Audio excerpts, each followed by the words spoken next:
am I alright? As if auspicious or in my pint. I'll find the answer or a good night.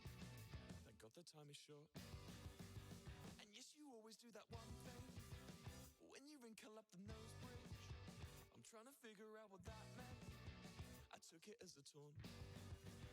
Remember way back then in school? Oh, did anybody ever say no to you? Oh, did anybody ever say no to you? Whoa, and I don't think I have a clue. Cause well, did anybody ever say no to you? Oh, did anybody ever say no to you? Whoa, you're always trying to leave the table. Phone calls, toilet breaks, unstable. And don't you think that we can all tell? You're insecure, you're insecure. I guess I always do that one thing when I get too drunk and jumping to figure out what makes your brain tick. I'm a listener, I'm a listener. Remember way back then in school? Cause well, did anybody ever say no to you? Oh, did anybody ever say no to you? Whoa, I don't think I have a clue. Cause well, did anybody ever say no to you? Oh, does anybody ever say no to you? Whoa. Woo. I don't think so.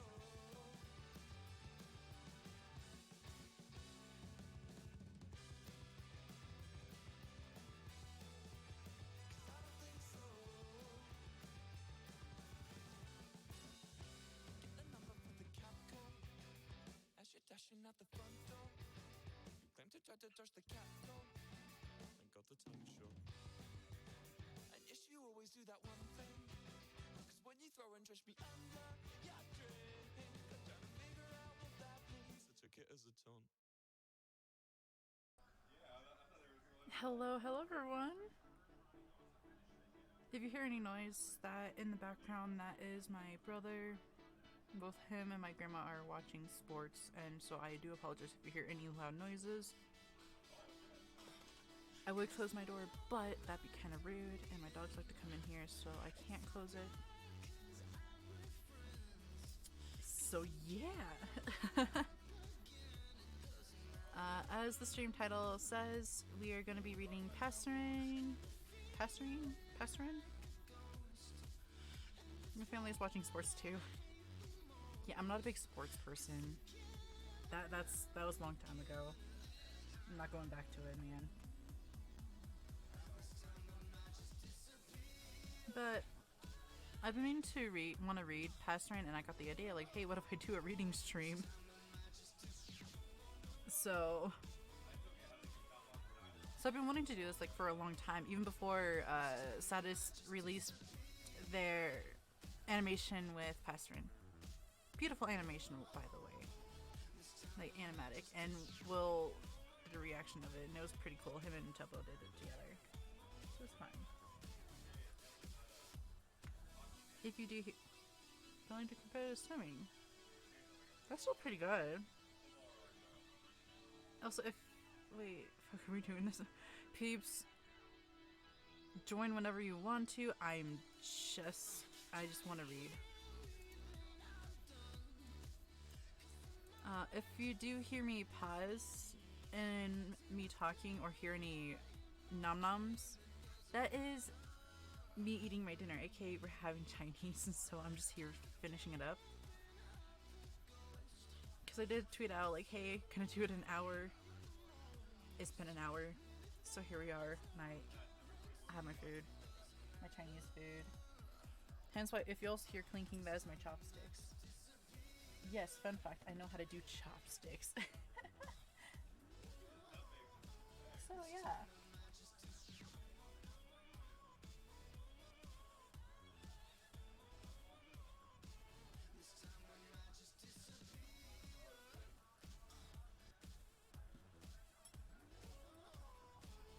I'm not in the VC yet, hold on.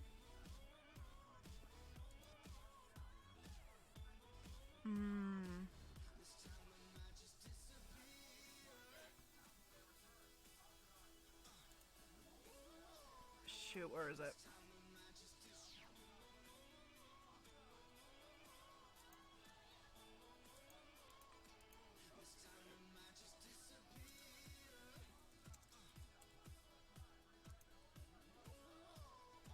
I'm going to be in a VC in the Vibe SMP peeps if you want to join, because Clofin has so many VCs and I know they're going to barge in and I don't want any interruptions, so we're going to be right there.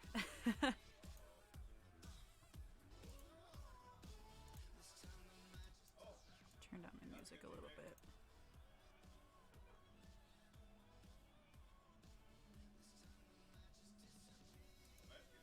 I'll only do swimming because my mother almost swam in the Olympics when she was 12, so she kind of forced me. I like swimming. Swimming is fun. Swimming is very fun. I may not have competed in swimming because I always feared and was self-conscious and didn't want to do it in front of people. So, but I still like swimming nonetheless, like free swim. I was like, peeps, I just said take your time with that. I just want to go in, man. I just want to read. Competitive's kind of hard though. I give you kudos because based on what I've seen for competitive, yeah, it's pretty good. Hey peeps. How's it going? I'm having a shitty week, but you know what, Passerine? Passerine. I've never read it. I've been meaning to read it long before I today. have absolutely sobbed while reading it. It's very well written. Lovely. And you know, I want to cry today. Oh. I know Newt wanted to join us, but I did say in an hour. Yeah, he has like don't worry, it will probably take that long to read. It's 7 chapters and each chapter is a lot of words. Wait, hold on, let me go to 803. Yeah, I need to bring it up. Hold on. No, I have it bookmarked. It's 76,000 words and 7 chapters. So that is about 11,000 words per chapter. Okay then. Go have fun reading. Blue Jamis is an amazing writer. I also found out that one of the other fanfics I was reading has ended, and I am sad because it felt like it ended too soon. Aww. Yeah, I need to get into the fanfic mojo again. You really do. Everyone's so talented, and I'm like, fuck. Yeah, I've read stories that people have made, even though like some of them are male inserts, because I find those more interesting. People are really talented. Yes. Hey, go see. You should check out what I write, because I've written 3, I believe. Hi, child. Hi, Bear. I will for sure check what you have written out. Bear, you're not getting my Chinese food, sir. I'm sorry. No. Bear gets Chinese. Bear does not get Chinese. He's trying to Holy shit.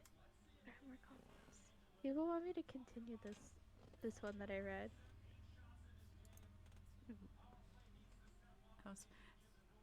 Kepta, I know you were dying today. It was starting out this morning. Why is Kepta dying today? School. And in my morning, the stream I did this morning, breakout rooms, there was 40 people in Kepta's one class. Oh, because at my school we can't wear shorts and tank tops, and you can't wear shorts and tank tops while in your own home. So yeah, Kepta was hot. Tank tops. It was hot today. I will agree. They're not gonna see below the belt. Online, you only see the top half. Yeah, Kepta, not gonna lie, this is kind of your fault. You could have absolutely worn shorts. Yeah. How will they know? How will they know that you're wearing shorts? But what? Why do you have to stand? That's dumb. Why? I get like gym class, but like that's the only class. Yeah. Even in gym classes, we were allowed to wear shorts because we got hot. It's workout. God, I hate online school. It's the worst. It is. Kepta, Canada is weird. I'm sorry, but if they're making y'all stand in online class in some classes where it doesn't make sense. That's weird. Like, they're like, on this one that I posted, there are like 3 people who are asking for me to continue it. However, it's not meant to be continued, but I don't know what to do. Oh. Honestly, that's me with my book that I have not touched since my junior year of high school. Or it was What? my sophomore. A book I was writing. Then I stopped because. To this day, 2 years later, people are still asking, when is the update gonna come? Me, I don't know. I like y'all I wonder funny. how the shit on my Wattpad is doing, because I haven't touched it in I think 6 years. When did I stop using Wattpad? Oh, my Wattpad. That's the main thing I've used is Wattpad. That's the main one I I've made a used. switch from Wattpad to AO3 one of the years. Hold on, I can tell you which one it was, because I still have it. In 2016 was when I published my first thing on AO3. It was an Achievement Hunter fanfiction. Hmm. I was in that fandom for a while. So yeah, I probably stopped using Wattpad in 2015. I go to a Catholic school. Oh yeah, that's true. Catholic people are wild. I know. I grew up Catholic. I've seen people. My grandma was Catholic.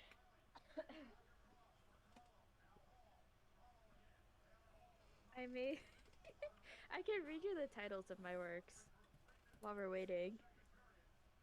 Yeah, go right ahead. I'm gonna setting up the story right now so I can see. So we have look at this photograph, which is yes, the reference to that Nickelback song. It's a Dream SMP fanfic. Arms Tonight is also a Dream SMP fanfic, and I'm very proud of it, but it didn't do as well as I wanted it to. Oh. When You're Broken on the Ground is Dream SMP, but also Sleepy Boys. Ooh. It's mostly Sleepy Boys. I just never finished it. It was supposed to have 3 chapters, taking place during Tommy's exile. I fell out of being Catholic. Fell out of being. I still go to a Catholic school. That's a lot of people I know, Kapta. Yeah. Um, The Angel Among Us is my longest one. It is a Sandersides fanfic. We have Tentative, a Sandersides songfic. The Despair Zone, which is a Danganronpa Adventure Zone crossover. We have Cancer, which is another songfic for Sandersides. I cried while writing it. Oh. This is based on the song Cancer by My Chemical Romance. I don't know why you're saying, oh, I wrote it 3 years ago, Ghosty. With The King's Assistant, which I actually wrote in like 2014, but didn't put it online until 2017. Because I read it for my school's literary magazine and just switched some words. And we have Words. Broken Minded, which is Achievement Hunter. So is King's Assistant.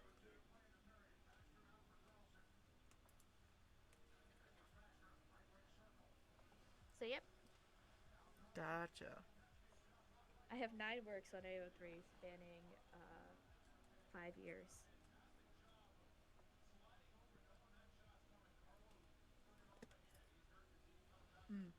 Dumplings are so good.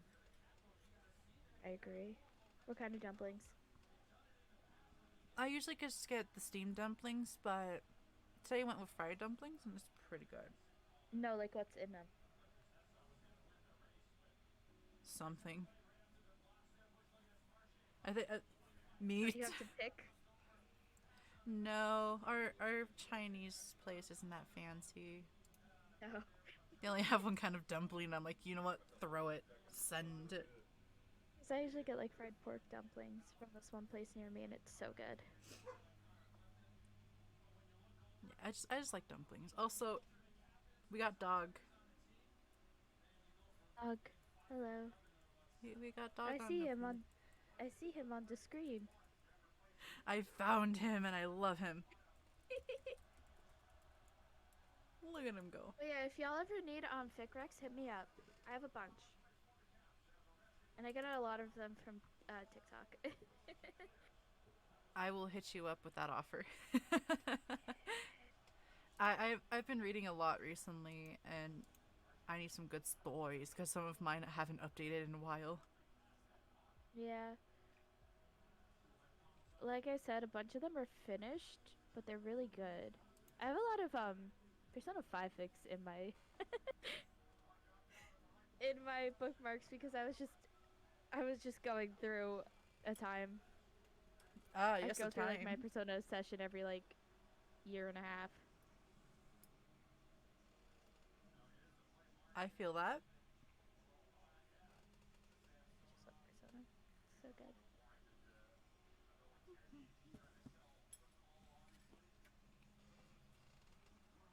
Oh, here it says when I joined AO3. I joined AO3 July 25th, 2016. Oh, or That is when I joined archivefireown.com. .org. It's an organization. I love what? how it still says beta. It's still a beta. Beta. What do you mean by why must legs, Capta? What do you mean about legs? I agree. Why must legs?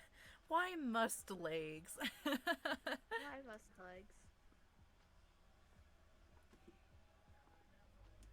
I hate legs. I agree. Chop them off. Is it because legs depict your height? It's part of the reason why some people are short. No, I just hate shaving them.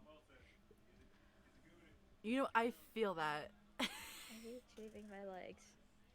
But I hate having hairy legs.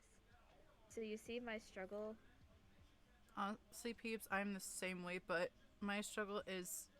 This is why I don't like being tall. This is one of the downsides of the many downsides I have in list. Mm-hmm. Like, bro, I'm trying to get comfortable and then it just messes it up. Damn it, legs! Stop it! Legs, man. I have long legs, and so when I won't need to shave them because I don't like my legs hairy.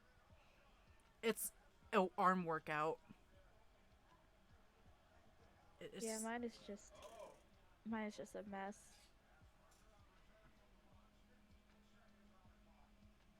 yeah.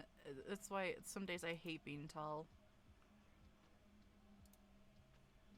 Should we have the book up on stream, or should we just have Yeah, pretty? just so people can read it while we're reading it. Okay. Sorry, background. We're gonna have to shrink. We're gonna have to get rid of you. Very cute. This is what I was doing all of my morning. Was finding backgrounds just for a vibe time, and just we're vibing. Cute.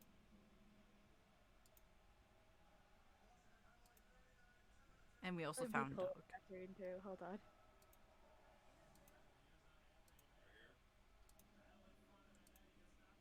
We got to move dog over here. We need to shrink him a little bit.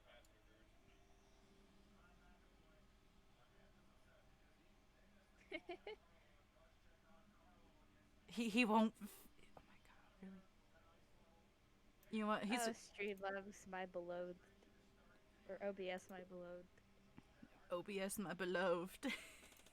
No, my beloved. Love. I can't fucking speak, Ghosty. Hold on, I'll type it in your Twitch chat.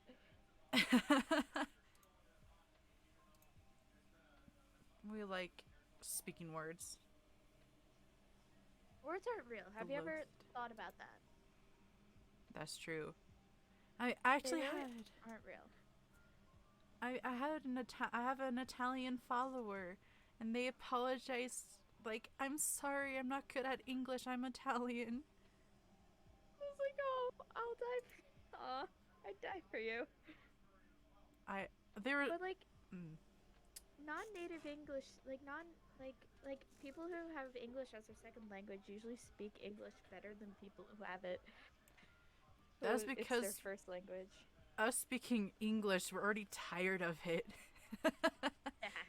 When foreigners do it, they want to learn every aspect. Us, we're like, we Yeah. don't care anymore.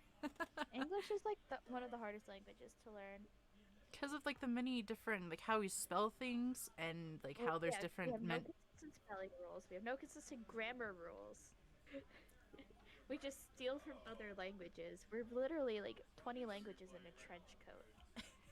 We're just a hot mess. Just a I big don't old. get why people are like, just learn English. As if it's not the hardest fucking language in the world. I think it actually is the hardest. I think the second hard.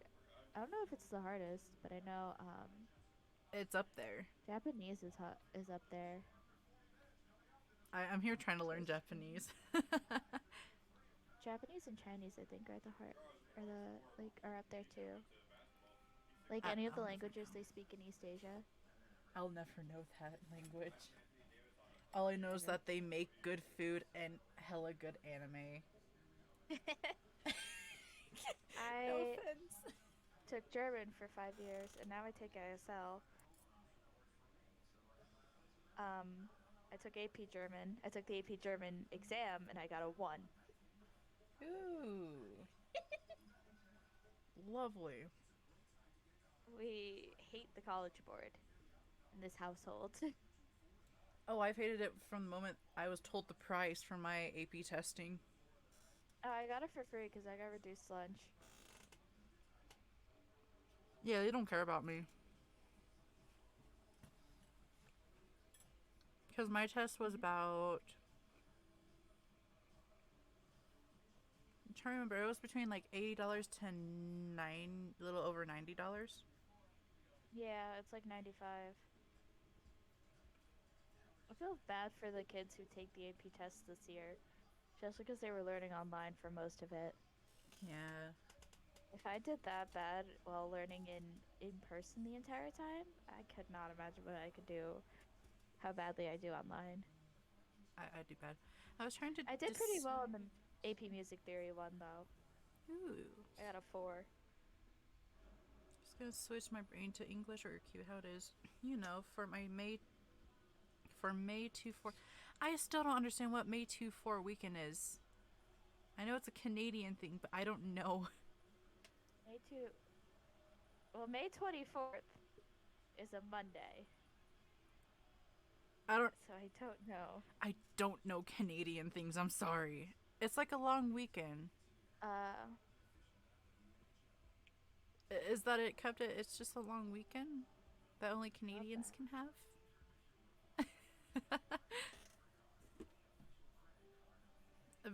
Oh, you know, okay. Also, I don't know how, but my YouTube notifications started popping up on my stream. Like every time someone subscribed, I'm here. You're capturing because you're capturing the whole desktop, the whole window, right? Not the whole window. No, Whole this screen. like you know how like Twitch notifications you'll get notified and there's a notification. Yeah. That's what it does with my YouTube. I don't know. It never did that whatsoever. Uh, It started doing it today, and I'm here like, I'm not even oh, streaming it's on like the YouTube. first long weekend that is warm. Oh, that makes sense. Oh. Yeah, I can't relate.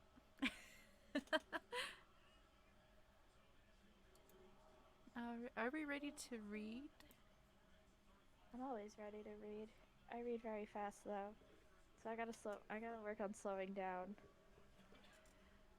Reading was always like a nerve-wracking thing of mine because whenever we had to read in front of the whole class, we had to speak with emotion, or my teachers like will yell at us like, "You need to put more emotion, like acting into Honestly, it." I like that better though than the kids who just read monotonely.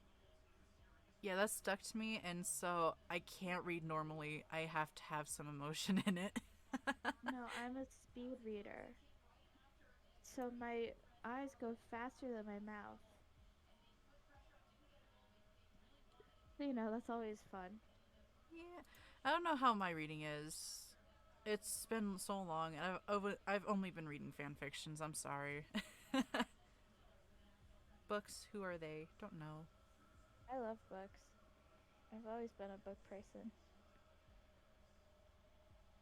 Just school kind of Or ruined Jennifer. books for me until my teacher brought it back, saying like, "Hey, you can read whatever book you want." Like I feel like them demanding like you read this book just for just reading an assignment. Or wait, no, it was just Oh free yeah, reading. that always ruins it. He's like, "You choose whatever book you want, as long as you're reading. I don't care." And I'm here like, "Thank you, Almighty One." He was a good teacher. He was my junior year teacher. He was awesome. Mm-hmm. Mr. Whacker is what we called him.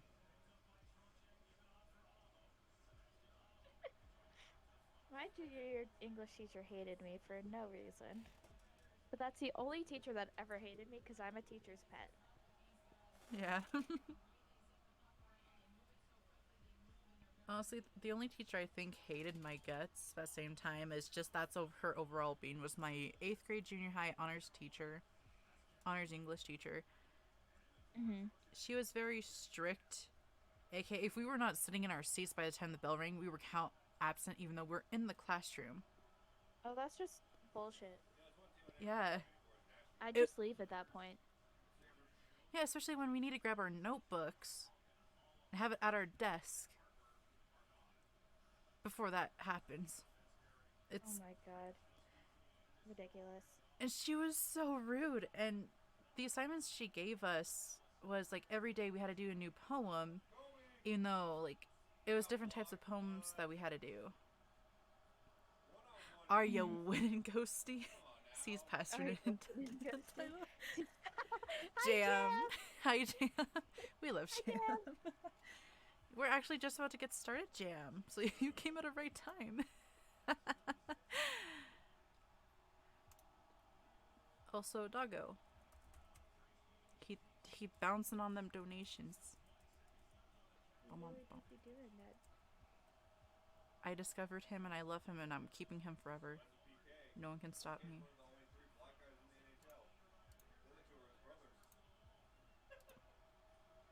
Alright. Shall we get started? Who's reading first, you or me? You can start off first. Oh, jeez. Okay. Unless you want me to start off, then I'm okay with that. No, it's fine. It's fine. It's fine. Hold on, I'm looking at your stream to get it. Am I reading the summary? If you want to, unless we just want to head right on in. Let's just head right on in. You want? Because I have a feeling your chat's already read it. Kepta hasn't read it.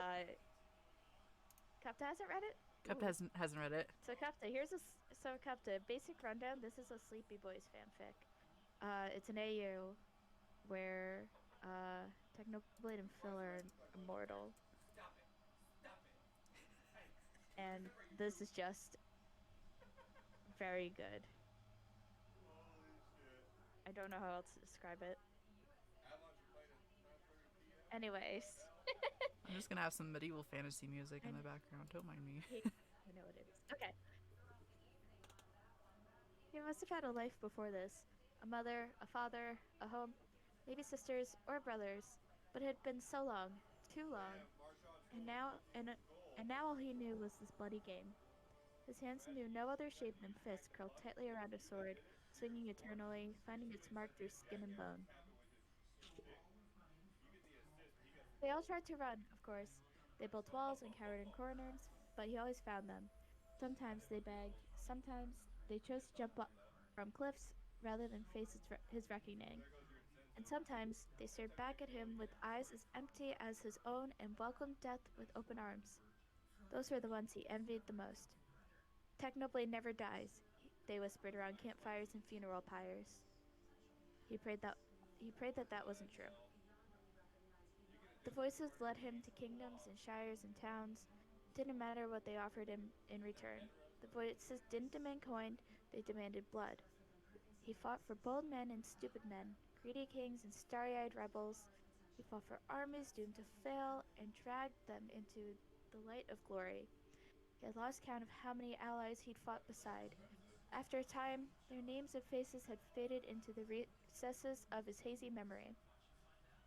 And then there was the Angel of Death. He was one of the very few people with a reputation that matched Technoblades. He'd heard of the angel through whispered stories and snatches of tavern gossip. I heard he has obsidian wings, one patron would say to another over a cup of ale. I heard he once massacred an entire army, all by himself. He makes even the green god afraid. Technoblade had begun to imagine a ruthless man, an immortal butcher with the same wretched grin as his. But Filza was not an avenging angel. He was just Filza. They had met by coincidence in a land of ice and snow. It was barren. They made quick work of it, together, first as allies, then as friends. Through it all, Filza had smiled instead of grinned, laughed instead of cackled. On calmer days, they'd while away time with tea and chess, and silent meditations that quieted the screaming in Techno's head, if only for a little while. You know, Techno had said during one of their sparring matches, they had to stay in shape, of course, because peacetimes never lasted as long as people hope. The stories never talked about this side of you. Filza had paused, a small, amused smile on his face. Oh, he said. What do the stories talk about then? They call you the Angel of Death. Techno dug his heels in as Filza resumed an onslaught of blows with his dulled sword. They said you leave a path of destruction in your wake that nothing. Techno parried and went on the offense. That nothing is sacred to you. Their blades met. They pushed against each other, trying to gain an upper hand, and it was only because they were standing so close that Techno noticed the shift in Filza's eyes, a momentary coldness that was as brutal as a blizzard raging outside.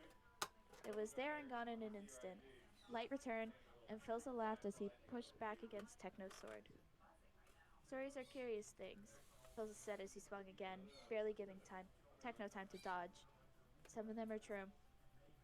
He moved so quickly, Techno could do nothing but stand there as Filza rushed him with a hilt to the ribs, knocking Techno backwards onto the training room floor. Techno scrambled to his knees, but Filza was already standing over him, with his sword held up high above his head, his eyes glimmering with an emotion Techno couldn't place. For once in his immortal life, kneeling in front of the first person he called friend, Technoblade felt hunted. And then Filza lowered his weapon. He smiled gently down at Techno, the soft smile Techno was used to, and offered Techno a gloved hand. And some of them are not, Filza finished. So, best to Avery? You're a bastard, Techno said playfully, even as the voices screamed, run, run, run. He took Filza's offered hand and pulled himself up beside the man that he was sure could have cut him in two, no matter how dull the sword's edge was. As Filza patiently moved Techno through all the things he'd done wrong, small things like foot placement and his hilt grip being an inch off, Techno found it equal parts amusing and frightening that despite his eons of bloody fighting, it took only a few minutes of sparring for Filza to find flaws in his technique. But then again, Techno's technique wasn't particularly polished, and only took one brutal swing to fell most people. Something told him that Filza would be harder to kill than that. They conquered nations, he and his golden-haired friend. They were bathed in glory, twin gods shining in the middle of bloody fields. But as their empire grew, so did their enemies. They came in droves, day after day, and long before Techno had forgotten what peace tasted like. The days were long and the nights were longer. Every flicker of movement was a spy in the shadows. Every ally was a potential traitor. Every word was a declaration of war. Their home had become a target for 1,000 armies. Through it all, his one constant was Filza. Until he wasn't. Technoblade simply looked up one day from a map detailing enemy lines and realized he'd been talking to empty air. He had no idea how long he'd been alone, sitting in a dusty library with stale tea untouched in the corner. He had no idea if Filza ever said he was leaving, or if he simply went as he arrived, suddenly, swiftly, like a snowstorm. Afterwards, there was hardly any point in maintaining the Empire. The voices were getting bored anyway. They wanted fresh blood. They wanted more stories. So Techno took his sword and his shield and abandoned ship. He'd done it a million times before, but the thought of a chessboard lying unused in a crumbling castle made him feel something close to regret. Technoblade wandered the world, quenching his thirst, trying to appeal to voices. Neither of them were ever satisfied. No matter how much chaos he dealt, there was always more work to be done. So he worked. He had no idea for how long. All he remembered from that bloody time was a sense of unfulfillment, like a story that had been left unfinished halfway through. Years, decades, maybe more, it hardly mattered. In the end, he knew it would all be the same. The world would end and he would remain, always fighting, always alone. Damn.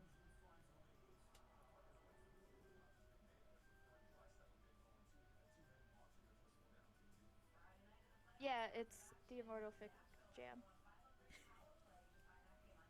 I thought you knew it. Is there another version, Jam? Oh, there can't be. There's no. This is definitely the one Satis made the animatic on. Oh, yeah. Okay.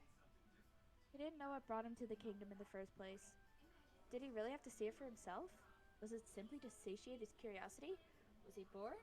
Or did he hear of a kingdom untouched by the wars and petty grudges of its neighbors, keeping its peace and neutrality for a century, and take it as a challenge? Whatever it was, Technoblade stood under the shadow of a gilded castle, watching his flags flutter lazily in the summer breeze. He felt a flicker of once familiar emotion stir in his heart. There was something about the cobblestone walls and towers rising towards the sky that reminded him of a different place, somewhere cold and far away. "Hello, stranger," one of the guards at the gates called out. "You sightseeing?" Technoblade paused at the man's cheerful tone.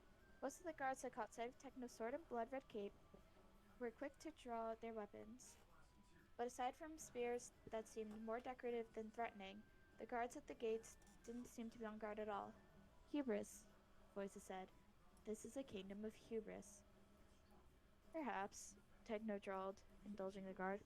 "Although, I suppose I'm more curious about the inside, rather than the outside." "Why didn't you say so?" The guard beckoned Techno forwards. "The castle is always open for tourists. Just come right in." That was how Techno found himself walking leisurely down the halls of a castle that, under normal circumstances, he would have been storming, blades drawn. The guards did draw the line in his weaponry and made him discard his swords at the door, as if Technoblade needed more than his hands, and sometimes not even those, to wreak havoc. The castle's laxness and security was disproportional to the opulence within. Lush carpet softened Techno's footsteps, elegant tapestries decorated the walls, flowers bloomed from vases as tall as him, and oil paintings in gilded frames. Paintings of solemn landscapes, of wild animals roaming a cultivated garden, of a dark-haired boy astride a white horse, a hint of a smile in the corner of his mouth, and of the king. Technoblade stopped under the painting, nestled between vases of irises. "Oh," he thought. "That's why."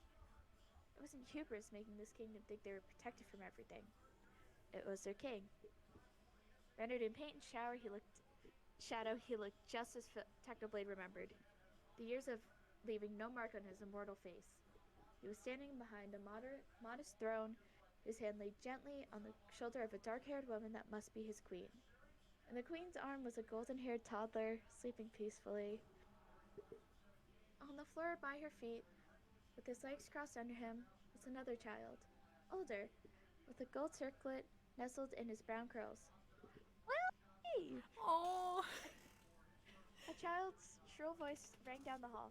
Technoblade's hand inched instinctively for his sword as he turned from the painting and found himself facing the very same boy from the painting. A The child. prince. He was a tall, lean thing, his face still holding the faint traces of boyhood. He couldn't have been more than 14.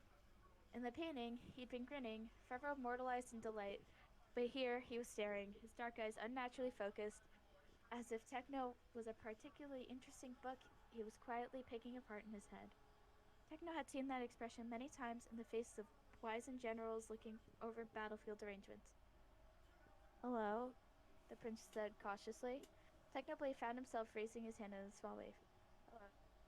"Willoughby! Wait for me!" The first voice called again, closer this time, and heralding the appearance of another child around the bend of the hallway. By his lavish attire and small army of servants following frettily after him, this could only be the younger prince, barely more than a babe in the painting, but now a rather loud 6-year-old. The younger prince marched purposefully toward his older brother, Wilby, and clung decidedly to his side as they both stared up at Techno. And who are you? The small prince said, in what he must have intended to be a threatening tone, but he sounded only like he really was, a child. A visitor, said Techno, unsure of what he was meant to say now. Have you come to have an audience with our father? The older prince asked in a decidedly more level tone. You can't. The younger prince snapped at once, tightening his hold on his older brother's shirt front. Dad promised today was our day with him, so you can just leave now. Thank you. Tommy, calm yourself. But Wilbur, Dad said. I know what father said, Tommy. The older prince, Wilbur then, not Wilby. Gods know what Techno would have said and done if the man had truly named his son Wilby. Staring at Techno like a vulture waiting for a dying animal to drop. So, visitor, what is your business here? I have no business, Technoblade said. I am visiting. Sightseeing. I'm a traveler. First you are a visitor, and now you are a traveler. A smile tugged at the prince's lips. This exchange would be much easier if we knew your name. Technoblade glanced at the servants lining the hall behind the princes, clearly in earshot, but dutifully maintaining the illusion of privacy. But if he knew their father at all, he knew that most of those standing guard around the son would be lethal killers. He just hadn't anticipated the arrival of a god. What would they do if they heard his name? Would any of them recognize it? Would they know what it meant to have him stand before their young princes? How long would they last against him? As he looked down at the two brothers, their voices whispered how fragile their necks must be. Blood for the blood god, they chorused. When said, Techno found himself saying, My name is Technoblade? Technoblade lifted his eyes from the young prince and found himself staring at their father. Filza? Filza stood at the end of the hallway, undoubtedly following the familiar cadence of his son's voices. He glanced at them now, still standing before Technoblade like unwitting sheep waiting for a slaughter. But Filza's eyes showed no fear. Instead, when he looked back at Techno, he only smiled, his face softening with the familiar relief, the expression of a man after a long, hard-fought war, seeing peace on the horizon at last. Old friend, said Filza. It's nice to see you again. Traitor, the voices clamored. Traitor, traitor, traitor, traitor. Father! Wilbur's voices brought them back to reality. This was a different castle, a different time. Do you know this stranger? Well, obviously, Wilbur. Tommy rolled his eyes. Dad just said his name, didn't he? Technoblade. That's a dumb name. Tommy! Filza reprimanded with no real heat behind his words. He drew closer to them, his steps quiet and even. The servants that had followed the two boys bowed in defense to their liege, despite him wearing no crown. In fact, he looked just as much as a traveler as Techno was, dressed in simple trousers and a shirt, perfect for blending in, perfect for a man on the run. It's been a long time, Phil said when he reached them, putting a gentle hand on the top of Tommy's blond head. The boy arched towards the touch like a sunflower reaching towards the sun. Technoblade didn't know if the move was calculated or just a simple act of affection, or, knowing Filza, both. How have you been? How have I been? Techno repeated numbly, feeling a familiar chill creep into his bones. Phil, Actually, Filza interrupted before kneeling to look his boys in the eyes. Wilbur, take your brother out to the garden for a bit, yeah? Wilbur patted, for once looking like a boy his age. But you said, I know what I promised, and I keep my promises, don't I? Filza ruffled Wilbur's hair and then Tommy's. I'll join you in a moment. I just need to have a talk with Technoblade here. Wilbur stared at his father for a long time, as if weighing the truth of his words before nodding. He took his brother's hand in his and began leading him away. Come on, Tommy, he said. Let's play outside. Technoblade's still a dumb name, Tommy muttered as they passed him, closely followed by their servants. Wilbur met Technoblade's eyes just for a moment before they were gone. Down the hall, Out of sight, leaving Technoblade alone with the king. Technoblade turned towards Filza, an old friend, and found the smile wiped clean from his face. Filza gestured down the hall. Walk with me? Technoblade could only nod and follow Filza. They were quiet as they walked. Techno remembered days like these during their time together, long days of companionable silence as they simply existed together. But there was something different this time. There was an edge. Techno could sense Filza sizing him up, tallying his hidden weapons, calculating his improvements. In turn, Techno mapped his escape routes as Filza led him through the halls, then up a sweeping flight of stairs. He did not want to expect violence from Filza, but he hadn't expected to be left behind either. They reached a balcony overlooking a garden where most of the flowers indoors undoubtedly came from. Wisteria and ivy grew around marble pillars. Rose bushes and dandelions and carnations bloomed en masse at the foot of elaborate stone statues. Their laughter echoed through the glade, reaching even Techno and their father up high on the balcony. For a while, the two of them just watched the two princes. Wilbur was obviously faster than Tommy, but he slowed his pace just enough for his little brother to have fun chasing his heels. They're a handful. Phil's soft tone turned Techno's attention away from the princess. The king was almost smiling. The hard glint in his eyes didn't disappear. Wilbur was a quieter before Tommy was born. A little bookworm, holed up in his room all day. But I have a feeling you didn't drop by for silly stories like that. Pulls a towards Techno. So go ahead. Let me have it. Techno didn't know what he was meant to feel. He didn't know what he was meant to say. For years, he put Filza out of his mind, determined to forget that interlude of peace. He'd let the memories fester like untreated wounds, and now he thought he'd rather die of the infection than acknowledge out loud that it was real, that the pain was there at all. I didn't mean to drop by, Techno said eventually. I didn't know this place was yours. I can leave if you... No. Phil shook his head. Don't leave. Truth be told, this reunion was inevitable. Or, I hoped it was. How long have you been here? Filza considered. How long has this kingdom been standing?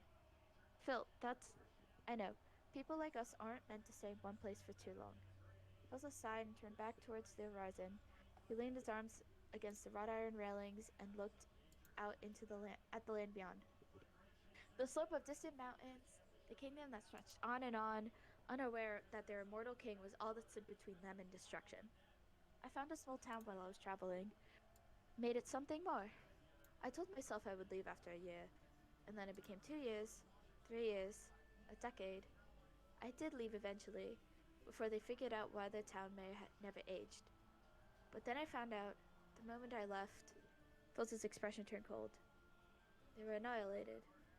I came back, and everyone had been burnt to the ground. It was just ashes. Everything I built. There were survivors, of course, and they blamed their leader for leaving, of course, as they should. So I stayed. I built it back up again, from a small decimated town to what you see today. As far as the people know, leadership has been passed on from one king to another who looks vaguely like him. I'm sure the eldest of them have their rumors. But is it really so bad to be known? Technoblade didn't realize, until Phil had turned back to look at him, that he expected an answer to his question.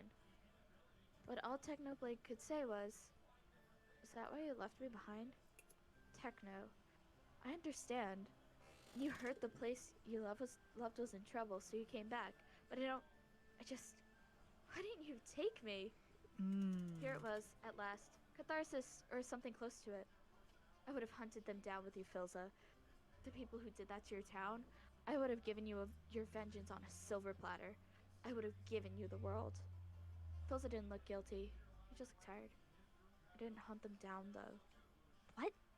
The people who burned down my town. I didn't hunt them down as much as I wanted to. They were long gone by the time I arrived, and at that moment, my people needed a leader, not a hero, not a hunter. And I didn't bring you because I don't know when to be either. They stood there, letting the words settle in the silence that stretched tauter and tauter like a rope around Technoblade's neck. Deny it, he wanted to shout. Tell me I'm wrong. Filza did not. I don't need to hear this from you, Technoblade spat.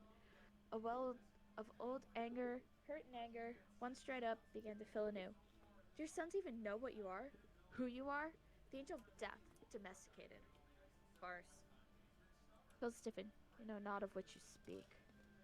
I once saw you tear a man apart with your bare hands, and now you're telling me about leadership? About kindness? I said nothing of kindness. If I had completely renounced my ways, my kingdom would not be what it is today. Domesticated dogs still bite.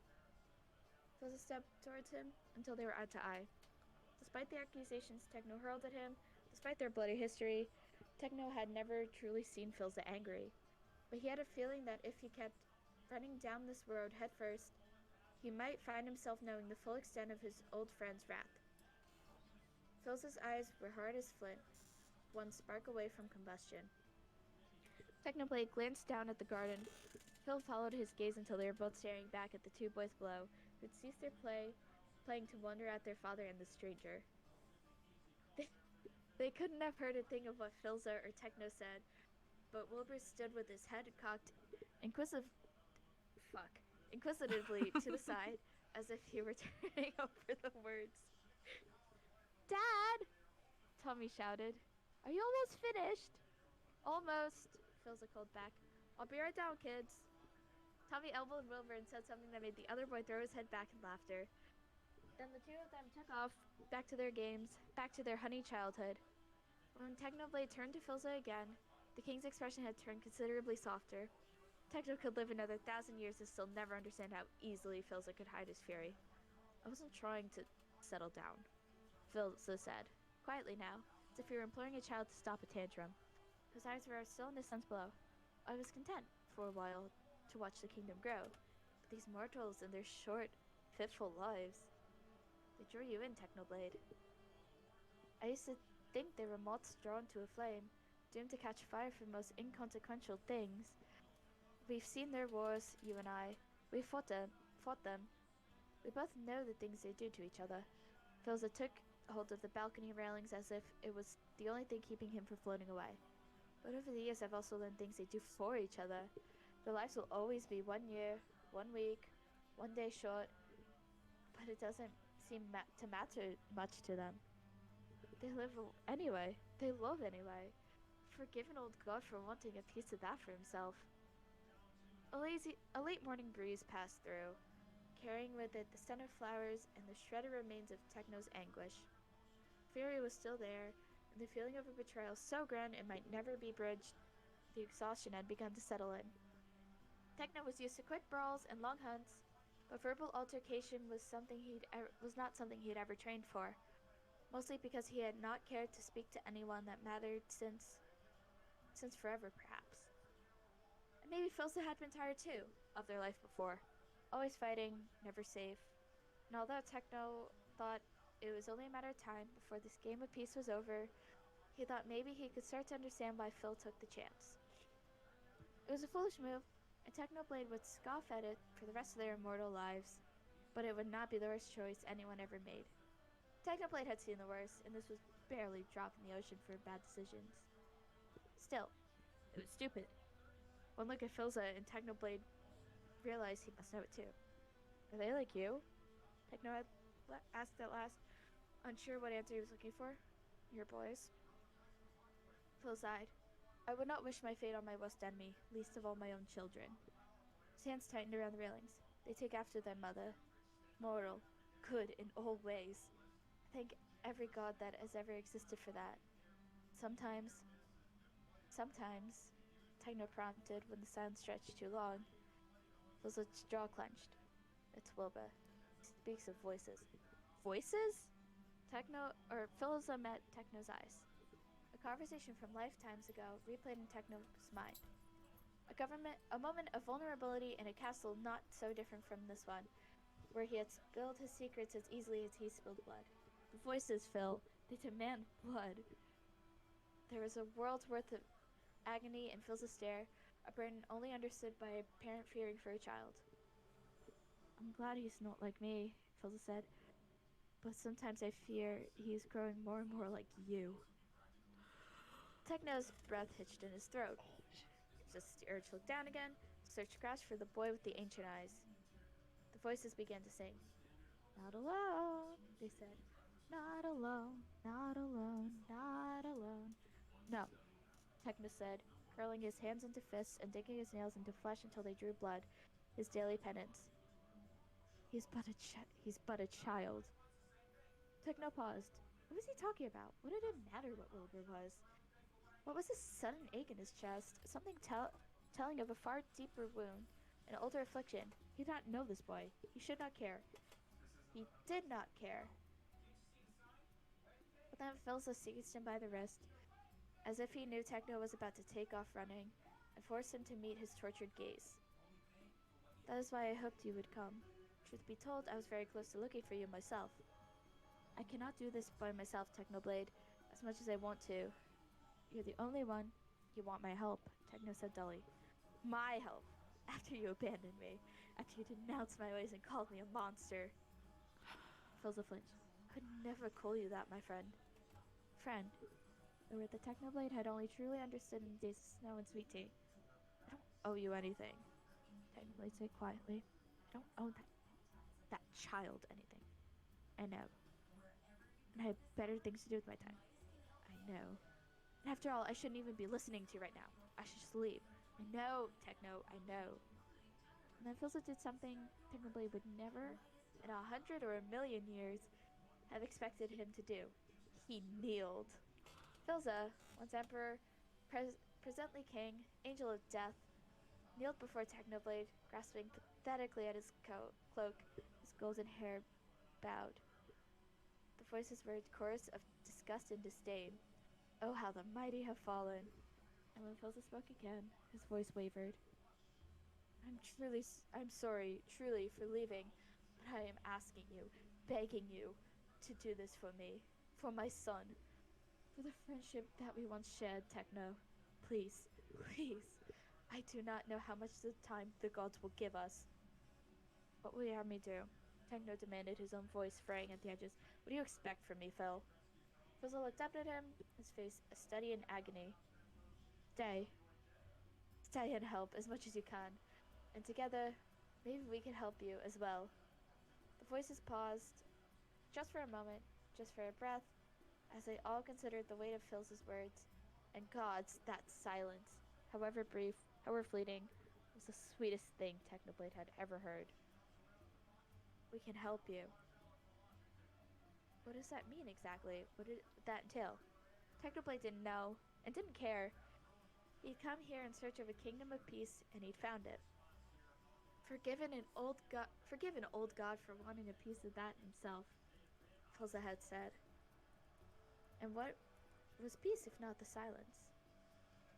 Was that not freedom, at last? So as the voices began to chant anew, an immortal hunter offered an immortal king his hand. The sun climbed higher towards the heart of the sky as Technoblade pulled Philza to his feet, and they were on equal ground once more. He had no idea what he was doing. There was no true alternative. So Technoblade met his old friend's gaze and said, All right, you and me, one more time. Yo.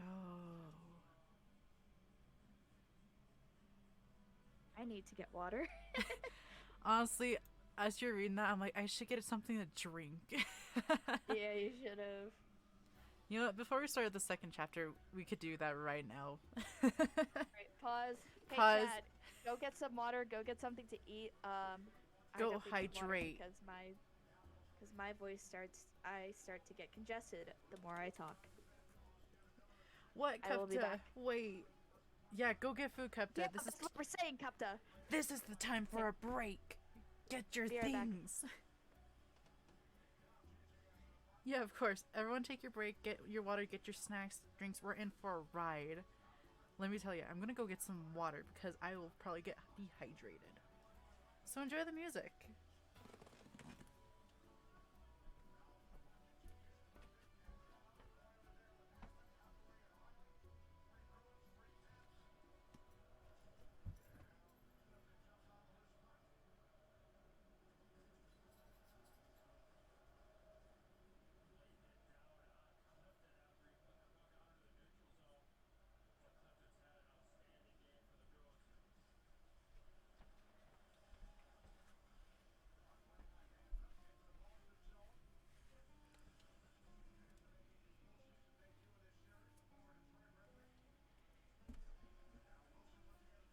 Jam. Okay, let me get settled here. Hold on. Earbuds back in.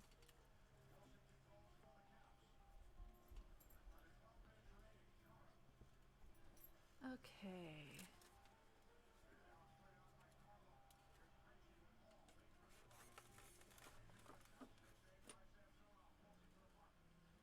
Put my food aside. Okay. This is actually so good so far. I'm like, we're in for some fun.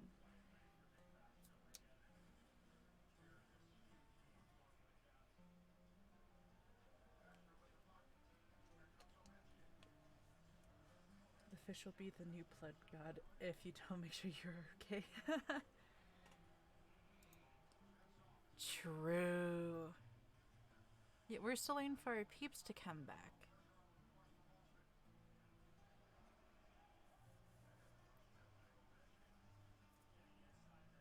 Okay, I got 2 water bottles and a Powerade. Just to make sure I'm hydrated throughout this whole thing. Hello, gamers. I am back. Lovely. Kepta, why do you say you're dumb? What did you do, Kepta? Kepta? The fuck did you do? What the hickety heck did you do? I binded for 2. Oh, is it hurting?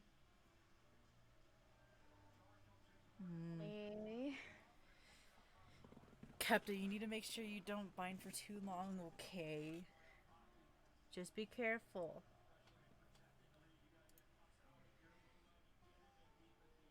Hello, Jam, my beloved.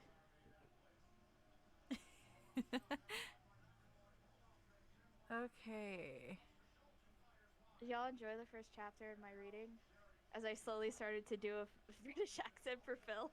I noticed the accent starting to come out more as you were reading, and I'm here like... I got more comfortable. That was a really good reading you were doing. I cannot be at that level. I'm below that level very much. Oh shit, that mean... Okay, hopefully no accents come out from me. That'd be great. No, just do it. Who cares? This is your stream. But Peeves, my accents come out of nowhere. I won't acknowledge it until someone points it out. Minecraft is so brave. He's the bravest man I ever made. I will say, like, when Tommy came into the picture, my heart died. Just the child. He's so cute. When He's just a little 6-year-old in this. My heart died, Peeves. Like in the beginning. This child is killing me already, and it was just the first chapter. It's so cute. Are we ready? Yeah. Okay, do I read the summary, or do we have to read the summary every time? No, but definitely read the trigger warnings. Oh yeah, trigger warnings are a must. We do not ignore those whatsoever. Alright, so just so everyone knows, in this chapter it contains panic attacks and death. So just a heads up. If you are uncomfortable with that, then I suggest at least doing something or have something comfortable nearby just so that you can get comforted. I'm eating a fruit roll-up. Good job. Yeah, just know panic attacks and death is mentioned in this chapter. If it's a trigger for anyone, I just want to give that a heads up. Here's your warning now, so it doesn't come in a surprise for the future as we read this. So, I guess this is my turn. Oh, fuck. Okay. This is my turn for reading. Okay. I'm not a good reader. So, yeah, okay.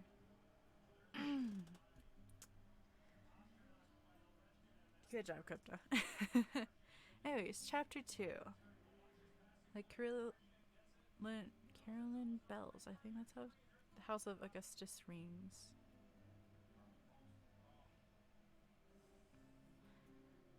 Wilbur did not know what to make of the visitor, the traveler, whatever he was. Father had come down to the garden with him, and Wilbur could tell he was sad. He didn't know if the visitor had been the cause, or something else. Someone else. A formal introduction is in order, Father had told Wilbur and Tommy. This is Technoblade, an old friend. He'll be tutoring you for a while, Wilbur. Wilbur had stared up at the man, seen him in the soft morning light at last. Technoblade. Tommy was right. It was a pretty dumb name. And one Wilbur had heard before, though he wasn't sure where. He was tall and lean, and most likely a few years older than Wilbur. He was dressed like him too, with poofy sleeves that Tommy always said made him look like an old man. An emerald earring hung from Technoblade's left ear, similar to the one that Father wore on a golden chain around his neck, tucked secretively under his dress shirt. Was he some sort of royalty too, then? Some foreign prince or a distant cousin that Father never bothered to tell Wilbur about? Father kept many secrets. This may just be one of a million. Technoblade had taken one look at Wilbur, nodded, and then said, "We'll start at dawn," before leaving them. Wilbur had stared after him, perplexed. What? Father had struggled to keep a smile off his face. That's techno for you. Now they were sitting in the dining hall, each to their own thoughts, except Tommy, whose thoughts must always come out of his mouth, regardless of who was or wasn't listening. And Wilbur tripped me, but I got up very quickly. You saw that, didn't you, Dad? Dad, didn't you? I saw, Father said distractedly. He was staring down at his half-eaten plate, as if it held the secrets of the universe. Wilbur assumed he was only doing it so he wouldn't be staring at Mother's empty seat. She'd been taking more and more of her meals in her bedroom. Tommy hadn't noticed yet, but Wilbur did. Wilbur always did. And this techno fellow, he's a bit of an odd one, isn't he? Will he be training me too? Will I have to wake up at dawn like Wilbur? Wilbur grimaced. Please don't remind me, Tommy. Tommy stuck his tongue out at him from across the table. It's not like you have any other plans. I'm sure you'll just be staying up reading again. He gestured dramatically to himself. I, for one, would love to be under the tutelage of Mr. Technoblade, stupid as his name may be. The two of them turned to their father, one with starry-eyed expectations, the other with morbid curiosity. Father sighed fondly before ruffling Tommy's hair. Sorry, little bud. Maybe we can find someone else for you. I'm sure the captain would be willing to. But I want the blade, Tommy whined. Wilbur snorted. Yeah, as if you could even wake up early enough. You'll still be in bed by noon. I can see it now. Father gave Wilbur a cheeky grin he only reserved for his eldest son. Tell you what, Tommy, if you can wake up with Wilbur, then you can watch him train with Techno. Truly? Tommy kicked back from the table, nearly upsetting Father's glass of wine. Good night, then. Early to bed, early to the prize, as I always say. Who says that? Wilbur said. But Tommy had already gone off, leaving Wilbur and with their father and the silence.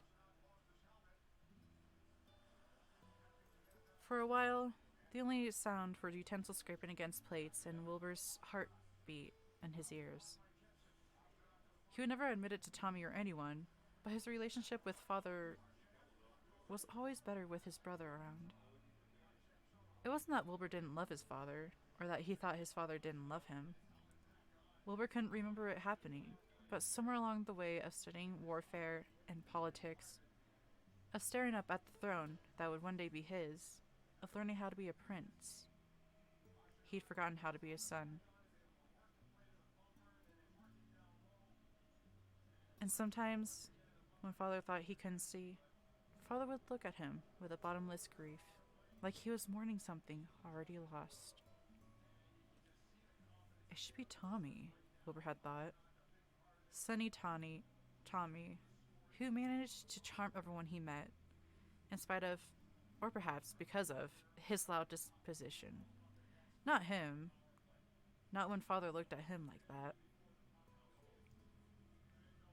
Wilbur swallowed the last of his dinner and was set to go, if not for his father speaking once more. Wilbur. Yes, Father. Father leaned against his hand as he considered Wilbur. Do you want me to be there for you tomorrow? Wilbur scoffed half-heartedly. I'm not a child, Father. Of course. But Technoblade is still a stranger to you. Wilbur pursed his lips as he thought about his father's words. Do you trust him? Yes, Father replied at once. Wilbur nodded. Then I trust him. Father stared at him for a long minute, then nodded. There was nothing else to say, it seemed, and so Wilbur left, leaving his father to the quiet. Okay, this chapter is really long. Do you want to split it in half? If you want to, I'm more than happy to. This is completely up to you. 'Cause there's like a bunch of like stopping points. It's okay. I got it. You got it? Okay. I think I got it. You can suffer through me You more. got it. If you need to tap out, I can continue. I'll tag you and we'll tag team. Tag team. Gotta take a swig of water.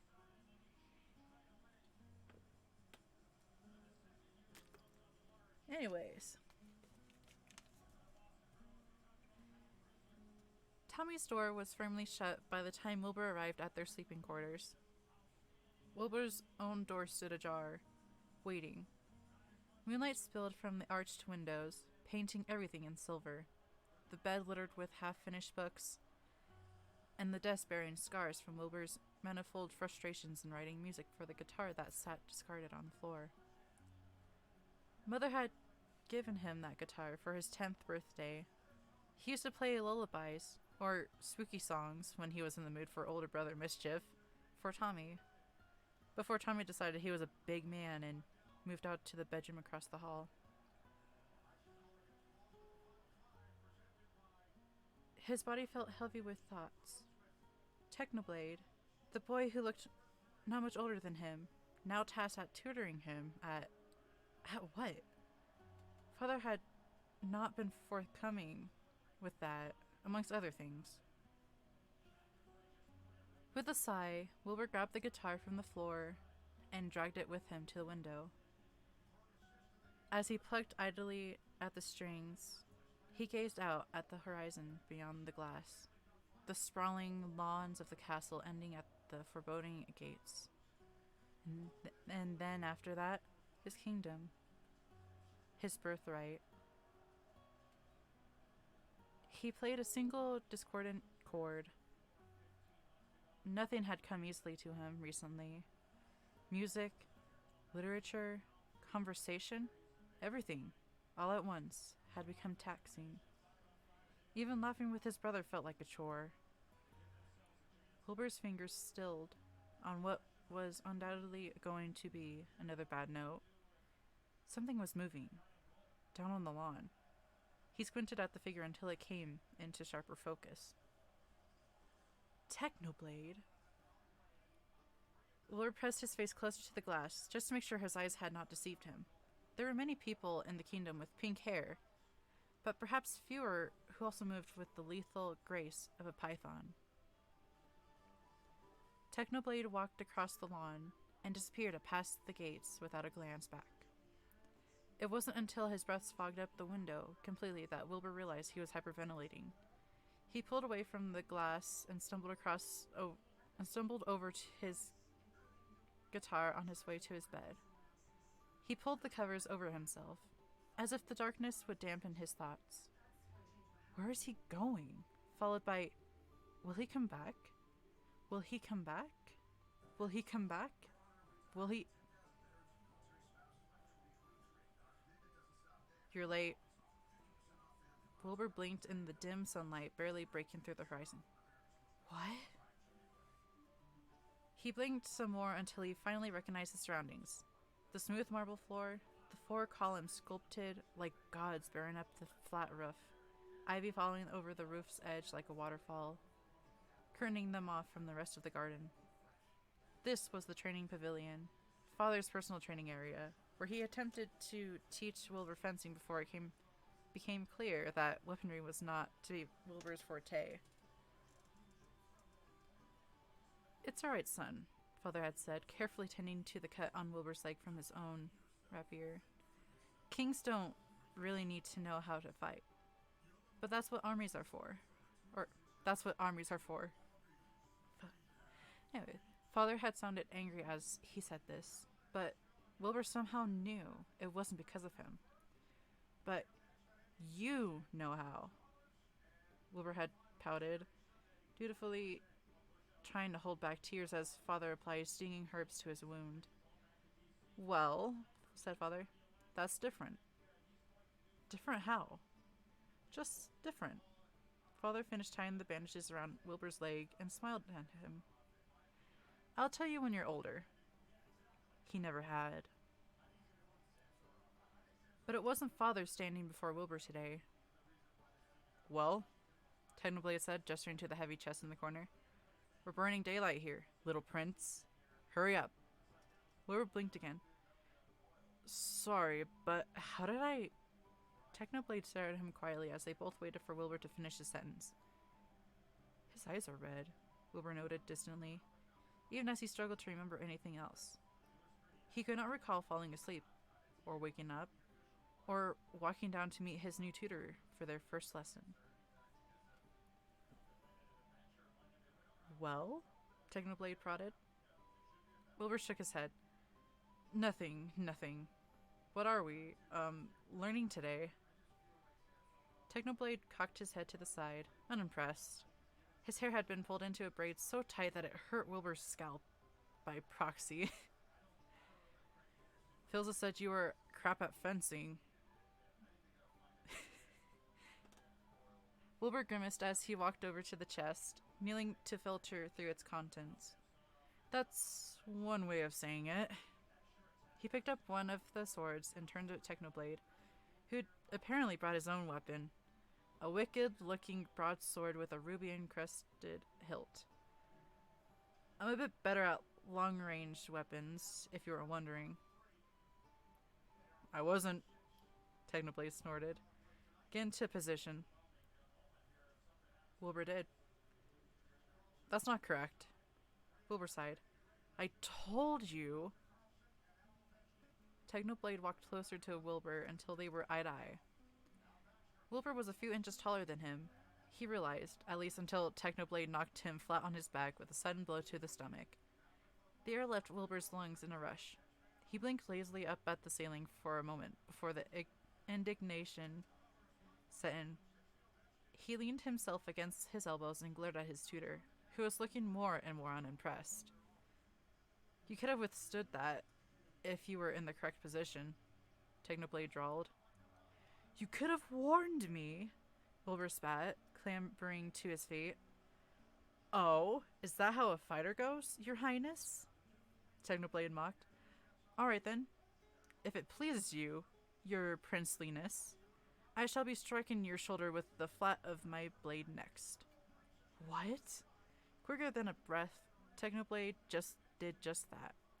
Wilbur landed on his side, his own weapon flying out of his hands. Technoblade laughed with no real warmth. I even warned you that time, and I still knocked you over. Gods, you're pathetic. Wilbur wanted to say, I'm calling my father, but caught himself before he could give that ammunition to the smug bastard. Instead, he got shakily to his feet, his entire body smarting from the impact with the floor, and picked his rapier up from the ground. He got into position again. Technoblade raised one eyebrow. This would go faster if you had told me what's wrong with it, Wilbur grumbled. This would go even faster if you didn't fumble your basics, Technoblade retorted. Shut up. Strong demands from a boy who can't even get his left foot placed properly. Wilbur considered his words. He moved his left foot inch by inch, watching Technoblade until the man finally gave a curt nod. Wilbur sighed. See, that wasn't... Oh my gods. Wilbur barely had time to throw up his rapier before Technoblade clashed his sword against it. Steel hissed. Wilbur's knees buckled underneath Technoblade's surprising strength.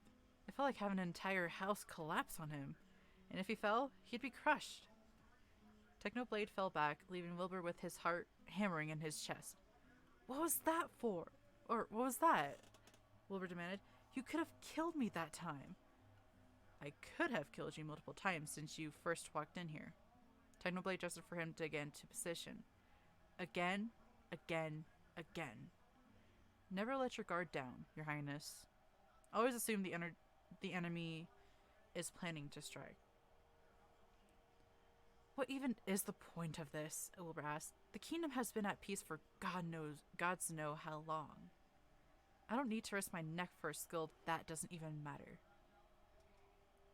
Technoblade considered him for a long moment. The silence between them only broke by the beginnings of birdsong as the rest of the world finally began to wake. And what will you do when it does matter? Technoblade asked. It never will, but let's say it will, Technoblade interrupted, taking a step towards Wilbur, his eyes never once leaving the prince's face. Let's say, hypothetically, that a foreign army attacks at this very moment. Your father isn't here to help. Nobody's here to help. It's just you. Do you just stand there and get torn apart by the mob? Will you run like a coward and leave your kingdom to the wolves? Wilbur flinched. That's not... Or not even an army. Consider, if you will, just one very smart, very angry person. And they've got your brother. Technoblade smirked at whatever expression was on Wilbur's face. That's all it takes, you know, to kill a kingdom.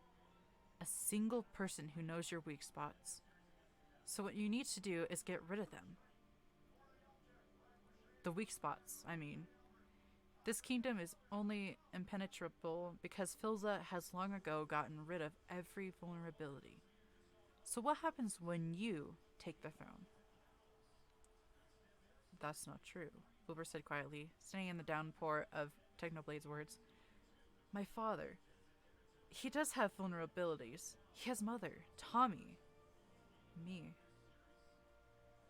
But he has the power to protect them, Technoblade replied.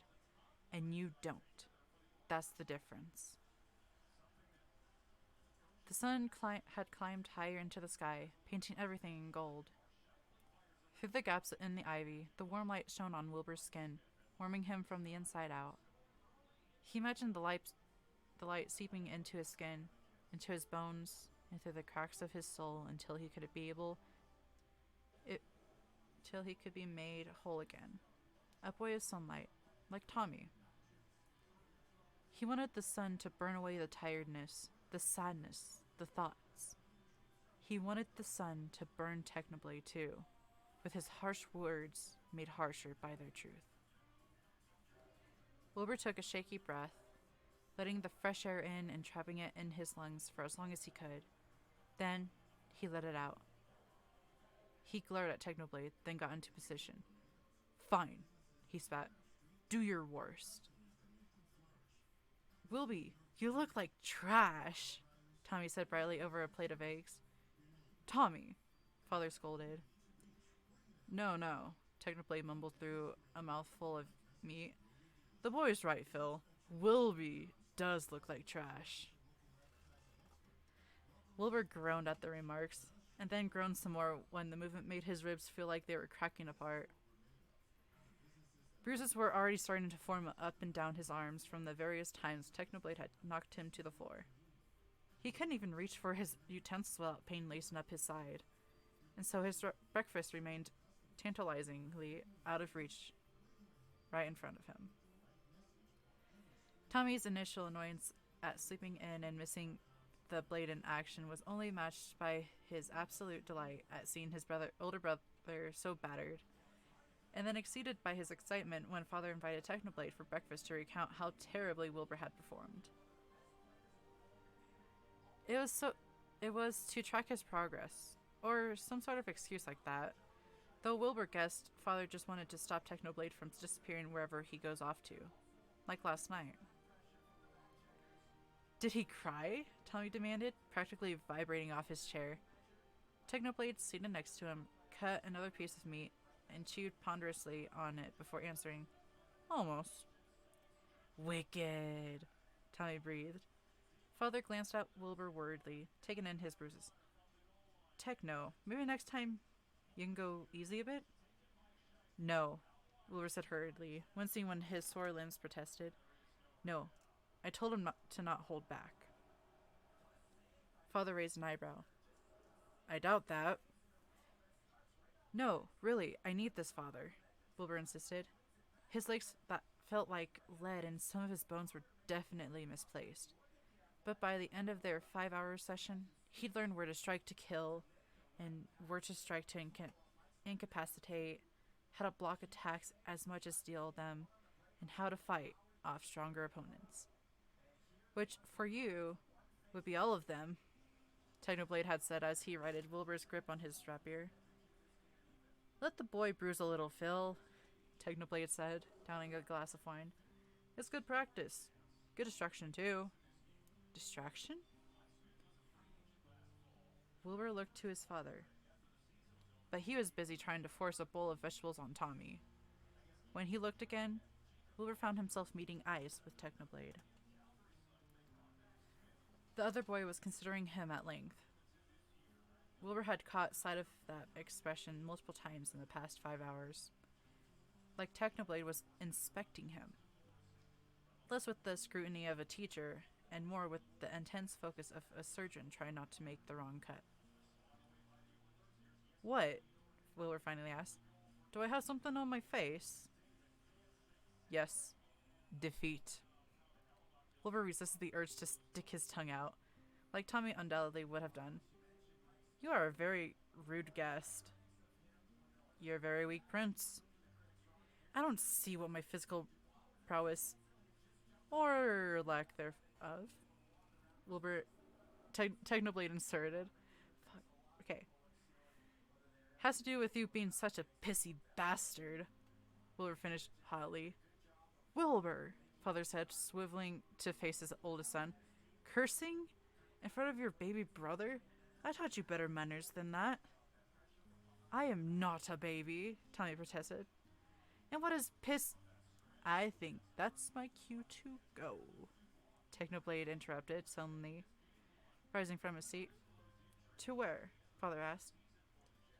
"None of your business, actually," Technoblade replied, not flippantly or arrogantly, just stating a fact. Father's grip tightened infinitesimally on his spoon. "I think it is my business, if you're living in my castle." Technoblade shrugged. "Try and stop me, then." They stared each other down, the king and his visitor, red eyes on blue. A moment passed, then another. Father did not move. "That's what I thought," Technoblade scoffed, and then disappeared in a whirl of fur and scarlet silk. Wilbur glanced at Father, trying to gauge his reaction. Father had never seemed truly old, but in that moment, it felt like Wilbur was watching him age 1,000 years per second.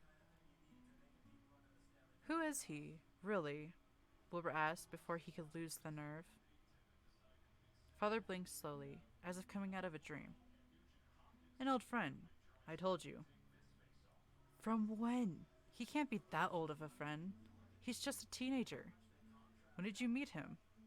Wilbur repeated. Father pursed and unpursed his lips, like he was trying to swallow something rancid. "Why does it matter, Wilbur?" "Because you look at him like you look at me, and I don't know what to make of that." Father's gaze pinned Wilbur to his seat, even more than the soreness of his body did. Even Tommy had fallen quiet, sensing, in a way that younger siblings do, that his brother wasn't the sort of trouble that required absolute silence. "And how do I look at you, Will?" Father asked. "Like I disappoint you. Like I did something to hurt you, and you're sad I can't remember what."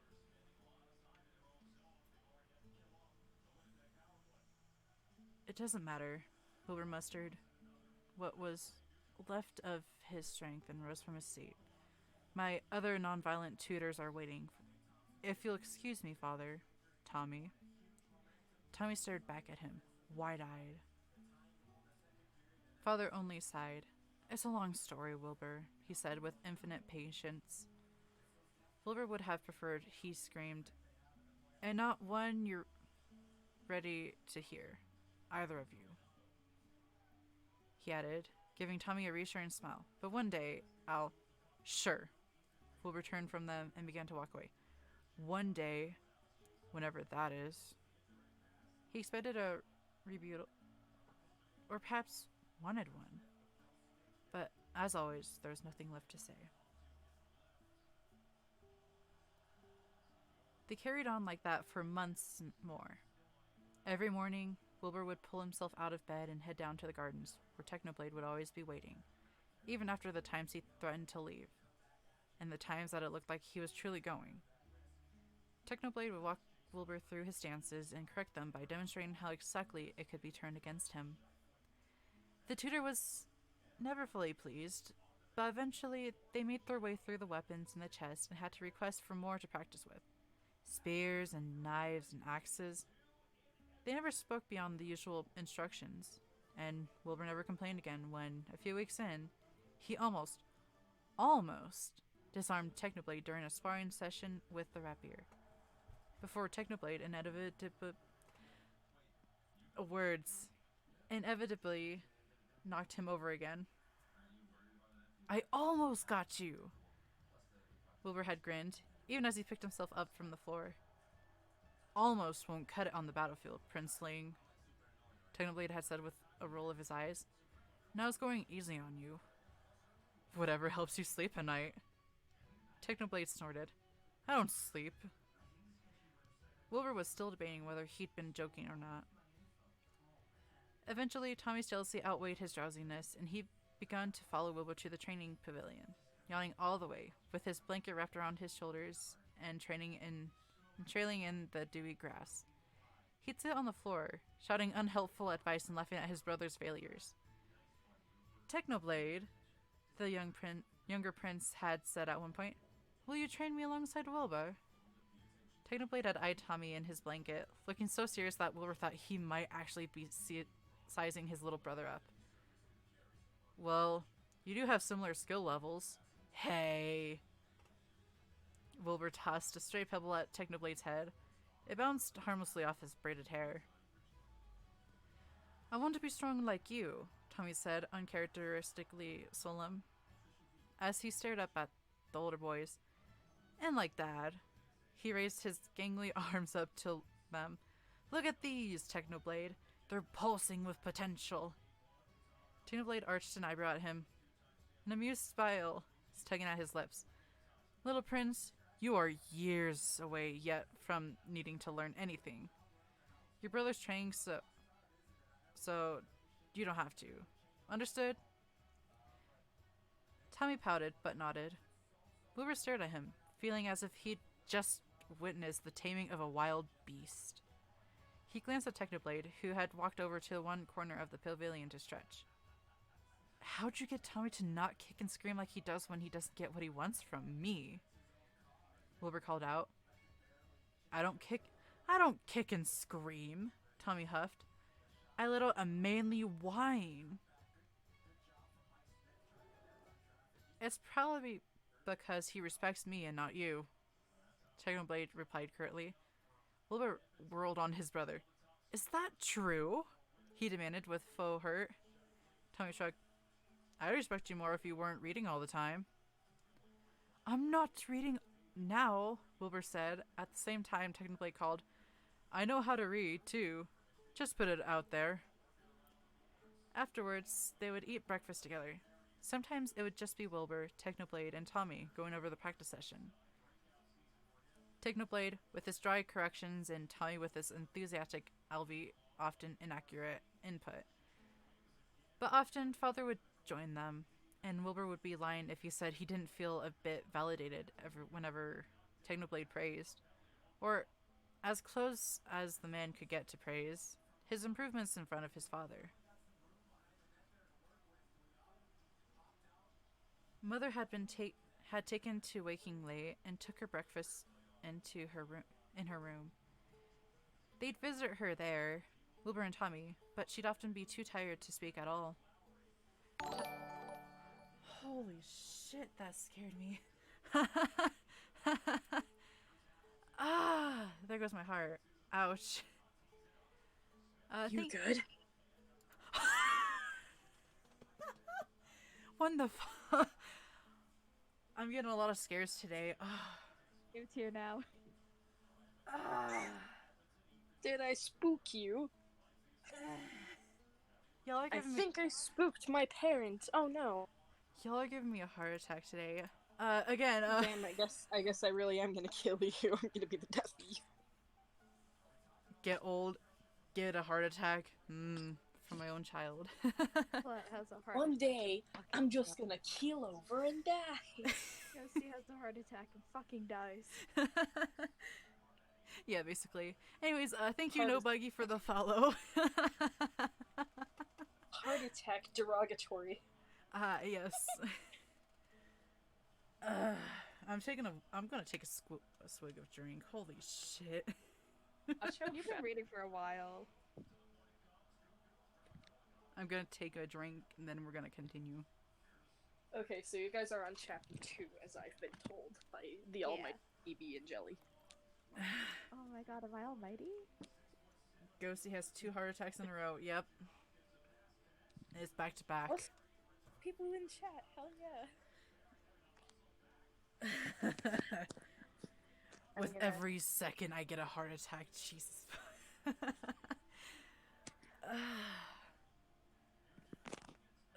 803. Okay. I think I'm good. Just had to take a few breathers there. As people freaking... Okay, I think we're good to continue. Don't worry, I'll hurry up and shut the fuck up. No, y'all are good. I'm taking a breather after that heart attack. Jeez. Jam said your name. Huh? Jam is calling out Like to a you, cat. Newt. Oh, hi Jim.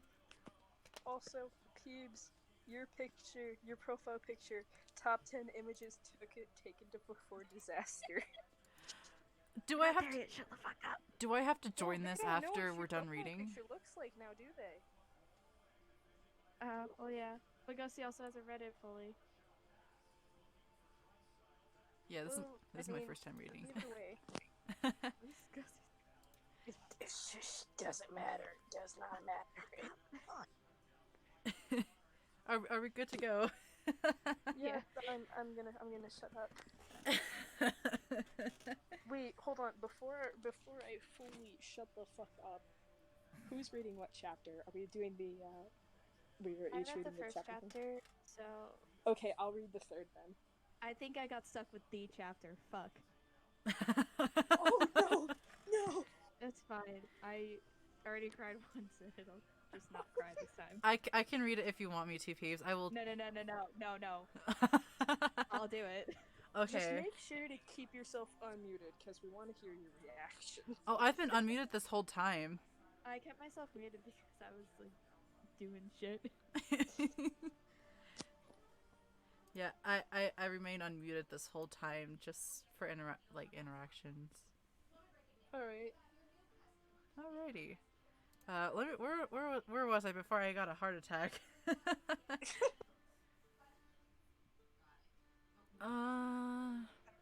Fuck. I'm gonna start. I think I was. Okay, I was on this paragraph Yeah. right here. Okay, we found it. All right, Pug. Anyways.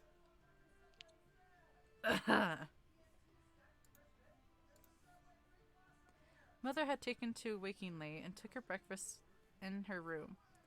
They'd visit her there, Wilbur and Tommy, but she'd often be too tired to speak at all. Tommy tried to introduce Technoblade to her once, but she was already asleep again by the time they arrived at her bedchambers. Probably for the best, Technoblade had said. I've been told I don't make great first impressions with mothers. Mostly because I met them after I slaughtered their children.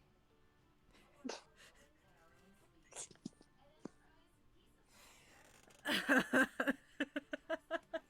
that line gets me every.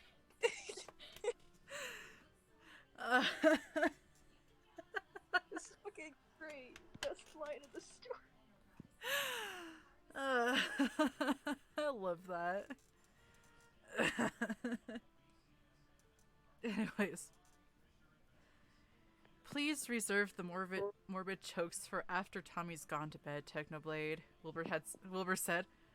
What does slaughtered mean? Tommy asked.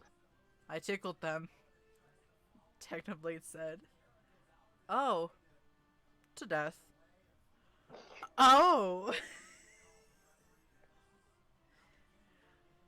Favorite part as this book progresses. Just gonna throw that out there. Wilbur had hit Technoblade on the shoulder, but he was laughing too. 3 months in, Technoblade finally relented to letting Wilbur practice long-range weapons, which turned out not to be his forte after all. The session had to stop after Wilbur almost took Tommy's eyes out with an arrow. Tommy was inconsolable. Please don't tell Father, Wilbur begged as he kneeled in front of his wailing brother, wiping Tommy's cheeks as fast as the tears came. It was an accident, Tommy.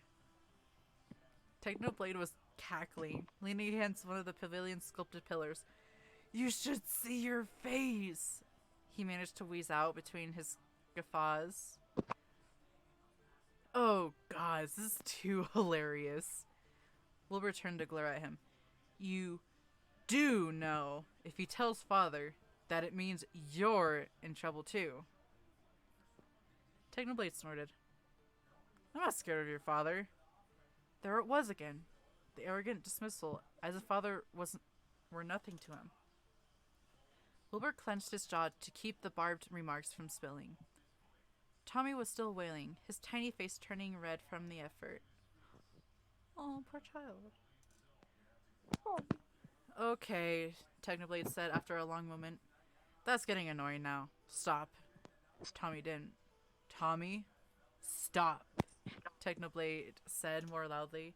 Tommy stopped, only to wipe his nose on his sleeve, hiccup, and then wail again. What's wrong with him? That usually works. Technoblade grumbled, stalking closer to them with the caution of a hunter approaching a wild animal. Welcome to the world of Big Brotherhood, Wilbur replied bitterly, still wiping gently out Tommy's face. We hope you enjoy your stay, but most likely you will suffer. Technoblade came to kneel beside Wilbur. Tommy, Technoblade demanded, that is very irritating, what you are doing. Please, quieten down. Tommy responded by crying louder. Oh, for the love of... What will it take for you to shut up? I'll do anything at this point. The crying stopped immediately. Oh, gods. Wilbur put his face in his hands. You're not supposed to say that, Technoblade. Techno. You're never supposed to say that. What? What? Technoblade demanded, panic seeping into his voice for the first time since Wilbur met him. What did I do? What the hell did I do? Tommy sniffled. You said you'll do anything? Realization dawned on Technoblade's face. Well, not anything, per se. Tommy's eyes began to water once more. Okay. Technoblade ran his hands across his face in frustration. Fine. One thing, and you'll shut up forever. I want to braid your hair, Tommy said at once. Technoblade blinked. Oh. What? I love it's so sweet.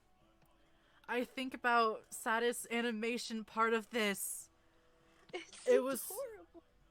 Ugh. She did it perfectly. That's such a wholesome moment. Okay. What? It's about the saddest animation. Fucking sobs. You know, after this, how about we treat ourselves to watching it?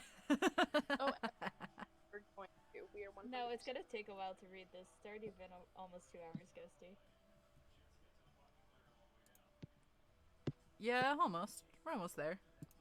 Think about it on the bright side, though. If you read it by yourself, it'll. If you're a fast reader, it'll take less. Yeah.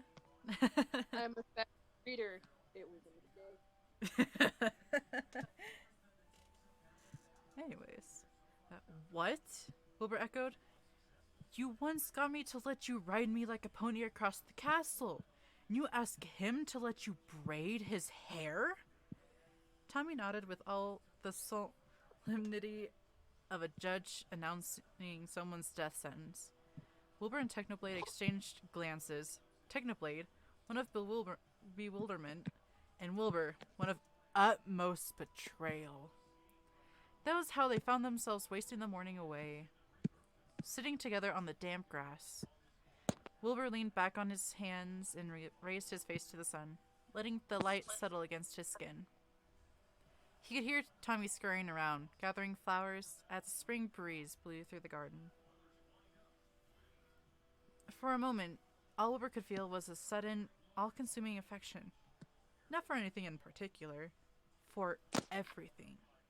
For the brilliant spinning wheel in the sky, turning everything into burnished gold. For the soft dirt beneath his hands. For the air in his lungs and the pollen on his tongue. For the distant sound of his brother's footsteps.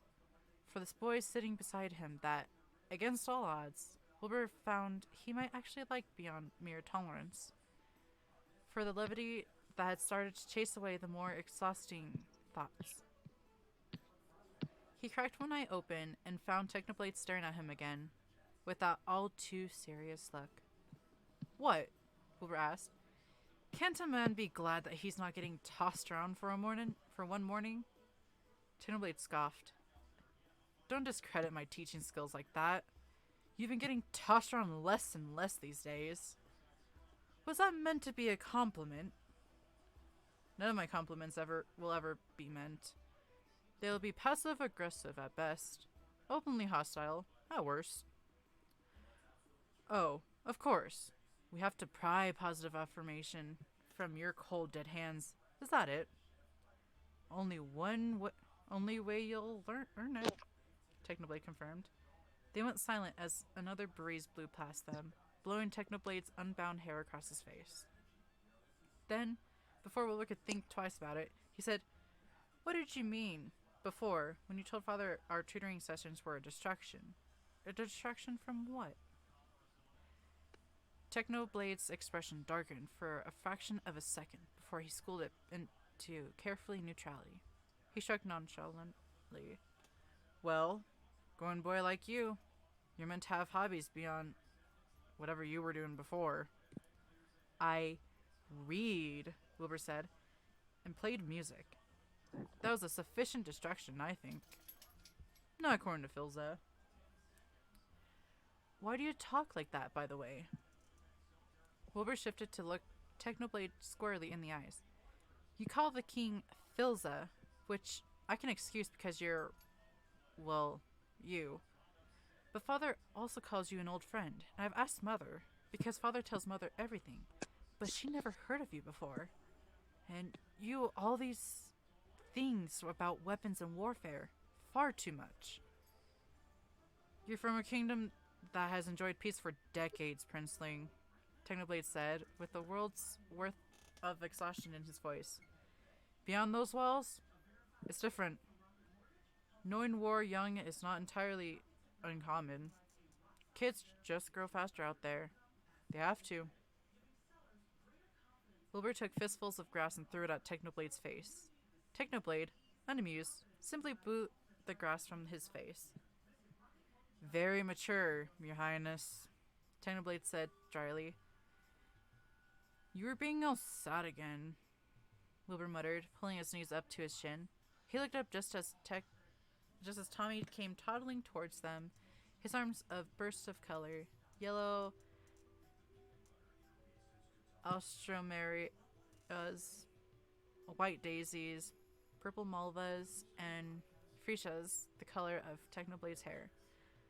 Oh, gods. Technoblade groaned as Tommy dumped his collection before them proudly. This child, we gotta protect him. Just too pure. Tommy grinned as he kneeled behind Technoblade. Dad used to braid Mama's hair all the time, before she got tired. He taught me how. Technoblade turned towards Wilbur. Should I be worried? Very, Wilbur said sagely. At least he doesn't have scissors this time, he added, recalling a particularly incensed butler who foolishly offered himself to be Tommy's training dummy last year and ended up with less hair than he bargained for. Tommy turned Technoblade's head away from Wilbur. Hold still, he ordered, beginning to take handfuls of Wilbur's hair, tugging them into place. Ow! Technoblade said after a particularly harsh pull. Sorry, Tommy said cheerfully, and began to braid in earnest.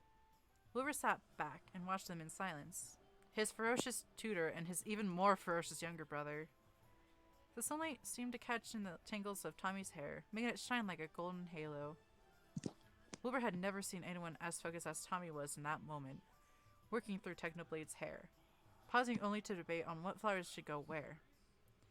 And Technoblade, for his part, did not move at all, or let out so much as a word of complaint, even when Tommy took time to educate them all on what exactly each flower meant. I could write a song about this, Wilbur mused, and then marveled at the thought. It was as if a block he'd been carrying for years lifted, and his art was now inches away from his hands. If only he brought his guitar with him today. Tomorrow, he promised himself. I'll write our song tomorrow. There, Tommy said at last, tying the end of the braid off with the red ribbon Technoblade often used himself. Wilbur blinked in surprise. Tommy, that's actually good. Really good. Technoblade reached back and ran his hands delicately over the elegant braid and the flowers woven into it. He hummed appreciatively, then caught himself before he could fully smile, because he was still Technoblade, after all. Decent, was his only comment. I'm not done yet, Tommy said, and produced one more flower, a single yellow rose. This one's my favorite, he added as he gently tucked the flower behind Technoblade's ear, the one that had the emerald earring that Wilbur had found so familiar. Because it means friendship. Oh, God.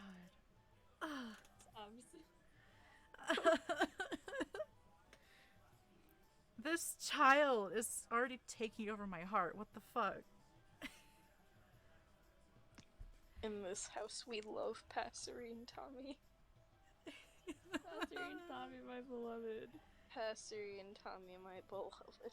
This child. Tommy stood and brushed grass from his pants. Wait, never mind. Technoblade stiffened. His mouth opened and closed, like he was trying to breathe but forgot how, before he finally said, Are we friends, then? Tommy stood and brushed grass from his pants. Well, obviously. Obviously? Oh, hey! The sudden excitement in Tommy's tone caught both Technoblade and Wilbur's attention. He began waving to someone in the distance, his smile as bright as life itself. It's Dad and Mama! Mother? Wilbur was on his feet at once, his heart hammering in his chest like a moth set aflame. Sure enough, there was Mother, out in the sun once more, for the first time in over a year. Wilbur took in a shaky inhale, not daring to breathe again, as if the image before him would dissipate like smoke. Mother, smiling at them, as she walked arm in arm with Father through the garden. Tommy ran as fast as his tiny legs could carry him and launched himself into their mother's waiting arms. Wilbur couldn't ignore the brief flash of pain that flickered over his mother's features as she gathered Tommy into a hug, but neither could he help his relief at seeing her walk at all. Well, Technoblade said from behind him. Go ahead, then. Wilbur turned to his tutor, and before Technoblade could protest, took him by the wrist and dragged him over to where Mother and Father were waiting. Father's smile was gentle and welcoming, and Wilbur could almost forgive the sadness that remained in his eyes, like a ghost hovering at the edges of his celebration. You must be Technoblade, Mother said happily, carrying Tommy in her arms as she addressed the tutor. I do apologize that it has taken us this long to be acquainted, though. Though Phil has been telling me of all you've done for our Wilby. Wilbur expected Technoblade's usual icy jabs, and was quite surprised when he bowed his head in what could pass as deference to an untrained eye. It is a pleasure to meet you, Your Majesty. Your sons have told me much about you. Mother gave Technoblade a conspiratorial grin as she asked, and I trust all they've said is in my favor, yes? Nothing about how sharp my tongue can be when I'm cranky. Oh, I assure you, they've painted you as nothing less than perfect. Technoblade glanced at Father. Although, Fizzle might had said a thing or two about your rigid standards for tea. Father chuckled. He pressed closer to Mother and Tommy, keeping an arm around Mother's waist, as if to steady her, as if to hold her together, just a little bit longer. I told you that in confidence, Techno. Technoblade, Mother repeated. That's a rather odd name. I said the same thing, Tommy added brightly, always eager to be part of the adults' conversation. Technoblade only shrugged, once again demonstrating a level of civility that Wilbur would never have expected of the same man that regularly combated the king's orders. I would feel too much like a traitor if I abandoned it now. After all these years with it, it is my one constant companion, more loyal than most. Loyalty is a rather precious gift. Mother sighed softly. She transferred Tommy to one arm and reached out with the other until she was cupping Technoblade's cheek. I do hope, my boy, she continued, her voice as tranquil as a still lake, you will find the people you can trust more than your own name. You deserve that, and more, for all you have done for my family. Technoblade blinked slowly at her, for once struck speechless. Tommy giggled. Techno is blushing. I am not. Technoblade spat hotly. Yes, you are. Tommy cooed, leaning back into Mother's arms, safe in the belief that she would never drop him. You so are. Tommy, don't torture the poor child, Mother said, even as she killed herself. Will. Father reached out and ruffled Wilbur's hair playfully. You look 100 miles away. Wilbur exhaled slowly. I'm just remembering. Remembering what? This. Mother's soft smile. Tommy's cheery laugh. Technoblade's half-hearted protest. Father's hand on his head. Everything. Nothing, Wilbur said. Forget I said anything. He smiled at his father, for once without reservation. He had never felt so light. He was almost a son again. Would you like to watch Techno and I spar? Father's expression softened. Of course. I'd be delighted to. It was the last good day. The knock came at midnight. It dragged Wilbur from the comfort of a dreamless sleep. Wilbur! Technoblade's voice, urgent, almost angry. Wilbur, open the door! Wilbur threw off his covers and bolted for the door. Technoblade stood outside his bedchambers, his red eyes blazing in the dark. He said the three words that would come to haunt Wilbur until the day he died. It's your mother. They ran through the castle, Wilbur, for the first time, outpacing his tutor. They arrived at the long hallway that led to his parents' bedchambers, already choked with servants. Move, Technoblade demanded, his voice booming over the din. Move, or I will make you. The servants rushed to the sides, clearing a path for Wilbur and Technoblade. Wilbur couldn't register any of their faces, or their voices. All there was silence. Until the worst sound Wilbur had ever heard. An anguished cry that turned Wilbur's blood cold. Tommy. Tommy's here. He burst into the room and found his brother curled into a ball by the foot of the bed. The bed where his mother laid, sleeping. No, not sleeping. Not sleeping. Not sleeping. Not sleeping. Wilbur could not breathe. Tommy was still crying. Crying for their mother. For their father. Father. Wilbur's eyes scanned the room, but there was no trace of the king. No trace of the man who had just lost his wife. Tommy. Technoblade pushed past Wilbur and into the room. Wilbur could see him. Could see it all. But it felt like watching someone else's life happen from leagues under the sea. Everything happened too slowly. Too distantly. Technoblade kneeling by his brother, prying him off the cold floor. Tommy wrapping his arms around Technoblade's neck, burying his head into his shoulder and screaming. Screaming. So loud. So loud. So loud. Technoblade, turning towards Wilbur, handing him something, pressing it into Wilbur's cold fingers. Wilbur looked down at his hands. It was a letter, crumpled, tear-stained by his own tears, he realized belatedly. Techno, it said. Tell the boys I'm sorry. And tell Wilbur he will be a better king than I ever was.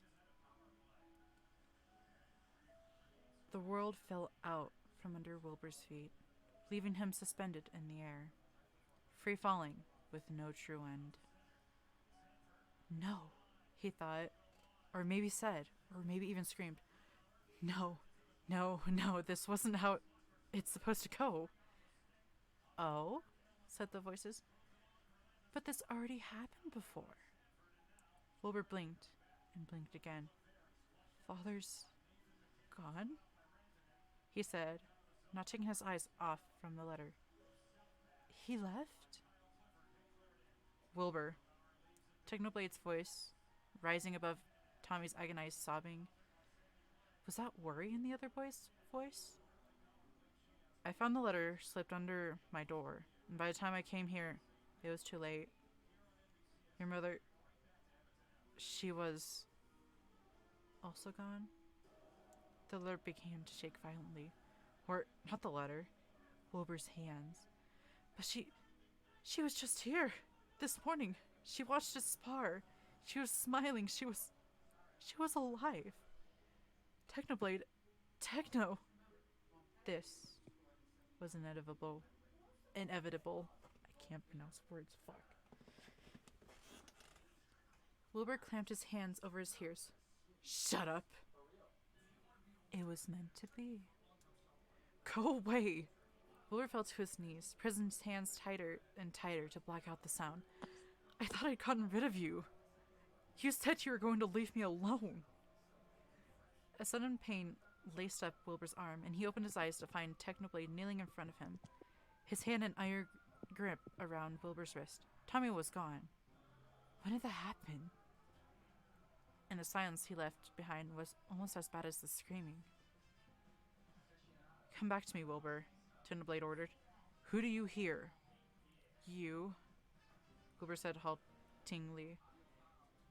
He was not for this act, not for this stage. And the voices. Technoblade nodded, easing his grip on Wilbur's wrist. I can help you. No one can. Wilbur squeezed his eyes shut, but all he could see was Mother's still form, Father's letter. Wilbur, look at me. Wilbur shook his head. I can't. Then listen to me. I can help you, Technoblade repeated firmly, because I have voices too. Wilbur's lungs began to ache with the quickness of his breath. You do? He sounded like a child, seeking comfort from a distant figure. But there was too much pain to make room for shame.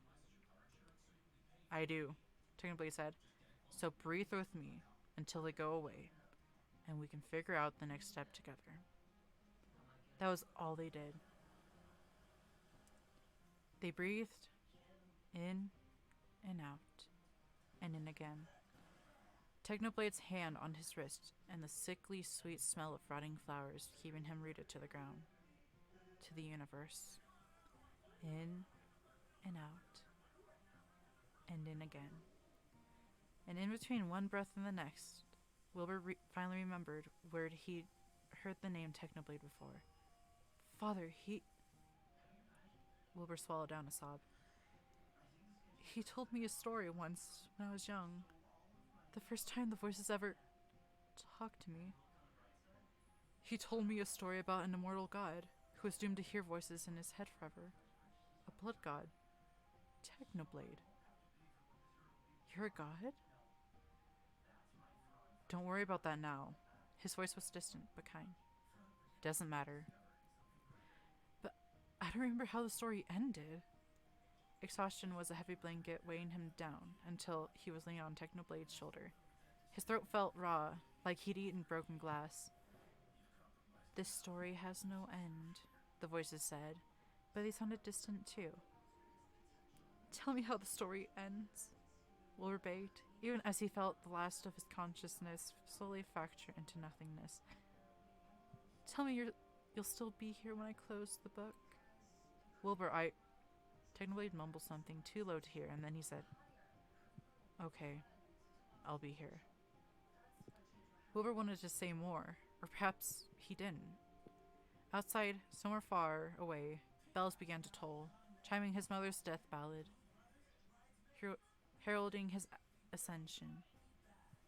Tell the boys, I'm sorry. His father's voice this time, as quiet as the rest. In between one breath and the next, Wilbur was king.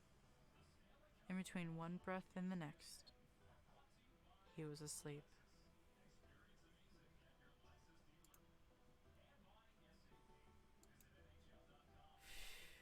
Wow, okay. That was a long ass chapter. While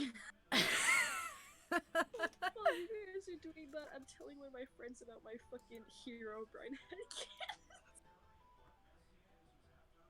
Ouch. Bruh. Ouch. How much longer do we have? Kept it. Peeps, you said this had 7 chapters, right? Yes, there's 7 chapters. We're on chapter 3. Got that. There are VODs. Yeah, there are You VODs You know this, exist. and I know you don't like watching VODs, however, there are VODs.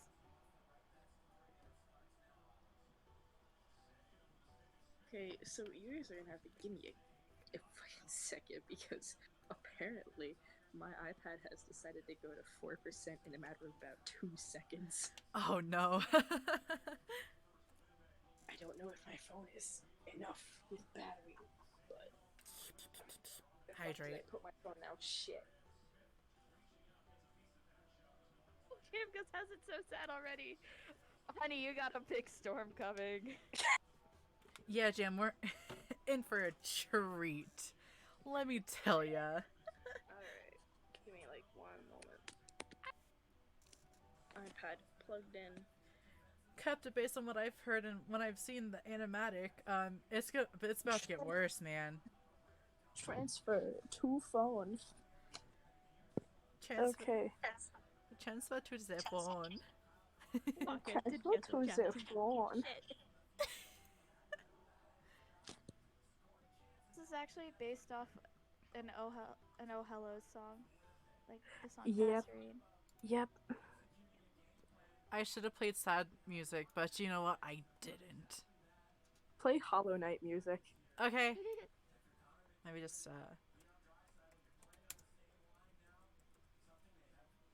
Hollow Knight music really sets the theme for like a kingdom kind of fic.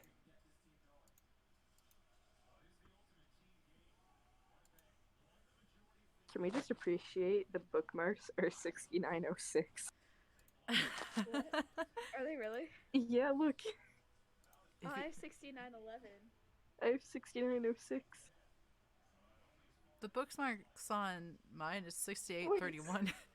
What the fuck? Wait, hold on. But before I start reading chapter 3, I'm gonna read the collections Fanfics are Oh, I gonna love read these. again when they are done. Crow Cult's DSMP favorites, best of MCYTs, other fan films, completed stories I've read, long fics to binge. I like to be sad. MCYT fic rec, Pog Wizards writing information, sobbing and flailing on the floor. Want to read Dream SMP. That shit hurted. Oh god. Sleepy Boy Inc. fics that I've read. Late night bittersweet reads. All my current 10 out of 10s from the MCYT fandom. DSMP angst. She personal fix. Woo, woo, we're popping off. Fix I cried to. Fanfics I reread or read. Infamous fanfics. Star Drops fic recommendations. I don't know about you guys, but I think my favorites are I like to be sad, sobbing and flailing on the floor, and fix I cried to. Yeah. I like that shit hurted it on God. That shit hurted. That sure hurted it. On I God. I had to, because the first one I saw was just fix I cried to. And then I realized, oh god, I gotta do it. Okay. Man, trigger warnings for this chapter. Panic attack. We're back to more panic attacks. Everyone, if it's a Drink trigger, ice coffee. Panic attack. Yes, Kepta, how can I help you? Cupta, our beloved. Kepta. Cupta, give us the question. Why is it so sad? Oh, trust me, it gets worse. Oh yeah, hold on. I'm gonna promote you on my Twitter. I am paid. Hey, buddy. Kepta, I feel the same way. And we're not even to the saddest part yet. We're in for a roller coaster, It takes man. a lot for like fanfics to make me cry. I cried at this one. I just So, take that as you will. Ghosty underscore enchant. Ghosty underscore enchant. God, I just realized something. You're using the Bongo Cat add-on too now? I found the dog. This was from this morning's stream. It was just chill time, and you know what? I found the dog, and look, we love him.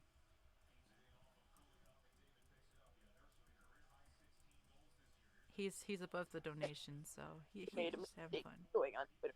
I made a mistake going on Twitter. Yeah, if you cry, you're going to need more water, so you gotta keep hydrated. Yeah, I fucking seen that, Peebs. I've seen that. I don't remember this in Hamilton. Remember this in Hamilton. What? Okay. Time to actually read. Reading. Ah, there goes my net. The fish is crying. Hold on, like I gotta yawn. Okay. Fuck, Right you're back making up me this yawn. bathroom. Shut up. Tommy knew a thing. Oh my god, I'm already fucking up. I got four words in. 4 words in. Tommy knew a ting. Tommy, shut up. Starting off great. Shut up. Tommy knew a thing or two about secrets. He was 5 years old when he first heard the word, whispered from father to son. Let's keep this a secret, all right, Will? Dad said. Oh my god, Dad had said in a gentle hush of midnight, unaware that Tommy was right outside the library door, hanging on to every word. Even then, Tommy must have known Wilbur was special. If Dad was speaking to him like that, not like he was an annoying child, but like they were equals, bearing the same burdens and battle scars. What if they never go away? Wilbur had whispered back. Tommy had never heard his older brother so frightened. Tommy walked away before he could hear the rest of this conversation. He was obviously not privy to. Looking back, perhaps some part of him wanted to preserve his gilded image of his older brother, like a dead fossil crystallized in amber. His older brothers were never scared. Older brothers never bled. older brothers never cowered. Older brothers were immortal. He would hold on to that belief until it was too late. He was 6 years old when he got a secret to keep of his own, and truly understood its burden. A year later, and his brother is crowned. Tommy stood proudly in the crowd as Wilbur kneeled before a man in white robes. The sunlight from the shadows cut in the jewels of the crown held over Wilbur's head, a crown that was once their father's, but no longer. Shut the fuck up, phone! I don't care if there's 20% battery. Wilbur recited the oaths of protection and generosity, goodness and fairness, righteous justice, and unwavering fealty to the kingdom. And the robed man proclaimed him King Wilbur, protector of the realm, ruler of the kingdom. Long may he reign. Tommy had cheered the loudest, enough to shake the rafters above, and when Wilbur smiled, he knew it was just for him. 2 years later, on the cusp of his 10th birthday, Tommy asked Technoblade the same question he'd been asking since they met. Will you train me? This time, Technoblade said yes. Time unfurled like an unbound parchment, rolling off into the distance without Tommy's notice. They grew together, him and his king brother, taller and broader, stronger and smarter. More Wilbur for the latter, if Tommy were to be honest. Wilbur's duties took him for Tommy more often than not, but that was alright too, because Tommy had Techno. They would spar and talk until Techno was inevitably called back to the king's side, but by then Tommy was appeased. The days he was alone were the worst, but mostly indistinguishable in their monotonous quiet. On one of those days he found himself drifting aimlessly through the castle. Halfway down a vaguely familiar hallway, he had heard something that he had been sorely missed since his mother's death. Music. He followed the sound to a door that was slightly ajar. Tommy held his breath as he looked through the crack, and then lost his breath altogether when he found the source of the mournful melody. Wilbur, tiredness etched into the slope of his shoulders and the skin under his eyes, strumming his guitar, cursing as he missed a note or two, but still continuing, still playing, still soldiering on. And with him was Technoblade on a sweetly keening violin, his scarred hands moving gently over the strings, his bow arm moving fluidly through the air.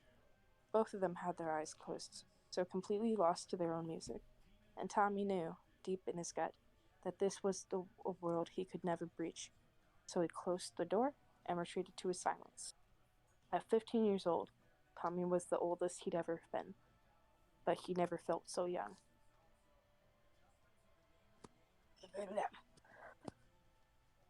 Wilbur's official chambers were not meant for those outside of the council, but Tommy had never been one for rules. The guard outside of the carved double doors, truly pretentious in Tommy's correct opinion, merely sighed at the sight of Tommy coming down the hallway and just shuffled to the side to let him pass. His Majesty has a lot of paperwork to do, the guard said, trying, and failing, to be stern. If so, then His Majesty would certainly welcome my esteemed company, Tommy replied, giving the guard a grin and a salute as he pushed his way into the king's offices. Beyond the door was a large, sparsely decorated room. There used to be paintings on the wall of the past kings and their forefathers with gold hair and brilliant blue eyes. But the first thing Wilbur had done as king was take them all down. Tommy remembered sitting on the floor of the offices, staring up as Wilbur climbed a ladder, rolled up his sleeves to his elbow, and began ripping the paintings from their hook. There had been such violence in his movements, as if the task was the very bane of his existence. Once it was done, Wilbur stood in the center of his devastation, taking in the bare walls, and nodded to himself, pleased. Tommy didn't know if Wilbur even noticed he was there, too. The paintings on the walls now were the only landscapes Mama used to make. Tommy's favorite was one of a mountain range shrouded in blue mist, because he could see in the corner where Mama had given him the brush for a few seconds. 3 around brush strokes, and an otherwise perfect painting that stood out as a reminder, once upon a time, Tommy had existed in the same universe as his mother. Bookshelves stood against one wall, with the other 2 set with floor-to-ceiling windows overlooking the gardens outside. At the center of all things was a desk and a king. Wilbur sat scribbling away at a roll of parchment. His crown lay discarded beside the ink pot and a cup of cold tea. "What are you doing?" Tommy asked, closing the door behind him. Wilbur didn't reply. He gave no indication of even hearing him. Tommy rolled his eyes and produced 2 apples from his pockets. He made his way over to the desk, moved over a stack of heavy, important-looking books, and hauled himself up to a sitting position, his legs dangling over the edge. "You've been here all day, you know," Tommy said idly, balancing one of the apples on the tip of his finger. "Missed breakfast and lunch." Wilbur only grunted in response. "Kingdom's on fire," Tommy continued. "Rioting in the streets. Guards are staging a coup. Techno is leading them." "Sure, Tommy," Wilbur said non-committally, reaching to dip his quill into the ink pot. Tommy casually moved the ink pot out of his reach. Wilbur glared up at him, finally acknowledging him, albeit with annoyance. "What do you want, Tommy?" Wilbur asked, irritable. Tommy took one of the apples and planted it squarely in front of his brother. "Starvation's a pretty shit way to go," Tommy said. "Find a less dumb way to die." Wilbur stared down at the fruit as if he had never seen one before. "I'm not hungry," he said. At the exact moment, his stomach started to growl. Tommy snorted. "How embarrassing for you." "Shut up." But Wilbur was putting down his quill and reaching for the apple. Tommy bit into his own to hide his self-satisfied smile. Tommy leaned over to catch a glimpse of what Wilbur was writing. His brother's familiar looping script had already covered most of the page with words like intentions and fortifications and conscription. "Conscription," Tommy repeated, around a mouthful of apple. "What does that mean?" "Swallow before speaking," Wilbur said mildly. "Swallow before speaking," Tommy mocked. "You sound like our old governess, so grouchy." He inhaled too quickly. Unchewed apples slid down his throat and lodged there. Tommy gasped for air, reaching blindly for something to drink. Wilbur hastily placed his teacup into Tommy's hand, and he drank it down with gusto until his airways were clear once more. When he looked at his brother through a blur of tears, Wilbur was desperately pursing his lips in a valiant fight to keep his laughter down. "You're an ass." Oh my god, my cat just scared the shit out of me. Cats. Oh my god. Tommy, what the fuck? Hold on, I'm gonna go grab him. I'm gonna go grab my Tommy boy. Come here, Tommy. Hey, gangs, how we doing? Tommy. uh, No, Tommy, come here. we're talking about water. Okay. I know, I can see that. That's really funny. You guys are gonna have to give me a See, I second. don't know why you said all water is gray. What the fuck kind of water are you drinking?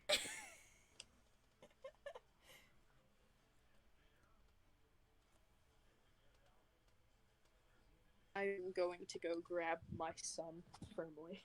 He's grabbing his own Tommy. How ironic is it that his name is Tommy, and I've had him for like 4 years? New owns Tommy? Question mark. Shut up. What, Kefta? What?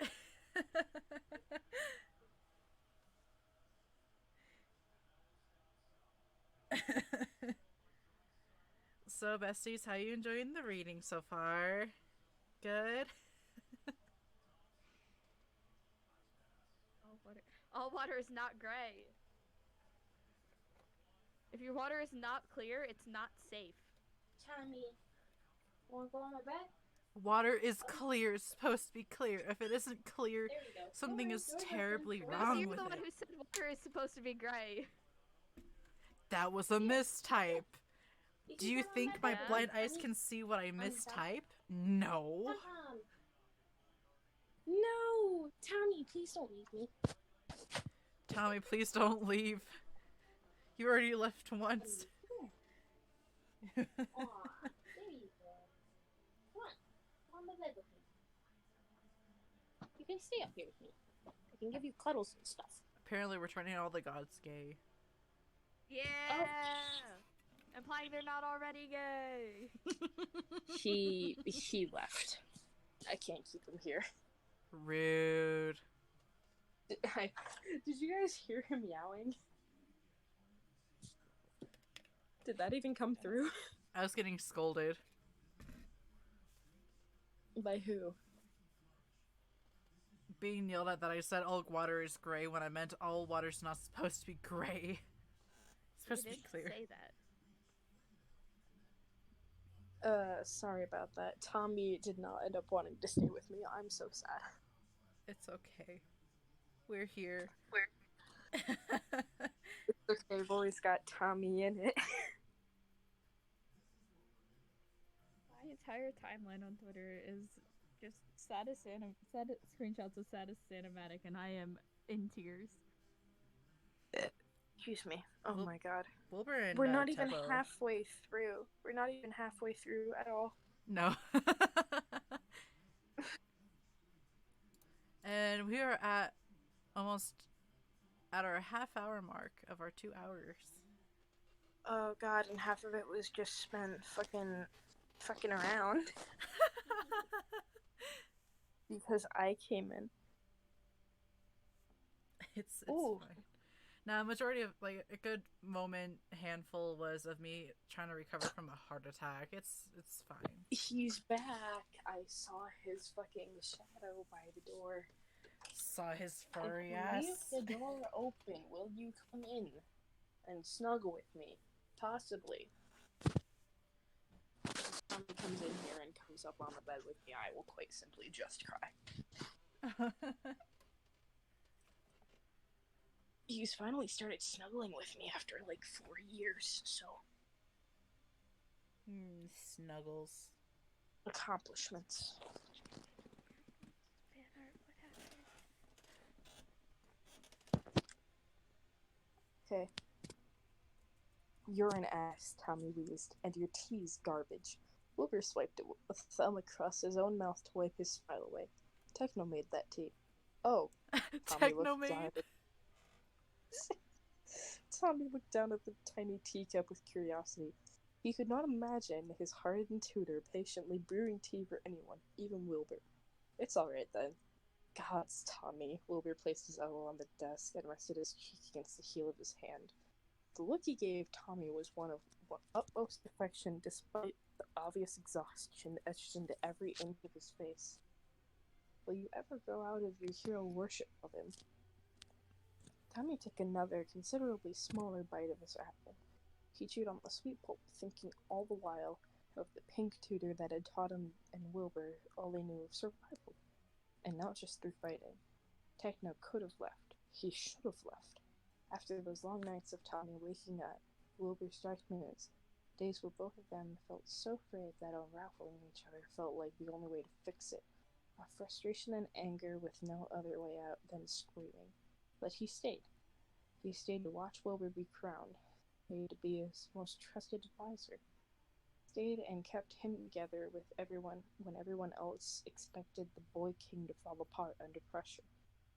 He stayed and marked Tommy's height in one of the statues in the training pavilion, despite his insistence that Tommy had not grown an inch. He stayed even after Wilbur forced him to attend balls and galas, and endured each one of Tommy's jibes of the pompous suits he was made to wear. How on earth could Tommy grow out of worshipping someone like that? Tommy swallowed, shrugged. Maybe if you were awesome, I'd hero worship you too. Wilbur scoffed. I'm awesome. Wilbur, if you have to say I'm awesome just to prove you're awesome, you are not awesome. Do you remember, Wilbur said suddenly, straightening in his seat and staring at the blood-red fruit in his hand, when we used to pick these with Mother? And Dad, Tommy almost added, before catching himself. We'd go down to the orchards with the big wicker baskets, Tommy remembered.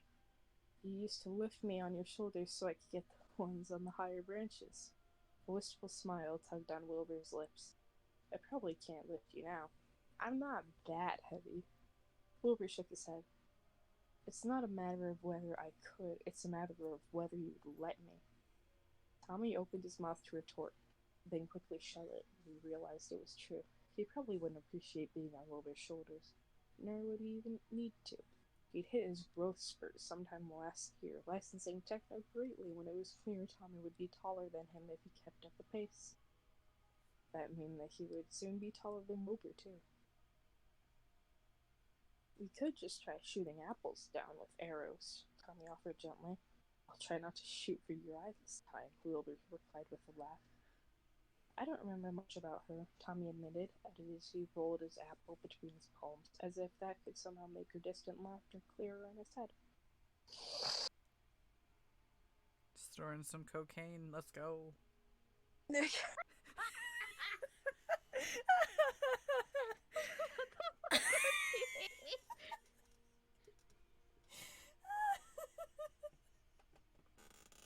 I heard the long snort in silence, so I had to.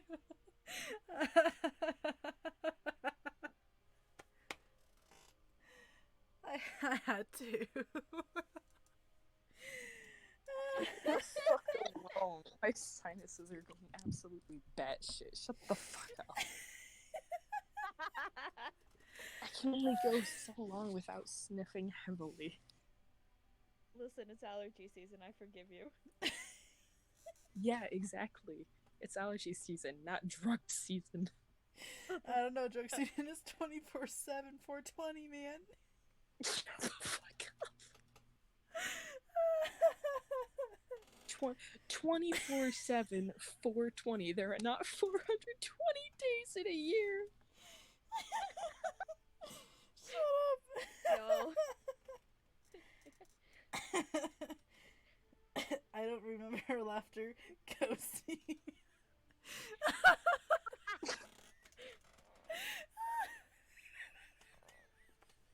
Oh god. Oh my god. I think we just killed Ghosty.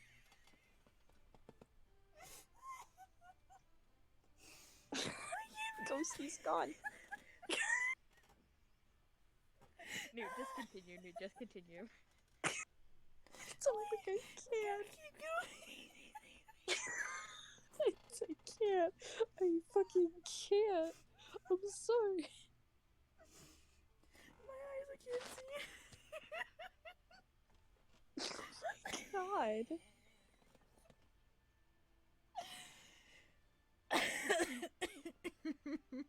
Don't worry about it, Kafta.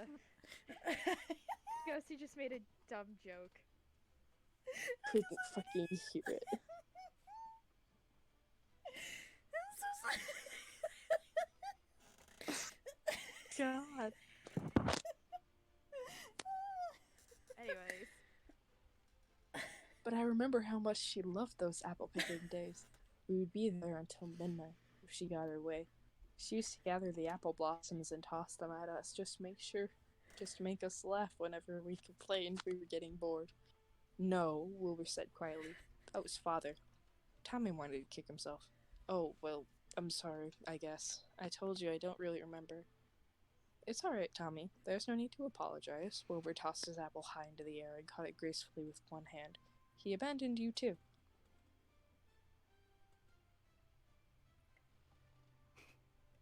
Feels like got into a divorce and he didn't get the kids.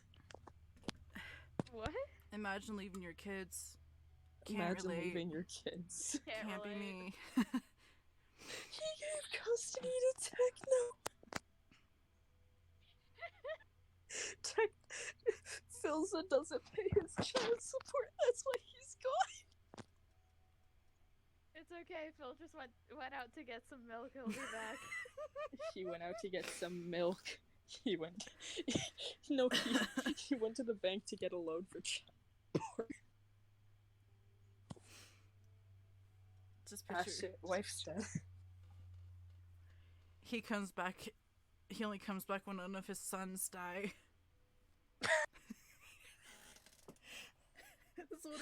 That's what he did the first time. He came back, killed his son, and now he has dead son. And just when he comes back from the market. Who says I need two sons when one son is more affordable?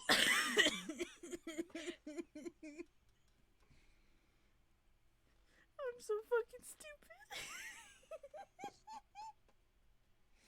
What did you do this time?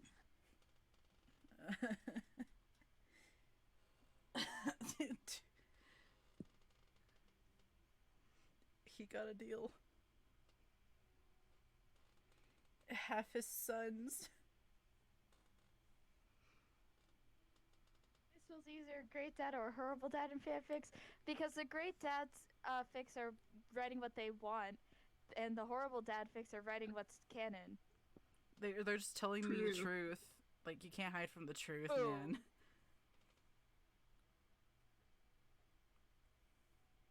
Then in reality, he's Croza. And then Crowfather. Crowfather. Crow Almighty father. Almighty Crowfather. He comes back to Ufa's son. Yeah. Anyways. I'm sorry, I'm trying to take care of something real quick. Of course. We're just here making dumb jokes. People are like, oh, it's going to be such a nice stream. We're going to be reading. We're gonna be reading Passerine. It's gonna be so cool. And then they just join into this, just here.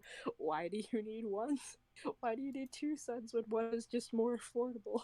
Even though it was a 2-for-1 That's deal.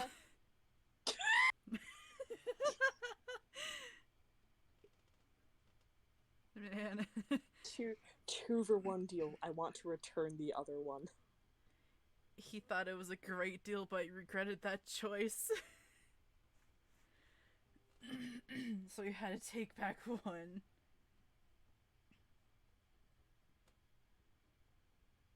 He really went, I want a refund.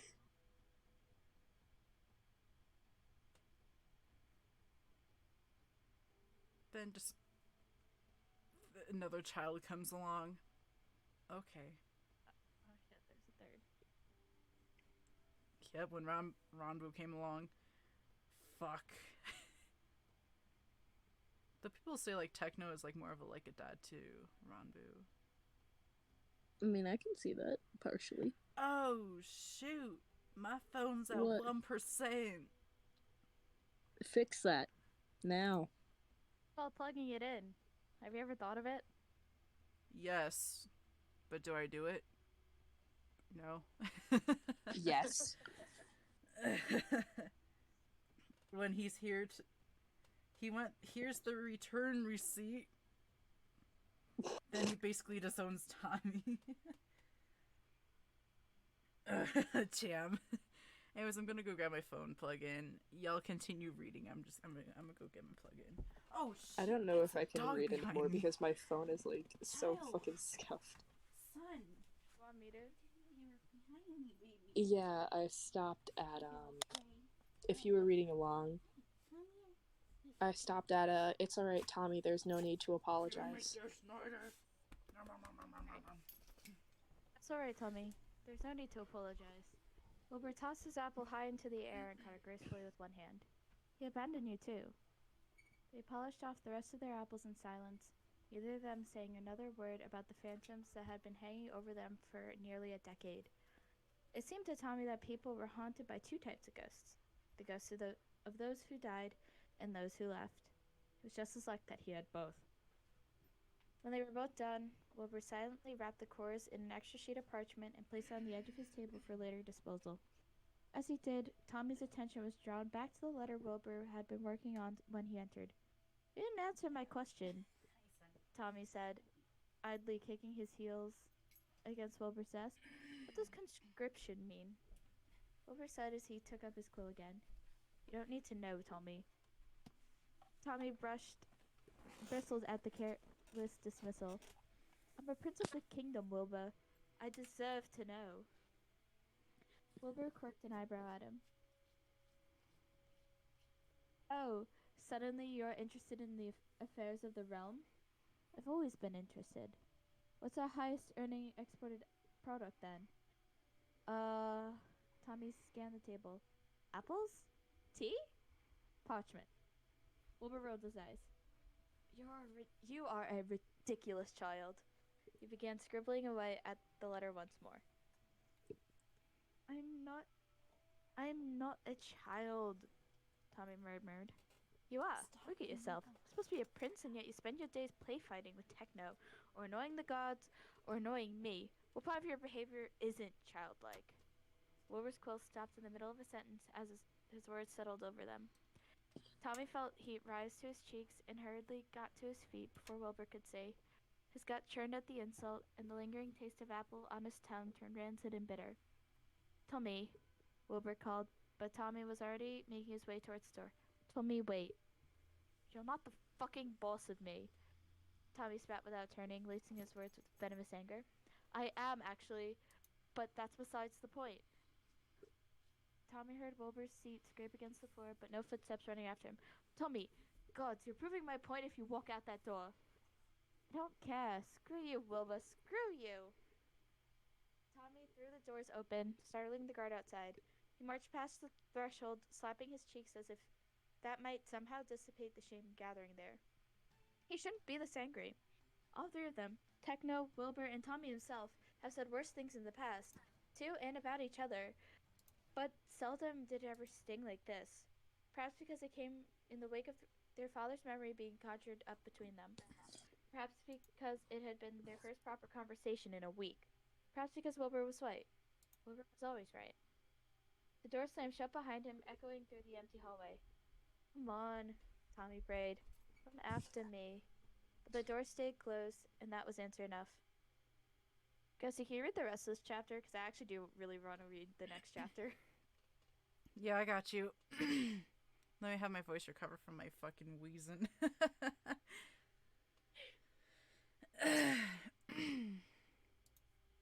Anyway. Ghost, our beloved. Okay. All right. Tommy found Techno in the training pavilion, practicing his lunges with the silver trident Wilbur had gifted him a few years back. Technoblade took one look at the expression on Tommy's face and tossed him a spear that had been leaning against one of the statues. My headphones tangled, fuck. Anyways. Wordlessly, they took their positions in the middle of the pavilion, sizing each other up for a moment before jumping into action. After 6 years under Techno's tutelage, Tommy could hold his own against knights twice his age and size. He'd even beaten Wilbur in once, though the older sibling profusely maintained that he went easy on Tommy. But he had never beaten even beaten Techno. Tommy was sure even Wilbur, who'd been training with Techno for longer, had never won against their tutor. In a truly bleak moment when he was 13, Tommy eventually realized that the man they were fighting against might not even be using his full strength. But that didn't matter right now. It wasn't about winning this time. Tommy rushed Techno with a visceral scream. Visceral. Thank you. You're welcome. English is not my thing. A sound that came from deep within his chest. Techno deflected him easily enough, but Tommy continued the onslaught, dealing blow after teeth-shattering blow. He kept screaming through it all, screaming nonsensically, screaming at his brother, at his dad, at his kingdom, at the gods themselves. He felt as if his throat might tear itself apart. Tommy managed to push Techno back towards one of the statues, the one that bore marks of Tommy's heights over the years. Techno grunted as Tommy shoved the butt of his spear against Techno's chest, and then retaliated by catching its shaft in the prongs of his trident. With a single jerk of his arm, Techno ripped the spear out of Tommy's hands. It clattered to the floor somewhere behind Tommy, but that didn't stop him. He balled up his fist and hit indiscriminately at Techno, his knuckles finding an arm, a rib, a collarbone. And Techno merely stood there, taking all of it. He let Tommy burn his anger away into exhaustion, without a word of protest. When Tommy collapsed to the ground, a heaving, sweaty mess, Techno silently placed his own weapon to the side and lay down beside him. They spent half an hour just like that, staring up at the roof, listening to Tommy's harsh breathing slowly wind down. Neither of them spoke. Neither of them needed to. Silence was a language in and of itself, and Techno was the most fluent in it. And so, he was the one who knew just how to break it. Let me guess, Techno drawled. You and Wilbur had a fight again? Tommy exhaled through his nose. Called me an annoying child, he muttered. He does that every day, Tommy. I know. It was different this time, though. He might actually have meant it. There was a rustle of fabric as Techno crossed his arms under his head. Well, Wilbur's not having a very fun week, so I take anything he says... okay. Take anything he says with a grain of salt. I wouldn't know that, Tommy grumbled. Neither of you tell me anything. You never expressed a desire to be told. I would appreciate being told regardless. Noted then. Another moment of silence stretched before Tommy whispered, He didn't even run after me. He would have before. Out of the corner of his eye, he saw Techno shift, so he was looking down at him, arm braced against the floor. When Techno spoke again, his voice was patient. Before what? Before he was king? Tommy sighed. He felt like his lungs had come loose in all the chaos. Everything in his chest was all too tight, all too sore. He closed his eyes against the pain, seeing his brother in the darkness, brown curls falling over his eyes as he bent over his guitar, smiling at his own music. Tommy would give anything to hear Wilbur play like that again. No, Tommy began, rethinking his words even as he was saying them. Being king has nothing to do with it.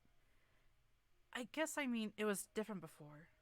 Before he started choosing being king over being my big brother. Oh, Tommy. The sadness in Techno's voice made Tommy's eyes snap open. You think he has a choice? Tommy rolled over to finally look Techno in the eyes. Not much had changed with Techno over the years. He still kept his hair long and occasionally let Tommy braid it. His hands remained as scarred as ever, with some fresh ones now and again from the adventures he told no one about. And he still wore shirts with too many ruffles for Tommy's taste. But he no longer had the emerald earring he used to wear when they were younger. Tommy couldn't remember the last time he'd seen Techno with it. In its place was the sapphire Tommy had given him 2 years ago, mostly as a joke, and he'd only admit he was pleased to see Techno wearing it under the threat of death. Techno's expression was shuttered, in that way of his whenever uncomfortable topics came up.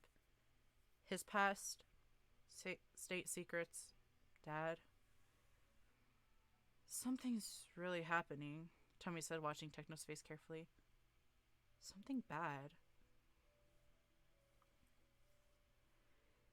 Techno's face remained unchanged, save for the telltale quirk at the corner of his mouth that signaled his anger. Tommy had only seen Techno truly angry at a handful of times, and was not eager to add to that list. Things are a bit fragile right now, Techno said, but I'm trying. I really am, and I need you to know that, Tommy. I do, Tommy said resolutely. I trust you. Because while Techno had stayed when Tommy and Wilbur were at their worst, they repaid him in kind. A few years into Wilbur's reign, Techno had taken to studying up on statesmanship and politics and etiquette, as if his very life depended on it. It was the only aspect he was lacking in, he said, and he needed to cover for Wilbur when push came to shove on the debate floor. And while Tommy and Wilbur couldn't understand his sudden zeal, they still knew that their tutor needed rest as much as any other human being.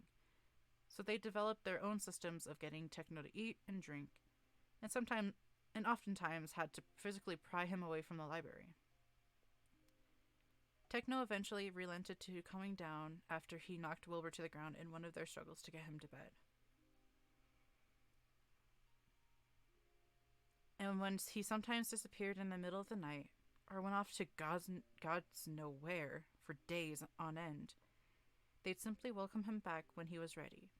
No questions asked, probably because the look on Techno's face after his little escapades implied... escapades. Is that it? Escapades? Yeah, escapades. Escapades. I think about Dory when I say escape. Escape.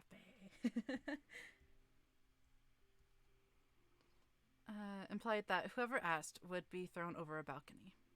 If things are so bad, why are you here then? Tommy asked. Shouldn't you be at the king's side? Sir right-hand man.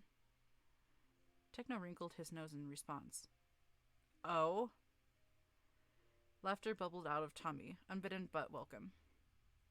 I see. He kicked you out too, didn't he? I suggested a solution that would end all of our problems very easily. Wilbur vetoed it, adamantly. Tommy grinned. So, you're throwing a tantrum? Techno scoffed. I'm not you, Tommy. He paused. But I suppose under the dictionary definition of a tantrum, I'm currently in the middle of one. Tommy began to laugh, that sort of laugh that ended in wheezing and hiccups. Techno watched him with a faint smile, and the two of them basked in the simplicity of it. Just two boys on the floor on a hot summer day, laughter bouncing off their skin like sunlight. We'll be okay, Techno, Tommy assured him once he settled down. I mean, it's you and Wilbur. You'll figure it out like you always do. Techno stared at Tommy for a moment before quickly looking away. That's enough saccharine garbage for one day, I think. Get up so I can beat you to the ground again. What does saccharine mean? It means you need to brush up on your vocabulary, Tommy. Techno got to his feet and offered Tommy a hand. Tommy grinned as Techno pulled him up, and though his palm was scarred, it was warm. Tommy rolled his shoulders back until he heard the satisfying pop of his bones righting themselves. He and That's Techno... what happens when I rolled my shoulders. you got a pop? I got pops. Snap, crackle, pop, Rice Krispies. Oh my god, that hurt. Ow. He and Techno had sparred until the sun went down, at which point a messenger had arrived to inform Techno that Keen Wilbur had said uncle and was crying for help. Not in those words, but close enough in interpretation. Go, Tommy's had encouraged when Techno had hesitated on the steps leading down from the training pavilion. At least one of us is welcome back in His Majesty's good graces. He should be looking for a way back into yours, Techno had replied, and was gone. Tommy had spent the rest of the evening stabbing at a training dummy with his spear, until another servant arrived to call him to dinner, which, unsurprisingly, he ate alone in an empty dining room. Afterwards, he'd made up his mind to swallow his pride and found his way back to Wilbur's offices. The guard saying post outside was gone, which meant that Techno was still inside. After all, who needed guards with Technoblade there? As Tommy drew nearer, voices had begun to filter in through the door, muffled but getting clearer as he approached. Quiet today, someone was saying, but that hardly means anything. I think they know something I don't, Techno. Tommy held his breath as he pressed his ear against the door. Did you do the breathing exercises I taught you? Techno's soft drawl. Did I? Of course I did. I did everything you said. I always do. Wilbur's fraught murmur. Then why won't you let me do this for you? Do what? Tommy had leaned in as close as he dared. Because it won't help, Wilbur had said. It sounded as if this was an argument they'd had a million times before. We don't know why they're gathering at the border yet. You've studied history. You know nothing good ever comes from that sort of maneuver, Wilbur. Meanwhile, the longer we wait, the less prepared we'll be when they... If they do, Wilbur interrupted. We're not entirely unprepared. I've sent the conscription notices. There was a loaded pause. You did? Tommy didn't know if Techno sounded more impressed or indignant. When? This afternoon, after my little brother looked me in the eyes and I realized just how much I have to lose. At that point, Tommy had backed hastily from the door as if it burned him. He turned on his heels and ran his head spinning and his heart hammering, unsure whether to laugh or to cry. Something bad was really happening. Something that made Wilbur think he was going to lose everything. Tommy didn't pay much attention to his history tutors. They were never as amazing as Technoblade was. But he did know that his family had maintained peace in the kingdom for decades. And that talks about borders were never joyful affairs. Now, in the silence of his bedroom, he paced, working out the kinks in his body and trying hard to ignore the gnawing feeling that he was on the brink of something too large to comprehend. But there was one thing he knew for certain. None of this would be happening if their father had stayed. Techno did, even when they'd only known him for a few months. What stopped him from doing the same? And then there was the guilt of knowing exactly what could have made him stay. What could have been done. Secrets. What terrible, heavy things. Tommy was still wearing a path through his rug when the knock came, startling him out of his thought. "Yes?" he called, suddenly getting the urge to reach out for one of the decorative swords hanging from his wall. "It's me. Wilbur." Tommy relaxed, and then, jolting back. "Wilbur?" Tommy opened his door slowly, unsure of who was waiting on the other side, the king or the brother. But standing at the threshold, his shoulders slumped and his smile tired, was just Wilbur. "Hello," Wilbur said. "Can I come in?"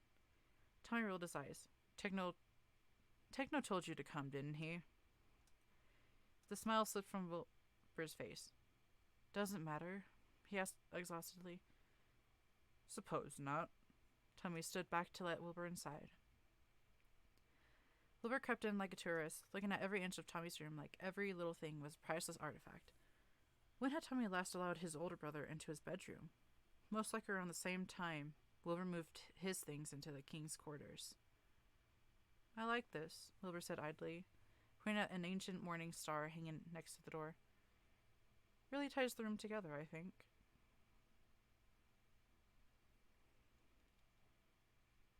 "Cut the crap, Wilbur," Tommy snapped, the morning's vehemence returning like bitter waves to the shore. "Just tell me why you're here." Wilbur sighed as he threw himself down on one of the spare settees. "We need to talk, Tommy."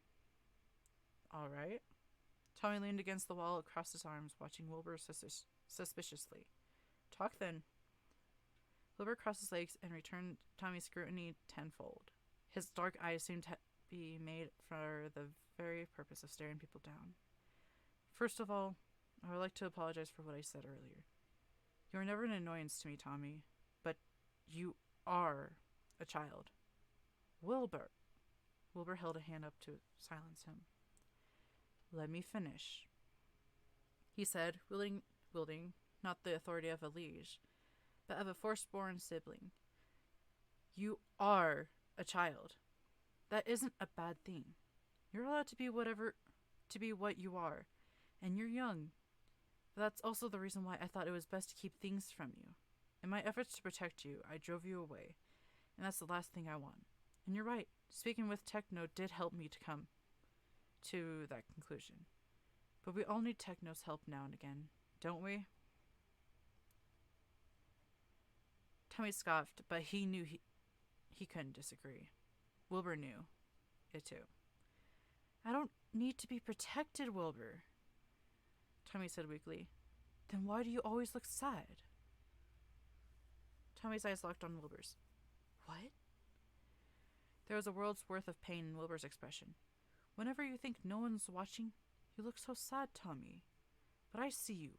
You joke and laugh and shout all day, but the moment you're alone, you get this look on your face, like you're carrying some heavyweight and you're trying to find somewhere to set it down, but there's nowhere.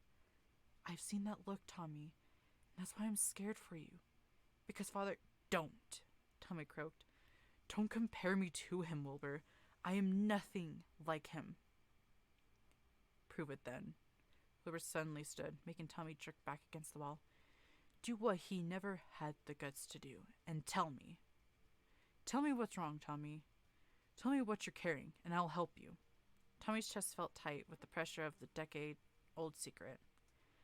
His eyes instinctively scanned the room for an exit. Some way out. Some way to never speak of this again. He wanted nothing more than to melt into the wallpaper behind him and never see the light of day again. Wilbur's expression softened at Tommy's panic, and he slowly sat back down on the settee. I'm sorry, he said gently. I didn't mean to... He pinched the bridge of his nose and let out a long sigh. I'm so shit at this. Okay. Here... To prove to you that I can handle your secret, I'll tell you mine. Tommy's brows furrowed. You have a million secrets, Wilbur. Maybe even more than that. I know, but this is the secret, Tommy. There it was again. The feeling that he was sitting on the precipice of a dark, unfathomable chasm. I, said Wilbur, hear voices. He tapped his temple, right here. Voices that aren't mine, or anyone else's, as far as I know. We're still trying to figure it out. We? Tommy breathed.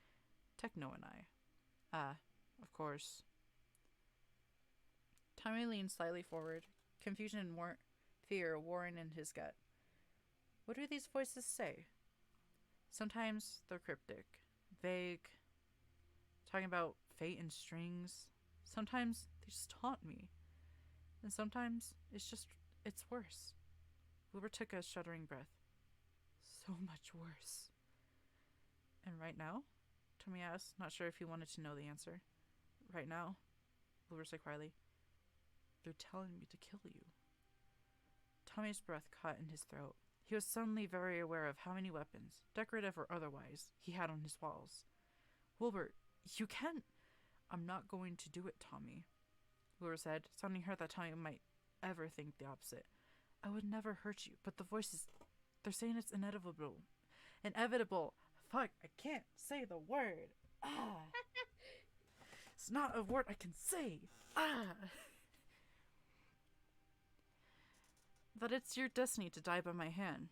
That this is a story that has been told many times over. And we can't change how it ends. And how does it end? Badly, Wilbur whispered. His tone made it clear that whatever it was, Tommy was not prepared to hear. Well, you don't actually know what the voices are saying are real, right? It's all nonsense and it won't actually happen. But it already has. Wilbur swallowed, and both he and Tommy steeled themselves for what he was about to say. 2 months ago, the voices told me there was something coming, that an army was gathering at our northern borders.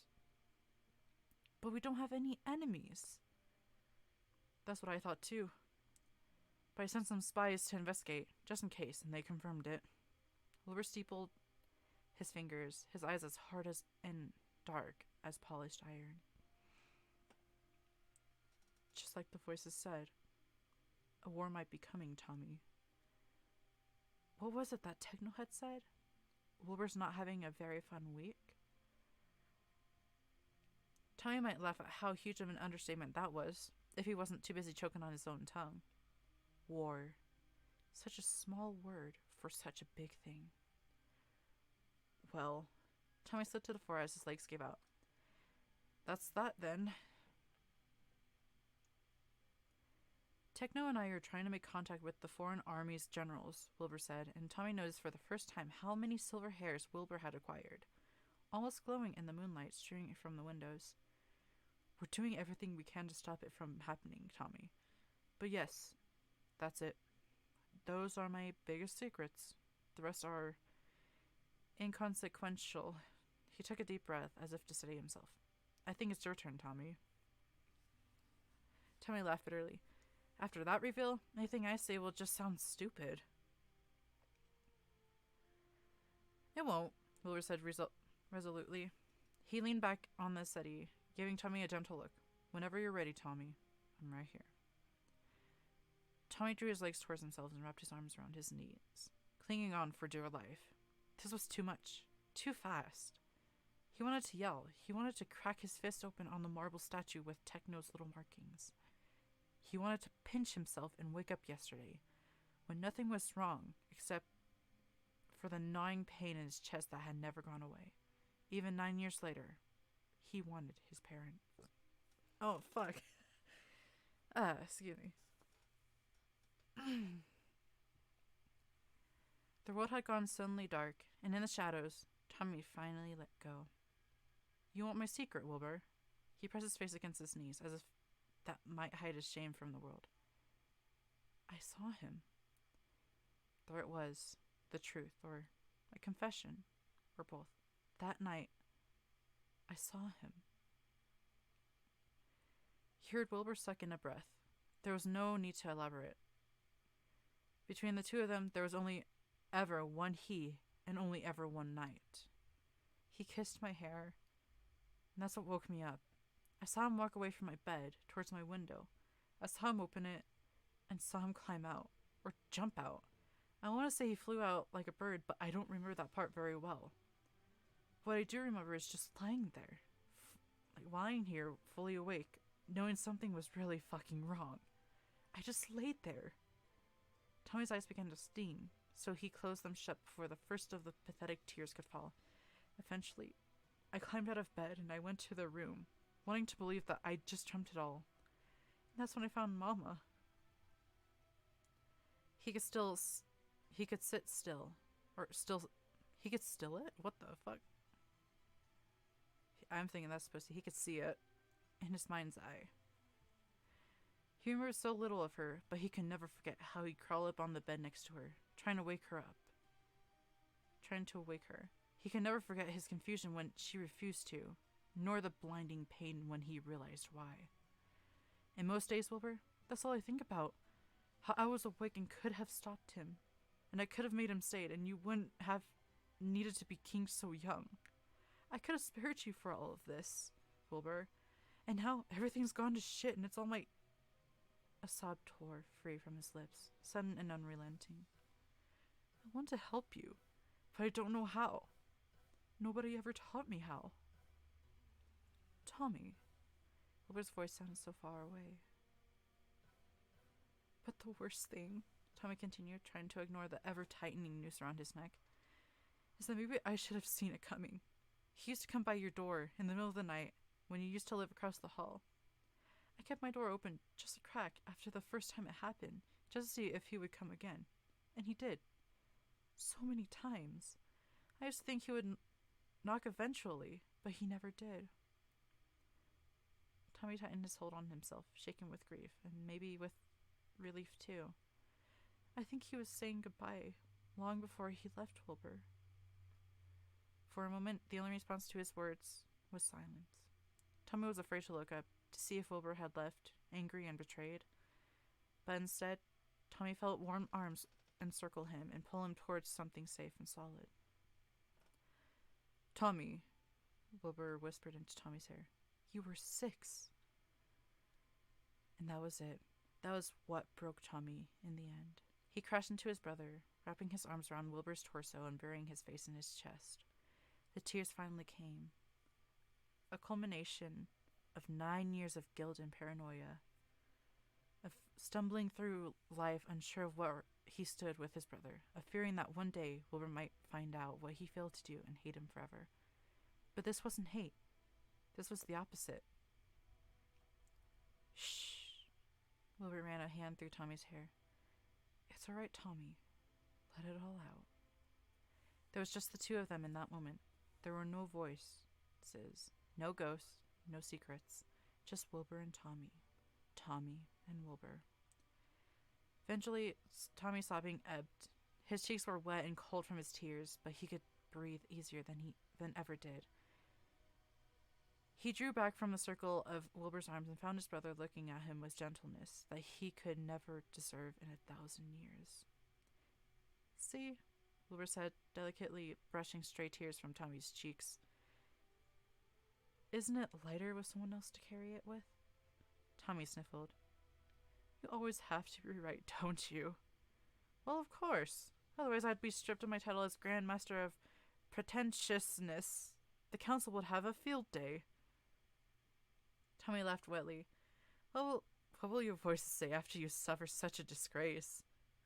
Funnily enough, Wilbur said softly, they're very quiet right now. So what happens now? Tommy whispered into the dark.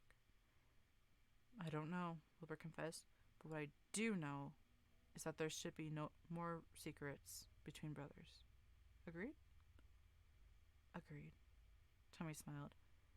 No more secrets. Wilbur looked as if he wanted to say something else, but Tommy would never have the chance to find out what, because at the same moment, Techno burst through the door, his expression like hellfire. Wilbur was on his feet in an instant, reaching for a crumpled note Techno was holding out to him. Tommy watched his brother's face drain of all color as his eyes scanned through the message. What? Tommy demanded, his heartbeat ringing in his ears. What does it say? When Wilbur looked back at him, his eyes were bleak and haunted. You wanted to know what conscriptions were for, Tommy?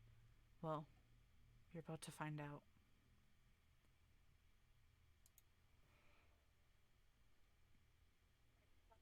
Buckle up. The chapter.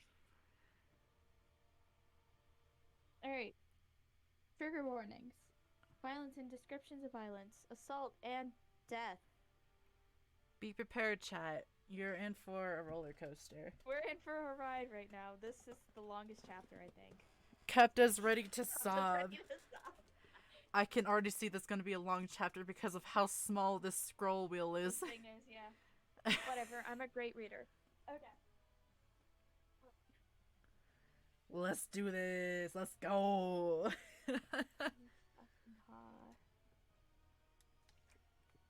Three men stood on a balcony where once there were two. A mortal king, a mortal prince, and a red-eyed teacher. In the gardens below, travelers were gathering, most weary from their journey from every corner of the vast kingdom. Even now, more were still pouring into the capital city, staring in wide-eyed confusion, a conscription notice tucked into their pockets or crushed between nervous fingers. All able-bodied citizens of the kingdom are called to the king's castle. The letters all said, carried from bustling towns to quiet villages by messengers on the kingdoms of swift-footed horses and courier birds, taking to their familiar wind-carved routes. War is coming, and it is time to defend your motherland. The conscription letter had gone on to specify that only those over the age of 18 were to be included in the king's army. Many had chosen to ignore that. Among the horde trickling slowly into the heart of the kingdom was a brown-haired boy a year shy of the stipulated age. He kept the hood of his battered cloak up so no one could see the traces of boyhood still etched into his skin like a brand. Someone noticed. It was a girl with hair as pink as the hibiscuses that grew in her garden. She had lived in the city all her life. Once, a man with the same hibiscus-pink hair had walked into her flower shop, his eyes bleaked and unfocused. He'd asked her if she had any yellow roses for sale, and had bought it all. It was only later that she realized who the man was, but by then he'd already left, heading towards the woods that bordered the city. Now, she marched along the city streets that had become unfamiliar over the course of a week. She'd left her garden to the care of an elderly neighbor. A sign was left on her flower shop door. I wanted to sneeze.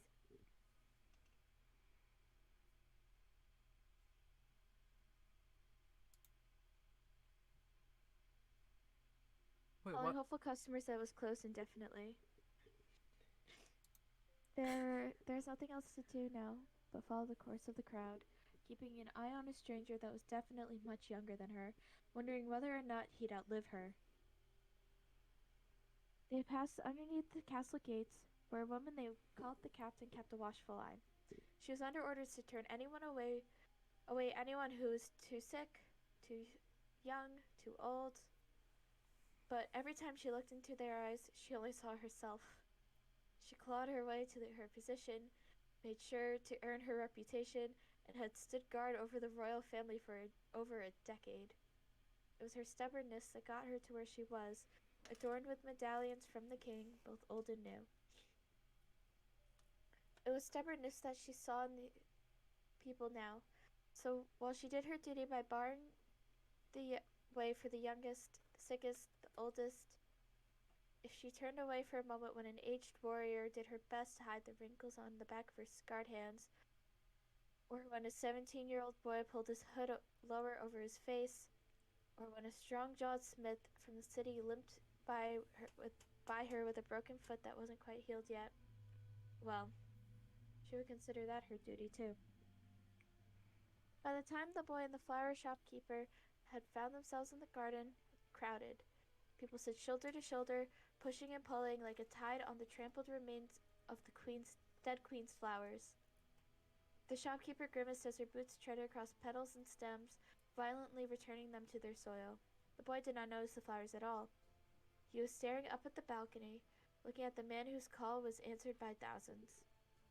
Most of them had never seen their king before, but they had all heard the stories of a boy crowned on the eve of his 16th birthday after his father's mysterious disappearance, or death, or assassination, depending on which rumors you believed, and guided by a strange advisor. A kingdom of peace would never have had any reason to know the name Technoblade, but those who heard the folk story of a red-eyed emperor from a cold and distant land whispered amongst themselves at the resemblance, or the coincidence, of whatever word they could use to explain away the uneasiness brewing in their gut. Stories also said that the king was kind and generous, with the starry-eyed ambition that came with his youth, and that the younger prince could charm 1,000 detractors with his wit and humor. Standing together, they seemed to be as different as night and day, one dark, one light. But no one could deny the shared brotherhood etched into their regal bearing, both products of a boyhood almost drowned in etiquette and decorum. The prince shifted closer to his brother. "That's a lot of people, Will," he murmured. The king's eyes were unreadable in the hazy light of the clouded afternoon. "Not enough," he replied. Their tutor crossed his arms as he surveyed the gathering crowd, already calculating battle positions and drafting strategies. This was, after all, not his first war, nor did he think it would be his last.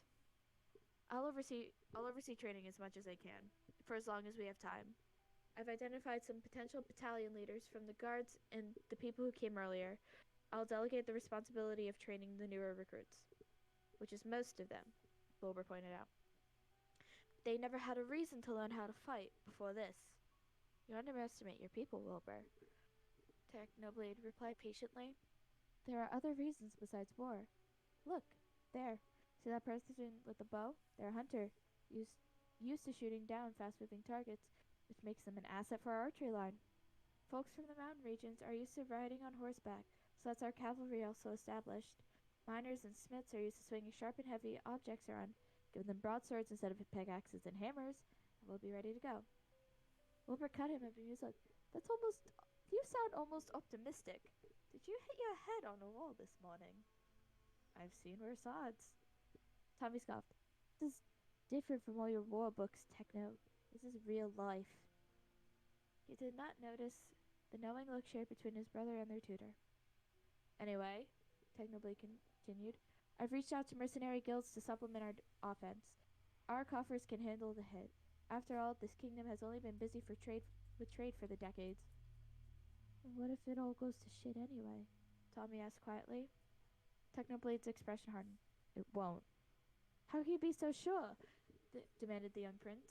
From what I've been hearing, we're nothing more than a bunch of poor saps armed with twigs against this... What did they call themselves? The Green Army, Wilbur replied, not taking his eyes off the people below them. Ridiculous name, if you ask me, Technoblade said. Tommy did not laugh, as he usually would. That message you received said they massacred an entire town, Wilbur, he choked out. An entire town wiped out overnight like ants. Wilbur's hands tightened around the balcony railings, his knuckles turning white as he squeezed. They were taken by surprise. We will not be so unfortunate. None of them said the obvious, which was the fact that if Wilbur had not held his secret so close to his chest, the town that once sat on their northern border might have survived. They might have been warned. They could have They would have been saved from their merciless doom.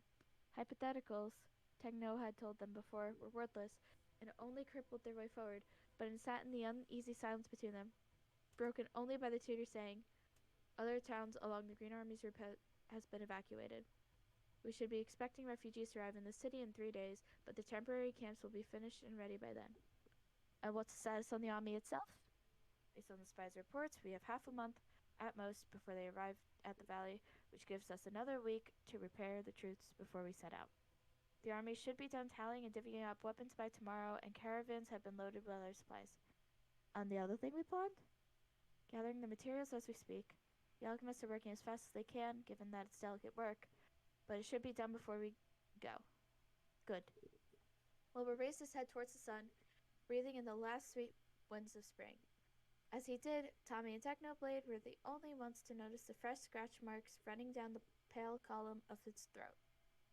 Tommy opened his mouth to speak, but was silenced by a quiet shake of Techno's head. "I guess it's time." With one swift motion, Technoblade jumped onto the balcony railings, balancing precariously like an acrobat on a tightrope, his beloved trident in his hand. He drove the butt of the trident against the railings, producing a sound like a bell tolling over and over until the crowd was almost silent, their attention caught. "Your king," he shouted, "will now speak. I suggest you listen." He dropped back between Tommy and Wilbur, who gave him a grateful smile before turning back to their army. "Friends," Wilbur began, his voice carrying out over the still crowd, now hanging on to his every word. "I see you all from where I stand. I understand you're afraid. You're confused. Years ago I promised you peace on my father's crown, and now I call you to war. This is nothing less than treason. Rest assured I will be facing consequences for it." The crowd stirred. Even Tommy looked to his brother in surprise, a question swiftly dying on his lips as Wilbur spoke on. "But that will be later," the king continued. "For now, we face an enemy that has mercilessly slaughtered our brethren on the northern border. That is what we shall keep in mind as we ready to face them. More than a battle to defend ourselves, this is a war of revenge. We shall remember the innocents lost to the nonsensical greed of our invaders, and I vow to deliver you your vengeance on a silver platter." Techno's eyes darkened, but he did not interrupt. His gaze drifted to the marble pavilion sitting in the distance, right where the crowd stopped. Its chest had been pilfered, the blunted training weapons melted down to make sharper, deadlier blades. The ivy tumbling from its roof swayed slightly in the wind, offering him a brief glimpse at the empty, dust-covered floor beyond. He wondered if he ever set foot in it again. The shopkeeper was the only one not watching the king as he spoke of bravery and keeping the faith. Except she followed the tutor's far-off gaze, but all she could see was a small white building, overgrown with weeds. "This will not be the end of our nation," the king said with a note of finality, his dark eyes sweeping across the gathered crowd, but not seeing their faces at all. He spread his arms as if welcoming an embrace from someone no one else could see. "It has stood for centuries, and it will stand for centuries more. We will see our enemies burning, my friends, and I will scatter their ashes on the graves of the people they took from us. And anyone who survives the fire will wish they had perished in the flames, and not by my hands. My only hope is that you may feel the same, and that I trust that you are in the most capable hands I could find." He turned to the tutor. "You are in the safekeeping and guidance of General Technoblade. Together, we will defend this kingdom, or die trying." The silence of the crowd gave way to thunderous applause, the exultant cry of hundreds of people who did not know, truly, what awaited them on the battlefield. The aged warrior with the scarred hands was intimately familiar with violence, and turned bitterly away from excitement. She had been like them once, but not longer. They would learn sooner or later, but it would not be a gentle lesson. However, they were united in some things. They trusted their young king and their prince. They trusted their general, and they wished to see their enemies burn. A boy in the crowd felt that unity down to his bones. This is it, he thought. This is what it meant to be part of something. To belong. Felt a smile creep onto his face. And soon he was joining the noise, hollering until his lungs began to ache, joining in the people's furious glee. He was going to hold the line. He was going to drive the enemy back and protect the land that raised him. And he was going to be a hero. At 17 years old, Tubba was the oldest he'd ever been, but never felt so young. Only one person did not seem impressed by the king's words.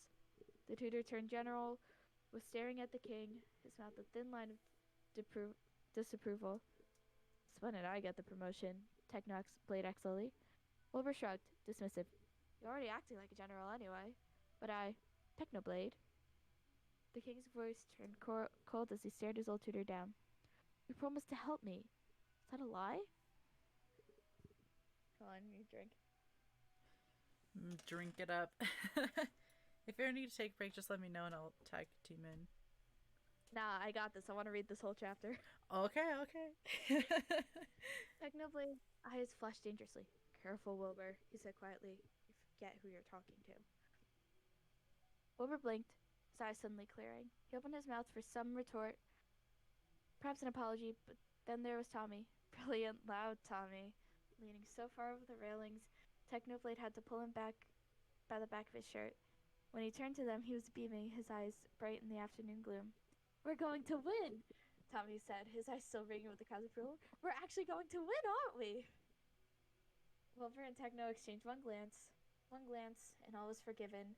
The conversation shelved for another day.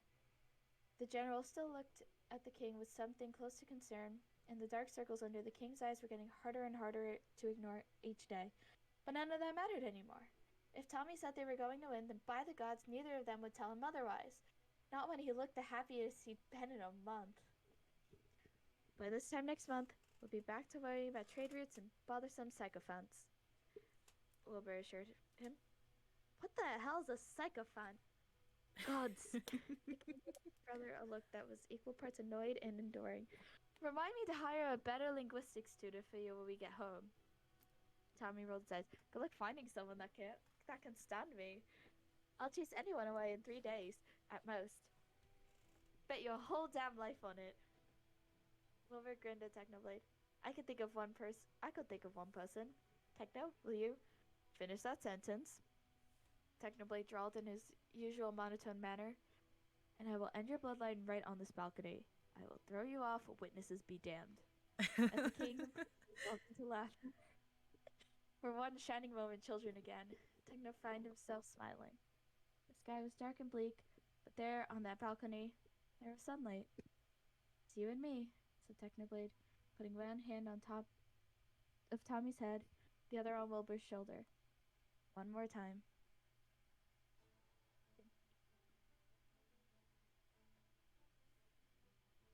The blue valley stretched before Tommy, disappearing into the late hazy horizon. The two mountains that bordered the valley rose menacingly in front of him, twin endpoints of the imposing mountain ranges that served as the kingdom's natural borders. A river ran through the middle of the valley, lit into liquid gold by the sun slowly rising over the distant hills. All in all, Tommy thought, as he breathed out into the cold dawn air, that this would not be the worst looking place to die in. The valley was named after the blue irises that thrived in it, lining the cliffsides and blooming along the riverbanks, but they were not the flowers Tommy was in search for.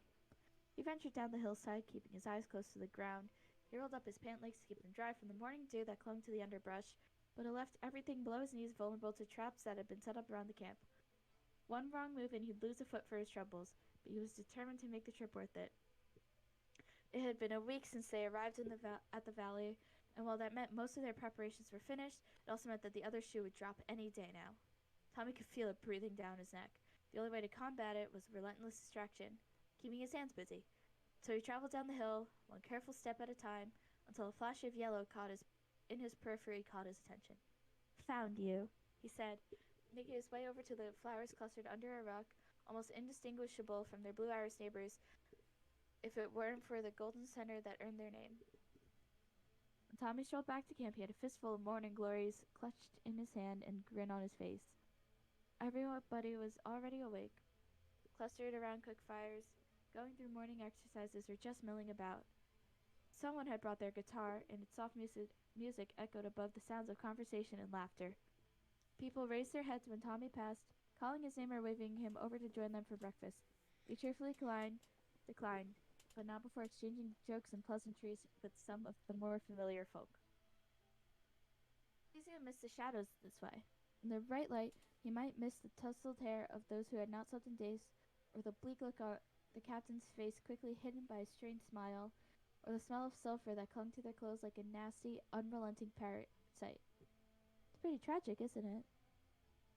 The question stopped Tommy dead in his tracks. He turned towards the person who had asked and found himself in front of a girl seated by a grindstone, slowly sharpening a small blade. Pardon? The girl smiled as she nodded towards the flower in his hand. Morning glories. They wilt the same day that they bloom, lasting only until the sun sets. She paused. Maybe less, now that you picked them. Tommy flushed with embarrassment, suddenly getting the urge to hide the bouquet behind his back, as if that somehow might erase what he did. I'm sorry, I didn't think about... The girl simply laughed. No, don't be. I would be the world's largest hypocrite if I told you off for picking flowers. At Tommy's confused look, she explained, I own a flower shop, back in the city. Oh.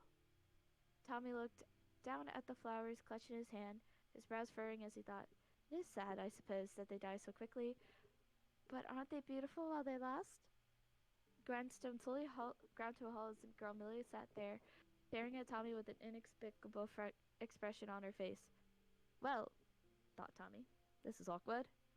You know, Your Highness, the girl said at length, you remind me of someone. He's a soldier at this camp, and about your age as well. He's off somewhere training right now, but I have this feeling that if you'd only meet, you'd make good friends. Tommy opened his mouth to reply, but found he could only nod in agreement.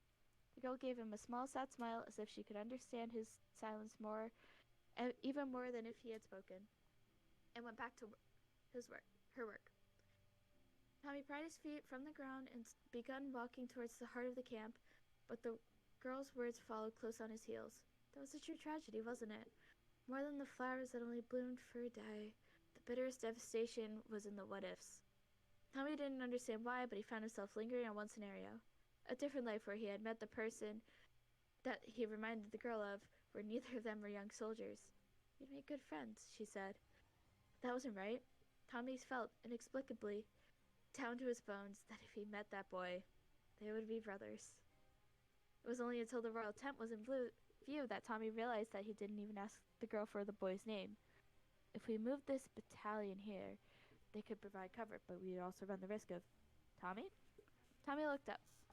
He hadn't even realized he had entered the tent. He found Wilbur standing at the large desk that took up most of the room, leaning over a map littered with small carved pieces that represent various troop positions. Behind him, his hair unbound, was Technoblade. Both were staring at Tommy with concern. What? He demanded. You're crying, Tommy, Wilbur said softly. Tommy touched his free hand to his cheek and was surprised to find it come away wet. He rubbed furiously at his eyes until they were clear of tears.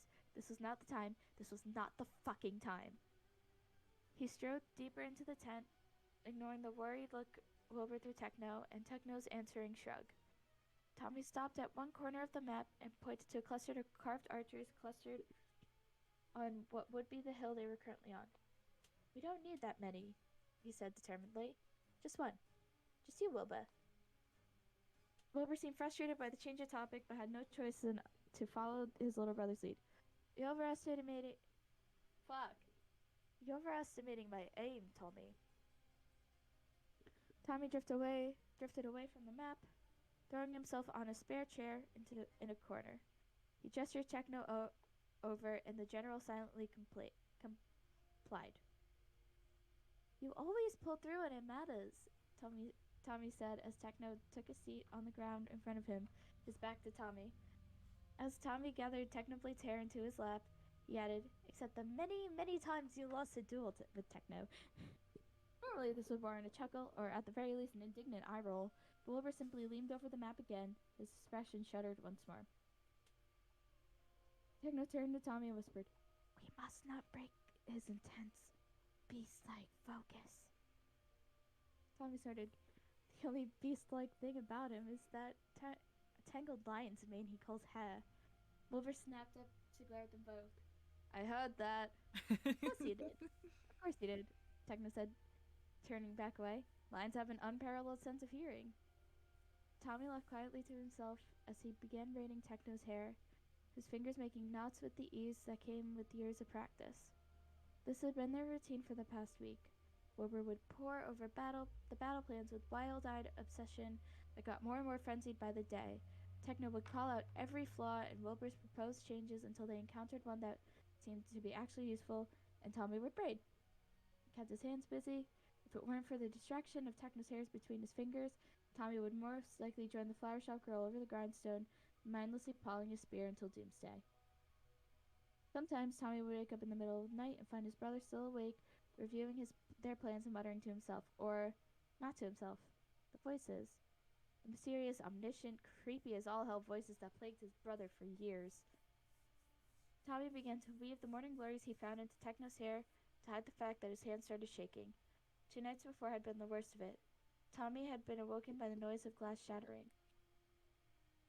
Opening his eyes, he found Wilbur standing over his cot, a shard of broken glass clutched in his hand and raised over his head, ready to strike into Tommy's chest. Tommy had stopped breathing completely. "Will?"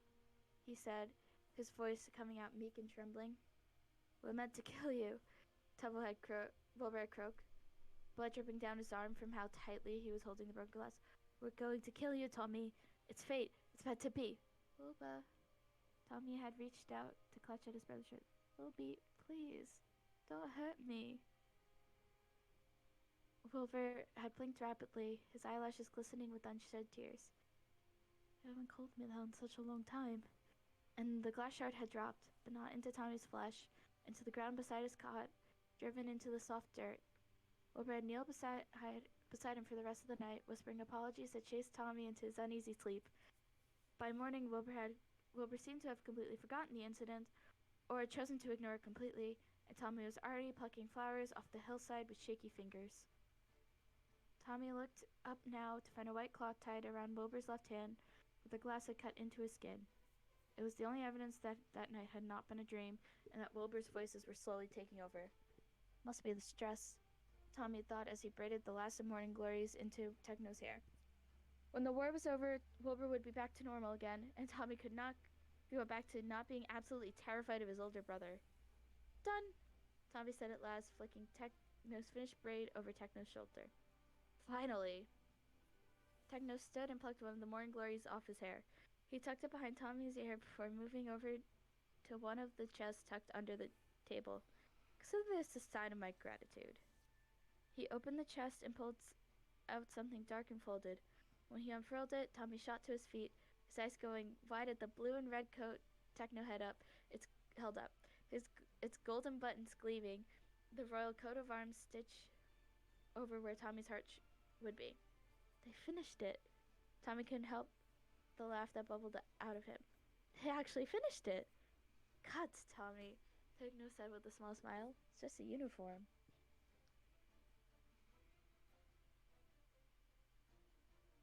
But it wasn't just that, and Techno knew it. He and Wilbur had received their own uniforms before, the General and the King in their bold colors. In the chaos of preparation, no one had noticed the prince following in their wake in a simple white tunic until the very last minute. Now the tailors had done it. They had finally finished it. Tommy bound up to Techno, grinning so hard he thought his cheeks might split from pure glee. Techno rolled his eyes, but he held out the coat for Tommy to slip into. It fit perfectly. Tommy spun in a small circle before giving Techno a mocking bow. "The General?" Techno returned the gesture. "Your Highness?" "You too," Wilbur said, and Tommy could hear the smile in his voice, however. "Ah, so stupid." Tommy waltzed over to his brother, knocking the carved piece that Wilbur was about to put down on the map. Over the sounds of Wilbur's protest, Tommy grabbed his hands and pulled him along, humming a vaguely familiar tune, spinning him in slow circles that could be called a dance under the loosest of definitions. Wilbur went slack as Tommy continued to hum the song, allowing Tommy to spin him more and more. "So can't believe you remember that," Wilbur said softly, his expression unfathomable. "Remember what?" "That song." And then they heard it. The sound that turned Tommy's blood cold. The sound that made Tommy and Wilbur freeze in their tracks. And the sound that made Technoblade reach instinctively toward the both of them. The drums of war echoing over camp, eclipsing the music of a guitar, the conversations of friends, the screeching of a blade against a grindstone, the thud, thud, thud. No. 17-year-old soldier practicing his archery against a dark oak tree, the of the army's collective heartbeat, the of 1,000 feet marching closer and closer. The enemy had arrived at the Blue Valley. No. They emerged from the mist like specters, the hazy sunlight glinting off their polished blades. Up on the hill, Techno could see them moving through the valley in a steady stream, their soldiers indistinguishable in their tight formation. At the front, someone bore their flag, 2 swords crossed on a simple green background. The sight of it made Techno ball up his fists with a sudden, unidentifiable anger. This was it.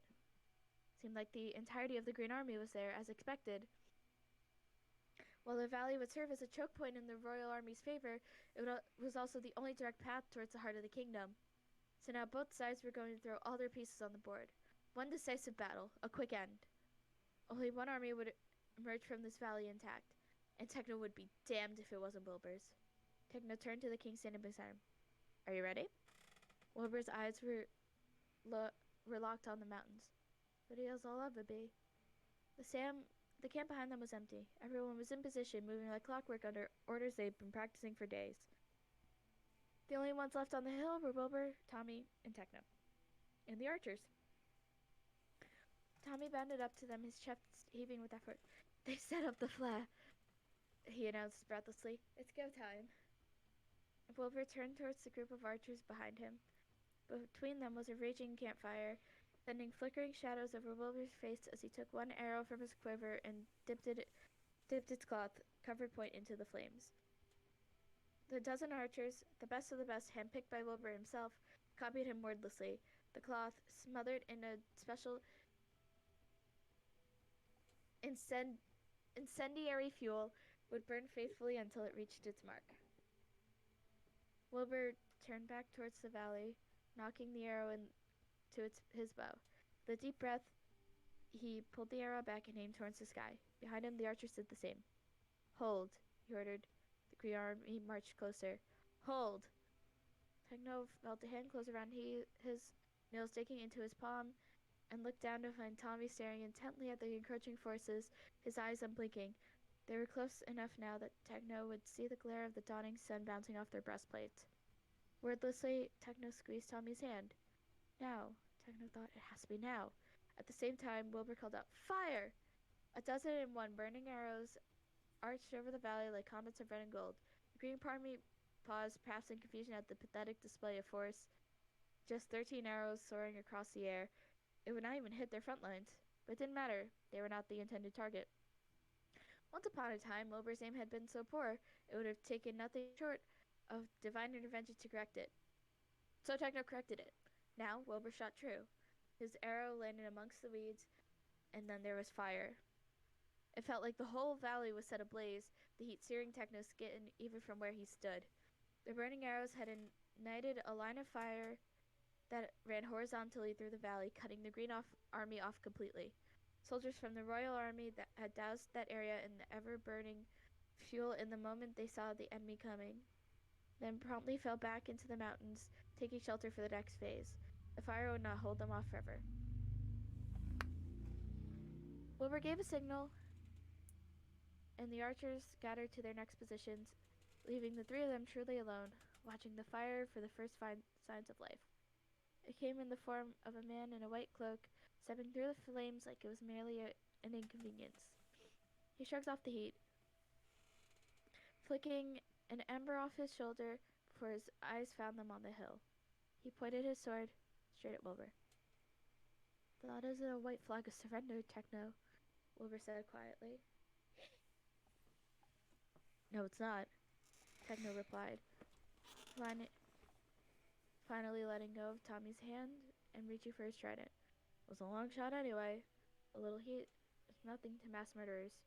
You should know, his voice whispered. It's not the time for your sass.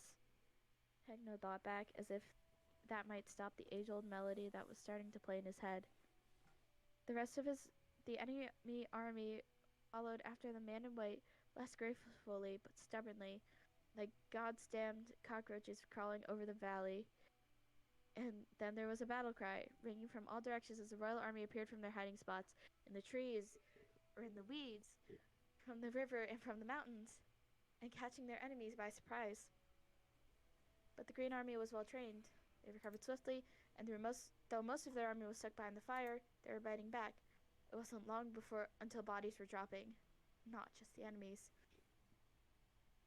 Hegno's hand tightened around his trident as the valley filled with sounds of war. But it was not out of fear. Hegno would never admit it out loud, but he could feel something almost like excitement pounding through his veins. This was familiar. This was something he knew, deep in his bones, he could do without failure. Being Wilbur's teacher and then Tommy's. That had been terrifying. But this was nothing. It was just another battle to fight, another war to win. We need to help, Tommy said, his feet already moving down the hill. Wilbur's hand shot out, dragging Tommy backwards. Both Techno and Tommy looked at him in surprise, but Wilbur was looking past them, at the carnage happening right before their feet, his eyes dark as the earth of a freshly dug grave. Wilbur? Tommy asked in astonishment. Wilbur blinked rapidly, like he was coming out of a dream. Not yet, he said quietly. What do you mean, not yet? Tommy demanded, pulling himself out of Wilbur's grip. Our people are dying down there. Wilbur. Techno spun Wilbur by the shoulders towards him. We have to go. Now. Wilbur took a rattling breath. I know. God damn it, I know. He glanced at Tommy standing beside them with his face drawing confusion. But I can't let Tommy... Don't talk about me like I'm not fucking here. Tommy spat angrily. Wilbur, this is not the time nor place to underestimate me. We need to fucking go. Tommy, Wilbur said, staring at Tommy in shock. I'd never underestimate you. Then prove it. Let's go. You're right. Tired resignation colored Wilbur's words. But stay close to me. He looked grimly back at Techno. Don't lose yourself out there. Techno could hear the warning in his voice. Take your own advice, Your Majesty. Techno replied sourly, taking Wilbur's wide eyes and trembling hands. I'm serious, Techno. Wilbur's expression hardened as he lowered his voice, speaking to Techno and Techno only while Tommy was distracted by the fight below. This is a direct order from your king. Keep them in check. He thinks he can control you, the voices whispered. He thinks he is your master. Will you prove him right? The loyal little dog you are. I promise, Wilbur. Techno said. After all, domesticated dogs, someone once said, still fucking bite. All right, Wilbur said, shouldering his bow with a look of determination. Let's go to war, boys. Oh, God. I don't think I'm ready. Red, we're on chapter 4. Yeah, we're... The first time the captain had killed someone, she was 15. He would have killed her. She had seen it in his eyes, lost to a drunken frenzy in a small, lonely tavern far from here. He'd come to her with his heavy hands, so she'd taken a bottle from one of the tables and broken it against the side of his head. And when that hadn't been enough to stop him, she'd shoved the sharp pieces clean into his throat. She'd ran from the tavern that night, ran from the town, and didn't stop running until she reached the kingdom capital, where a king with mercy sewn into his smile had offered her a job, a home, and a life that ensured no man would ever dare cross her again. But even after all these years, the captain could still remember the feeling of skin giving way beneath the sharpness of her weapon. She could still see the man's face, contorting with pain and disbelief, barely able to process what was happening before the death throes took him. She could still hear him choking on his own blood, gurgling wetly before he was finally still. There was a moment, between the killing and the running, where she merely sat beside the corpse of her own doing, numb and empty and cold. The soldiers this time would not be so lucky. Yeah, Ren, it's this one. I'm not ready. She could see it in their faces, the ones who'd never seen a day of violence in their lives, making their first kills right in front of her. She could see some of them hesitate, panic, fall into the same abyss she did once before. Most shook themselves out of it, their brains shelving the damage for another day. But the others stood frozen, caught in their own thoughts, until their comrades found them, or their enemies did. The captain could not help. She wanted to more than anything, because wasn't that her job? Wasn't she meant to protect them? And then another enemy would come flying her way, and all she could think about was staying alive and surviving to the next hour, the next minute, the next breath. The Green Army had already begun to find ways through the wall of fire, and it wouldn't be long until the rest of them would arrive with a vengeance. The captain swung her gladius, defending the oncoming blow of an enemy before thrusting her blade deep into his chest. She did not look to see him fall. She was already moving across the battlefield, slicing her way towards a group of royal soldiers pinned between a rocky incline and half a dozen enemies. She took 2 down before the rest noticed her, and the captain found herself facing 4 people at once. With a shield in one hand and her sword in the other, there was little the captain could do but face them down. This is it, she thought. This is my final stand. You little shit, one of them spat at her. You think you're so brave, all on your own. They surged towards her, and the captain raised her shield instinctively for a blow that never came. When she looked again, she found all 4 soldiers dead on the ground, with a man in a red and blue coat and flowers in his hair standing over the still twitching bodies. Blood dripped down the prongs of his trident, too much to have come from just the 4 bodies. 4 throwing knives were already missing from the bandolier across his chest, and the expression on his face was cold enough to freeze hell.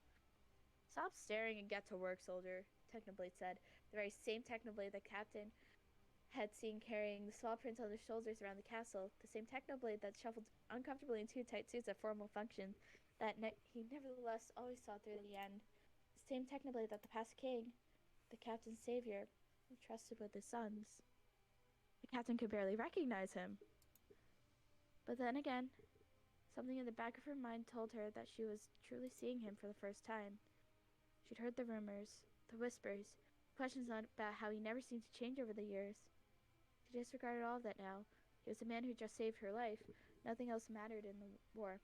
She saluted. Sir, yes, sir. With a curt nod, Technoblade was off. Merely a blur of color cutting a violent path across the valley, his trident flashing in the sunlight. A whimper caught the captain's attention as she turned back to the royal soldiers that she had been trying to rescue. Are you all right? She asked them. One of them, a fresh recruit she had not recognized, blubbered. Who the hell was that? There's a bug in my room. Kill it. Burn it down. That was your bloody general, she snapped. So you can stop cowering in your corner now. The blade has just joined the fight. Yeah, the blade. Let's go. The blade. Let's go. The laughter was the worst of it. Wilbur could feel it growing louder in his head, the sound of 1,000 different voices laughing at a joke he was not privy to. A joke with him as the punchline. But then the still healing wound on his hand would ache, reminding of what he'd done and where he was. I'm getting so congested. Holy shit. Alright, I'm good. I think. Yeah. You sure? Yeah. Okay. He was standing on a rock, feet braced against moss, felling distant enemies with arrows. He was King Wilbur, protector of the realm, ruler of the kingdom, leader of the royal army, and he'd brought all these people here. And he was not going to let them down. He could spot Tommy's golden head below him, clearing out the enemies that slipped by in Wilbur's shots. He was good. Frighteningly good. It was easy to forget how capable Tommy was at destruction.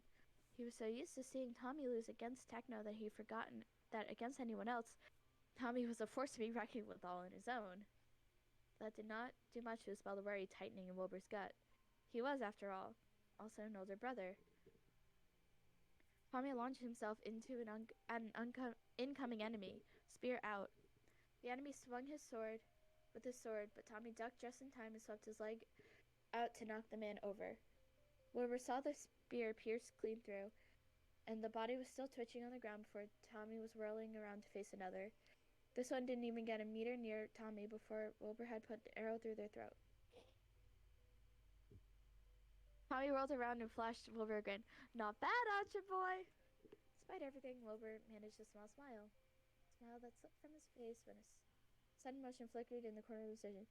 Tommy, watch out! Wilbur shouted just as the enemy soldier barreled into Tommy. The two of them tumbled into the turret, a tangle of limbs and blades. Wilbur fumbled for an arrow and found his quiver empty. Shit, he thought. Shit, the voices agreed happily. Wilbur hurriedly flung his bow off to his shoulder and, in the same breath, unsheathed his twin rapiers from their scabbards. He dropped down from his perch, his teeth rattling on impact, the pain not registering because Tommy's in trouble.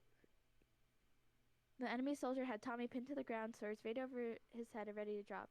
Tommy was thrashing, desperately reaching for the spear that had been knocked out of his hand, but Wilbur was already kicking the enemy violently off of him.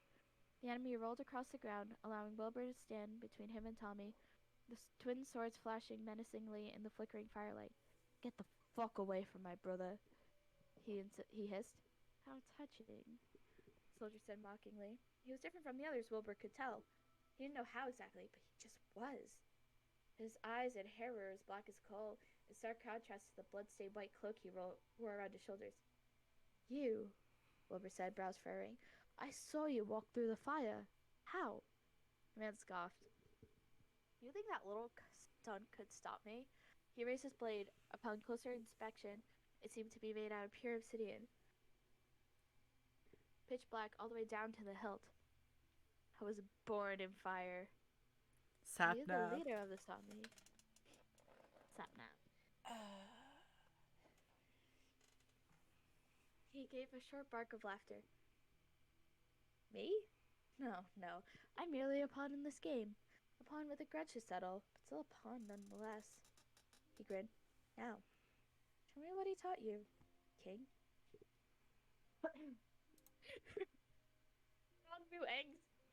Ren, get that shit out of here. Wilbur didn't need to be told twice. He launched himself at the man, blue irises crunching beneath his feet. Their swords met, and from there it was a dance. Blades flashed as Wilbur began pushing the man backwards, but he was matching Wilbur hit for hit. Wilbur thrusted forward with his left sword. The man dodged fluidly before swinging his sword in a mean arc that would have taken Wilbur's head clean off of it if he had not stepped backwards. From there, the man launched his offensive, striking from above, but Wilbur managed to cross his rapiers together and blocked the hit just in time. The blow reverberated down to Wilbur's bones, but the man gave him no time to recover. Pushing his blade harder against Wilbur's, Wilbur dug his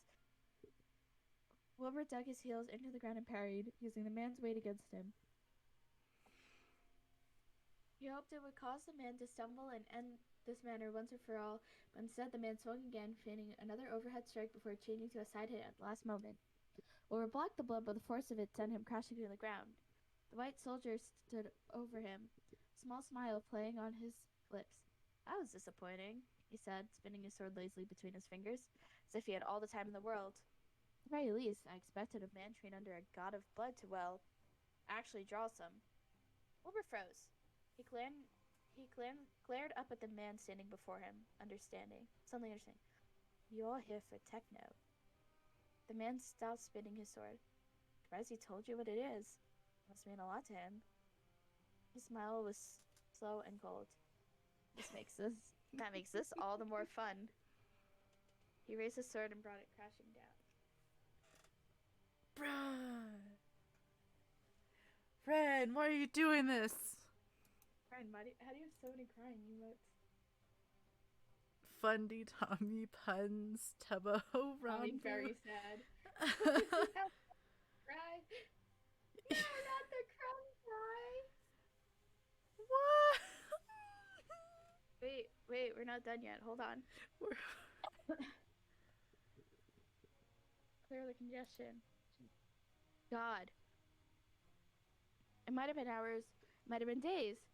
It might have even been between the space of one breath and another. Technoblade could no longer tell. More and more of enemy were fighting finding ways to breach the wall of fire. The Royal Army's archers were doing their best to snipe them down before they could join the fray, but their dreadful lack of experience was beginning to slow. Cracks were forming. They were nearing a breaking point.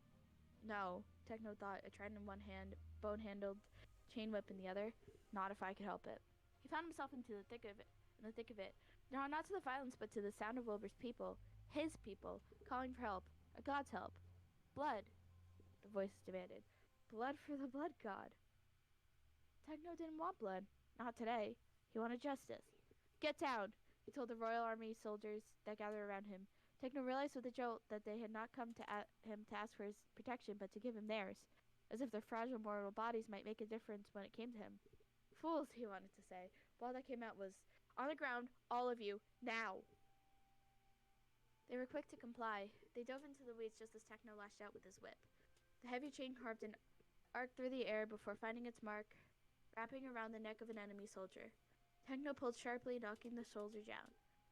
He shook the whip free and spun it around to hit an incoming enemy straight in the head. There was a sickening crunch as the force of the whip crushed bone.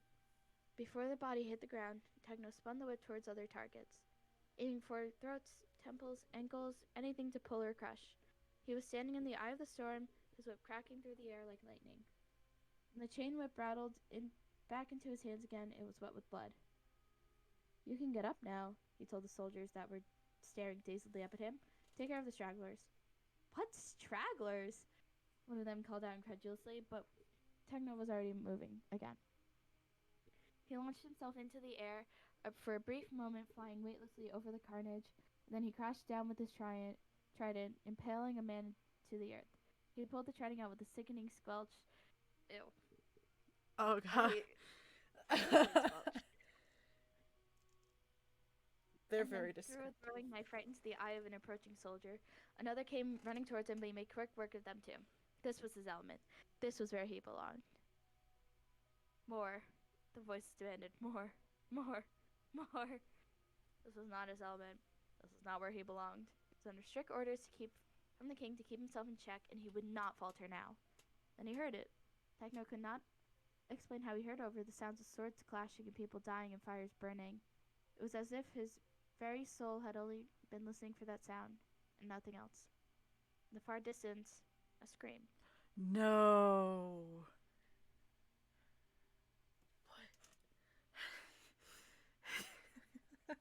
He was a child. Tommy had tried to scale the side of the castle. He did not remember the fall, but he remembered the crash. Remember the feeling of his bones splintering underneath him, the plane so blinding he almost passed out. He didn't know who eventually found him, but eventually he woke up with his bedroom, his left arm in a sling, and Wilbur asleep by his bedside. Techno had been leaning against the far wall, staring at him. Yeah, Red, go ahead. He's been here for days, Techno had said. Really scared the shit out of him, Tommy. It was the ignorance Techno had ever been at him. And that was the moment Tommy understood what he really meant was that Tommy had scared the shit out of both of them. As the white-cloaked man's sword broke through the shaft of Tommy's spear and into Tommy's shoulder, he remembered that pain and felt it 1,000-fold. He felt the blade break through his skin and embed himself in his collarbone, and there was only fire in his veins. Tommy! He felt Wilbur's hand pulling him back, and they both stumbled backwards. Tommy still clutching the broken ends of the spear he tried to shield Wilbur with. Tommy fell to his knees, the pain making everything go white. I'm going to pass out, he thought. I'm going to die. Little hero, the man grumbled as he approached them once again.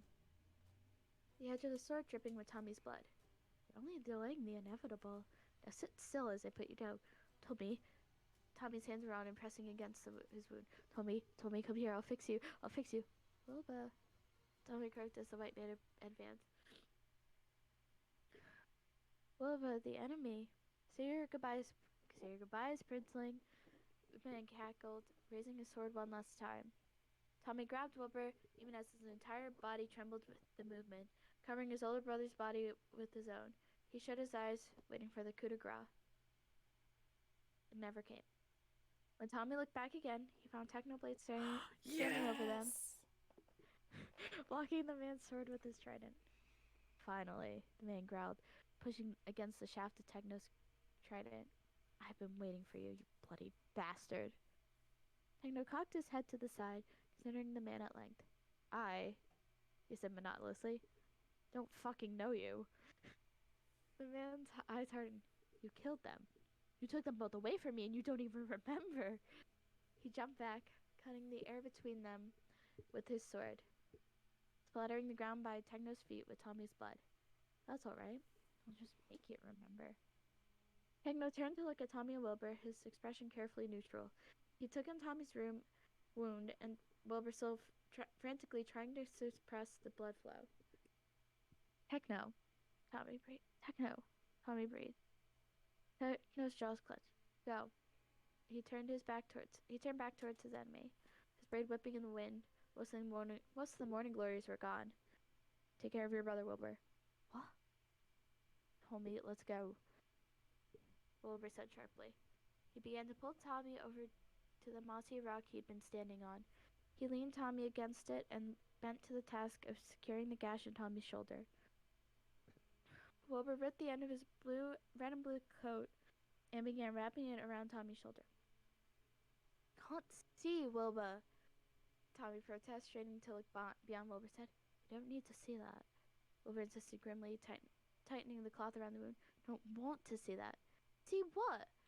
Tommy demanded, his throat aching. When he started screaming, Wilbur, we need to help him! Before Wilbur could reply, there was a loud crack, like thunder, making them both flinch. Wilbur turned towards the sound just enough for Tommy to get a glimpse of the fighting over his shoulder, just enough for him to see Technoblade raid the man up by his collar and drive him straight into the ground, shattering the earth once more. That boy's strong. Water. He was supposed to be dead. As Technoblade drove him against the dirt with enough force to crack it, he knew the man should have died the first time around. But he didn't. Instead, he merely grinned up at Technoblade with bloody teeth, his face drawn and cold and, much Techno's chagrin, completely earned arrogance. Ah, I see, Techno said with his hand around the man's throat. What's a god of war doing in a place like this? I would state the obvious, the man said calmly, gesturing to the bloodbath around them. But this is a purely personal affair.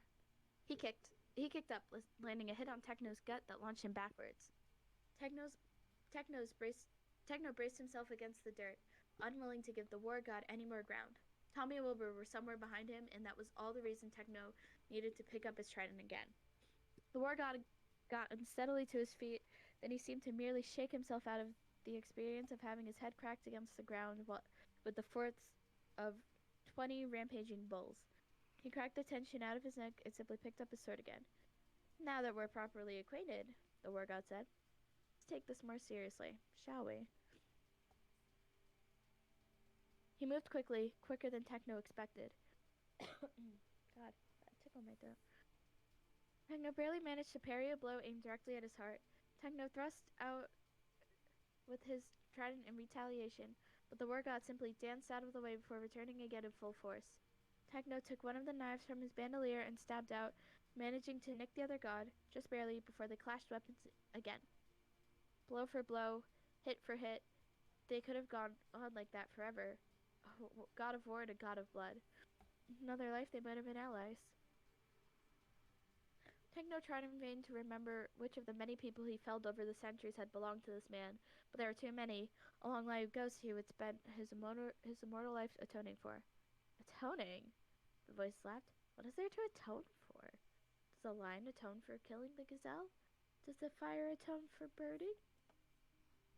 Techno jumped backwards and threw his knife easily with his sword. He threw another, which the war god dodged. Another, which stuck harmlessly into the earth. The Techno reached for another and found his bandolier empty. This is futile, the war god said. Just put down your weapons and maybe, I'll give you the merciful death you never gave them. You fight and you struggle, but we both know how this ends. Mortals and their bloody games. There can only be one outcome, right? The war isn't over yet, Technoblade replied. The god of war smiled, his eyes drifting to something over Techno's shoulders. Are you sure about that? Techno looked behind him, his eyes finding Tommy and Wilbur first, crouched underneath a rock. Techno could not bring himself to linger on the look of fear on Tommy's face as he stared back at him, so he continued to search the horizon for what had caught the war god's attention. His heart, what remained of it, sunk as he took in the thousands of enemy reinforcements flooding into the Blue Valley. What? What? What?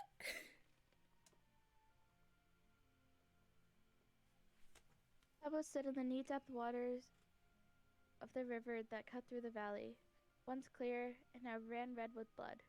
Friend or foe, it didn't seem to matter. They all bled the same. The river's current was tugging at him. It was all right, he'd say. You can let go now.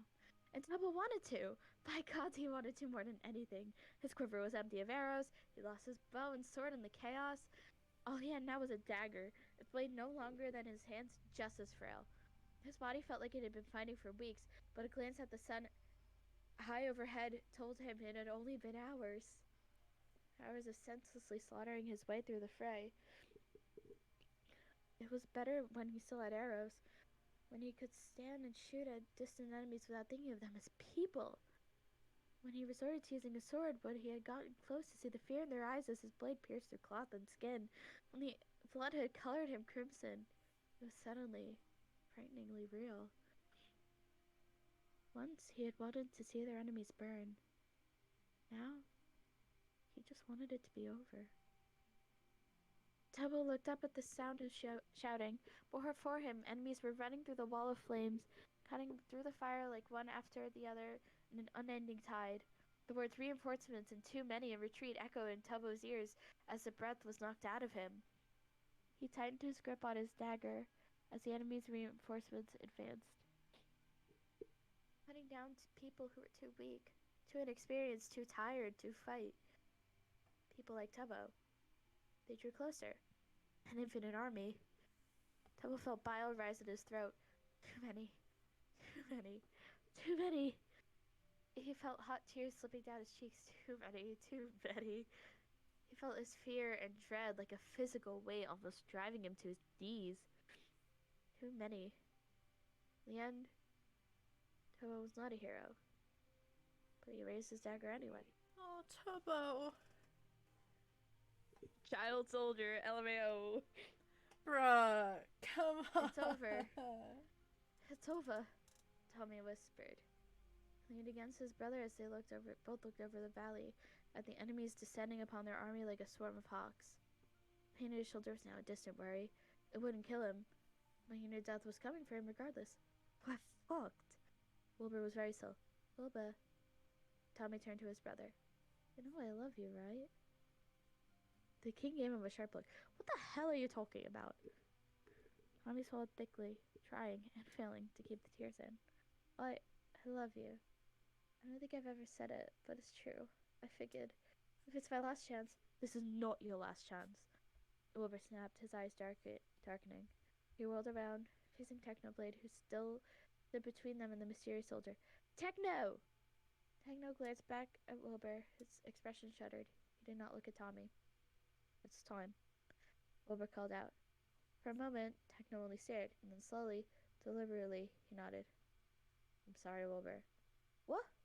Tommy demanded. What are you two talking about? Wilbur did not reply. He wasn't even listening. Tommy could only watch as Wilbur unhooked a blowing horn from his side. He put it up to his lips mechanically, his eyes blank and staring at nothing at all. Wilbur? Tommy begged. Wilbur, what's going? Wilbur blew the horn. She heard it. They all did. Heads snapped up at the sound of a war horn echoing through the valley, a low, sad sound like the beginnings of a funeral dirge, or the cry of a lone bird separated from its flock. The flower shopkeeper met the eyes of a woman across the field, a stranger, only familiar from brief, inconsequential meetings at the camp. But in that moment, they were kindred spirits, united in their determination. The shopkeeper nodded. The woman gave her a solemn salute. It was now or never. The shopkeeper glanced at the once oncoming horde of enemies, butchering all that stood in her way. But the royal army was not fighting anymore. No, they were running. They threw down their weapons and ran back in the direction of the hill, stumbling over weeds and irises and vines and morning glories. The Green Army, outnumbering them 10 to 1, gave chase, unaware of what was coming. The shopkeeper took off. The rock in her pocket seemed to grow heavier with every step. Unlike the others, she was headed north, up one of the craggy mountains that bordered the valley. She knew the others, at least those who weren't dead already, must be headed towards the other mountain, crashing through the trees and underbrush as she was. There were 50 of them total, but only 2 of them were really needed for the job. If you lose heart, the king had said during the midnight meeting where he'd laid out his plans to the volunteers, just make sure someone else still has theirs. It's the last resort, and it might also be our only chance. He told them they were all free to leave. None of them had. The rest of the camp had been told 2 things. When you hear the horn, run for your life, and don't tell Prince Tommy. The shopkeeper bounded over boulders and overgrowth, her heartbeat thundering in her ears. Hey! She risked a glance back and found 3 Green Army soldiers running after her. They were less used to the terrain than she was. She walked this path a million times over the past week. They were getting on her, their swords raised and ready. The shopkeeper kept running, and her knees were screaming, her lungs on the verge of collapse. She was tired, so tired. A yell came from behind her. She tried to ignore it until it came again. She glanced behind her once more, stopping dead in her tracks when she realized what was happening. One of the enemy soldiers was on the ground, a small dagger embedded into the nape of his neck. The other 2 were doubling back, facing the attacker that must have followed them into the forest. She caught the sight of brown hair. Small frame. Oh, No! It was the boy who lied his way into the army and had fought bravely in it until the very end. The shopkeeper glanced behind her to the cave where her main objective was. She was so close. The boy, she saw, was unarmed. Tubbo, no! The decision was already made. She ran back down the mountain, her axe in hand. The soldiers had cornered the boy against a tree, their blades ready to cut his life at 17 years old. 17 years. But that meant that their backs were to her. They never saw her coming. Just pretend you're chopping down a tree. The general had taught them during their training phase at the castle. The axe will get the job done, but it'll take a few swings. It only took her 2. One through the neck, the other into the skull. The 2 soldiers dropped dead at her feet. The boy stared up at her, breathing heavily, his face streaked with blood, dirt. It looked as if he'd aged 50 years in one day. The shopkeeper no longer recognized the young, foolhardy boy who'd run around the camp doing the most menial chores, grinning from ear to ear, taking pride in being part of something bigger than himself. He was battered and bruised and bleeding, with eyes so haunted the shopkeeper couldn't help but wonder about all the things he'd seen since the sun rose over the battlefield. "What's the world done to you?" she thought, and all she said was, "You feel all right?" The boy could only nod wordlessly. "You need to get out of here," she said hurriedly, already hearing more soldiers coming at the front. "Here, take this." She shoved her axe into his hands. The boy shook his head briefly. "Cullen," he croaked, "you need to protect yourself." She gave him a bitter smile. "Trust me, kid. You need it more than I do. Now go. You know your orders. Back to the camp. Follow the sun." Before she could think better of it, she pulled the boy into her arms, hugging him tightly. For a moment, she could only stand in listless surprise. And then she felt his arms close around her. Buried his head into her shoulder and let out a single gut-wrenching sob. When the shopkeeper let go, there was a new spark in the boy's eyes. Faint, better than nothing. The boy turned to go, but lingered at the tree line. "What's your name?" he said. "Nikki," she said. "My name is Nikki." "I'll see you later, Oh Nikki," my god. the boy said, and was gone. She stared after him for a while, feeling lighter in ways that she could not explain. But when a twig broke in the distance, heralding the arrival of enemy troops, the shopkeeper steeled herself one last time and headed for the cave. Instead, stacked from one end of the cave to another, connected to the natural underground caverns that ran the length of the mountain, was the king's last resort. the only thing that stood between their kingdom and certain doom. We will see our enemies burning. The king had promised them on that first day, lifetimes ago. Wasn't exactly burning, but blowing them to kingdom come was an acceptable compromise. The flint was in her hand. All she could smell was sulfur and the distant sound of irises. Pursuers were at the mouth of the cave, screaming as they realized what she was about to do. They might have begged. She would never know. See you all in hell, she said bitterly and struck the flint into the flame. No! At the summit of the opposite mountain, in a cave almost identical, the captain did the same. Buffy, My no! kingdom. She whipped into the empty cave and let the fire fall. No! Nikki hoped, at the very least, that they would plant the prettiest flowers on her. The explosions rocked the world. It rattled the very sun from its loyal orbit. Wilbur braced himself against the rock he once stood fearlessly on and watched the mountains fall. Yes, big voices chorused. It was always meant to be. Wilbur had been here before. He dreamt it. He lived it.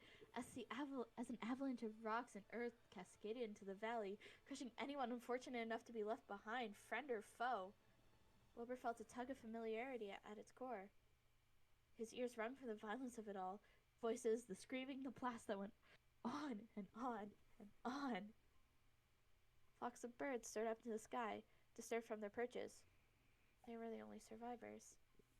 When the dust settled, all Wilbur could see was a pile of devastation where the Blue Valley used to be. Their enemies, crushed by thousands, were buried alive on Wilbur's orders, and their allies. Wilbur bent over the ground and vomited. Wilbur. Wilbur's ears were still ringing. He'd heaved the last of his stomach's content, coughing up blood and spittle. There was no end to it.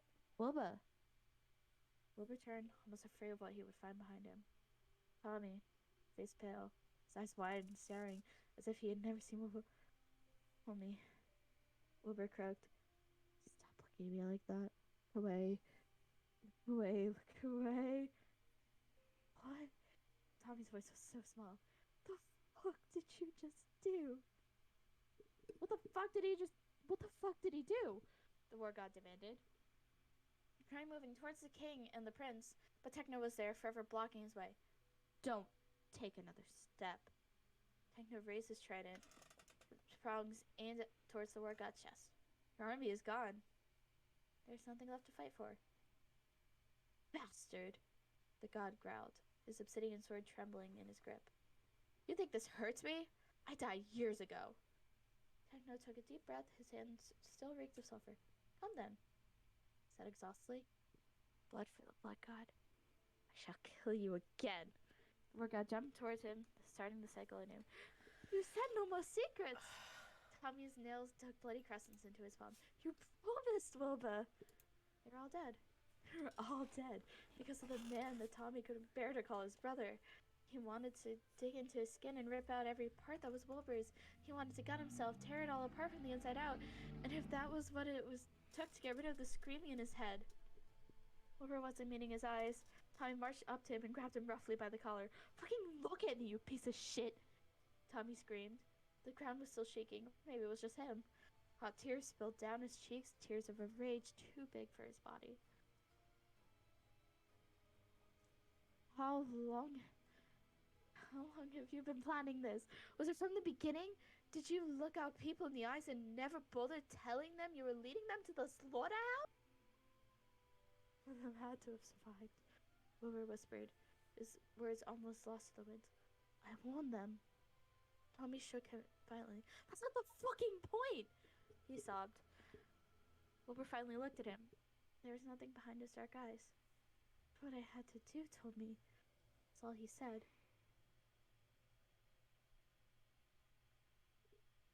Tommy shoved him viciously away. His hands felt dirty, felt unclean. In his head, he could still hear the strings of a lonely guitar playing over the soft laughter of soldiers that were now simply gone. Gone. In a flash between one breath and the next. It had come so easily to Wilbur. so easily with Tommy, too? You fucked up, Tommy said. You fucked up, Wilbur. Homie. Wilbur reached out for him. Tommy flipped out. Don't fucking touch me! Battle when two opponents were evenly matched. In strength, in wisdom, in anger, it'd only take one thing to bring it all down. One soldier, one mistake, one move. The War God had seen his fair share of battles and had won all of them, except one. The only battle that mattered, and he lost everything because a blood god had decided to throw his lot in with the opposing forces. One soldier. Afterwards, the war god had dragged himself through the battlefield, his throat burning from screaming his lover's name into the quiet sky. When he found him, the war god crawled towards his broken body, rolling around it as if he could somehow warm it back to life. He stayed there for years, letting the moss and the creeds grow over the two of them. He would have stayed there forever. Beside the carcass rotted down to the bones, but a fire had grown inside of him, a fire that would not be satiated until he had the head of the god that had taken everything from him. Now here he was, facing off against the very culprit. It was a bloody dance. The war god slashed, the blood god parried. The blood god lunged, and the war god ducked. Like the push and pull of the tides, drawn to each other by gravity of violence. All the war god needed, he knew. Single chance. He will not waste it. Don't fucking touch me! For the high-pitched shriek of a frightened child. A familiar sound on a battlefield, indistinguishable from every scream that came before it. But the blood god turned towards it, leaving his defenses completely open. One mistake. The war god raised his sword high above his head. It was very difficult to kill a god, but not impossible. In the right hands, like the hands of a warrior with fire in his heart and carnage in his smile, it would only take one blow. My god. My vengeance is complete. Technoblade turned instinctively at Tommy's scream, just in time to see Tommy draw back from Wilbur's reaching hands. Pain flashed across Wilbur's face, but he was otherwise unscathed. Both of them were safe, no knives in their backs, no arrows through their throat. A shadow fell over Technoblade, and by the time he remembered where he was, it was too late. Technoblade turned and faced the tip of a bloody sword, a breath away from his face. But it was not the war god's obsidian blade coming to reap his soul. A familiar silver broadsword, pierced right through the war god's chest. Technoblade could only stare as the war god looked down at the blade and bred it straight through his heart. His sword arm still raising what would have been a killing blow. Instead, the obsidian sword fell harmlessly out of his limb and onto the dirt, and the war god followed close behind. Behind him stood a winged man, his golden hair catching the rays of the setting sun. No, the voice screamed. Not you. Not you. Phil! Hello, Techno? Phil! Wilbur saw him first. Perhaps that was always how it was meant to. Perhaps that was always meant to be. Some part of him will always, unfailingly, be looking for him. Tommy followed a beat later. Wilbur saw his brother's shoulders go slack, like a marionette, with his strings suddenly cut. Dad? Their father was standing before Techno in the unmoving body of the white-cloaked soldier. At the sound of Tommy's voice, he turned and looked at his sons for the first time in a decade. And so he enters the scene once more, the voices whispered. And before Wilbur could say anything, Tommy was already running. One move. That was all it would take. On the ground beside him was one of the blood god's throwing knives, lost during their battle. With the last of his strength, he curled his fingers around the hilt. His love was calling him home. He could hear it in the warm wind, but he could not face him before he was avenged. And so with all he had left, got aimed and threw. Dad. His father was there. His dad, standing among the blue irises, the same shade as his sad eyes. The years fell away like smoke, and Tommy was a boy again. There was no explosion, there was no war, there was no leaving. There was only a son, and his father. Tommy felt a hysterical laugh bubble out of him as he ran, even as his cheeks still stung with tears.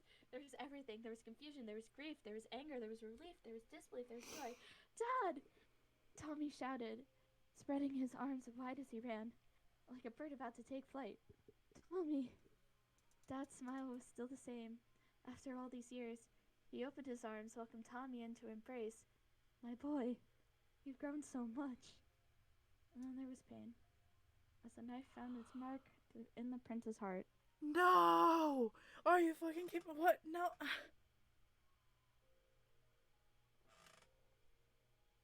Techno watched Tommy fall backwards impossibly slow. It only took a moment for the reality to sink in, and by then, Wilbur was screaming so loud it drowned out everything else, even as the voices began screeching inside Techno's head. Tommy! Philza shouted, running towards Tommy's unmoving body, but Wilbur was already there, cradling his brother to his chest. Techno could only watch, utterly numb, utterly cold, utterly lost inside his own head. No. This couldn't be happening. This could not be happening. It was over. The war was over. He'd done everything he could to protect Tommy. Why was this still how it ended? That is what it feels. Someone guessed. Lose everything. By the time Techno had turned to the war god, ready to rip him limb from fucking limb, he was dead. Smile on his face. Fuck you. Techno thought furiously. Fuck you. No! Wilbur screamed violently back into his body, with the voice of a comet crashing into it. Help me! Techno staggered towards them. His blood as heavy as lead, his vision hazy. But he could see the one thing that mattered. It was Tommy, legs so still in his brother's arms. His Tommy, braided his hair with sweet-smelling flowers. His Tommy, who was quick to anger but quicker to laugh. Tommy. Tom was setting up for the Blue Valley. Oh. There was a terrible, terrible silence. Silence that always came before something devastating. The calm before the storm. Tommy had always hated silences. He gave his mind too many spaces to fill with darkness, so he brought light. Instead, noise and laughter and jokes and jibes. Anything to keep the quiet at bay. Wilbur had helped with the weight like he promised. Now it was back, pressing against Tommy's chest, suffocating him under its burden. There was pain, much pain. He thought he already felt pain, but what did he truly know? He was only 15. Tommy felt himself lifted into someone's arms. The arms of the man that had snuffed out the lives of 2 armies in one fell swoop. Tommy wanted to push him away again, to spit his anger and disgust. He was too weak to do either. He could only lie there, staring up at his brother's face, twisted with anguish. His mouth was moving, speaking words Tommy could barely hear. Let me go, Tommy wanted to say. Let me back to the ground. And then Wilbur started humming. It was a song. The song. The song Tommy had been humming just this morning, lifetimes ago.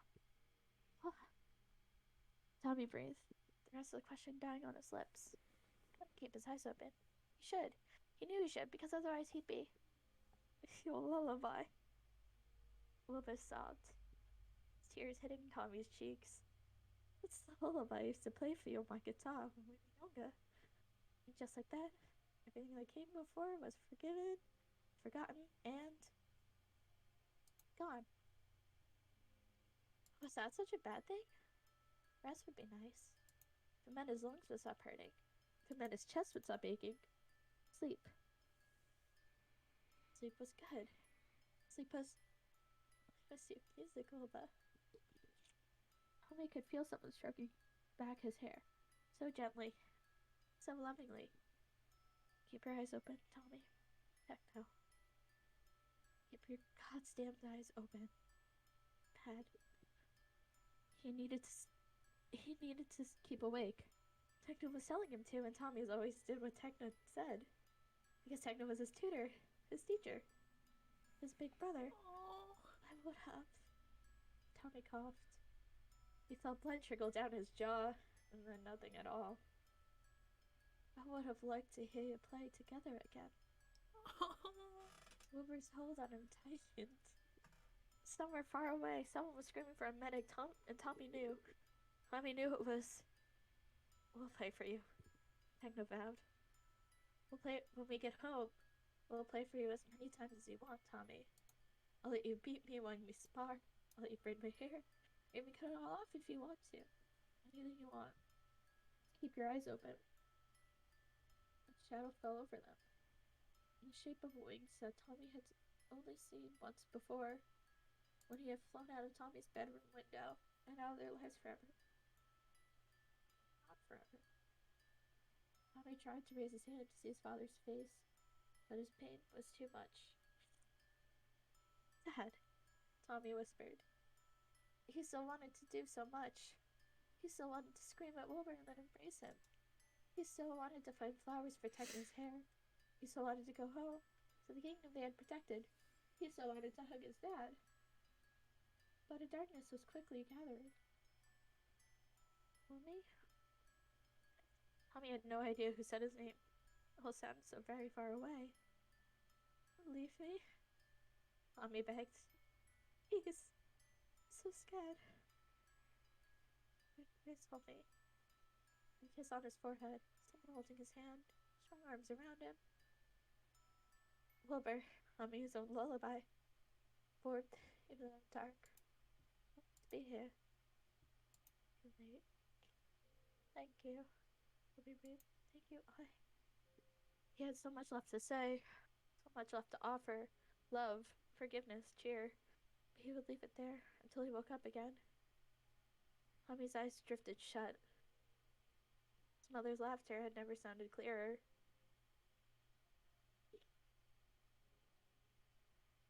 Somewhere in the distance, the green god began to smile.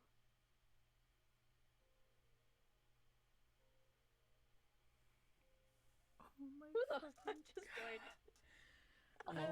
Oh my fucking AP, we're sobbing. God. AP, What we're reading happened? Passerine out loud. Oh, Yeah. I'm sorry. I am upset. Why? Well, you missed 4 chapters. The death. Oh my God. I joined at a very awkward time. You really did. You joined at like the perfect time. I had just finished. That green bastard. What the What? fuck, man? Oh, I Jam is so cool. Jam, cry. Do it. You won't. I wanted them No to say balls. suck it, green boy, but we can't do that. Wait, it's like basically done. Can I read the next? Yeah, sure. I think we need a moment to recover. Bruh.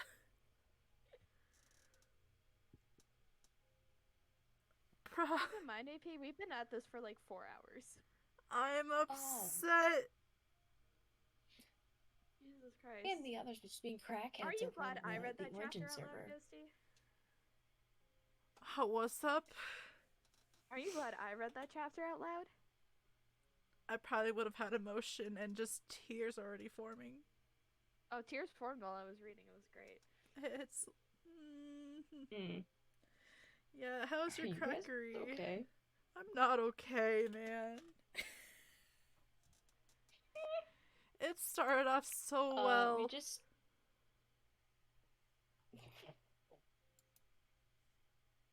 We if literally you just stay were here, you're trying to going kill to each get other a Passerine bunch of times. spoilers. What's up?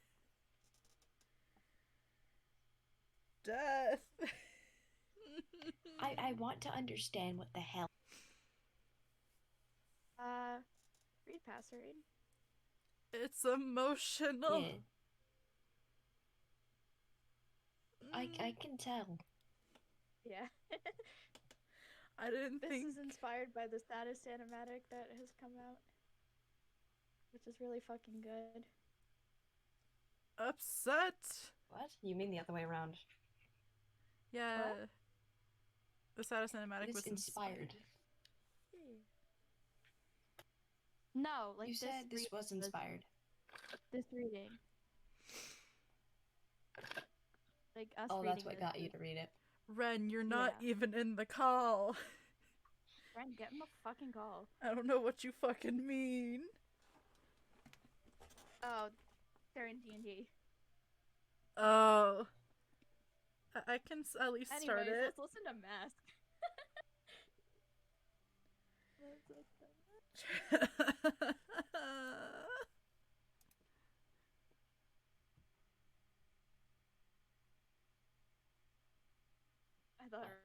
I thought I heard the Discord joining noise. Sammy, so much. Hell. You good? Do you Sammy, need you a missed hug?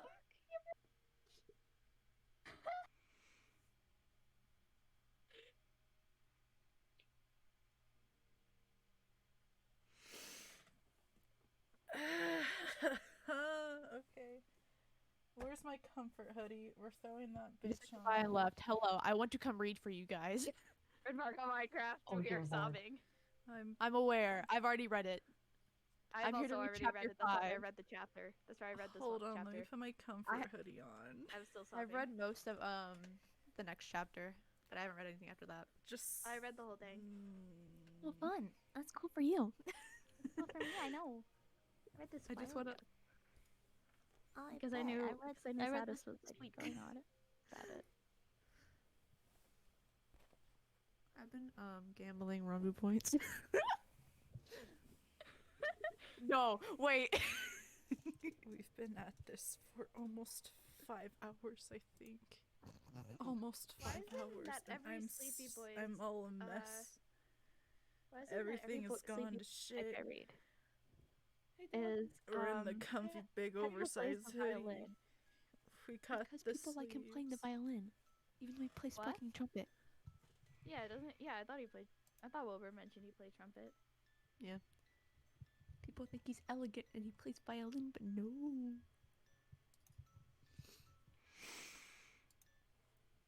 I'm on chapter 3. What the fuck is this? I pressed chapter 5. Thank you. Bye. Get your shit together. But hello.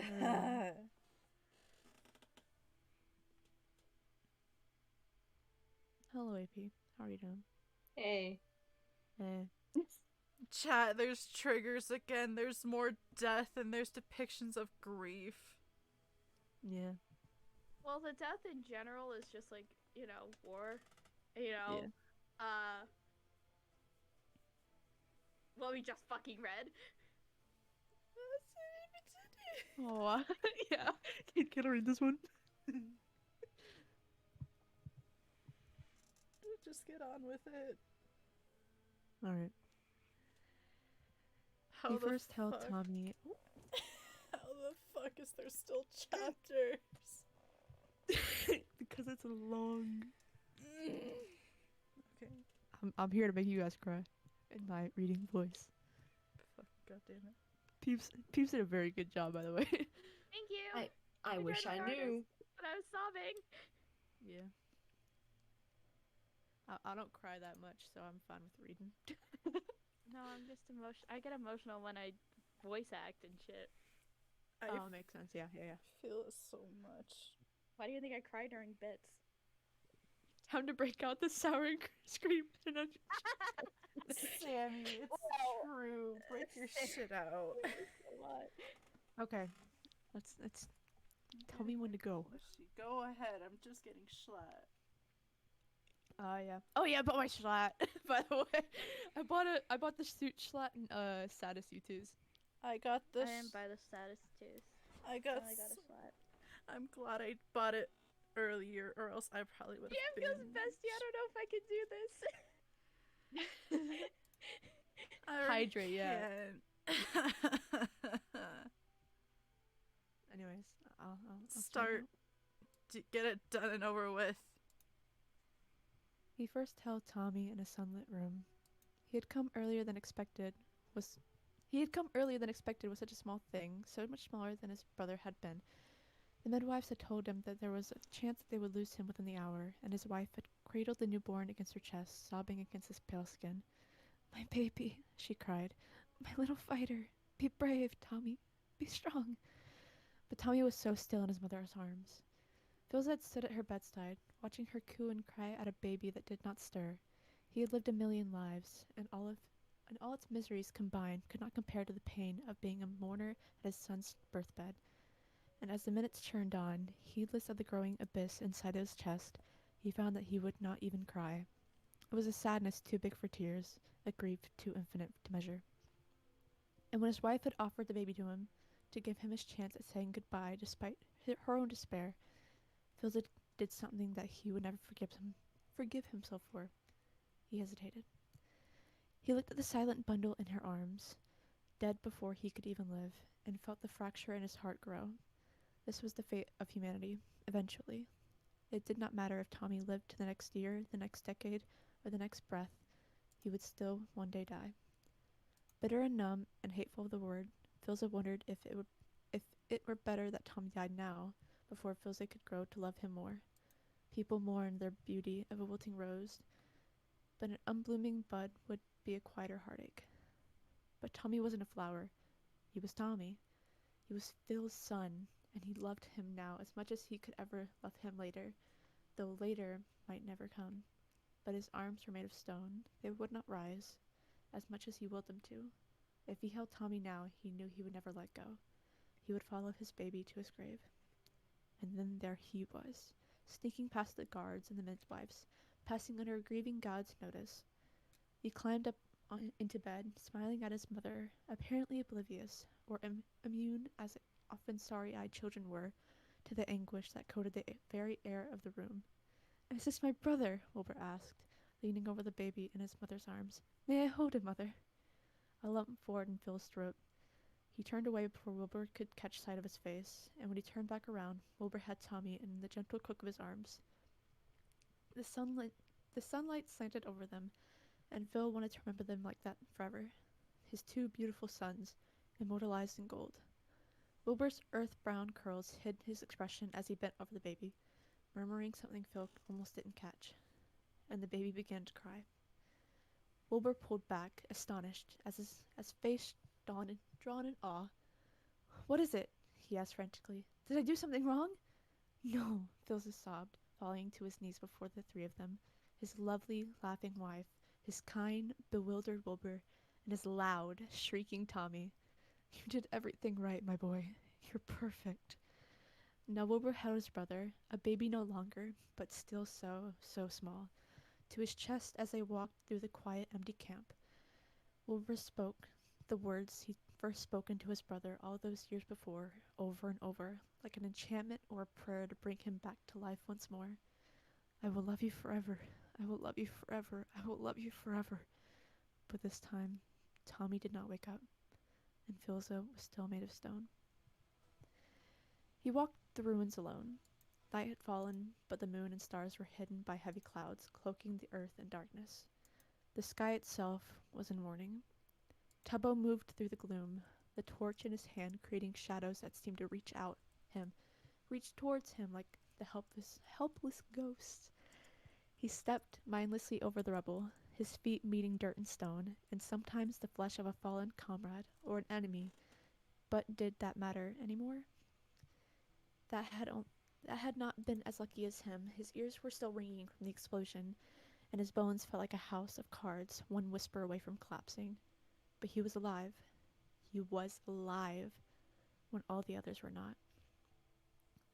When the dust had settled and the survivors had come crawling out of the wreckage, Tubbo had counted. They had been warned, of course. They had heard the king's signal and ran as fast as they could, but not all of them were fast enough. The royal army had left the capital with 20,000 soldiers. In the end, only 800 remained. Not all of them had been lost to the explosion. Most had already been dead by the time the mountains fell, slain by enemies and their cavalry. But the smell of sulfur still hung in the air like an accusation, following Tubbo as he made his rounds. He was meant to be looking for other survivors, but Tubbo had come to know a thing or two about lost causes. He could walk this valley for days, and all he'd find were the broken remains of two armies, a mass grave that would honor no one. In a century, people would walk this land again and see only green hills blooming with the blue flowers. The prince was dead. That's what they were saying. Killed in the final moments of this war. Its last casualty, a month ago. Tubbo had watched the prince laugh on a balcony, his face lit from within. Now there was no light left anywhere. Overhead, the clouds broke open, and the heavens began to weep.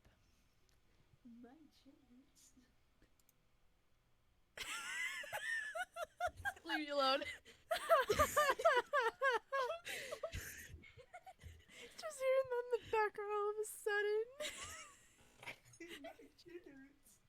Okay, I'm gonna tell you right now, I'm holding my mic because my mic arm stand doesn't fit this desk. Oh no. I'm in a different place right now. Entirely. Hey, Lovely. can I call dibs on the last chapter? I like reading endings. Sure. Okay. Yeah. Okay. I'm dying. It was raining outside. No. Shh. Fuck up. It was raining outside. Techno could hear raindrops pounding against the roof of the tent and creeping through the cracks.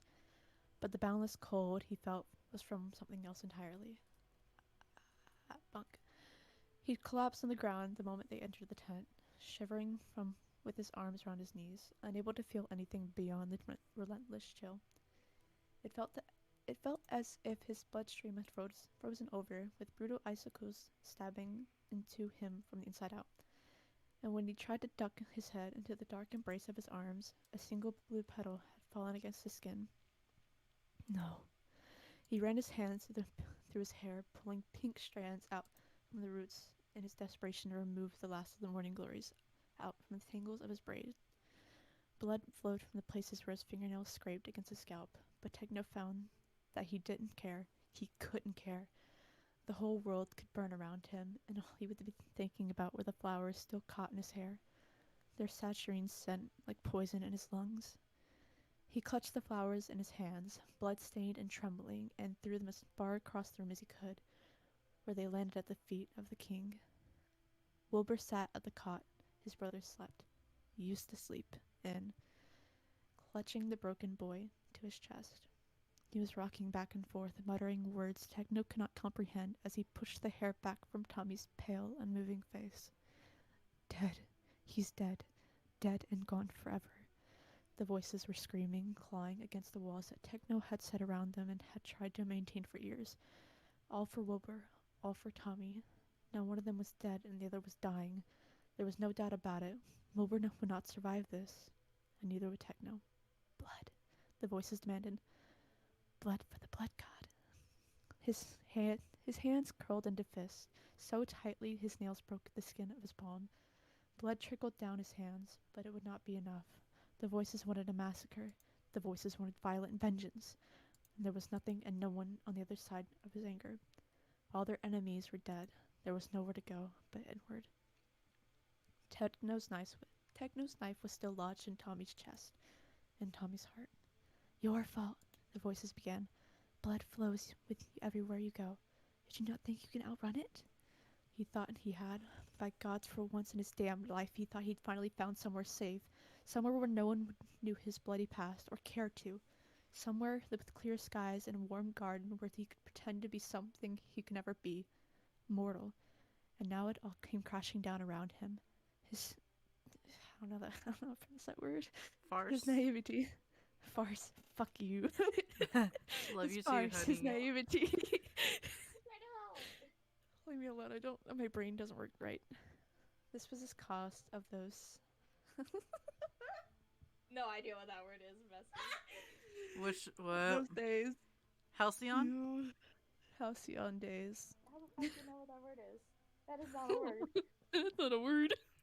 It's not a word there, brother. She's not a word there. I just burped. Nice.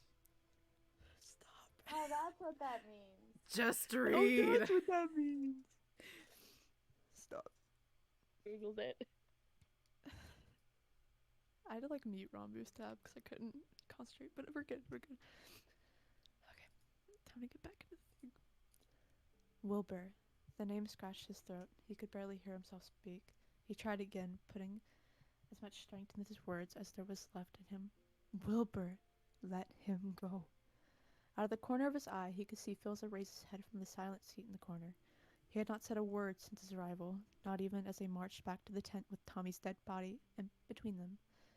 For once, Techno was glad for his silence. If he heard Philza's voice right now, he might put his trident through the man's chest. Techno struggled to his feet when it was clear Wilbur was not listening to him. His legs threatened to collapse under his own weight, and he caught himself on the edge of the planning table, where carved wooden soldiers still stood for attention for a war that was already over. It's all over. We need to fix him up, Wilbur, Techno said, his words coming out ragged. He staggered towards Wilbur, hands outstretched. Wilbur's head snapped up at the sudden motion, his eyes wide and furious. Get away from us, he growled, pressing Tommy closer against himself. The movement made Tommy's head roll to the side, allowing Techno to truly see his face in the candlelight for the first time. Techno's breath hitched in his throat.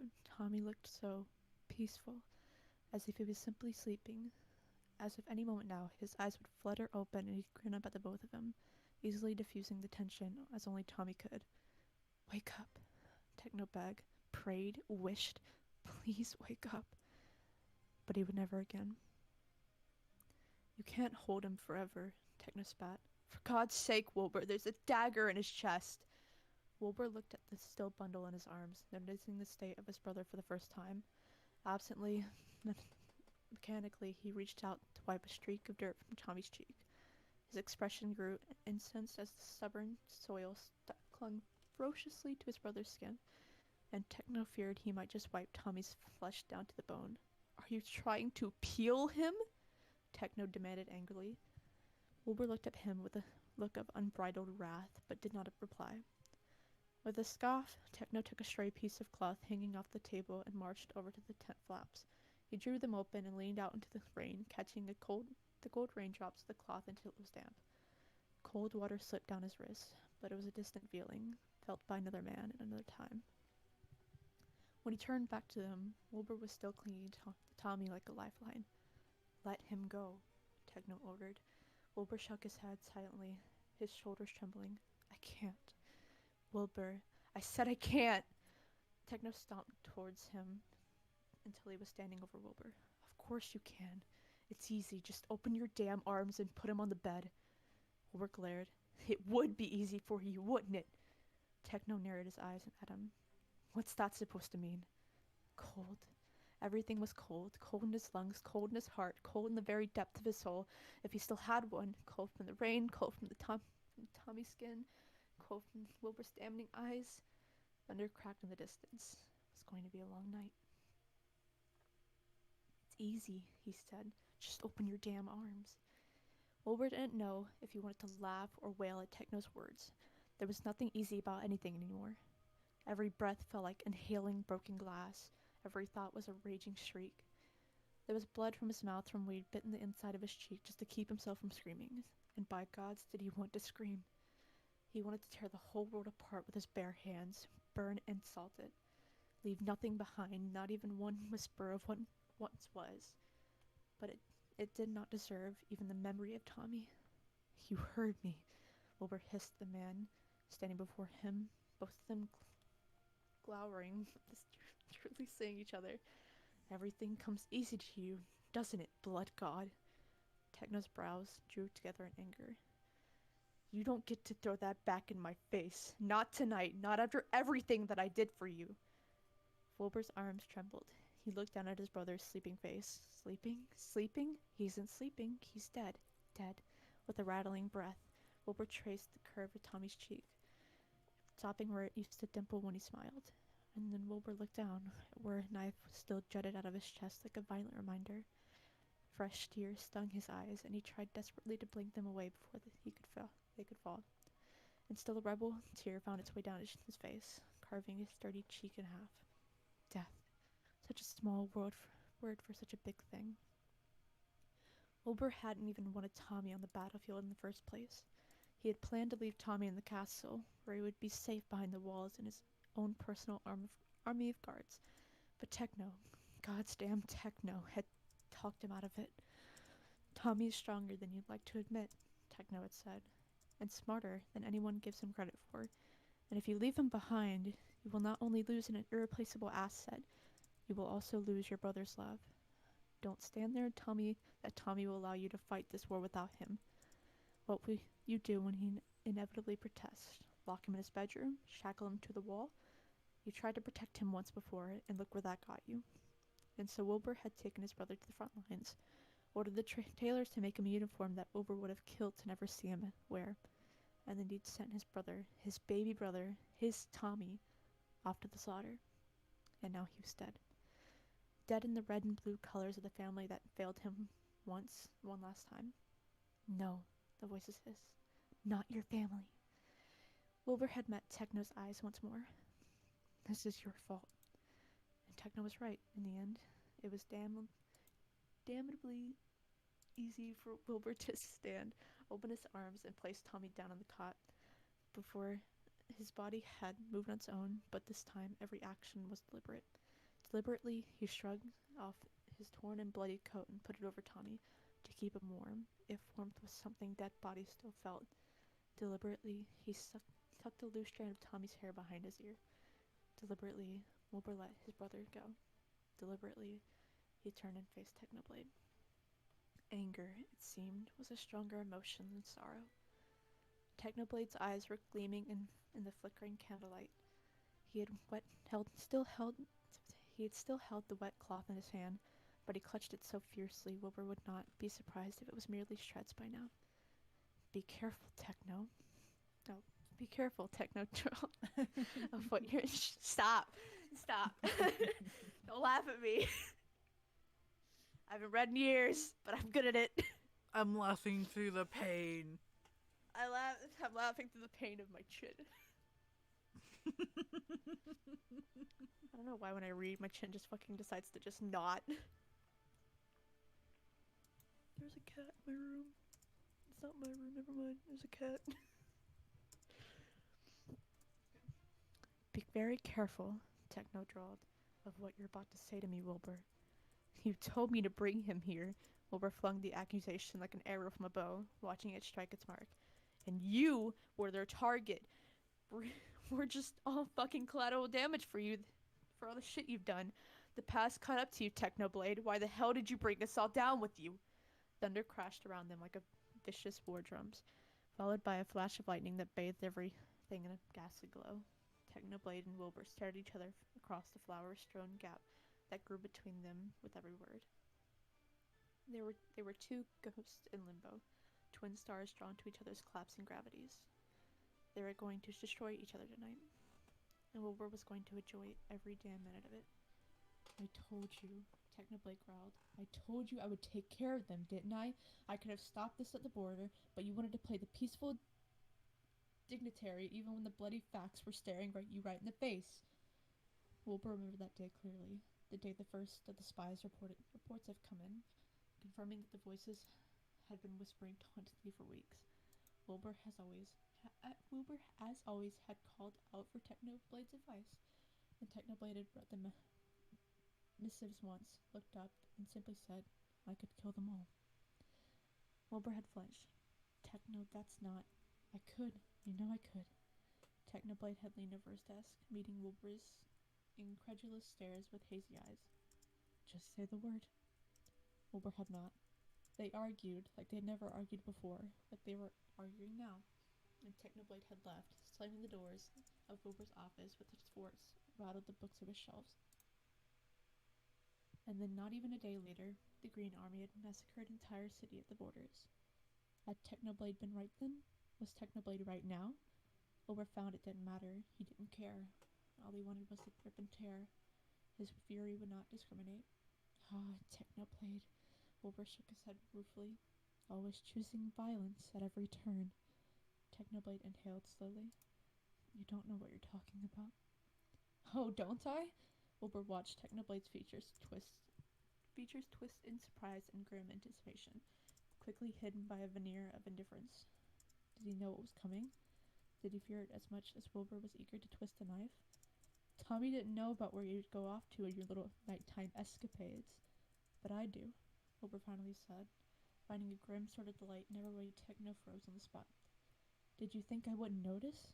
Did you think I wouldn't ask questions or follow you? You're an idiot, Wilbur, Techno said, his words nothing less than venomous. Wilbur only smiled at the face of his fury. Did you at least have fun murdering your way through the woodlands, Techno? He'd been 17 when he figured out. In truth, he didn't even know how he'd arrived at the forest.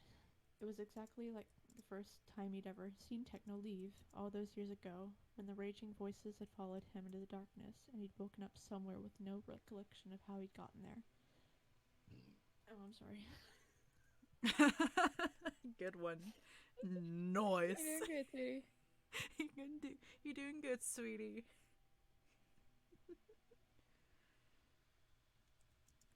But all of his confusion had quickly been replaced with the fear as he spotted Techno moving between the trees, stalking after something crawling across the forest floor. Or not something. Someone. Wilbur had pressed himself against the trunk of a tree, his hands clamped over his mouth, barely able to breathe as Techno's prey begged for his life, and they'd heard the distant sound of a sword being freed from its scabbard. One scream, and then a wet thud. That was all before Wilbur passed out once more. When he awoke, he was in his own bed in the castle, his heart thundering in his chest but completely unharmed. He'd taken a deep breath, glad to brush it off as a nightmare, before he noticed the single green leaf clutched in his hand. He'd never spoken of it until now. Go on, then, Wilbur said as Technoblade simply stared at him, breathing heavily. Tell me you've changed. Tell me I don't know what I'm talking about. Tell me you aren't the same bloodthirsty god from the stories. I expected you, of all people, to understand. Technoblade's voice sounded strained, like a taut rope one pull away from unraveling. You know the voices. They don't let go. They demand their fill, Wilbur, and sometimes it's unstoppable. But I've been trying so goddamn hard. There it was, the crack, a hairline fracture slowly fissuring into something more. If you really were following me, you know that I haven't killed anyone for years before today. I stopped. I fought the voices off, even if it took everything from me. You think you've got me pegged, Wilbur? All you needed to define me by was you and Tommy. But go ahead and find other definitions of what will make you happy. Let's see if I still have anything left in me to care. That made Wilbur pause, if only for a second. Then where have you been going? Looking for your father. Technoblade spat, and the words fell between them like a dead weight. Wilbur turned towards the man in question, but his father had not moved in ages, stuck sitting with his head in his hands, oblivious to the thunderstorm around him. Not one word, not one move. Of course, he thought bitterly, taking in his father's slumped shoulders and the obsidian wings tucked close around him. Why would I expect anything different? Wilbur wanted to feel angry at him, wanted his visions to go red every time he caught a glimpse of his father's golden hair in his periphery. But he only had his pity. Wilbur had not seen his father in years. But looking at him now, he did not see the cold, distant king of the past. He only saw a pathetic excuse of a man, someone who abandoned his sons, who only returned after all the hard decisions he had been made. After Wilbur had been forced to make them, he didn't want to spare a single thought more on the laughable sight of his father sitting leagues away from his Tommy's body, not even bothering to meet the eyes of his only son he had left. I don't know why, but I keep getting slumped up at his Tommy's. It's so weird. What the fuck? Let me just take a stretch break. Why are these chapters so fucking long? It's written like a legitimate novel. I don't know what you It were is. expecting. It's great. I'm not complaining. My chin fucking hurts. It's fine though. Understandable. Continue. This chapter's good. Okay. That's right, Techno said roughly, catching Wilbur's attention once more. The blood god stood with his fists clenched in his eyes, trembling with fury. Wilbur had never seen his eyes so hateful, not even when he was carving his way through the battlefield. Wilbur reveled in it. I went out every night for years, ignoring the voices, ignoring everything, to look for your father, to give him back to you, because I saw you. Every meal you missed, every hour you spent studying politics instead of sleeping, every time you felt you were choking, I saw it. I was there for it, and it killed me, so I went off to look for someone to help you. I tried telling you that I've changed. I only bite when your family's in danger, but you still see me as some sort of rabid dog. And those people I did kill in the forest, they were criminals, Wilbur. As if that changes anything. Tell that to the army you just blew to smithereens. You set the explosive, and you gave the order. So where does that leave us? For a moment, they simply stood there, staring at each other and catching their breaths. The storm still raged outside, but some bit of it was living inside Wilbur's chest. This was the end game. End game? Sorry. This was the end game. Wilbur knew that they were standing on a... the fuck is that word? Precipice? Okay, Yeah, thank you. precipice. Wilbur knew that they were standing on a precipice. If one of them jumped now, they were lost to each other forever. And so Wilbur leapt. Maybe it was better Tommy died before he could find out what you are, he said slowly, deliberately. You must be happy. At least for now, he'll never get to see the chance to know you, to know what sort of monster you truly are. Wilbur, you son of Techno- a bitch. Yeah. This family dynamic is falling apart and it makes me sad. Sir Wilbur, can you please kindly Pump the brakes fuck there, off. Wilbur. It's fine, it's fine, it's fine. Take a big drink. Hydrate, bitches. Don't be dry.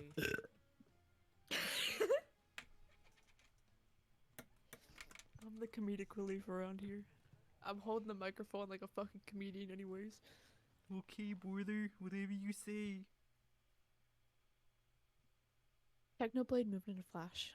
Wilbur had anticipated it, but still couldn't help but gasp of surprise as Techno barreled into him, sending both of them sprawling on the ground. Wilbur's head cracked against the packed earth, but the sting was a welcome one. Technoblade kneeled over him, his fist curled around the collar of Wilbur's shirt. Wilbur could feel Technoblade's anger radiating from him like a heat from a raging forest fire, but when he looked into the old tutor's eyes, he could only see the own wretched smile reflected back at him. Technoblade pulled one fist back, his entire body trembling. Go ahead, Wilbur said. Prove me right. There was a split second where Wilbur thought Technoblade would simply leave, like Wilbur had always known he would, eventually, and then his fist collided with Wilbur's face. There was a sickening crunch and a lancing pain, and Wilbur knew from the amount of warm blood that dripped down the side of his face that Technoblade had broken his nose. Wilbur leaned back, looking up at Technoblade with wide eyes. Technoblade had stared at him with an equal shock, the anger briefly ebbing from his face to reveal a genuine worry. Technoblade began, but Wilbur cut him off with a derisive snort. That all you got, blood god? He said, and promptly kicked Technoblade off of him. Technoblade went flying and crashed against the cot right behind him. Wilbur's breath caught as he watched the cot tremble, and then collapse. No! Technoblade reached his arm out, but he wasn't fast enough. Tommy's limp body fell to the floor with a hollow thud. For a moment, all was quiet. There was only a distant rumble of thunder so far away, as Technoblade and Wilbur simply stared at Tommy's body lying in the dirt before them. Like abandoned, refused, like a toy, once loved, now broken, discarded by a careless toddler's fickle hands. He hated himself for it, but his first instinct was to search the room for his father. He met his father's eyes as the old king slowly rose from his seat, his mouth a thin line of disapproval. Always disapproval, the voices hissed, even now, especially now. Wilbur wrenched his gaze away from his father's, only to be met with Technoblade's, his pale face a study in grief. What the hell did we just do? Technoblade whispered, almost too quiet to be heard over the pounding rain. but Wilbur was already rushing to his feet. Before Technoblade could say another word, Wilbur ran.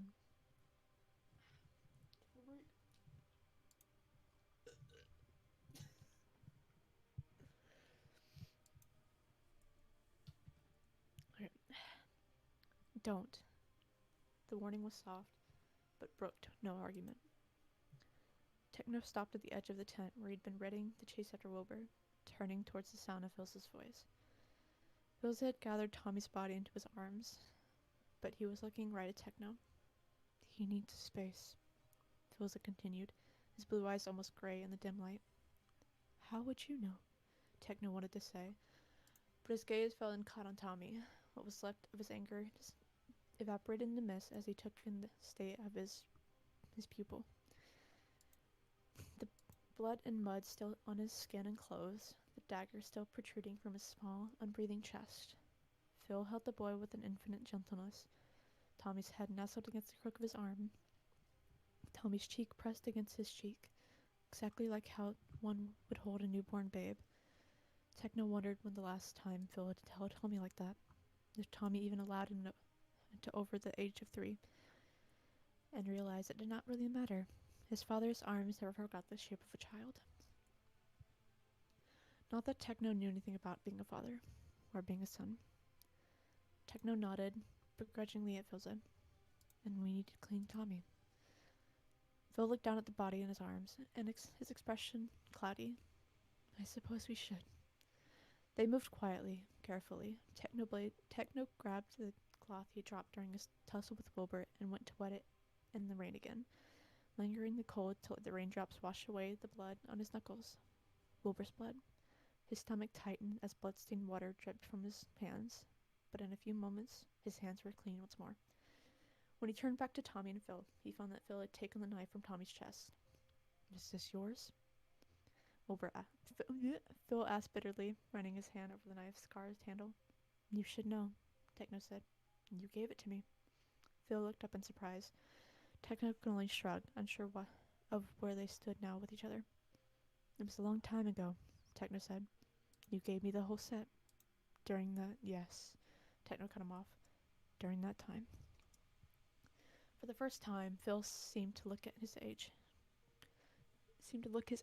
ancient and weathered by the endless years. Techno could see him remembering it all, their empire of blood and glory, broken only by still months of worn companionship. It seemed their bodies recalled just as much as their minds did, because they slipped easily into their grim work, side by side, never needing to speak a single word.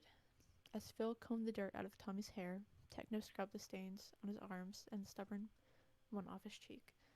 And when Techno's breathing began to slow at the sight of the jagged wound on Tommy's chest, Phil silently worked Tommy out of the worn shirt and with the fresh one that did not bear the scars of their battle. Then they stepped back, surveying their work. Tommy was polished. Tommy was spotless. Tommy was dead. Of all the things that could have broken him, Techno didn't understand why it had been the sight of Tommy actually looking clean. He held it together when they were stalking back to the camp.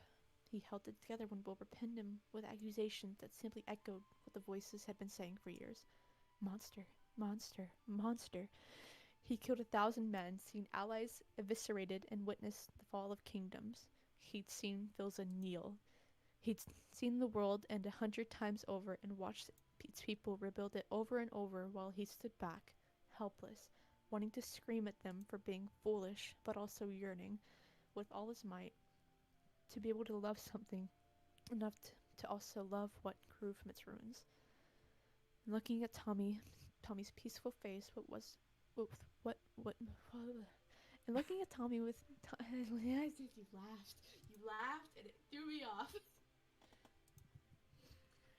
And looking at Tommy's peaceful face, fuck off! No, I'm going to scream. Wait, what? Yeah, It's what's happening in the chat. I've muted.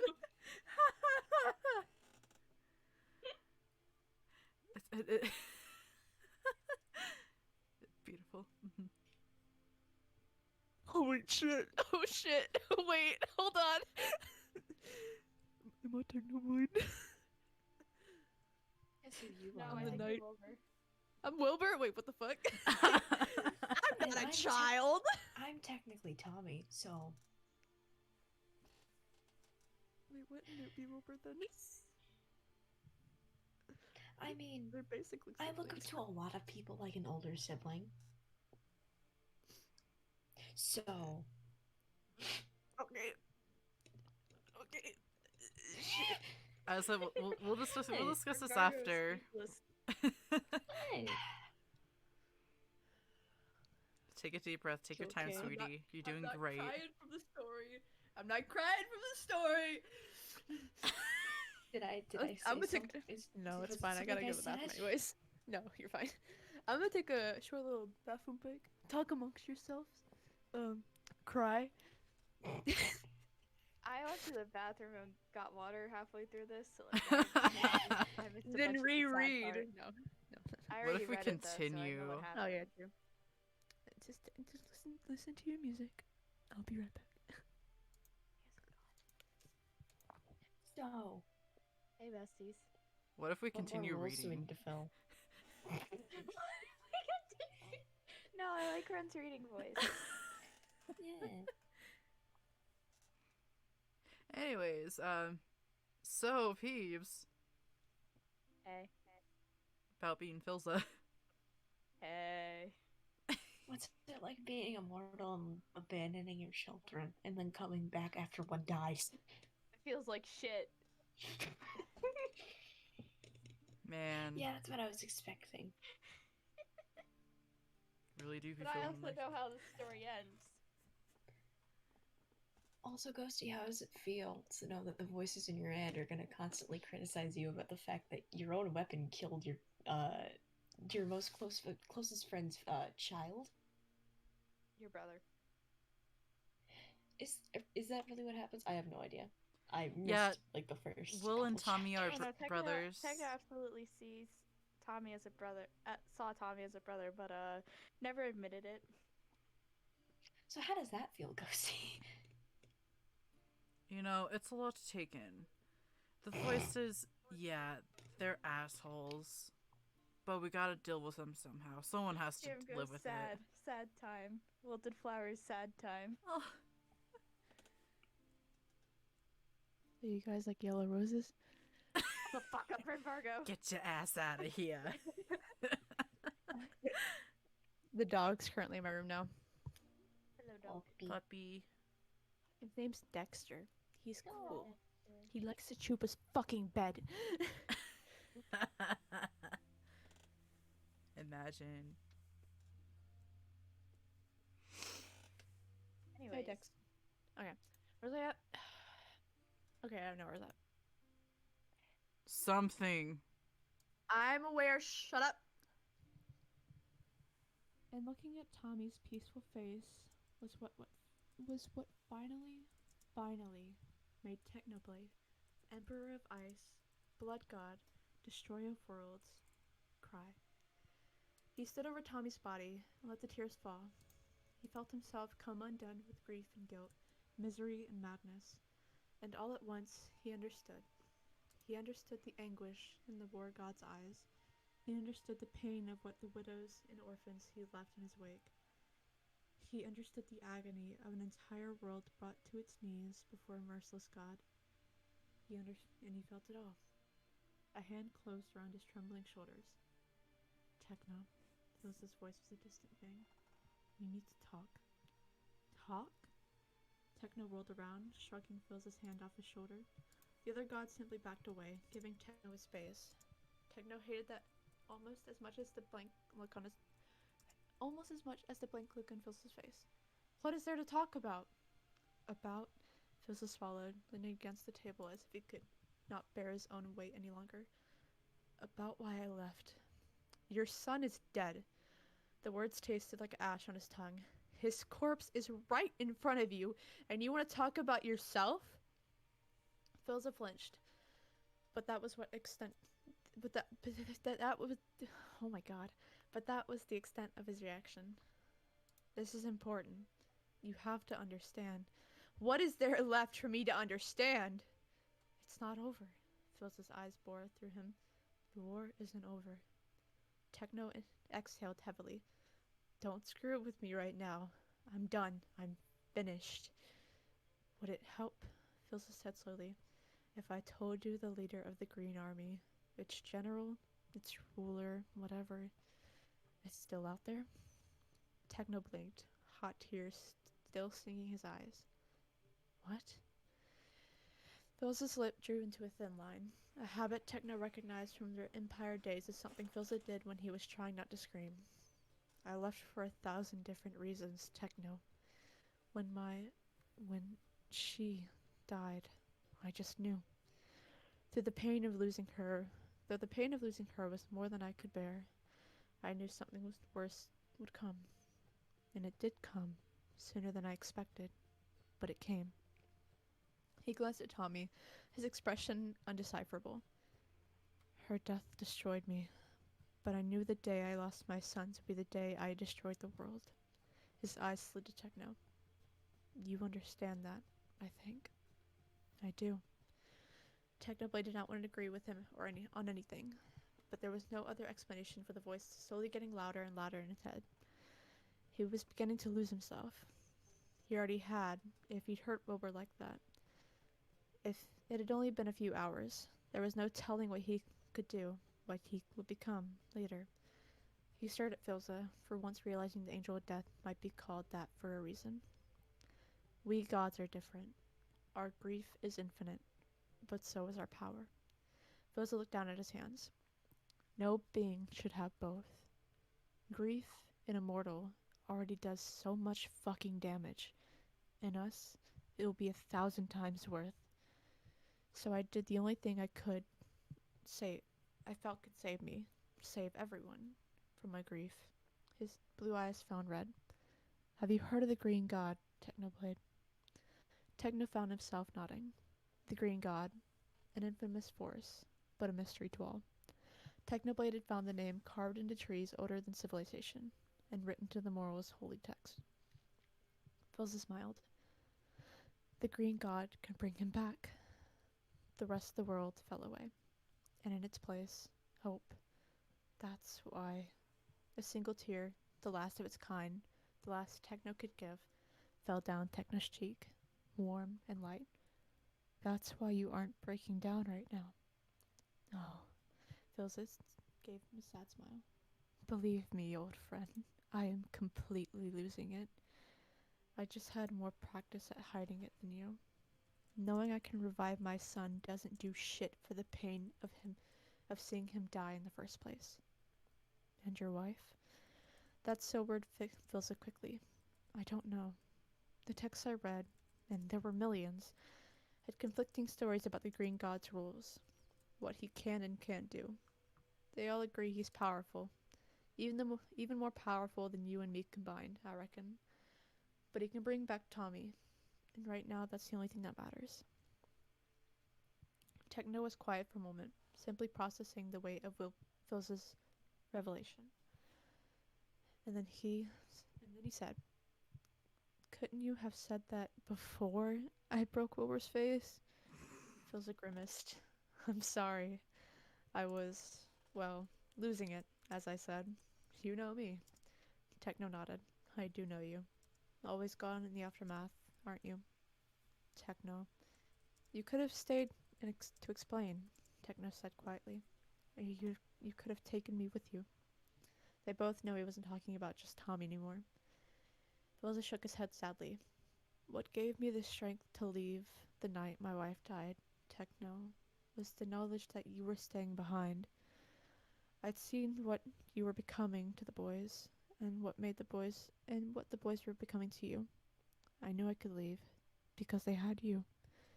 But who did I have, Phil? Techno demanded. Phil's eyes widened. Techno, that's me and you, Techno went on, not hearing anything beyond the pounding of his own heart. That's what you said. So where were you when I was crashing through an entire library's worth of books on history and politics and goddamn etiquette just to fit in a life I never asked for? Where were you when Tommy was waking up from nightmares almost every night, or when Wilbur was pulling his hair out for being a king at 16? Where were you when the voices got so loud for the both of us that we had to take turns reminding each other to breathe? There was a sharp crack, startling both Techno and Philza. They looked down at the table Philza had been leaning on, only to find a chunk of it had broken clean off in Philza's hand. Oh. Philza stared, comprehendingly, at the cracked pieces in his hand. That's... He looked helplessly at Techno. What do I do now?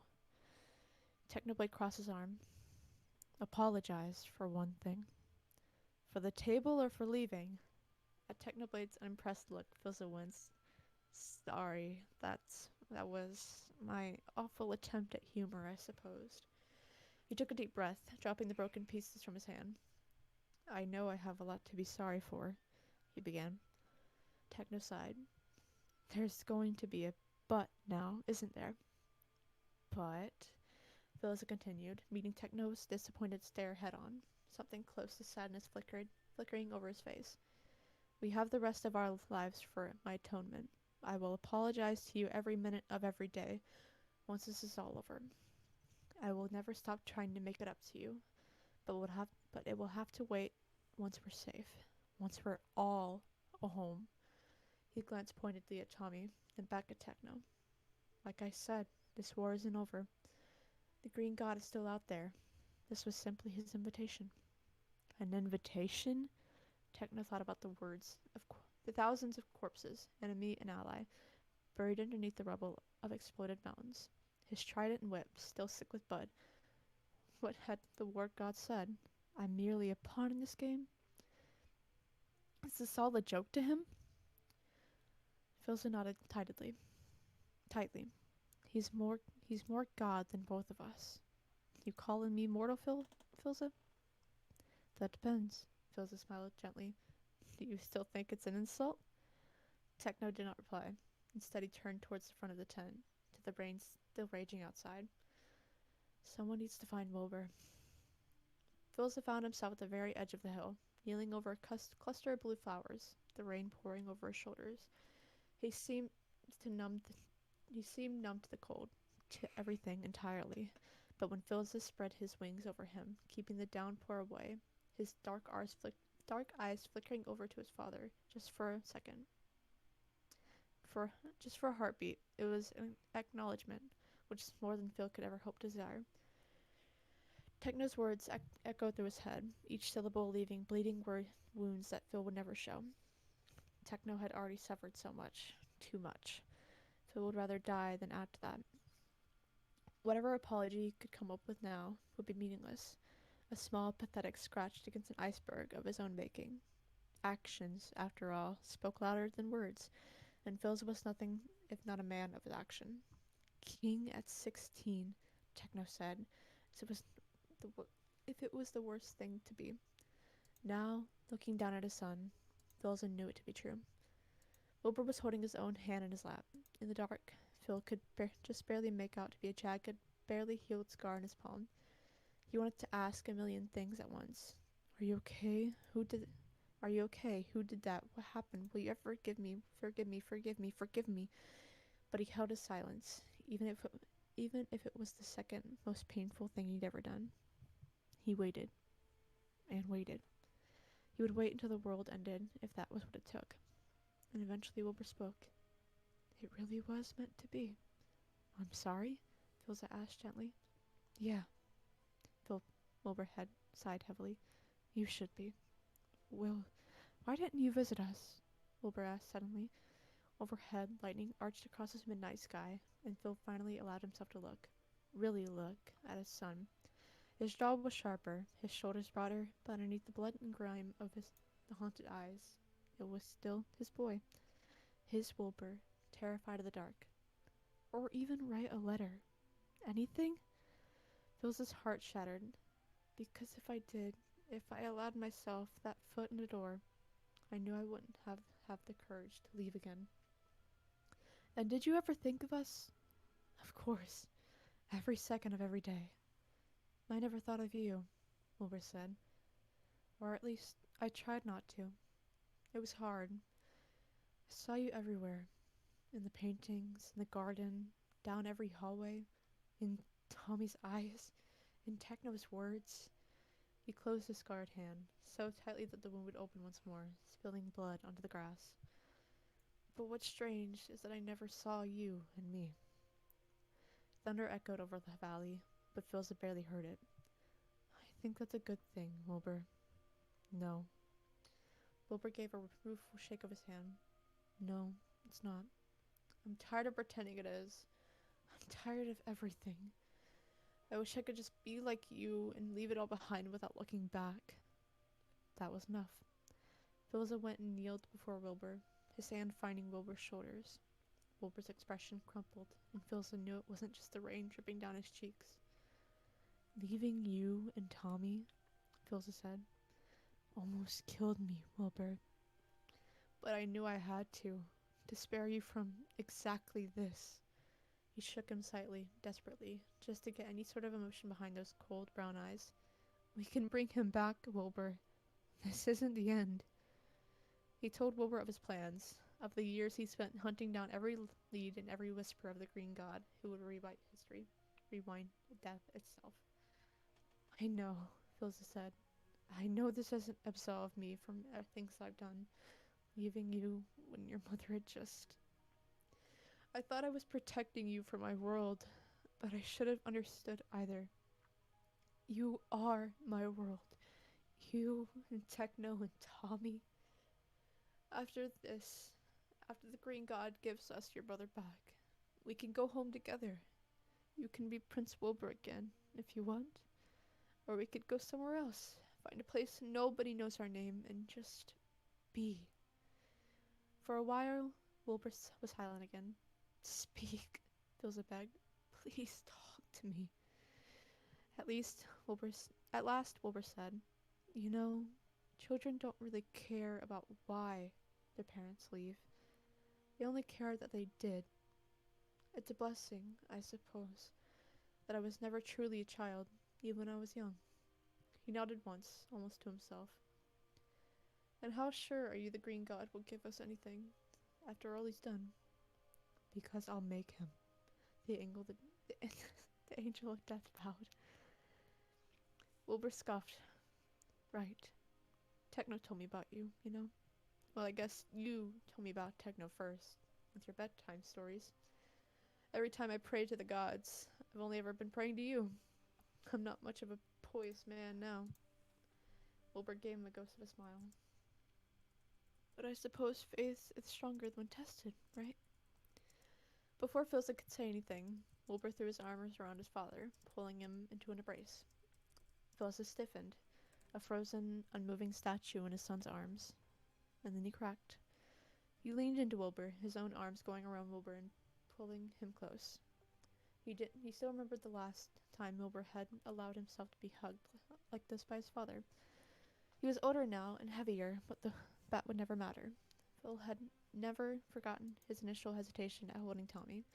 That shame would follow him forever, but after that, he promised to hold his sons for as long as they would let him.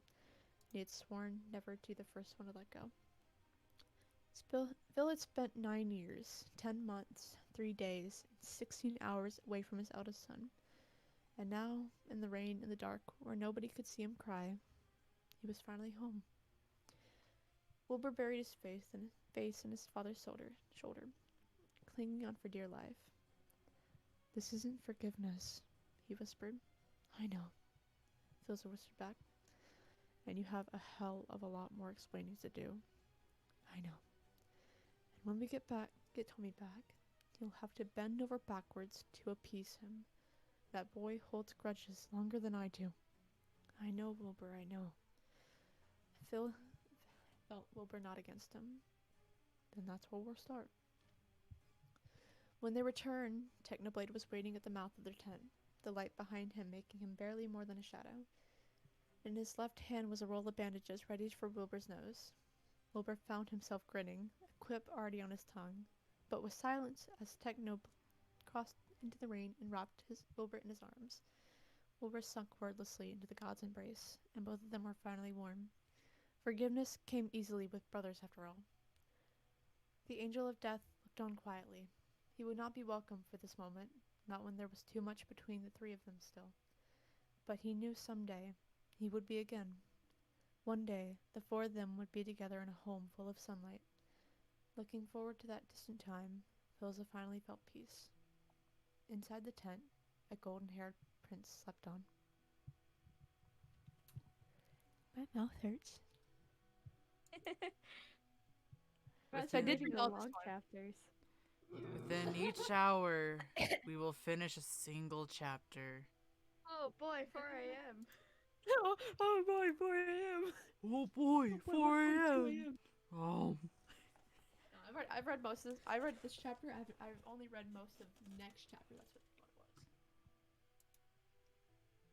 The ending is so good. Okay. Lovely, my turn. Oh boy. Oh boy, 4 a.m. Oh. 3 a.m. actually. Oh boy, 3 a.m.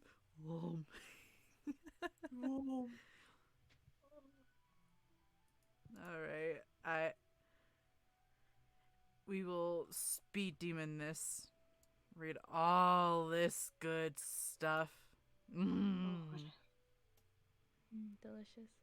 Tasty. Oh, Alright. this mercy. Okay. Alright, trigger warnings for people. This chapter includes manipulation, depictions of violence / aftermath of violence. You have been warned. We've been doing these triggers each chapter, so just so you know, you've been warned. Let's get on with it so we can all get through and go to sleep. After we talk things, I guess, yeah. Okay. Quench my thirst and let's go do. There be no grand speeches this time, Tubbo knew. Instead, they formed a grim line like souls waiting at the gates of the underworld, where they would find either judgment or absolution. The only sounds were tired murmurs and quiet thuds as the surviving soldiers of the royal army piled what remained of their camp into carts and wagons. Both the wounded and the dead were placed gently on beds of hay, with blankets covering the worst of their injuries, a futile courtesy for an army that had seen worse just the day before. They'd found a few survivors during their search last night, but as Tubbo had feared, there were mostly corpses to carry back. Sometimes not even a whole body, sometimes just an arm, a leg, a single strand of hibiscus pink hair, a wrinkled hand still clutching a blood-stained broadsword. A few volunteers would stay at the valley to continue the bleak search, but for most of the royal army, Tubbo included, it was time to head home. Home. He'd only left a few weeks before, but he could barely conjure it up in his mind. It seemed to him like everything before the war was a vague, unfamiliar relic preserved behind fogged glass. Holy shit, my cord scared me. Okay. As much as Tubbo pressed against it, he could only see hazy glimpses of what lay behind a fractured memory of a quiet town. A small house at the outskirts, his family. He'd left for the war in the middle of the night, with only a hastily scribbled letter left on his sister's bedside table to explain where he was going, what he wanted to do. I will protect this kingdom, protect you. He wondered if she could still recognize him when he could no longer recognize himself. Wasn't that what family was for? Weren't they supposed to know him? Especially if he felt like a stranger in his own body? Tubbo tipped his head up to the sky, letting the faint rays of dawn warm his frozen limbs. There had been a terrible storm last night, but the only traces of it today were the dewdrops clinging to the grass and the mud slick beneath Tubbo's boots. He shook himself out of his reverie. There was more work to be done. There was always more to be done. Slowly, Tubbo weaved around the bustling panoply of people and carts, helping where he could, tying down boxes of supplies, feeding the horses and checking their bridles, rewriting someone's arm sling. Anything that kept him moving. Anything that distracted him from the gnawing feeling in his gut. He looked over his shoulder at the valley behind them, expecting to see a green-clad soldier crawling across the rubble towards him, reanimated by vengeance. But there was nothing but open air and a flock of birds circling lazily overhead. Carrion crows or vultures, it didn't matter which. They'd be feasting well today. Instinctively, Tebo's eyes found themselves drifting down, and that's when he saw them. A simple horse-drawn cart, indistinguishable from its neighbors aside from the two people stood over it like mourners at a grave, a king and a general, twins in their misery. Tebo felt an odd pang in his chest as he realized who exactly was in that cart, who exactly they were saying goodbye to. As Tebo watched, the king leaned over the cart as if he was going to pull himself in with his dead. But then he pulled back, his shoulders trembling and his hands deep in his pockets. Tebo wondered if they were shaking too. For a moment, it seemed as if the general might reach towards the king, but instead, he pulled something from his own pocket and reached into the cart. When he leaned away, his hands were empty and still. Then the general nodded at the king, and then they were off, disappearing down the hill, heading north, the opposite direction of home. It might have been a trick of the light, but Tebo would swear until his deathbed that he saw one of the birds wheel away from its flock, its obsidian wings gleaming as it trailed their two-person procession. But then he blinked, and king, general, and bird were gone. And though Tebo knew the affairs of royalty were not his to investigate, he found himself walking towards the cart, pulled forward by a gravity he could not ignore. In between one breath and the next, Tebo was staring down at the face of a dead prince. Tebo had seen as 100 corpses. They'd fallen against him during the battle, or he'd pulled them free from rock and dirt, but few had looked as peaceful as the prince in death. It was almost as if he was sleeping, his mortal wound hidden by his clothes and the red and blue coat tucked up to his chin. His head rested against soft hay, a shade darker than his own golden hair. Tebo could almost see himself shaking the prince awake, and the prince would blink drowsiness from his eyes, ask Tebo who he was, and Tebo would say, "A friend," and maybe in another life, that wouldn't be a lie. Tebo's cheeks felt warm. He knew he must be crying. He knew he must be sad, but for whom? Who was he even mourning? His kingdom's prince, yes, but the harsher truth, a stranger.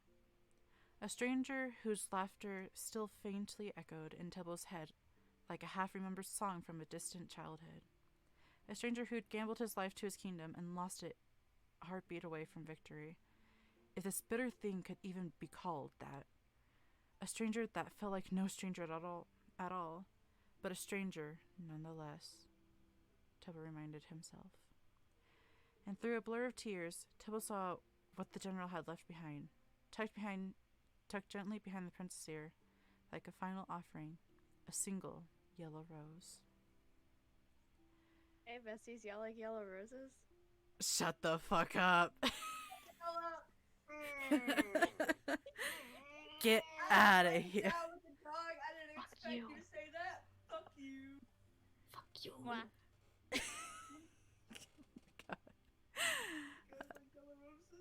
Shut the fuck up. We're trying to. Hear me? I'm like so far away from the mic. Yeah, can still hear Have you. you ever met me? I've never shut the fuck up in my life. Boom, ba-dum. Please, let me do this. Just do lore. Shut up. I want to finish this.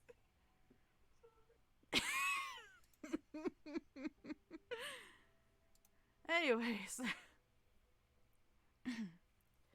It would be a long journey. It had taken the Green Army more than a month to make the same trip, but As Techno had pointed out, they'd been slowed by their foot soldiers and their sheer numbers. Techno and Wilbur had neither. With the 2 horses Techno had smuggled from the camp, they could maybe have the time if they rode. Like hell. But it still wouldn't be fast enough for Wilbur.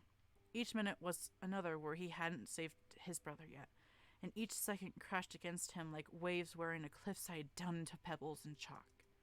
He was glad he didn't bring a pocket watch with him. Its constant ticking would have driven him to madness. As if you are not mad already, the voices cooed. But they were almost drowned out by the wind whistling past Wilbur's ears as he spurred his horse on faster, following the pink banner of Techno's hair, flying behind him as he rode ahead. He tied his hair back in a simple knot. There would be no intricate braids for a long while, no flowers heavy with meaning. Wilbur had come to realize that death wasn't a single yawning chasm, but a collection of small puncture wounds slowly tearing through the mundane. But he'd fix it. They would fix it. Wilbur had known at once what the Green God had meant by his invitation. There was only one place he could be inviting them to, the place that started it all, the place the voices had whispered about in self-satisfied tones, where the Green Army had first struck, the town at the northern border. It was only fitting that Wilbur's first grand failure would be where he would rewrite the second. The Green God would bring his brother back, and all would be well. The specifics Wilbur would figure out later. For now, he would ride. The north was a brutal land. Wilbur had averted his eyes as they passed underneath the shattered points of the mountains that bordered the Blue Valley. But the smell of blood and sulfur had stayed with him until they broke into the tundra beyond. And then there was simply nothing, just open air and rolling fields of grass caught between the grain of life and the fading reds of death. There were no towns, no cities, no travelers to meet them on the overgrown path that only Techno seemed to be able to follow. They stopped only to rest their horses. Once, with the sun right above them, they'd stopped under the shade of a boulder, leaning against its craggy surface with their shoulders slightly touching.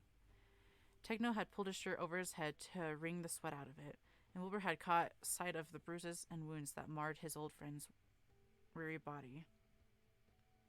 "You're staring," Techno accused without turning around to face him. "Just thinking," Wilbur replied, his gaze on a particularly nasty scar running down the length of Techno's spine. "I always thought gods were invincible, but you're just as breakable as humans, aren't you?" Techno scoffed, pulling his shirt over his head once more. "Maybe not just as. A killing blow for you would be a scratch for me. So whatever left those scars on you?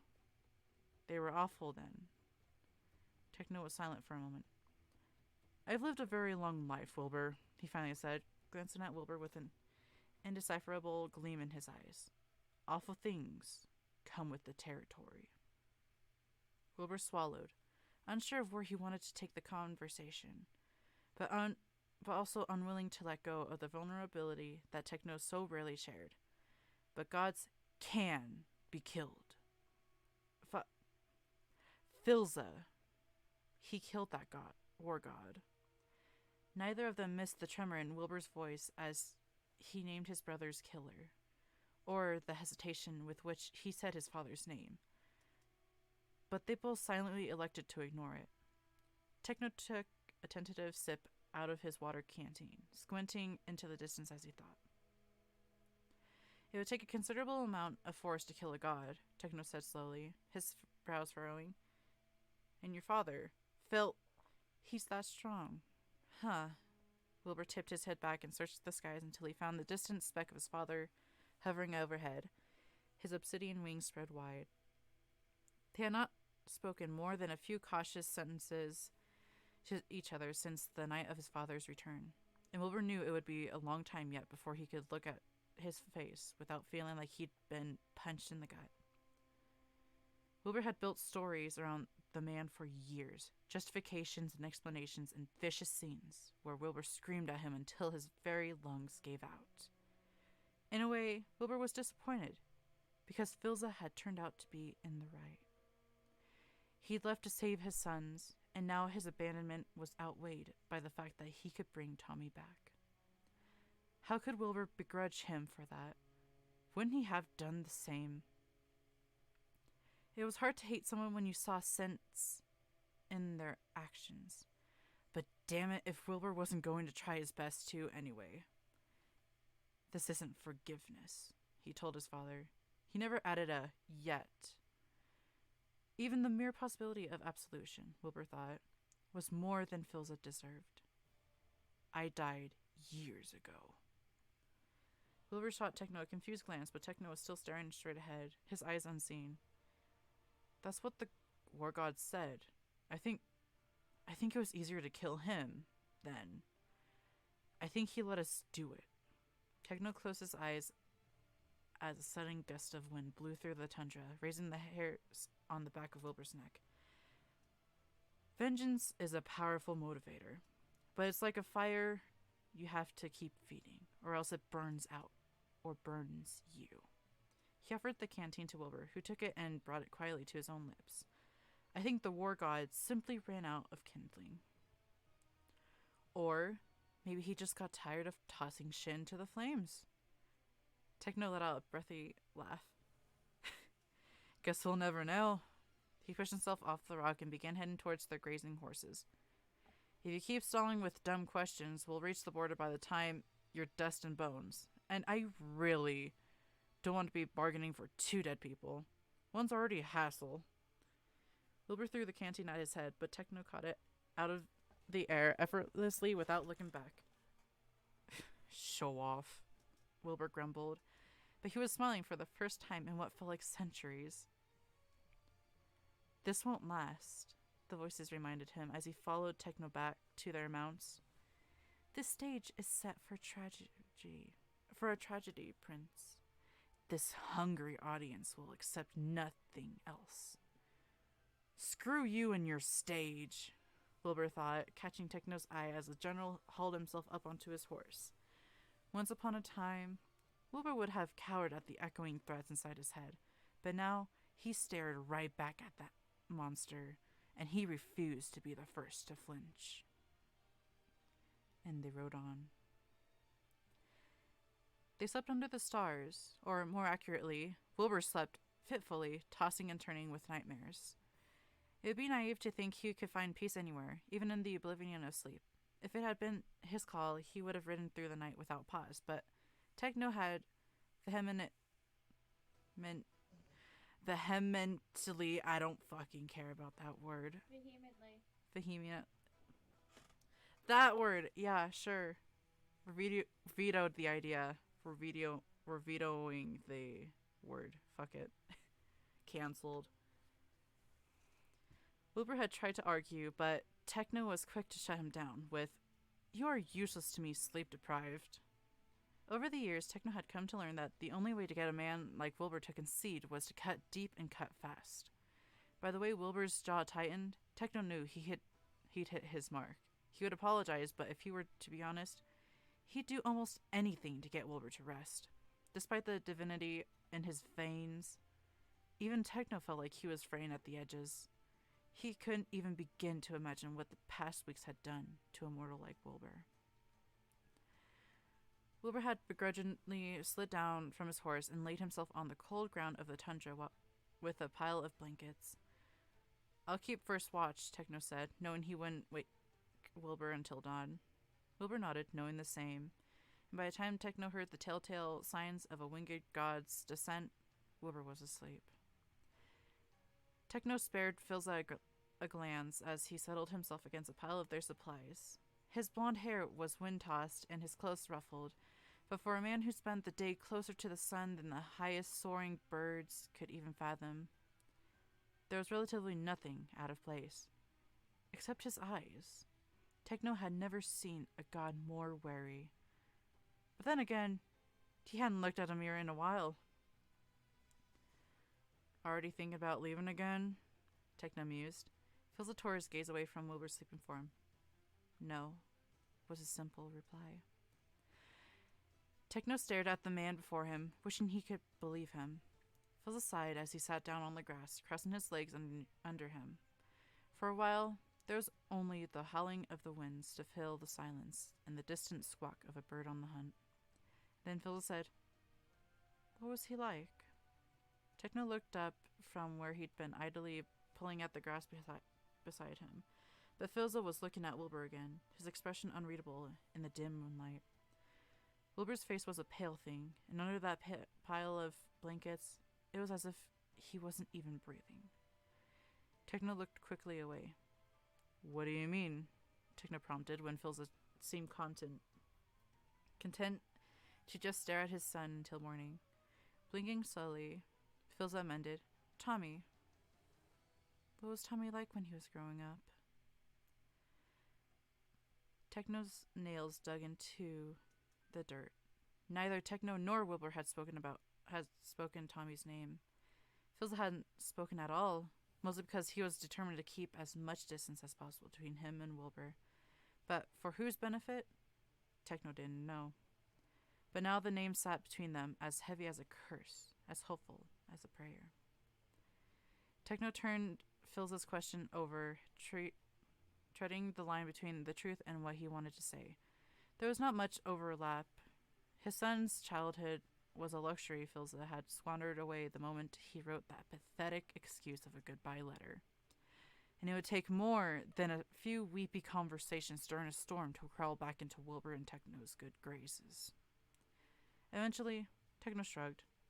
Tommy was Tommy. Techno nodded. Filza nodded as if he understood enough. But how could he? He'd left when Tommy was 6 and returned just in time to watch Tommy die. Tommy had lived a life, however short, between those 2 points. Filza didn't know. Petty, petulant, passionate Tommy. Brave, bold, belligerent Tommy. He hadn't been there to watch Tommy grow up. Hadn't been there to teach Tommy how. That was all Wilbur and Techno. He was... Techno pulled a fist of grass from the earth and tossed it lazily into the air. The wind picked up and blew it all north. Techno thought his words over until the grass leaves disappeared into the night. He was loved. That's the only thing you need to know. Filza tipped his head up to the stars, and Techno turned away before the first of the tears could fall. Thank you, Techno. And they rode on. And on a still and silent night, a different night, over the sounds of hooves rhythmically striking the earth, a king turned to a god and asked, "What do you think death is like?" "Why do you ask?" What if it's kinder to him? For a moment, the king was a child again, clumsy and terrified. Every shadow was an enemy, and every heartbeat his last. What if it's better than this? And the god looked up at the blue and purple sky, stars chasing each other through the dark, like a billion wayward children,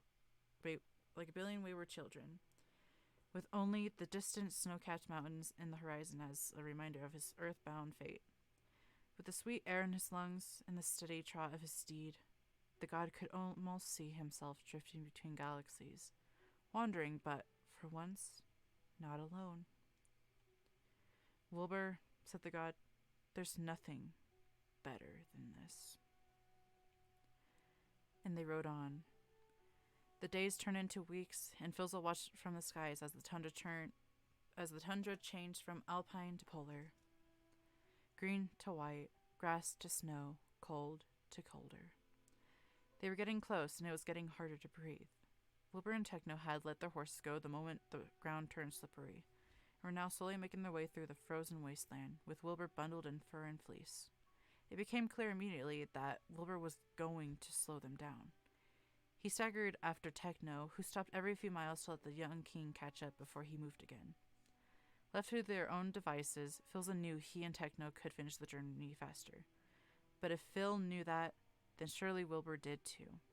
And although this angry, grieving man was almost a stranger to him, Philza could almost picture Wilbur gritting his teeth as he forced himself to walk faster. Walk further, driven by the same stubbornness and frustrated perfectionism that he employed into everything he'd ever done as a boy. Philza followed them closely, flying lower and lower. If either of them asked, he would tell them it was because the air was getting thinner as they headed further north. But neither of them did, saving Phil the trouble of lying through his teeth. He had lost count of how many times he caught himself looking at Wilbur, taking in his confident gait and his mess of brown curls and the dark lines under his eyes. He wished Wilbur would look back at least once, even if his stare was cold and hateful, just so Wilbur knew Wilbur could still see him. Most days, it felt as if he was mourning 2 dead sons instead of 1. Techno was already a pink speck in the distance. He'd only just stopped to wait for Wilbur when it happened. There was a loud crack that reminded Phil of breaking bones, and he looked down just in time to watch in horror as Wilbur fell through snow and ice, disappearing into the freezing waters that waited below. Philza didn't think. One moment he was in the sky, and the next he was hurtling towards the earth, crashing through the break in the ice that Wilbur had been standing on just a second before. He felt the cold water envelop him, cold as death itself, but he was already searching the darkness for his son. His hands searched, desperate and clawing, following an instinct Philza thought he'd forfeited long ago. "Please," he begged, the chill digging its cruel talons into his skin.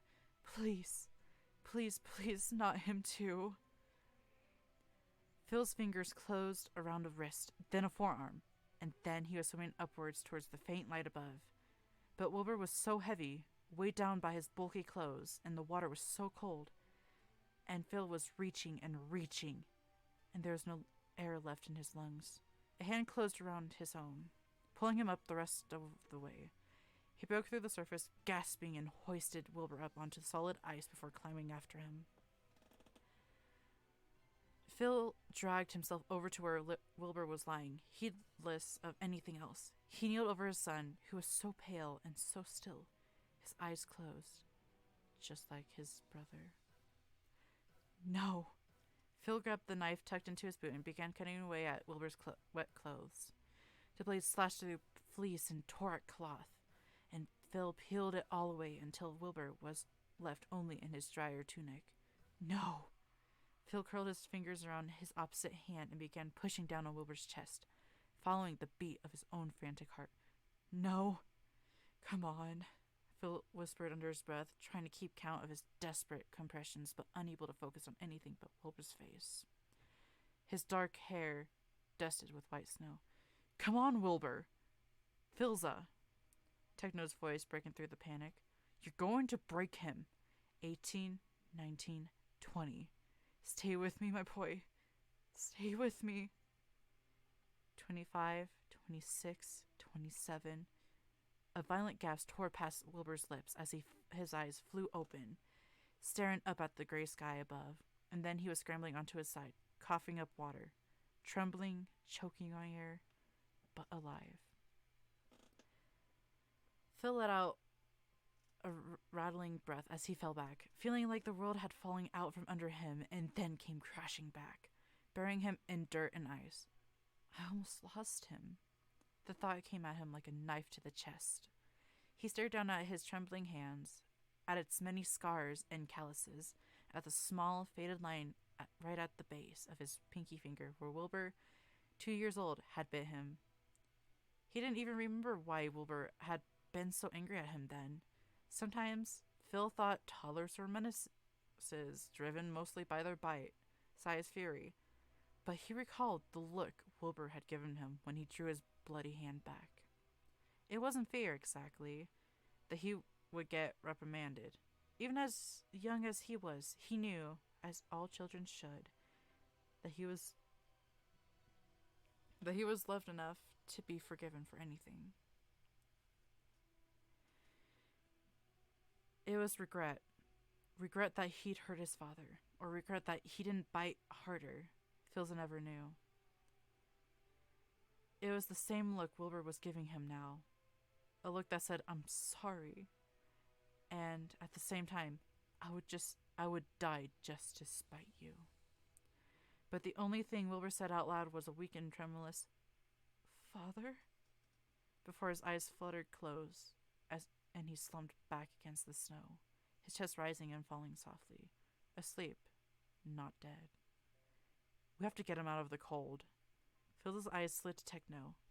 He'd almost forgotten the other god was there, kneeling on the other side of Wilbur. If Phil had not known him for centuries, he would have missed the way Techno's eyes hardened as he wordlessly unclasped his cloak and wrapped it tightly around Wilbur. Techno lifted the sleeping man into his arms, Wilbur's head lolling against his shoulder as he began walking purposefully across the tundra once more. Cautious this time of the fickleness of the icy ground. Philza stared after him, his impulse still racing, surprised by the gentleness with which Techno had taken his son from him. An old conversation rose to the shallows of Philza's memory between two immortals at the dawn of a new age. My people needed a leader, not a hunter. And I didn't bring you because I don't know when to be either. But this time, Philza did not know which of them the accusation was for. He looked up into the distance. Somewhere out there was a town. In that town, there was a god Philza had sacrificed his son's love for, a god that had the answers for every question Philza had ever asked himself, even the question of whether it was all worth it. Was it worth Wilbur's anger? Was it worth a childhood Philza could not witness? And then Phil remembered Tommy in the precious moments they had before he bled out in his brother's arms. And for him, Phil decided he would abandon 1,000 kingdoms. And if his sons hated him for it, then at least they would be alive to do it. And at least they would have Technoblade. The Angel of Death rose to his feet, and they walked on. They found a cave a short walk later, half buried in snow but relatively warm inside. Techno set Wilbur down in one corner and piled all the spare furs from their packs on him, while Philza focused on making a fire. "Well," Techno said, sitting down by Wilbur's feet, leaning against the cave wall, feeling lightheaded. "He won't die of hypothermia, at least." In response, Wilbur sneezed in his sleep. "Death by common cold isn't off the table, though," Techno amended. "Not exactly going down in a blaze of glory, but I suppose no one really gets the death they want. Or deserve." When his dry commentary was met only by silence, Techno turned to find Philza leaning over a pile of sticks and cloth. He had a flint in one hand and a small knife in the other, and was forcefully striking them together, but nothing caught. Phil muttered under his breath as he struck harder, and then the knife slid too, nicking him. Philza dropped both blade and stone with a curse, cradling his wounded hand to his chest. Techno raised an eyebrow at his clumsiness. "The long travel finally getting to you, Philza? Thought you'd be used to those by now." "It's not the travel," Philza said quietly. "You know it's not." "Maybe," Techno acknowledged, turning his head to stare out of the mouth of the cave. Night was beginning to fall outside, the snow on the ground glowing like molten lava in the light of the sunset. Techno found himself reaching for this blue sapphire that hung from his ear, accidentally turning it over between his fingers. He could feel Philza's eyes on him, but he refused to turn around. After a beat, Techno could hear him picking up the flint and the knife again, striking them against each other so viciously that Techno almost missed his whispered question. "What happened to it?" "What happened to what?" Philza hesitated, but eventually clarified. "The emerald I gave you. Last time I checked, it was in the bottom of a lake somewhere." Phil let out a humorless laugh. "I should have expected that." Finally, Techno turned towards him. "So why didn't you?" The question seemed to have taken Phil aback. He almost dropped the flint in the hand again, his eyes wide. "What did you think I would do, Phil?" Techno continued before Phil could even take a breath to answer. carry it around with me even after you left? Hang it from my ear like a constant reminder of a friendship twice betrayed? Techno scoffed at the stricken look on the other god's face. Don't act as if you're any more sentimental. Should I point out that the emerald I gave you is glaringly missing from around your royal throat? Phil looked down, as if also realizing that the emerald necklace that was twinned to Techno's earring was no longer there. Still looking at the spot where it used to rest, Phil said, "There you go again with your presumptions, Techno." My presumptions? When Philza met his gaze, his blue eyes blazed like frozen ice lit from within. You once accused me of holding nothing sacred. I thought after all these years you might have realized. He struck the flint and fire finally blazed to life in the dark cave. Wilbur, Tommy, you? That is what is sacred to me. For a while, there was only the flickering of the flames between them, casting shadows against the cold walls and their colder expressions. It brought Techno back to a different time, a different land of ice and snow, but with the same company. No, not the same. Never the same. Now. Neither of them had aged, but they had both changed irrevocably. Even Techno's hands had almost forgotten the shape of violence. The voices tried, but he remained gentle, kind, true. A ship with a steady anchor. When he looked at Phil, all he saw was a man who once had that for himself. It was now trying desperately to deserve it again. Warmth slowly seeped into Techno. He opened his mouth to answer, to say something, be it a common Latin with passive aggression, or an apology, or a question. He would never know because at the same moment, something stirred. Techno? Came a groggy, muffled voice. Wilbur was awake. Oh, gods. Philza watched as Techno practically wilted. Up until that point, Phil had not realized how much tension Techno had truly been holding. But now he sagged with boneless relief against the wall behind him, running a shaky hand through his unbound hair. The conversation, among many things, forgotten. You really scare the shit out of me, Wilbur, Techno said as the man in question slowly pulled himself up from under the small mountain of blankets Techno had thrown on top of him. Wilbur tried to smile, and then the cold air finally hit him at last, turning his grin into a grimace as he pulled a few furs tight around himself as he sat up. His head sticking up from the bundle of pelts the same color as his chestnut hair, a creature of warmth determined to survive in a frozen wasteland. Scared the shit out of myself too, if that helps, he quipped.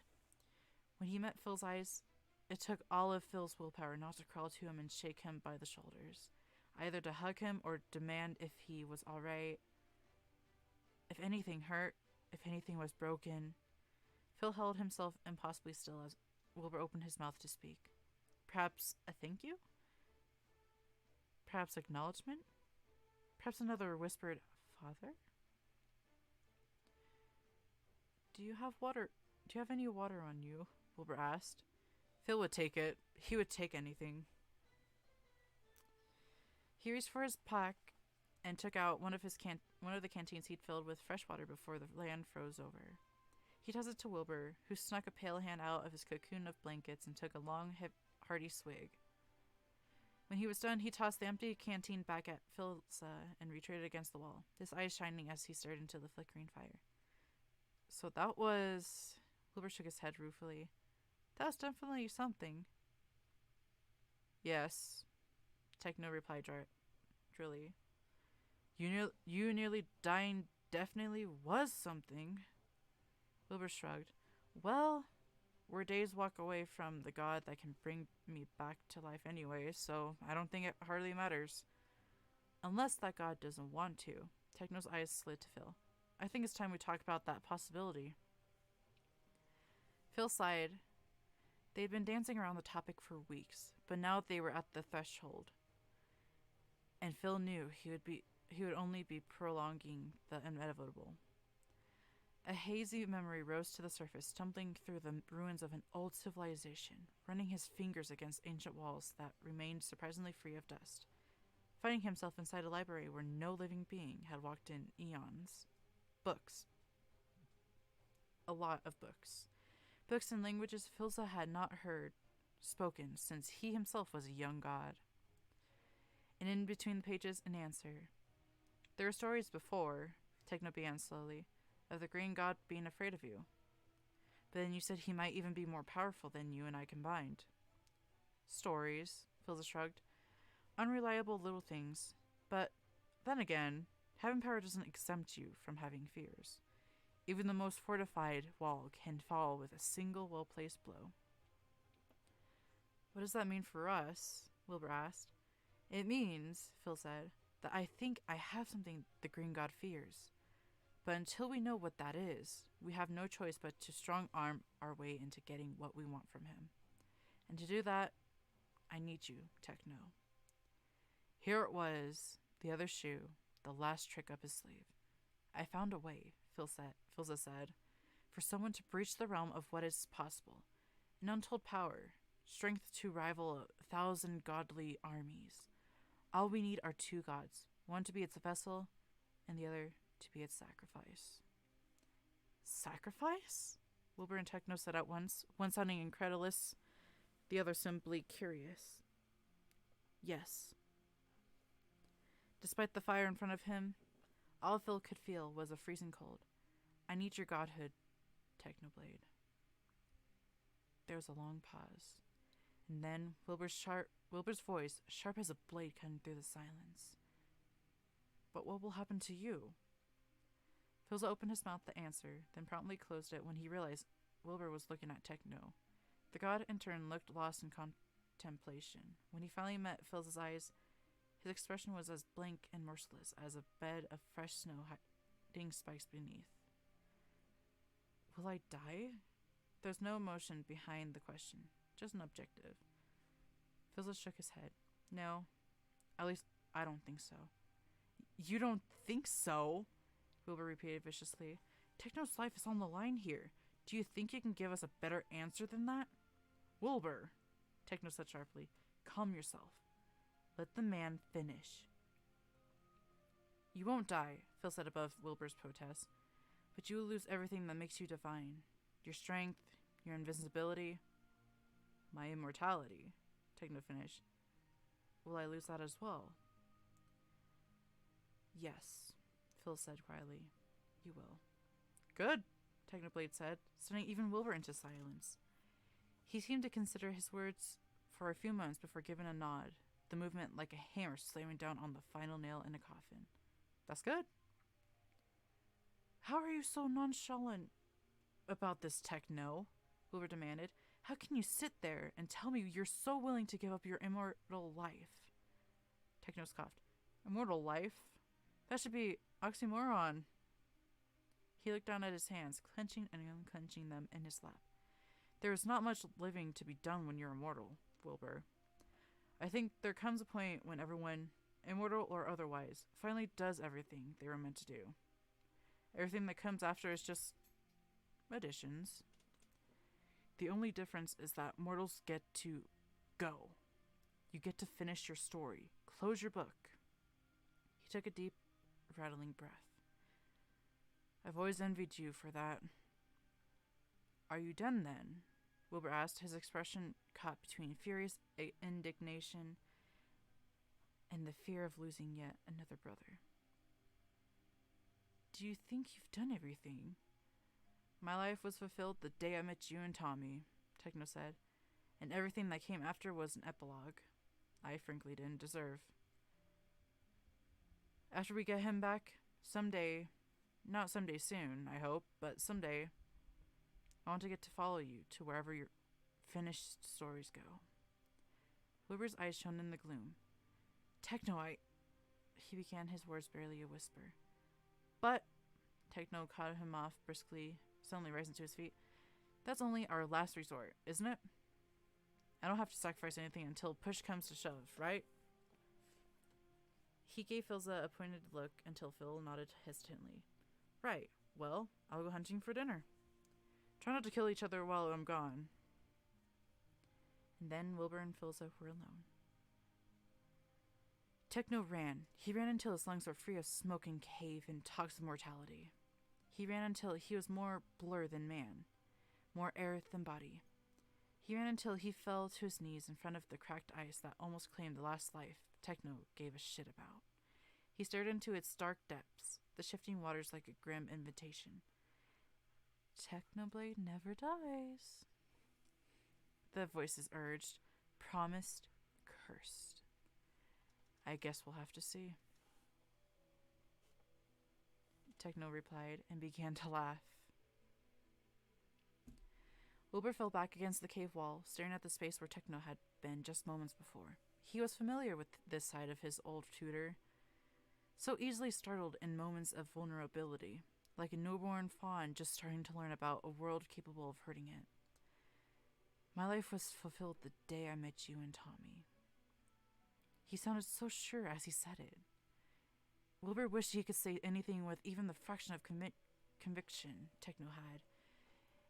It must feel so light, knowing your story's ending, but Wilbur could spend 1,000 years wondering, and he would still feel like he was running out of time. A boy king first, and then just a king, and now a brother far from home. Who would he be the day he died? Would he meet death clumsily, slipping into its arms at the age of 80 with his crown askew and his legacy secured? Or would it have to drag him, kicking and screaming, into the dark, frigid water, filling his lungs, praying, Father, Father, save me, with no one to remember him but 2 gods and a kingdom without a king? He did not even know how he would face them if he returned. Would they understand what he did in the Blue Valley? Would they know it was all for them? Would they care? King or pariah, there was only one other man who knew what it was meant to be both. Would you have done it?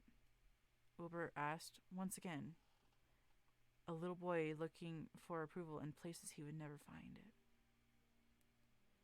Would you have buried them all in rubble? His father stared at him across the flames, his blue eyes, Tommy's eyes, sparkling in the dim light. To save you? To save our kingdom? He shook his head, a conclusion reached. It is a sign of your goodness that you hesitated. I would not have spared a single thought to it.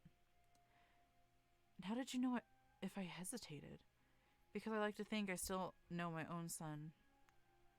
Well, maybe I'm more your son than you think, Wilbur said, because I didn't hesitate at all. The voices chuckled. Little Killer King, you've finally grown into your role. For a moment, his father only stared at him, then said, I'm sorry. Wilbur blinked. What? I'm sorry, his father repeated, his voice cracking like thin ice hiding. Tumult just... I'm not gonna try, don't question me. Water's beneath. I'm sorry you had to carry that. I'm sorry I was late.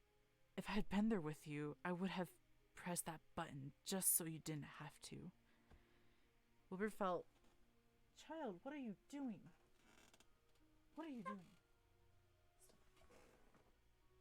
Stop being an innocent little baby. I see you. Okay.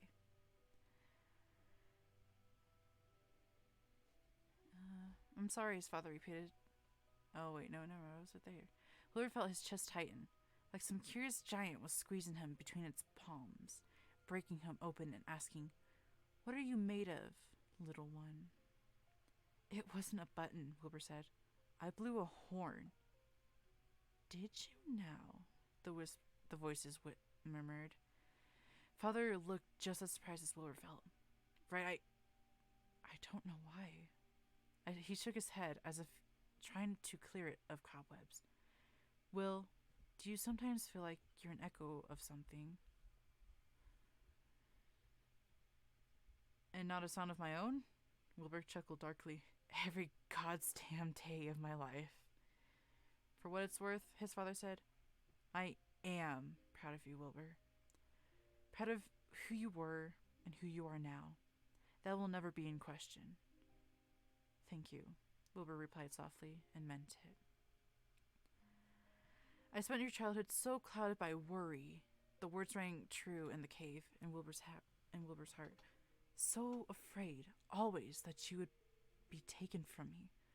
I had seen what the world was capable of, and when you began speaking of voices calling to you, sometimes I could not even look at you without being absolutely paralyzed by fear. And how do I look at you, Will? Father had once asked. Hi, child. Hi, baby.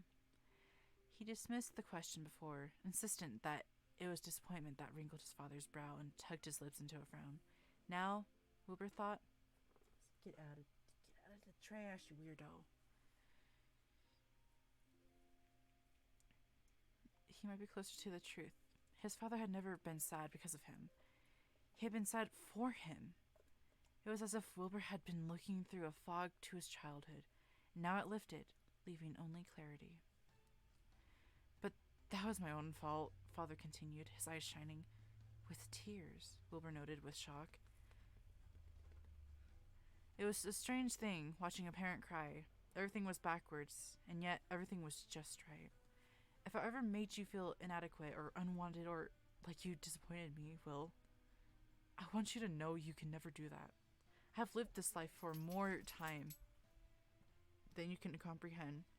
I have built empires and kingdoms. I have been a warrior, a ruler, a wanderer, an architect, but the greatest title I have ever had the honor of owning was Father. He smiled even as tears glistened down his cheeks, or, as Tommy used to call me, Dad. I miss him. The words broke free, tripping over themselves in their release. Wilbur felt his own eyes growing misty, turning the world into a hazy blur of firelight. Miles and miles away from here, bundled in hay and their family colors, his brother's body was heading home. But the rest of him lingered. Even in the bleak panic of drowning and freezing, he had been there, telling Wilbur to swim. And when his voice retreated, in its wake had been an immeasurable sadness. But even then, the sadness was good as Tommy himself had been. It was proof that once love used to grow in the hollow cavern of Wilbur's chest. I miss him so much, Father. In the dark, the god they called the Angel of Death said, I know, Wilbur. As do I. When the blood god returned with his cheeks aglow and a pack full of fresh fish hunted from a king-size hole in the ice, he found a father and a son speaking fondly of times long gone, their laughter soft and their faces bright. For once, there were more things to be said than not, and moments of silence were few and far in between. They ate and drank and toasted to murmured names of the dead and buried.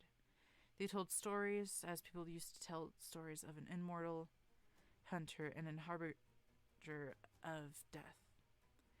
They spoke of gardens and forests, apple orchards, and a woman whose son inherited her hair and eyes and heart. But above all, they spoke of a thunderstorm bottled in a boy, the sun at the center of everything. And if there were any ghosts that haunted the reminiscences, they kept their silence. We're almost there, Techno called out. It's just over this hill.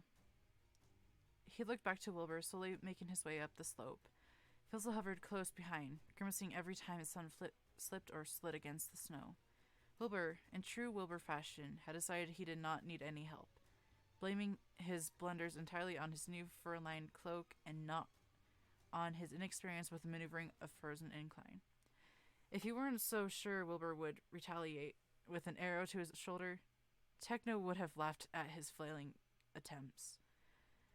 Techno leaned against his trident as he watched Wilbur swat away Phil's assistance. But unlike before, there seemed to be no true heat behind the rejection, just Wilbur being Wilbur. Techno knew the fault lines between them could not be healed overnight, but he had to admit it was nice, having Wilbur not look at his father with murderous intent every time. Techno thought, when did I get so sentimental? If the voices had any comment, they had kept it to themselves. In fact, they had been quiet the whole day, It wasn't unusual for Techno to go days, even weeks or months, at some point, without the voices murmuring like nosy neighbors in the back of his mind. But this felt different, sinister somehow. It felt like the smug silence of an opponent that knew it had the winning hand. Gods, Wilbur, Techno called out, digging the butt of his trident deeper into the snow. This entire tundra will have melted before The rest of Techno's words trailed off as he felt his trident hit something too hard to be just snow.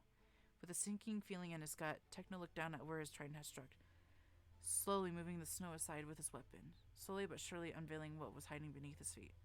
Techno, Wilbur shouted, getting close. Techno, what are you doing? Gods, Techno whispered. Gods and stars and shit. Because beneath the snow was a pale face, staring unseeing up at Techno. Its expression of wide-eyed terror, but forever preserved by this cold. His heart hammering in his chest, Techno ran until he crested the hill that overlooked what once was a bustling city, but was now something else entirely.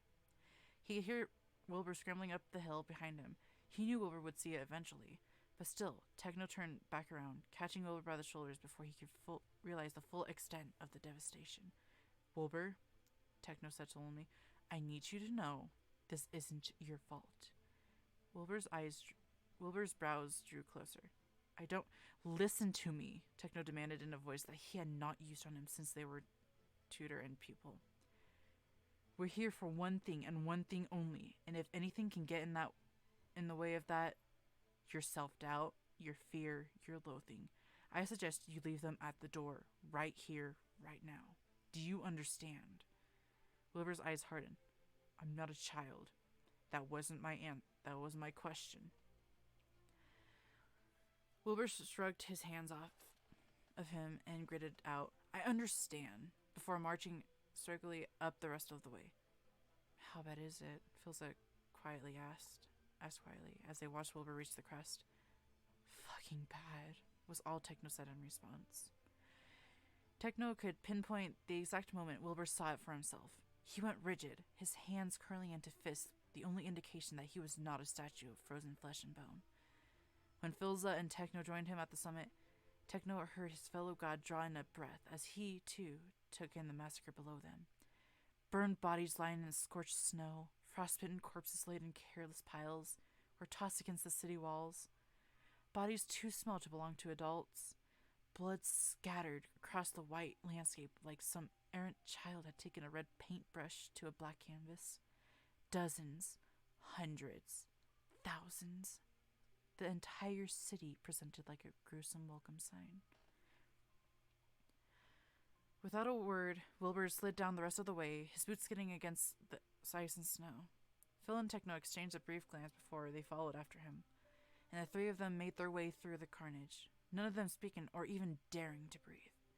Techno had seen his fair share of ruthlessness, but this cut to the bone like nothing else ever had. Perhaps it was the carefully blank look on Wilbur's face, or the way Phil tucked his wings close around him. So, maybe remembering a different town, the first of the people he had sworn and failed to protect. Or perhaps it was because somewhere along the way, their people had become Techno's people as well. Not soldiers, not warriors, just people. It was until they were past the city gates that Wilbur's knees finally buckled, and he fell against a lamppost, retching. Phil was there immediately, rubbing soothing circles on Wilbur's back and whispering words too low for Techno to hear. He was too busy taking in the city. Despite the massacre of its citizens just outside its walls, the city remained immaculate, its cobblestone streaks and brick houses untouched. Through an open door, Techno could see a room forever frozen in mundanity. A table laid with now spoiled food, chairs pushed away from it as if the family it was meant for simply walked away from it, not knowing they would never return. In fact, there didn't seem to be any sort of disturbance within the city itself. No food carts overturned, no doors thrown off their hinges, no marks on the ground where people could have been dragged. What little snow stuck to the ground bore no signs of violent trespass, just evidence of this of that the entire city seemed to have willingly went to its slaughter. What the hell happened here?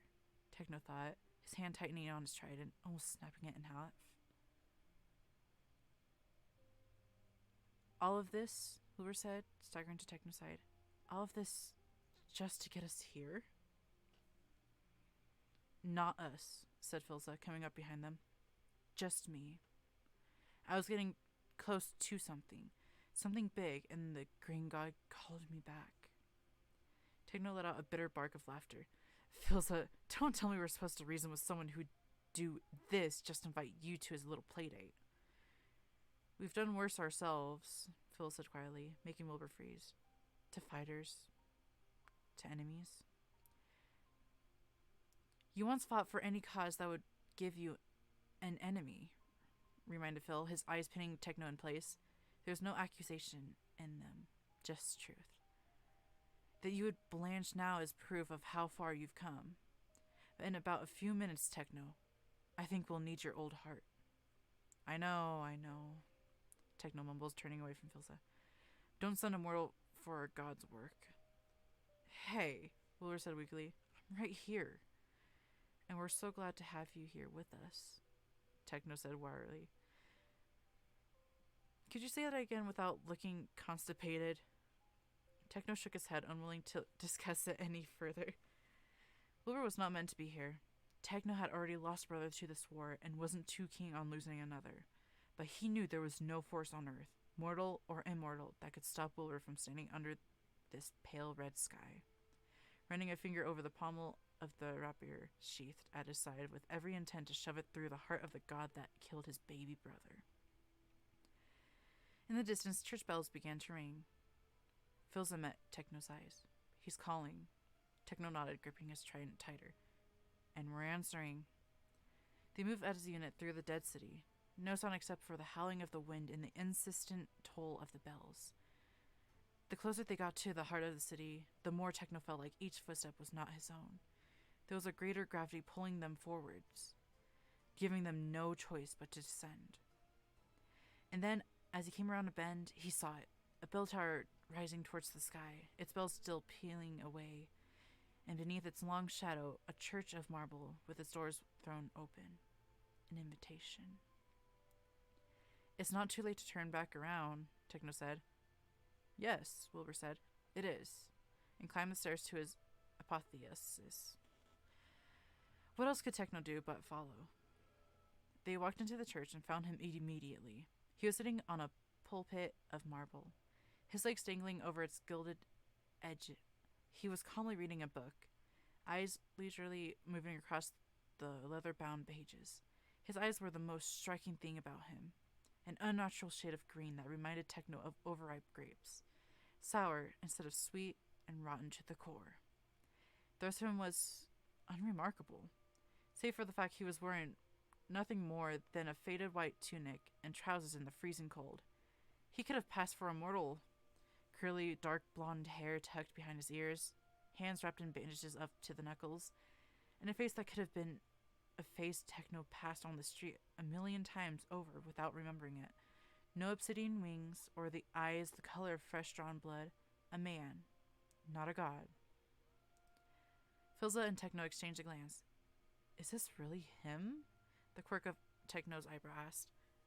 I have no idea, Filza shrugged, replied. Green God, Wilbur said loudly, some further into the church. We have come to demand... The man? The god? Raised a finger to silence him, not taking his eyes off his book. Wilbur glanced back at Techno, his face in open disbelief. For a moment, the three of them stood at the threshold, awkwardly shifting from foot to foot as the green-eyed being read on. Then, after a while, he took a deep breath, nodding to himself as he snapped the book closed and finally considered the three of them standing below him. And then he smiled, and there was no question about what he was. There was nothing kind in him. This was a god, through and through. Finally, he said, I was beginning to think you'd never show up. Techno froze. No, it couldn't be. It wasn't possible. It wasn't. Out of the corner of his eye, Techno could see Wilbur, his mouth agape, He had never seemed so terrified. No, Techno whispered, or maybe he screamed it. You too? Wilbur slowly nodded, unwillingly, or maybe unable to rip his wide-eyed gaze away from the Green God. Because that voice that came out of the Green God's mouth, it was the voice. Singular this time, and not a chorus, but still the same voice that had hounded Techno through the centuries, that had tied him irrevocably to a young prince and his forest fire brother. The voices he and Wilbur had called them. But in truth, it had only ever been one, echoing over and over like words shouted into a chasm. A voice, the Green God's voice. Surprise! The voice whispered in Techno's head, as the Green God said the same thing out loud. Surprise. What's going on? Phil demanded, his expression half worry, half confusion. Techno? He's the voice, Phil. Techno whispered, his mouth feeling dry. All this time, it was him. But how? Oh, that's a long story, the Green God said with a chuckle, the same low, haunting laughter that had haunted and mocked Techno for as long as he could remember. But first, how are you? You must be worried after all that traveling, especially you, Wilbur. So sad to hear about your brother. Mortal hearts can only take so much hurt. He gave a casual shrug of his shoulders. Then again, immortal hearts aren't much different, especially if they've been foolishly given to the wrong people. Take the war god, for example. Angel of Death merely drove a sword through a heart already broken. A flicker of a darker emotion, nameless, fleeting, crossed the Green God's face before his unnerving smile took center stage once more. Speaking of the angel, did you like my invitation, Philza? I spent such a long time drawing it up, but I figured you only deserved the best for, right? Who? Philza began with measured fury. The fuck are you? The Green God considered them with a tilt of his head, blonde curls falling over glassy green eyes. They call me by many names. You know me as the Green God. Others brand me the God of Chaos, the progenitor, he who pulls, he who watches. All silly little names mortals gave to something beyond their understanding.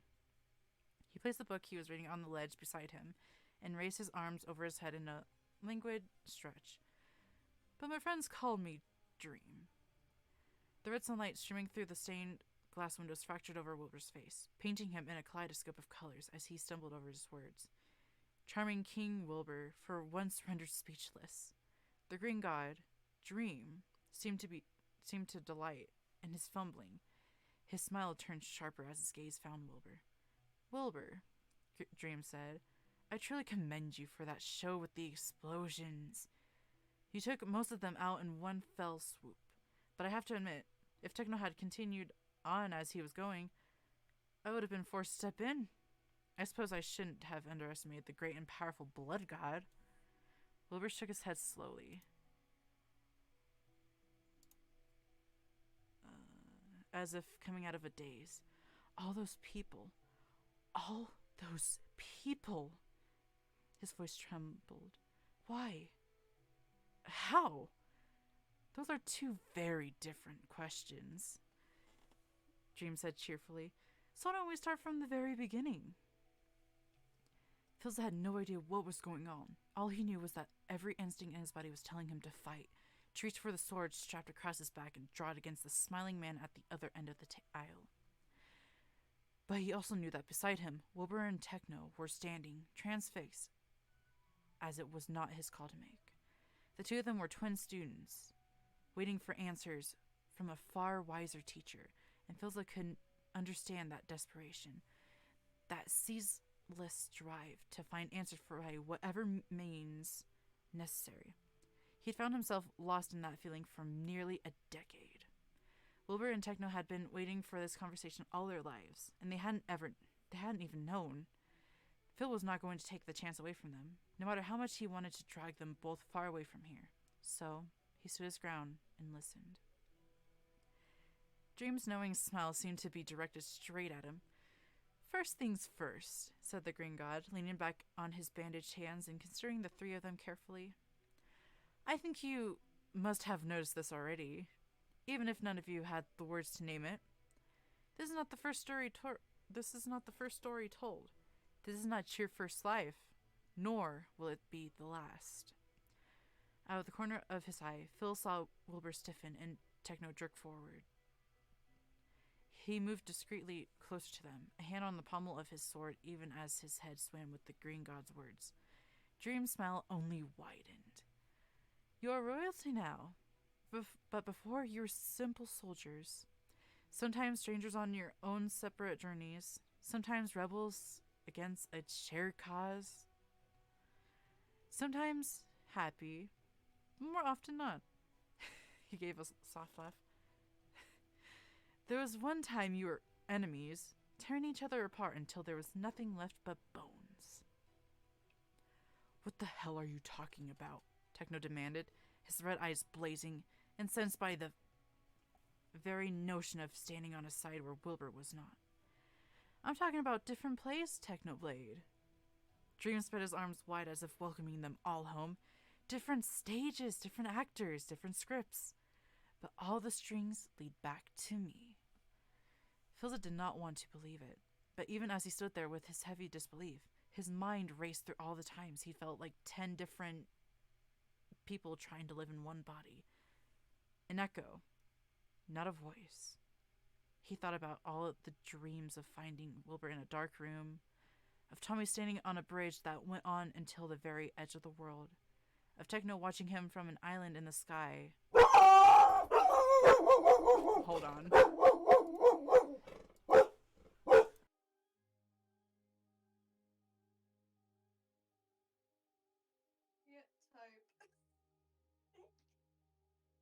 Wait, I don't understand what they're referencing when Tommy's standing on the bridge. Is that SMP Earth? Maybe? Oh, fuck, where's that at? I think it's SMP Earth.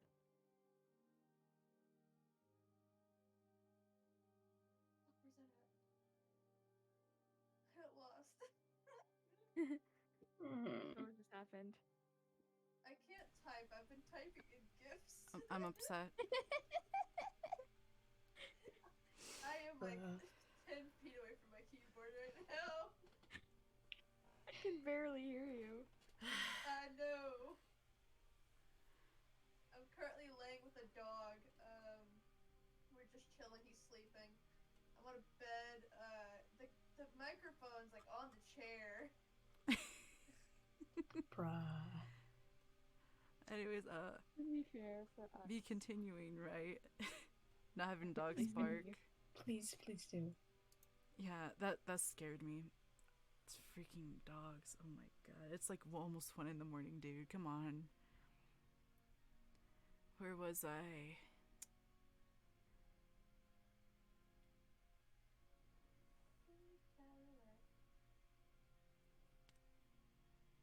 I swear if my dogs woke up my family, I'm just gonna be mad.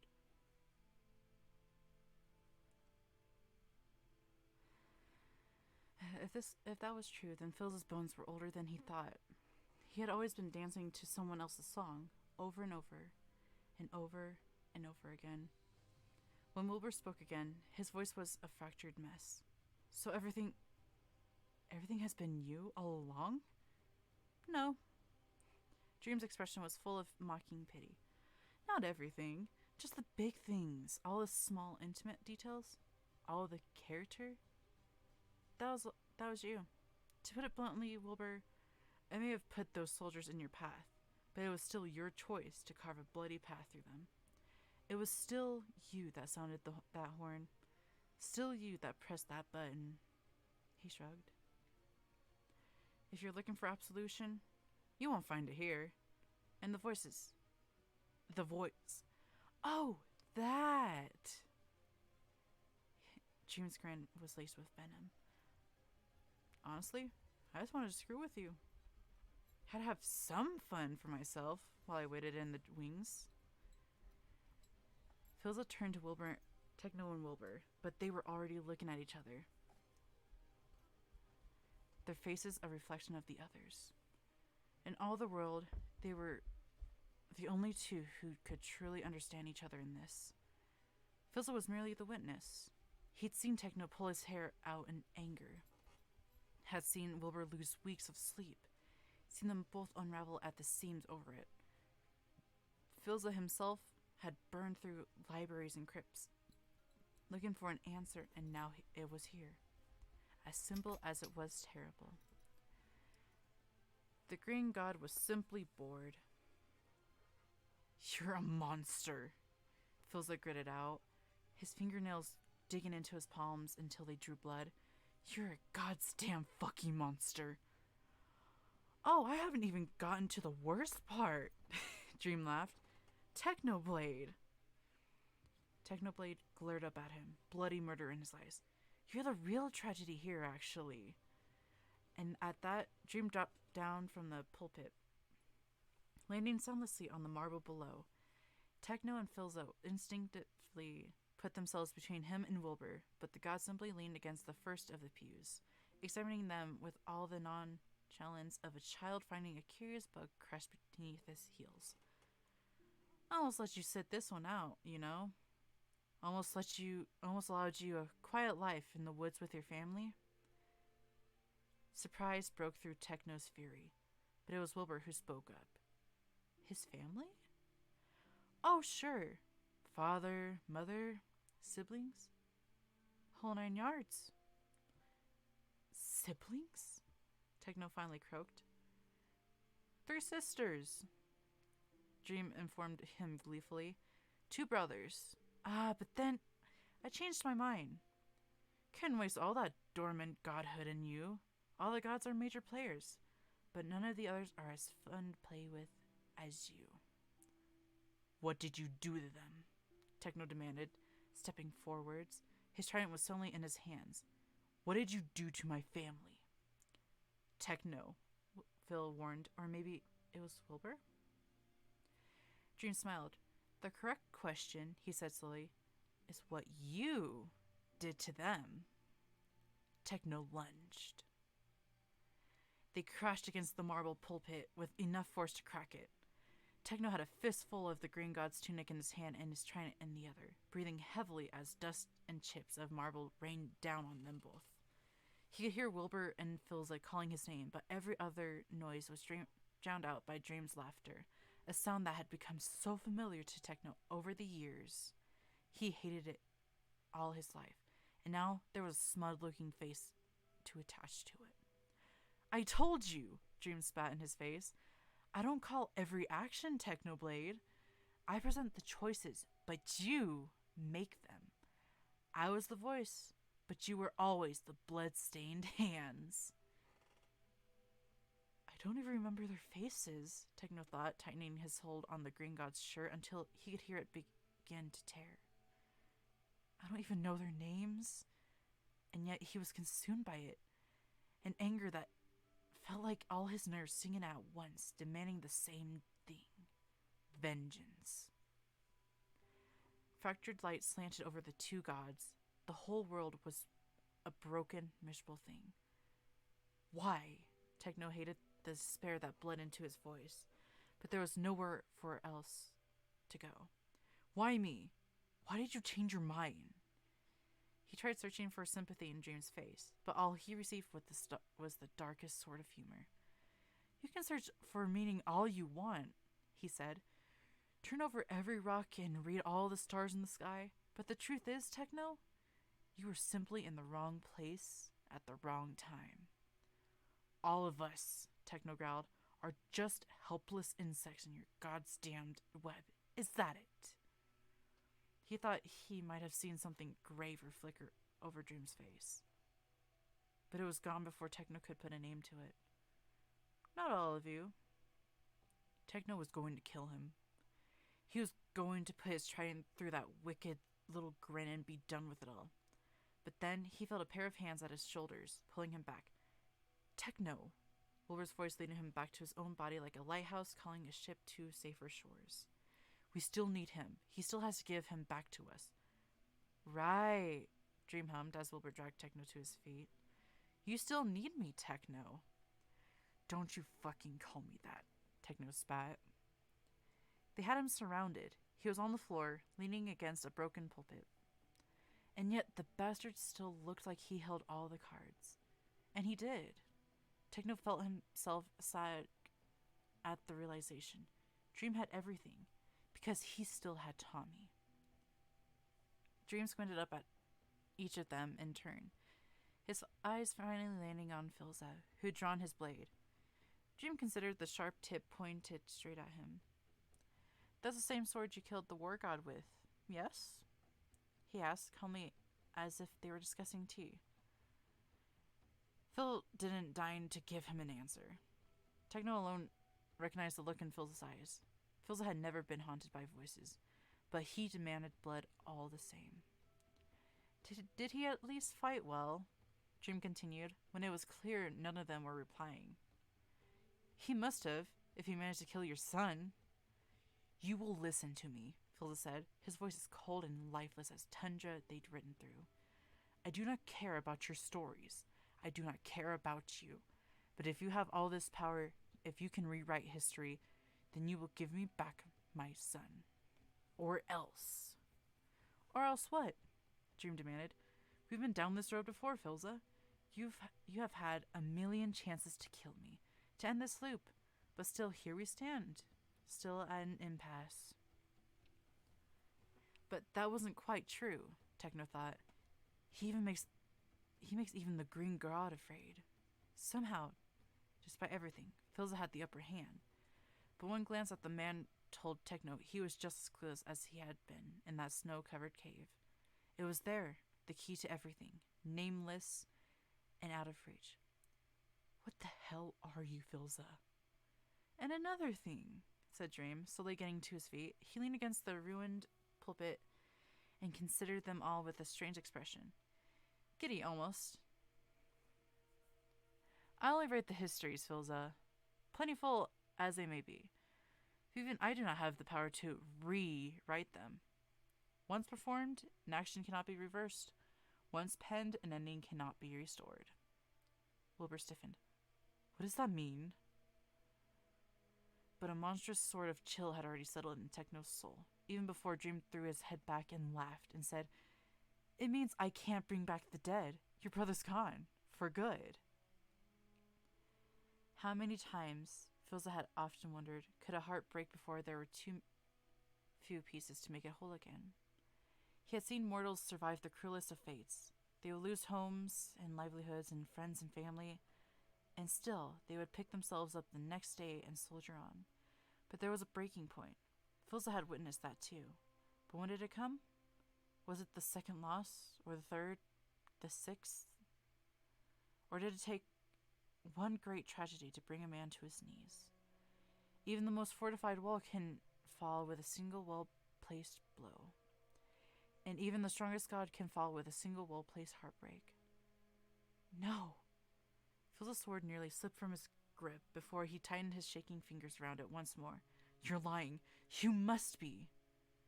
Why would I lie? Dream asked, his golden hair just shades darker than Tommy's used to be. You said it yourself. Resurrecting your son is the only reason you need me. Why would I give that up? There was a terrible sound, like the screech of a dying animal. It took Filza a moment to realize it was coming from his own throat. He moved without thinking, without breathing.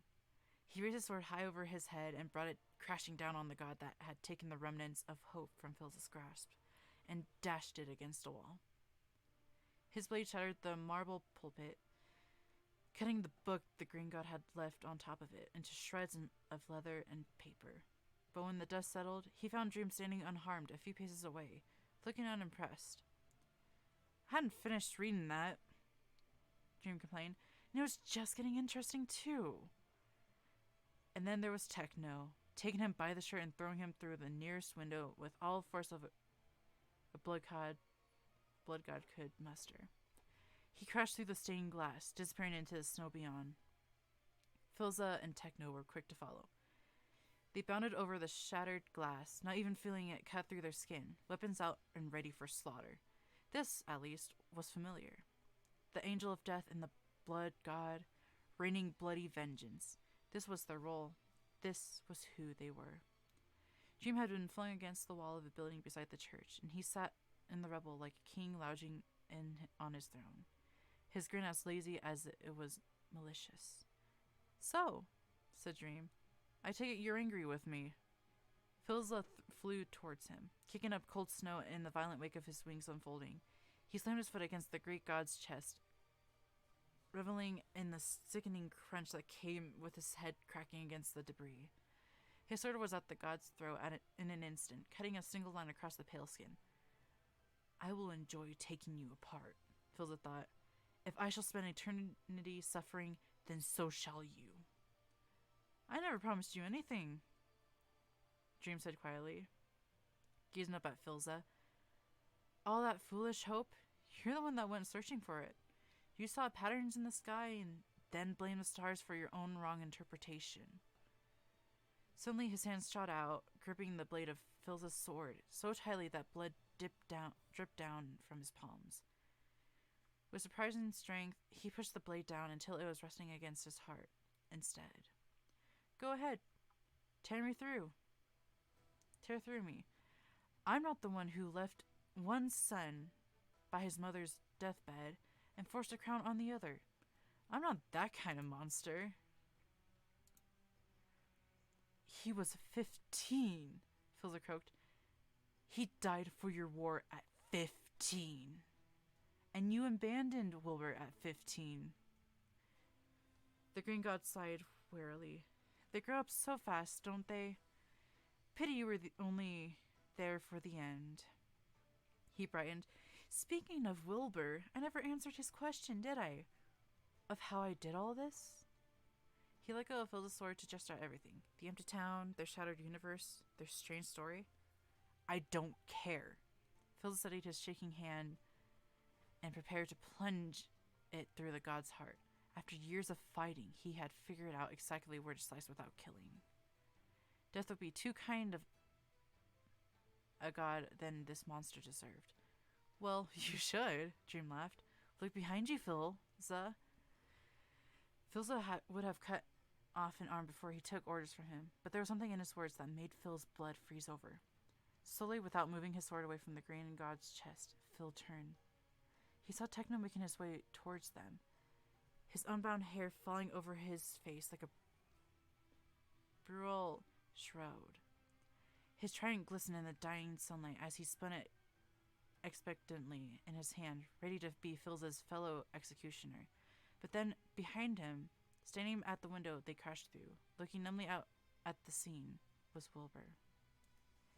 As Philza watched, still as stone, Wilbur slowly drew his bow. A slender hand reached back into his quiver and produced a single arrow. He knocked it and aimed straight at Techno. "Techno!" Philza screamed in warning. Techno paused, tensing in confusion, and then he followed Phil's frightened eyes back towards the church. Phil could see Wilbur's hands shaking. His mouth formed a single word in his wide-eyed fear. "Techno?" "Aw, Wilbur." Dream's voice, the voice that had plagued Philza's sons for years, now plaguing him, too, as he found himself unable to move, or blink, or breathe, or think. "Why the long face?" Wilbur began to smile. "Will?" Techno asked, uncomprehending. There was no world, no universe, no god-written stage where Wilbur could do this to him. And yet, here they were, standing across from each other, strangers once more. That was not his brother's eyes. Those were not his brother's eyes. "Well," Techno said again, a plea, a prayer, a pardon. Wilbur let the arrow fly. Yo, gang, we almost done. Yeah. Oh boy, 3 a.m.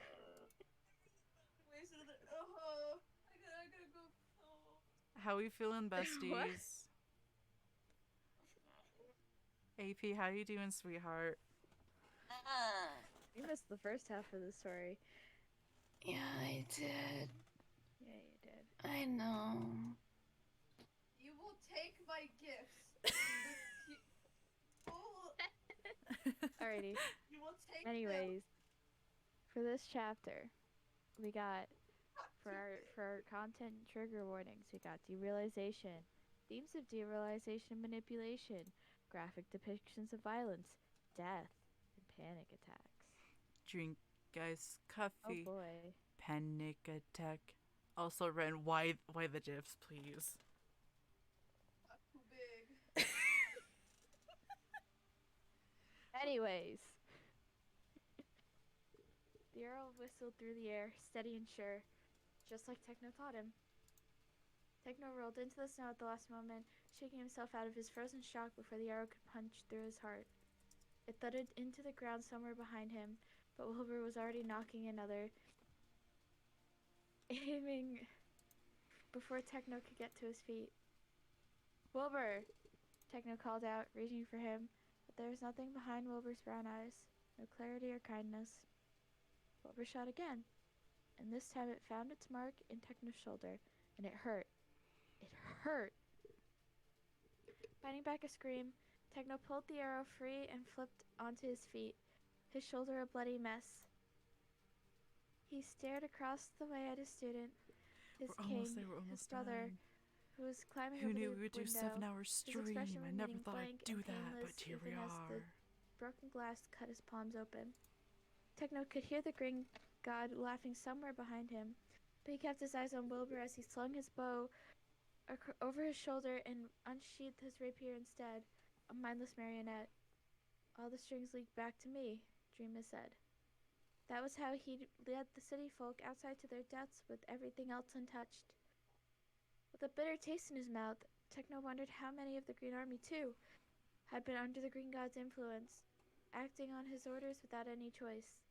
His mind raced as he scoured the memories for any blank faces on the battlefield that day at the Blue Valley. Any movements that were too unnatural, too controlled. How many innocents had been thrown in his path, and how many had he killed without even knowing it? And now Wilbur was stalking towards him, graceful in his hunt. Another casualty, another brother whose blood will be on Technoblade's hands.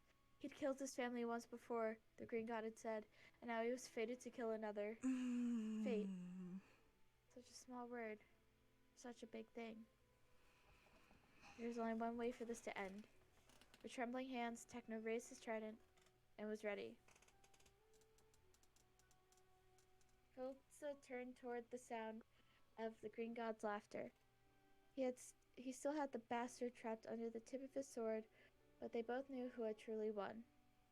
Dream grinned triumphantly up at him, flashing bloody palms in some sort of placating gesture, as if anything can save him from Phil's wrath now. What the fuck did you do to him? Philza demanded, digging the heel of his boot into the Green God's ribs. What have you done to my son? He's sleepwalking, the Green God said. Or dreaming. Or acting.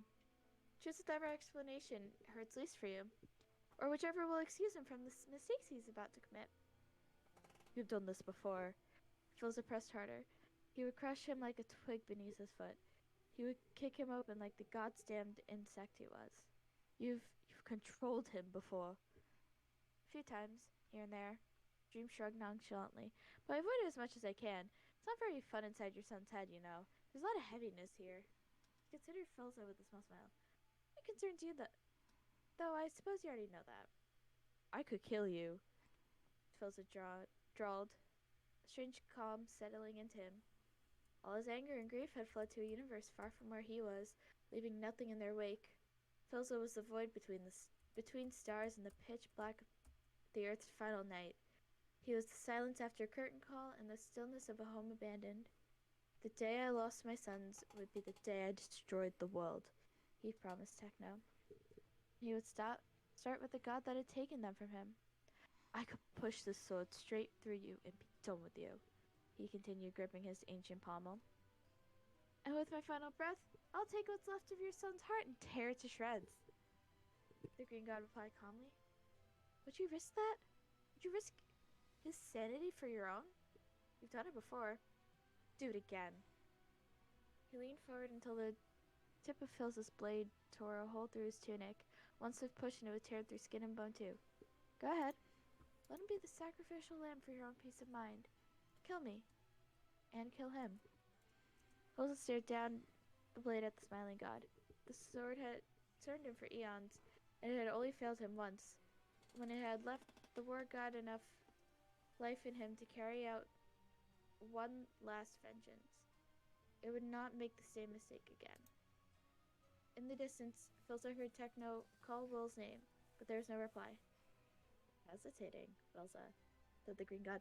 No, Filza said, raising his sword above his head. I am not. Wilbur's rapier glinted in the scarlet sunlight as it cut through the air between them, aiming straight for Techno's heart. Techno spun backwards, the rapier grazing his sleeve and missing skin entirely. The assault continued, fierce and relentless, the calculated movements of a product of a decade under Techno's tutelage. There should be pride, Techno knew. He should have been proud to see how far Wilbur had grown, from a spoiled little prince with shaky legs and soft hands to a hardened fighter. But even from the beginning, he had always taught Wilbur to defend, to protect, because that was Wilbur's nature. That was who he was. Not this. Even in Techno's worst nightmare is never this. Techno parried another sharp blow, stumbling backwards over the snowy ground. There was only the sound of steel striking steel and his boots in retreat.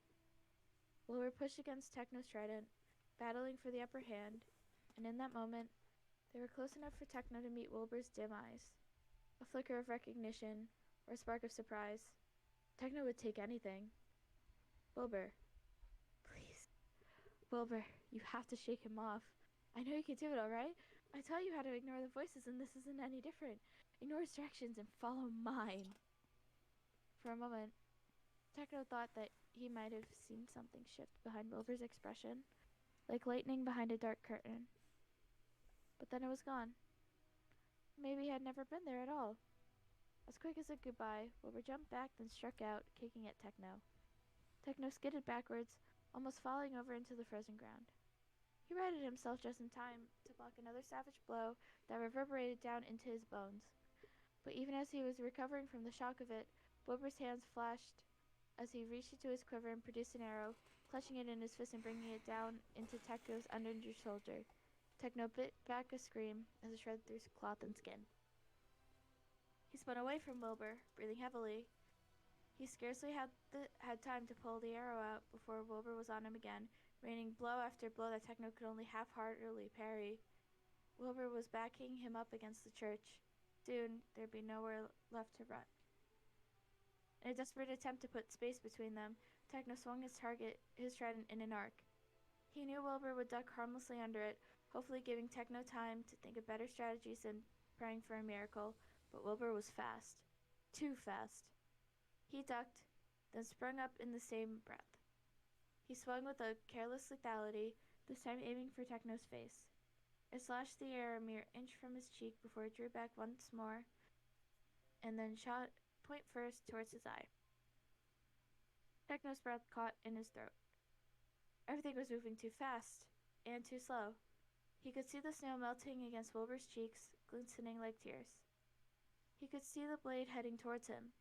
He could see himself standing in a pavilion of white marble, ivy and wisteria parting as a young boy with a stubborn jaw and more stubborn heart stepped in. He could see this very maneuver acted out by a wooden sword guided by his own hand. When in doubt, Your Highness, he heard himself saying, go for the eyes. All at once, Technoblade wasn't facing his brother. It was just another opponent, another threat he had to survive. And so by instinct, his trident rose, catching the rapier's blade in its prongs and twisting it out of Wilbur's grip. It flew into the air, spinning it like a broken compass before it fell harmlessly into the snow a few paces away. Wilbur turned to look at it, his hands empty-body, calculating what it would take to be armed once more. He tried reaching for his bow. Techno wouldn't give him the chance. The butt of his trident, a gift, once, just a weapon now. Techno struck at Wilbur's chest, sending him crashing to the ground. And then his trident was at Wilbur's throat, tipping his chin up towards his reckoning. Are you coming back to me yet? Techno demanded, the words scratching his throat as he said them. And for the first time, Wilbur replied, Techno, he breathed. His eyes softened with understanding and then panic as the world slowly righted itself. Techno, gods, why am I on the ground? Wilbur, relief burned through Techno as he met Wilbur's clear eyes. Relief and shame. Shame that it had just taken a few moments of fear to return him to that bloody battlefield that he thought he had abandoned long ago. Shame that he had, even for a second, forgotten Wilbur's face. Shame that after all of his talk of change and redemption, there's still some days where violence was the only place he could run to. He was tired of it, and yet it was all he had. If a father's arms never forgot the shape of a child, then Techno's hands might always remember the shape of his curled fists. The thought terrified him almost as much as the look on Wilbur's face did. Did you hit me? Wilbur asked quietly, looking up at Techno through wet lashes. I don't remember. Techno, why did you hit me? It wasn't you, Techno shouted. It wasn't me. The trident was still a breath away from cutting into words. I'm sorry. Techno rasped, feeling as if he had just ran the entire circumference of this goddamn world. Is it you? Is it you now? Wilbur blinked drowsily as if coming out from a sleep. Of course it's me, Techno. Who else could it be? Techno felt the fight drain from him in an instant. He drew his trident back and offered his free hand to Wilbur, the silver scars running through his palms like the invisible webs that kept him forever bound to his brotherhood. Come on, Techno said softly. We have a god to kill. Wilbur's eyes hardened with resolve even as he smiled at Techno. For Tommy. For Tommy. Techno repeated as Wilbur took his hand. Everything that came back before already forgotten. It was an interlude, nothing more, and they were on the same side again. This was right. This was their fate, no matter what else was directed or dictated. Wilbur was on his feet, swaying slightly. He eyed Techno oddly, snowflakes caught in the tangles of his dark hair. He could have been one of his mother's paintings, standing like that in the middle of this frozen city, or mortalized in a way Techno could never be. And then, with furrowed brows, he pulled Techno into a warm embrace. Techno stiffened in surprise, but soon sunk into the comforting circle of Wilbur's arms, his wounded shoulders screaming with the effort of returning his gentle hold. Techno, Wilbur whispered into Techno's sunset hair, breathing in the lingering scent of flowers long rotted. Will? Techno whispered back. Once penned, Wilbur said cheekily, an ending cannot be restored. And he plunged a dagger straight into Techno's back. Yo! No! Not a dagger. The dagger. Fuck! The dagger that had stopped a young prince's heart. The dagger that had once lived in a blood god's bandolier. The dagger that had once been a part of a collection gifted by an angel of death. It had passed between them all, their fingers all leaving invisible marks in its carved handle. And now it was in Wilbur's hand. He heard a soft, distant exhale of surprise as it carved through the man he once called a brother. The dagger's final scabbard. The cycle was complete. Curtains were drawn closed. All Wilbur could do was scream at an empty stage.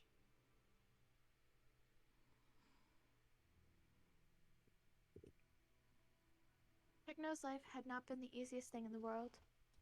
He had been in more battles than he could count, more wars than anyone deserved. His body bore the evidence of a tiresome existence. He could still feel Wilbur's worried eyes, tracing the cross-stitch pattern of scars on his back, even more ran under the cover of his clothes. He'd been buried, beaten, and shot, and had felt every type of blade under the sun pierce his godly skin. All those hurts combined still could not compare to the pain that went through him as he felt Wilbur's embrace slacken, and Techno fell to the ground, ruby blood staining the soft white snow beneath him. His blood that Wilbur had drawn. His breath quickened as the agony tore through him. Gods were not built to suffer this anguish, but even as he laid there, feeling both cold and on fire at once, he could hear the green god's voice in his head. Not the chorus of the voices, but a memory that felt more ancient than their eternal cycle. Mortal hearts can only take so much hurt. Techno groaned, shutting his eyes to a sudden piercing pain. mortal hearts aren't much different, especially if they've been foolishly given to the wrong people then. Was this it then? Was this heartbreak? A shadow eclipsed all sunlight. Techno forced himself to open his eyes and found Wilbur standing over him with a knife in his hands, still dripping with Techno's blood and still rusted with Tommy's. Wilbur had kept it. The symbol of Techno's greatest mistake, the thing that had killed one brother and nearly shattered the other. Wilbur had kept it. And all at once, Techno knew. Wilbur had not forgiven him, and if Wilbur could not forgive him, who could? Who would? He could search the entire universe and the answer would still be the same. No one. A sob of pain, violent and sudden and unfamiliar, escaped Techno's trembling mouth. No one at all. Wilbur tilted his head to the side as he considered Techno lying in the snow. He went to Techno's side and kneeled there, as if he might provide comfort. Through the light had once again fled from behind his eyes. But whether it was him or the Green God calling the tune now, it didn't matter. Nothing mattered any more beyond the pain. Techno felt his shoulder shake, and a beat later realized he must be laughing. A bitter, angry sound. The last wail of a bird stuck from the sky. He still somehow had his trident in his hand, but he let it go now. He let everything go once he saw Wilbur raise his arm high, a guillotine about to drop on the wickedest criminal the world has ever seen. It's all right, Techno whispered to the brother he knew was somehow still listening. Somewhere, he won't hurt you again. It's over. His heart stuttered out its final pulses. I'm never going to hurt anyone again. Techno thought Wilbur's hands must have trembled a bit, but it could have been his own vision failing, or a trick of the dying light. It's all right, Techno repeated softly, not believing it with everything he had left in him. It's not your fault. The voices, Dream's voice, was strangely silent, and Techno felt its absence with bitter relief. Here, at last, was the eternal quiet.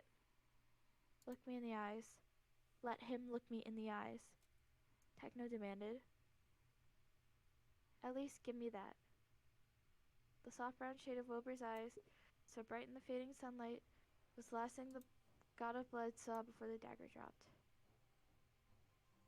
Phil's blade cut, dug into and through the green god's shoulders.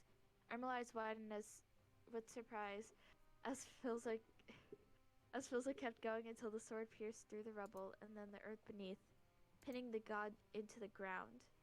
It was not the unbreakable fetters the bastard deserved, but it wouldn't have to do as a restraint. Red blood. Even he bleeds red, Phil's thought. Bloomed through the dirty white cloth of Dream's tunic and ran down in rivulets into the stones below. Philza loosened his grip on the hilt of his sword and then let it go completely. That should keep you still for a while, said Philza, stepping back from his makeshift prisoner. The green god eyed the blade with annoyance, trying to rise and then flinching with pain, before turning his glare on the man that had bound him, however temporarily, to the earth. I could still ruin him from here, Dream mused darkly. It would only take one flick of my wrist. Wilbur isn't that weak, Philza replied coldly, before turning back on his enemy. He isn't weak at all. His wings spread wide. He could see, in the distance, two figures in the snow, one lying, one kneeling. Philza would not be too late again. Choosing to run away again, then, are we? The green god shouted after him. I'm choosing my son, Philza answered, and was gone. It took exactly 4 seconds for the Angel of Death to close the gap. 1. The blood god murmured his last assurances to a king with vengeance poised over his heart. 2. As infinitesimal as the breath of the smallest creature ever born from stardust, the dagger began to shake in the ruined king's hand. A frown began to tug at the corner of the green god's lips, an unfamiliar shape. For once, he realized he might actually have to put in some effort. 3. Despite everything, despite the Angel of Death's distant shout, despite the cracks in the walls, the dagger was still plunged. 4. But Philza was there.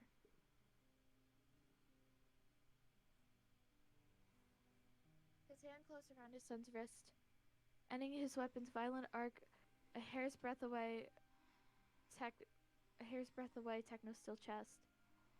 The father and his heir kneeled on opposite sides of the blood god, dagger trembling between them as they fought for dominance. Wilbur to push and wound, Philza to seize and protect. Wilbur raised his severe glare at the disruption. "You're not meant to be here," he growled. "The worlds were not his own." "But I am," Philza said quietly, tightening his hold on Wilbur. "Drop the dagger, Will." Wilbur's eyebrows furrowed as he pushed hard against Philza. "You should hate him," Wilbur drawled. "He brought Tommy to the battlefield. The man that killed Tommy meant to kill him.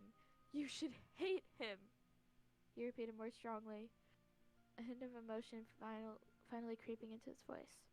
Was it anger? Was it grief? Was there a difference? Between them, Techno took a rattling breath but did not speak. "Do you," Phil asked gently, "do you hate him, Wilbur?" "Yes," Wilbur said. Then, quieter. "No." He closed his eyes suddenly, as if in pain. "What I meant? No. He killed my brother, but I killed my brother too. We all killed him, the three of us. All of us are at fault." When he opened his eyes again, they shone with tears. "But if I kill you too, who will be left to forgive me?" "Yourself?" Philza replied, slowly inching the dagger up and away from Techno, and Wilbur let him. "You can forgive yourself, Wilbur, because I already forgive you, no matter what you do to me." "You don't mean that," Wilbur said gravely. "You can't mean that." In response, Philza tenderly raised Wilbur's hand toward his chest until the dagger's point rested over where his heart had beating. "Let me prove it, then." For a moment, Wilbur only looked at him, his hand trembling in Philza's hold. And then he said, "He's in my head." His grip tightened around the hilt as warm tears spilled over his pale cheeks. "He's everywhere." He began pushing the blade forwards. "I'm sorry. So sorry." Philza smiled sadly as the dagger's sharp point found skin and drew blood. "This isn't your fault. It will never be your fault." Blood bloomed and spilled over, like the roots of a plant, breaking past its inadequate vase, but the pain of it was secondary. With his son pushing a dagger into his heart, Philza said, "I will love you forever." Wilbur's expression crumpled. "Father!" he gasped and dragged the dagger. Before it could fall into the snow, Techno was rising to his knees, his arms going around Wilbur. He pulled the mortal king into a tight embrace, and Philza for the first time saw the wound in his back. Techno had gotten worse injuries, Philza knew, but this was different. It must hurt like hell to even breathe with it, but Techno held on to Wilbur regardless, as if letting go was a fate worse than death. Wilbur, in turn, buried his face into Techno's bloody shoulder, his own arms slack at his sides as he fell apart. He gave a strangled gasp, and then was crying in earnest, trembling with the force of his misery. Philza's heart cracked just a little more at the sound. "I'm sorry for hurting you," Wilbur whispered, his words muffled against Techno's hair and interrupted by every syllable by sobs that came from deep within him. "I'm sorry for everything." "Hey," Techno's voice was uncharacteristically soft. "Consider it payback for me breaking your nose." "I don't want payback." Wilbur sighed as he leaned into Techno's embrace. He looked so small and breakable. A glass figurine of a boy. "I just want to go home. I just want to bury my little brother." Philza couldn't see Techno's face, but knew it must look as shattered as Philza felt. "I want that too," Techno said. "We'll do it together, alright?" "Okay," Wilbur breathed. "You and me and you," Techno repeated. "Aww," a distant voice cooed. "That's sweet. Are you done now?" Techno and Wilbur broke apart, bloodstained and still ready to fight on as they turned towards the disrupting sound. Philza felt his pulse jump as he followed their cold gazes towards the far building, where a green-eyed god stood on top of the rubble, bleeding for his shoulder but otherwise unscathed. He held Phil's sword in one hand and gave a casual spin, splattering blood across the snow before him stepping forwards, his gait unhurried. There was a shuffle as Techno and Philza placed themselves in front of Wilbur. The green god rolled his eyes and continued stalking forwards. Come on, there's no need for that. You already flung me from his head. That little thread is severed completely. He rolled his eyes in exasperation. Would have been fun if you killed each other, though. What a tragic ending you could have written. He considered them with a thoughtful tilt of his head. I could still use Techno, though. No, you can't. Techno snapped. I'm done with you and your little voices. Have been for years. You fancy yourself immune to me, then? Dream smirked. There are more than ways than one to control someone, you know. The realization was slow, but steady, coming gradually to Philza like the tides crawling towards the shore. Then, all at once, it struck him. Control me, then, he said suddenly, rising to his feet and meeting the green god's stare. Go on. Dream narrowed his eyes at him, with something blazing light behind that carefully lax expression. Layers and layers, and Philza was going to tear them all down. The truth was there. It was so close, he could feel the weight of it in his hands. There were stories before of the green god being afraid of you, Techno had said. Philza had known of these stories, and he'd spent decades since asking why. Why him? What did he have? He was going to find out very soon. Phil, what are you doing? Techno hissed from behind him. Just asking a question, Philza replied. You've threatened to pull Techno's strings. You've used Wilbur against us. You've been the voice in their heads for years, mocking us all from afar. But you've never been in mine. Why is that, Dream? He said the name deliberately, lacing each letter with poisonous intention. Why is that? The arrogance slipped off the green god's face, placed with a tempered viciousness. Philza had the distinct impression that he was facing a wild beast kept on a frayed leash. He was treading on dangerous territory. Every instinct screamed to be careful and to draw back. Instead, Philza approached without caution. You are afraid of me, he said. You're afraid of what I am and what I have. And that pisses you off, doesn't it? It angers you to know what I am. You can never be. What you take, I give. What you ruin, I restore. With a deft maneuvering of his boot, Philza flicked the bloody dagger by his feet up towards him. Philza snatched it out of the air without missing a beat. I am your antithesis. The green god began to laugh, but it was a delicate sound. You are nothing, he said scornfully. He stopped walking and pointed Philza's own sword right at him. Allow me to prove it. Techno. Philza settled into a fighting stance. Take Wilbur and run. You know, Philza, Techno said, stumbling into Philza's side with his trident back in his hands. After all these years, I thought you'd finally get it through your thick skull that I don't take any orders from you. Before Philza could protest, Wilbur had walked up to his other side, an arrow already knocked into his bow, a fierce clarity in his dark eyes. He gave his father a grim nod. We started together, said Wilbur. We'll end together too. But your injuries? Techno shrugged his bleeding shoulders. Flesh wounds, at best. I almost killed you, Wilbur said dryly. That doesn't sound right. Must have been a different, much weaker blood god. It would have been a more believable defection if pain had not flickered across his face as he said it. Now look sharp, your majesties. The enemy approaches. Such a strong word, the green god amused. We were old friends, after all. Old friends. Oh, said Wilbur. Shut the fuck up. And he let his arrow fly. It missed, obviously. The green god was a wickedly fast bastard, and Wilbur had barely been aiming. He had fired for the sake of firing, just to have his hands do damage to something that he hated instead of something that he loved. Dream danced easily out of harm's way, only to find the angel of death flying towards him, slashing out with a bloody dagger. Dream parried it with father's own sword and jumped back. It was met by Techno striking out with his trident. The green god ducked and dodged under the Techno's barrage, each movement fluid like a candle dancing in the gentle air. In the lull between Techno's attacks, Dream spun on his heel with his sword cleaving the space between the three of them.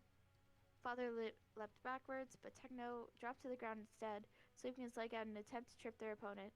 The green god jumped over him just as Wilbur let another arrow fly, this time with every intention of embedding it straight through the pale column of Dream's neck.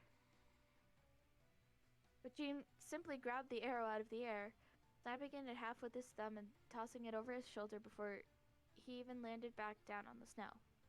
Techno scrambled to his feet to meet Dream's renewed offensive, but Wilbur could tell even from afar that his movements were sloppy and sluggish. Despite his posturing, the wounds Wilbur had inflicted on him had cut deep, but not a second went by without Wilbur remembering the way the blade had slipped so easily into Techno's back. Whatever he said out of a god's invincibility, they still bled the same way mortals do. Even now, Wilbur could still feel the voices, the green god's little spiders, lurking in the edges of his consciousness, just waiting for him to let his guard down again. They only seemed to strike when Wilbur least expected it. When he was falling asleep or when he was caught in the tides of his own emotions. It explained how he'd been to places he didn't remember walking to, or witnessed things he shouldn't have, or done things he never would do when he was fully himself. What is up? Hold on. I got distracted. I feel that. He could still see Tommy's face in his mind's eye, trembling in his cot as Wilbur stood over him with a shard of glass. "Wilby, please don't hurt me," he'd said then, the same way Techno had whispered, "It's alright. Don't fault." Too many times had Wilbur been used against the people he loved the most. Tommy, Techno, his kingdom, his father, all to serve the Green God's ends. Puppets on a string, all of them were. But if Dream wanted him to dance, then Wilbur was going to have to give him one hell of a closing act. He was running low on arrows, and the gods were moving too fast for his mortal eyes to catch. So he threw both bow and quiver away. He rushed towards where his rapier sat in the snow, its intricate pommel glinting in invitation. The weapon slipped easily into his hand. It was an extension of his fury, and they joined the fray together. Techno had almost forgotten how well he and Filza fought together. They slipped into old familiar rhythms, like the ebb and the flow of the ancient ocean. The years fell away, and Techno was back in one of the myriad battlefields they decimated when they were younger and more foolish. Filza struck when Techno withdrew, and Techno stepped between Filza and the enemy when he struck back, taking the brunt of the attack with the silver shaft of his trident. It rattled him down to his bones, but the jolt was a welcome rush, making Techno grin despite the screaming pain of his fresh wounds. Why was it that Techno felt most alive when he was fighting off death? The Green God must have seen the gleam in his eyes because he stepped away from Techno with a knowing smirk. "Enjoying yourself, Blood God?" the voices taunted. Techno thought of Tommy and Wilbur and his lost, nameless siblings. "I will," Techno replied, throwing his trident in a fierce arc across the frozen ground. To avoid it, the Green God stepped to the side, straight into Filza's path. Filza had his dagger brandished, ready to make the killing blow, ready to claim another life, and the Dream leapt upwards. The dagger passed harmlessly under his feet, which kept soaring higher and higher.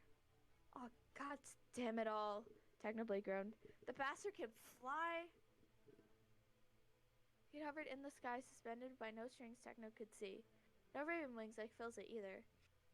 He simply floated in the air, almost casually, as if it was a simple stroll through the woods. He caught Techno's eyes and smiled.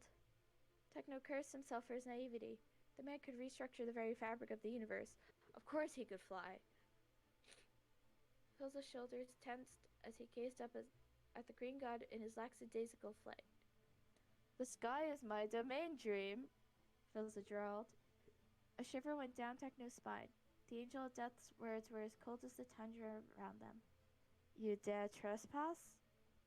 The Green God crossed his arms behind his head and adopted a thoughtful expression. "Nothing in this realm is yours to keep, Filza. not the sky, not the earth you stand on, and not your family. He scoffed derisively. I thought I made that abundantly clear. Phil's wings spread, about to take flight. Techno! Techno turned towards the voice. He would always turn towards that voice. Wilbur was running up towards him, a sword gripped tightly in his hand. He made a single motion with the other, and Techno understood at once. He crouched and cupped his hands over his knee. He gritted his teeth and braced for impact as Wilbur neared, his brows drawn together in focus. And then Wilbur was stepping into the cradle of Techno's hands, a heavy yet steady weight. In the space of a heartbeat, Techno straightened, pouring all of his remaining strength into his arms, and he threw. Before Filza could even lift a foot off the ground, Wilbur was soaring over him, as fast and as lethal as one of his arrows. Sleep He tight. raised his rapier high over his head, its sharp point cleaving through the air. Thanks for Techno checking saw the by green and god's eyes enjoying the widen in story. surprise right before Wilbur collided with them and sent both of them crashing to the Probably ground like, in a we'll be blur of finishing this blades soon. and tangle of flailing limbs. Techno rushed towards where they fell, wrenching his trident out of the ground as he passed it. By the time he skidded to the hull before the green god, Wilbur had already pinned him to the ground with the tip of his rapier at Dream's throat. Wilbur pried the hilt of Phil's sword out of the god's grip and offered it back to his owner without taking his dark eyes off the enemy, just like Techno taught him. You drop this, Wilbur said, chest heaving but voice steady. A long scratch running down the length of his cheek was the only evidence of his fall. Philza took his sword back with a confused glance at Techno. When did Will become an acrobat? He asked incredulously. Wilbur wiped the blood from his cheek with the back of his free hand and explained, My father's avian god genetics passed over me, so I had to compensate. When you can't fly, you learn how to jump as high as you can. Poetic, Techno drawled. But a lie. I taught him that maneuver to run from diplomats. I never used it until now, though. Wilbur grumbled defensively, and then, Ryder? Snitch. Techno gave him a quiet smile only a handful of people have ever witnessed. Like a miracle, Tommy had once said of it. Like a goddamned fucking miracle, that smile. How many times, the Greek goddess Riley, cutting the fragile levity into shreds. Must you pin me down before you realize it's all futile? Wilbur glared. As many times as it takes. Go on, then. Dream sighed, tilting his head back to bare his throat to them all. Kill me. Or have a crisis of morals about killing me? Your choice, really. We've been here before. You come this close before, though not one step further. Why? Philza asked. What stopped us? The god's emerald eyes glinted like chunks of broken ice. Something stirred in Techno's gut, a sudden reaction to an ancient, nameless fear. Techno's hand settled on Wilbur's shoulder. Something was wrong. Or something was going to be wrong very soon, and he needed to get Wilbur out of here like Philza had intended. He could see Philza in his periphery, holding tightly to his sword. He could tell he felt it too. The war was over. The winner was decided. He had been decided long ago. Like I said, the green god smiled at Phil, and only at Phil. It would only take one flick of my wrist. He raised a hand, a single, pale-handed, dusted with melting snow and half-dried blood. And, in the end, that really was all it took. They froze as it finally settled over them. A change in the air, a new page turning, a hushed shuffle as the new audience settled into their seats for another show. Another loop, another story, another life. Wilbur turned to Techno with wide eyes. The rapier fell from his grip as he opened his mouth in a silent shout. Philza, Techno thought. Philza, help! But Philza was made of stone. And the world ended in silence. They live happily ever after. That's it? Wilbur glanced from his instrument with furrowed brows. What do you mean? He asked as he lowered the violin from his chin and gazed at the woman sitting across from him, her heavy skirts spilling around her in a cerulean tide. She did not meet his confused stare. Her attention was fixed entirely on the easel in front of her, turned slightly away from him, so all he could see were random splotches of color.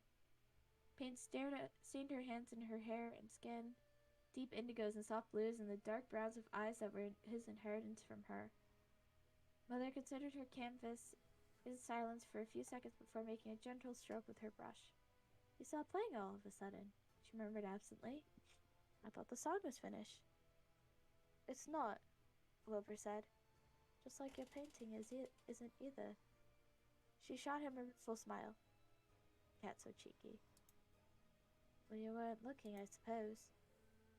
He pointed his violin's bow accusingly at her. "I only stopped because you interrupted me." "I did not interrupt you. I would never." She tucked his straight hair behind her ear, leaving a golden streak of paint across her cheek in the process, before turning back to her painting. "Remember the rules for the art tower, don't you, my boy?" Wilbur rolled his eyes affectionately at her.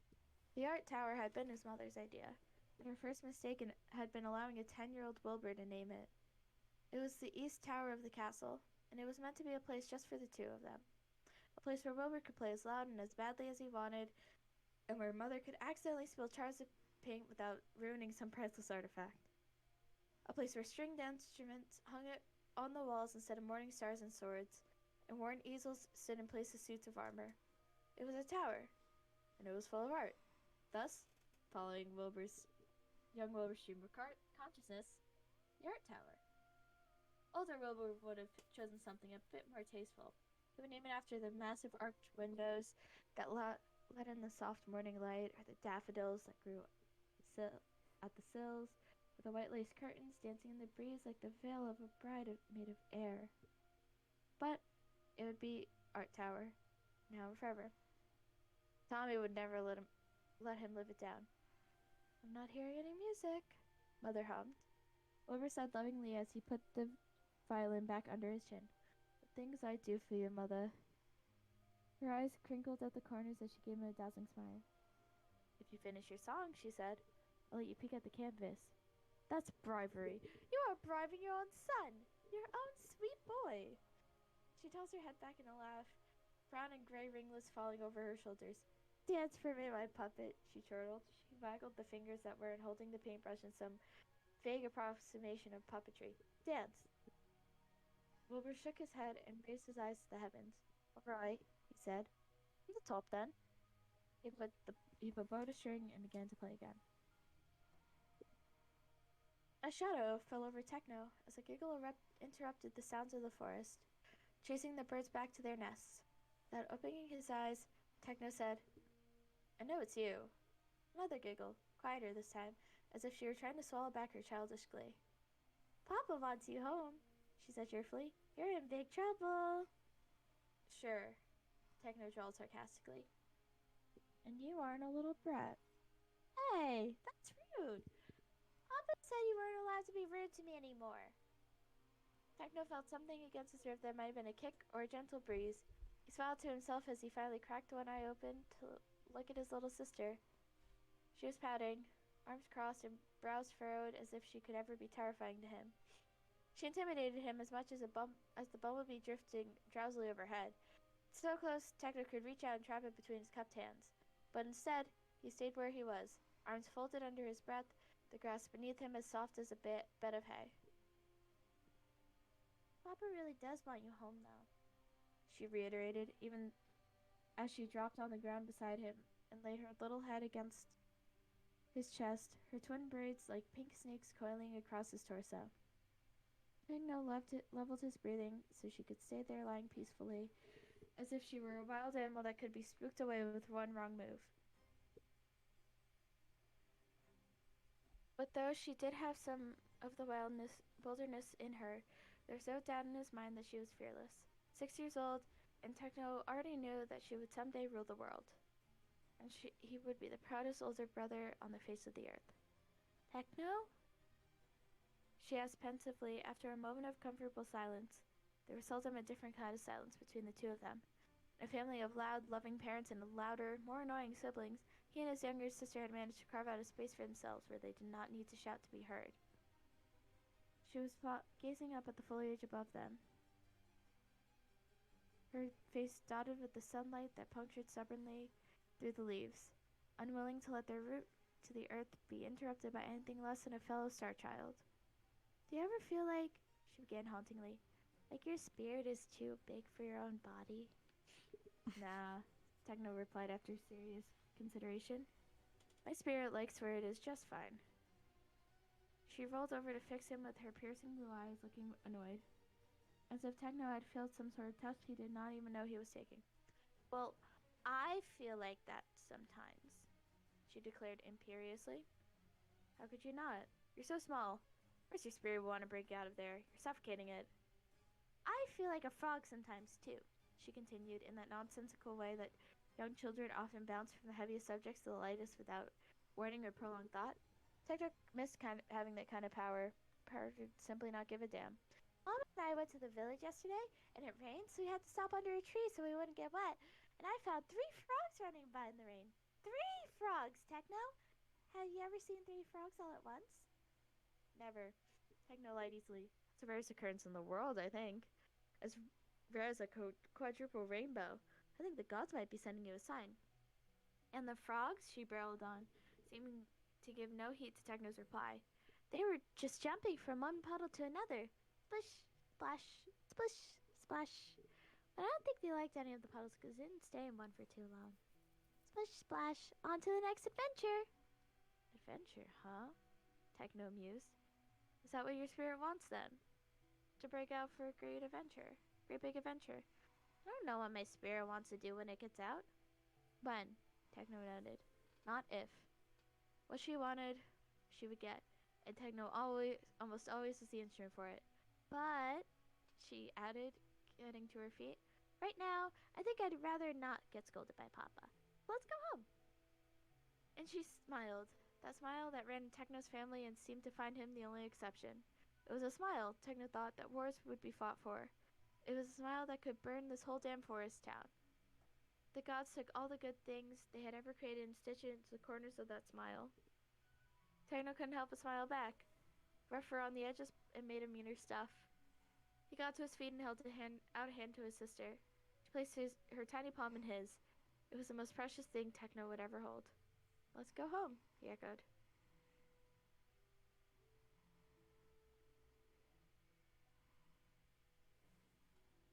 Pilzer rolled the apple between his palms, feeling its weight in his hands for a moment before he tossed it into the basket by his feet. Already, it was piled high with the ruby red fruit, spilling over into the grass below. He sat back and inhaled deeply, the scent of apple blossoms and spring and life crawling into his lungs and settling there like human in hibernation. He could taste the sweetness on his tongue. He could feel the breeze against his skin. And the apple orchard was ready for harvest, and everything was right in the world. Dad! Filter turned to watch his son weaving between the trees. He couldn't help the laugh that exploded out of him at the sight of his youngest son's arms piled high with apples, toppling to the ground with every excited step he took. By the time he reached Phil, he only had a handful left with him, the rest leaving a trail of red through the orchard. But he was grinning as if he had accomplished something great. Best delivery boy in the whole kingdom, Tommy said proudly. I'm still waiting for that promotion to head apple picker. Phil ruffled his hair affectionately. He's gotten so tall, Phil thought, as the golden strands slipped between his fingers like running water. You have to beat out over competition to get that title, Tommy. Can't have the people thinking I'm giving you special treatment. It's only right to give special treatment to your favorite boy, Tommy declared, rolling the apples in the grass by his feet. That is nepotism.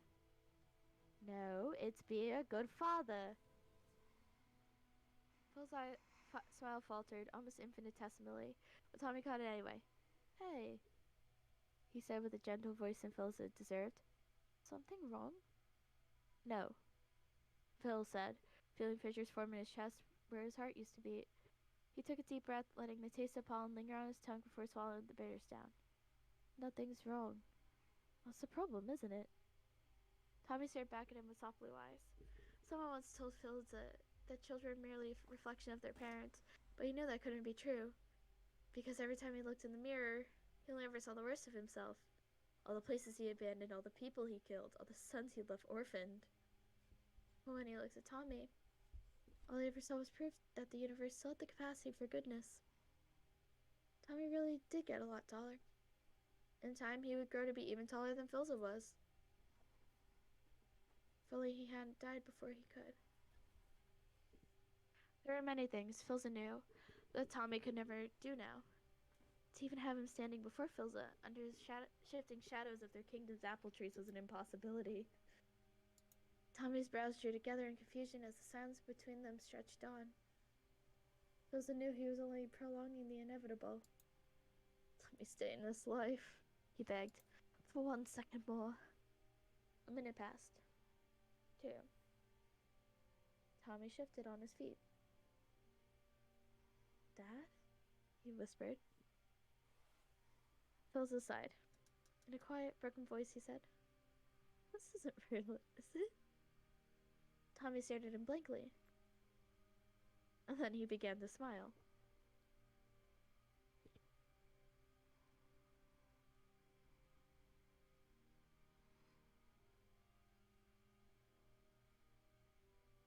"Follow the breadcrumbs," his sister said. "That's what Papa always says." The path was well worn and cut through the thickest part of the forest. The trees were so close together that the sunlight could no longer pierce through, leaving the two of them walking through the dim with no guide but their hands in each other's and the memories of their father's murmured words. Follow the breadcrumbs. The little things would be the ones that kept him on the right track. A crooked tree, a low-hanging branch with all its leaves plucked off by passing hands, pile of rocks by the side of the road that a younger techno had spent 3 bored minutes stacking together, now moss-covered and leaning dangerously to the side, but still standing. Following breadcrumbs through a cold, dark forest with his little sister's hand curled around his fingertips. This was a route they knew by heart, and a story they'd lived hundreds of times before. "Follow the breadcrumbs," his sister repeated, tightening her grip on Techno, "and you'll never get lost." And then, slowly, began pulling him to the side, heading straight towards the brambles. Techno pulled her back onto the road, small feet skidding reluctantly across the dirt. "Papa also says not to stray from the path," he reminded her sternly, eyeing the dark trees standing like silent sentinels on either side of them. The path was safe. The path would take them home. Anything else was a dangerous gamble. Though he knew this forest well, it did not know him at all, and gods knew what monsters lurked behind the bushes, waiting for wandering strangers. Keep away from the dark, or the spider will get you. She finished, and her voice was dead and dull. Techno's heart skipped a beat. He was used to her jumping from one emotion to another, but this was something different, something that was not her at all. "You all right?" he asked worriedly. "Yes," she whispered back, as if there was an invisible threat she was careful not to stop startled. "Just tired. Do you want me to carry you on my back?" She took a deep breath. We always have to walk side by side. This is how it happened." Confusion and panic warring inside of him. Techno said, "But what happened?" She suddenly paused, pulling Techno to a stop with her. She had her eyes fixed straight, looking off towards a horizon Techno couldn't see. There was only the dark, and the weight of her small hand slowly growing colder in his. "Techno," she said slowly, quietly, too unlike the brilliant girl that spoke of souls and adventures and frogs in the rain just a few hours, days, years, eons ago. "Techno," she repeated firmly, turning towards him with wide, fearful eyes. "Techno, what's my name?" Techno opened his mouth to answer, but silence was his only reply. He stopped again. Clover slowly lowered his bow, looking around the tower with a growing sense of unease. He did not remember learning the song he'd been playing for his mother. Did he write it himself? Was it a ballad from some long-dead composer? Still thinking about the unfamiliar tune, Wilbur walked silently towards the table in the corner, where its silk-lined case for his violin stood open and waiting. He placed the instrument gently inside and snapped the case shut. For a moment, his fingers lingered on the gold clasp.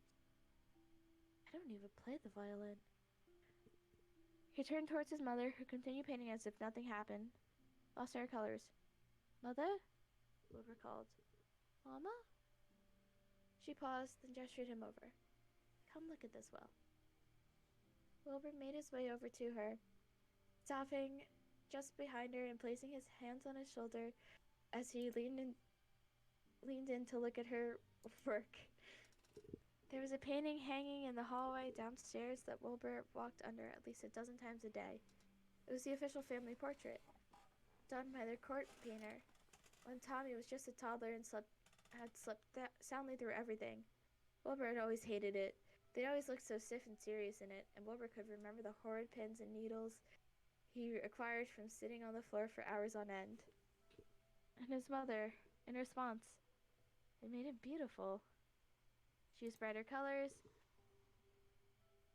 softer colors, turning the dark, somber shades into something that felt more alive. Everything was the same, and yet everything was different. Still seated on the simple throne was Mother herself, with more gray in her pinned-up hair. Beyond her, a hand on her shoulder, was Father. He stood with blue eyes lit up with pride, the only signs of his age in the laugh lines forming at his temples as he smiled back at Wilbur from the canvas. And then, drawing all attention inevitably to him, there was Tommy, leaning against the arm of Mother's chair. He was older, too, with longer hair curling over his ears and shoulders, but the traces of childhood still remained in the wolfish grin and the cocky quirk of his eyebrow. Before Wilbur could think better of himself, he reached out to run his fingers along the painted lines of his brother's face. Fortunately, the paint had already dried, and Wilbur was free to trace the gentle curls of Tommy's hair. Then, slowly, Wilbur's hand drifted towards the floor, where he had been sitting in the original painting. He wondered how Mother made him beautiful, if that was all possible in the first place. He wondered how the years had made their mark on him. Instead of paint, there were only pencil marks where Wilbur was supposed to be. Vaguely in the shape of a person. Sketch. He looked down at his mother. She turned to her seat and looked at him with a sad smile. You're not done yet, she whispered, raising her hand to cup his cheek and gently wipe away the single tear that had escaped that notice. I ruined it, he sobbed. I'm sorry. No, darling, that's not what I meant at all. She got up from her seat and wrapped her arms around Wilbur. Wilbur had to duck his head to bury his face in her shoulder, trembling with a grief he could not name. His mother held him like he was a child again, seeking comfort from his nightmares. You ruined nothing. You're the greatest gift to my life, Wilbur. I do not want you here. He pulled back with tear-stained cheeks, unable to fit enough air into his heavy lungs. Here, he asked. What is here? The art tower, she replied simply. And everywhere. And nowhere. And Wilbur remembered.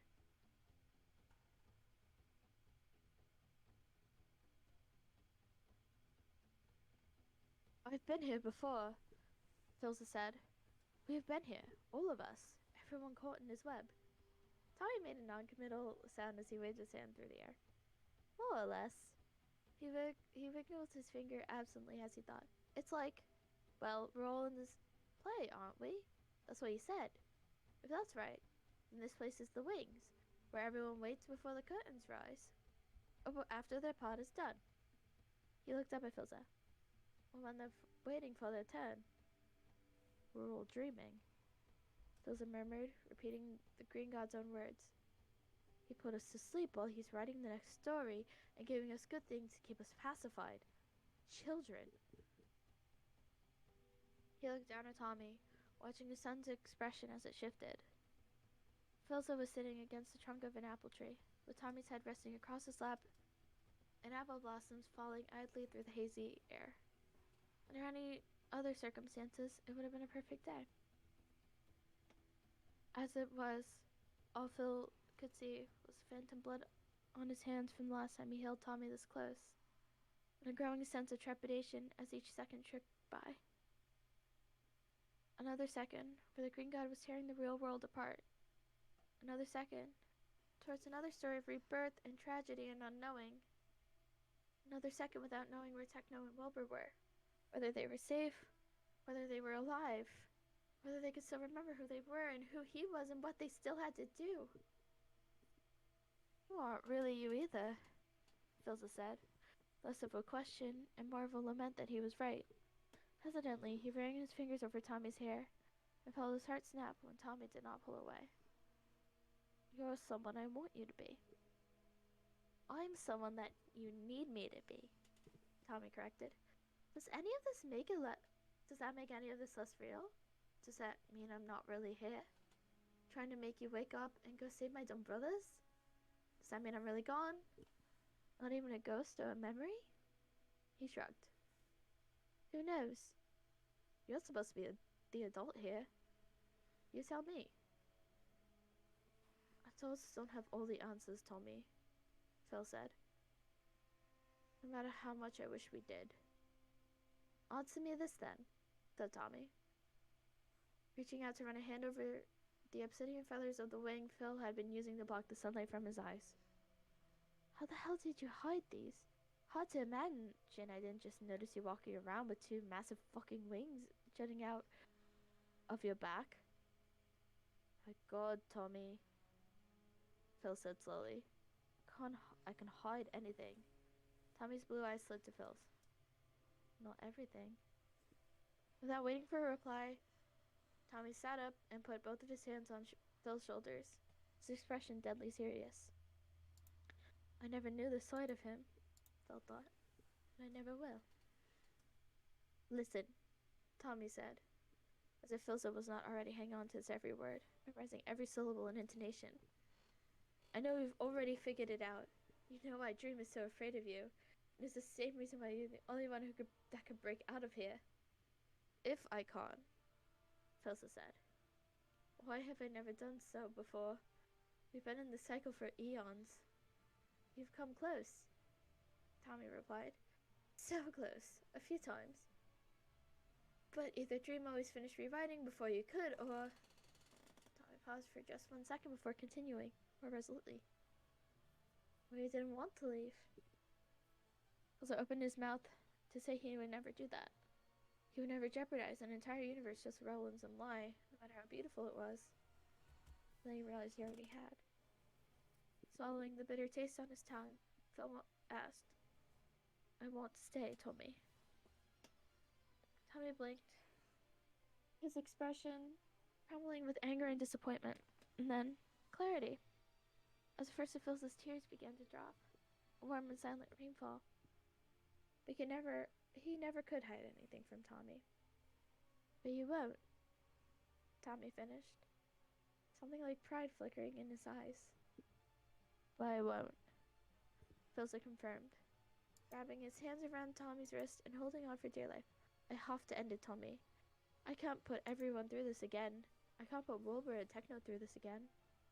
Tommy grinned, triumphant. That's my dad, Tommy. With that, Phil gently pulled Tommy's hands away from his shoulders and stood, brushing apple blossoms from his clothes. They fell to the grass, limp and already rotting despite their loveliness. Tommy got up, and for a moment, they stood there together, just son and father, looking out over their orchard and remembering slow days when once they were 4. With Tommy on Wilbur's shoulders and their mother painting and Philza tossing flowers into the air just to hear his family laughing.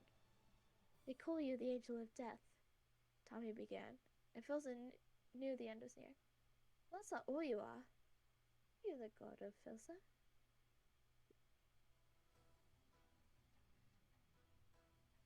The words were Tommy, but the voice was not. It was the whisper of 1,000 different Tommies from 1,000 different universes. It was the shadow of those who had been Philza's sons and those who never were. The battle cry of soldiers and thieves, the exiled and the dead, the lost and the returning. It was the demand of all the boys Philza had failed. Are your wings not a reminder of what you are? You are Passerine and a bird of prey. Both. Wilbur turned to look at Tommy, but he was not looking at Tommy. Or more accurately, he was looking at all of Tommy. Brief images of all the Tommies that had come before.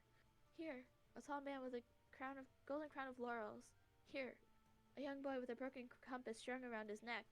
Here, a feathered creature with wide blue eyes. Here, a weathered warrior with alliums tucked into the pockets of his ruined coat. Goat of Death, they call you, every Tommy said at once. And they are ever closer to the truth than they think. After all, is that just not a final act of liberation? Tell me you look out every open window and wish only to fly away. Tell me what the spider and his infinite authority fears above all. Tell me what you are. I am the god of freedom, Filza said. And I'm flying the fuck out of here. Damn right you are. Tommy grinned, still flickering, still all of him. So, go. Filza spread his wings, aiming for the sky. He was the god of freedom, and he was flying the fuck out of there. Damn right. But also, more than that, he was a father. So despite the world waiting for him beyond the sapphire sky, he turned to look at his son one last time. The golden boy with the golden smile, and he hugged him. It was a simple thing. Quiet thing. That parents have been doing for their children since the very concept of parenthood was created. But still, Phil, it felt like a revelation. Every version of Tommy hugged him back. I wish we could have had more time, Basil whispered, his tears coming on more quickly, so warm they might burn right to the bone. I wish I could have watched you grow up. I wish I had loved you like you deserved. I wish I could have made it all up to you. I wish the universe is worth of wishes for you, my boy. I know. And this was just Tommy's voice. Tommy. Singular. This is Phil's Tommy. I better not see you, Will, or Techno again for a long, long time, he added, which Phil's knew meant, I will love you. Without requisite or deadline, I will love you. Philza replied, we aren't in any hurry, which meant we love you too. When Philza let go, Tommy was gone. He was alone. And the sky was waiting for far above him.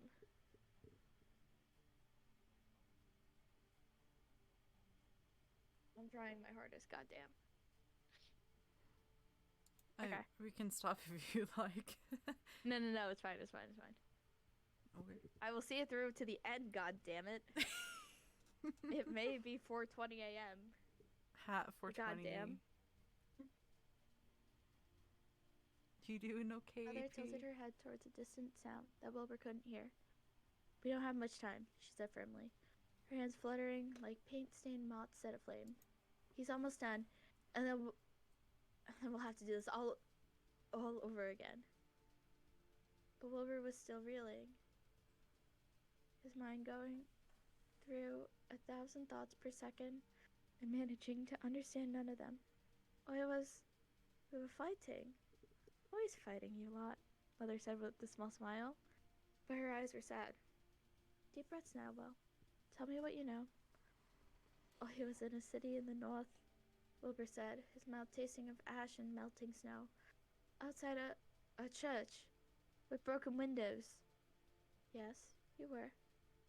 I don't play the violin. No, you don't. Wilbur glanced at his mother's painting, soft colors and old lines, and told me we'll never live past 15.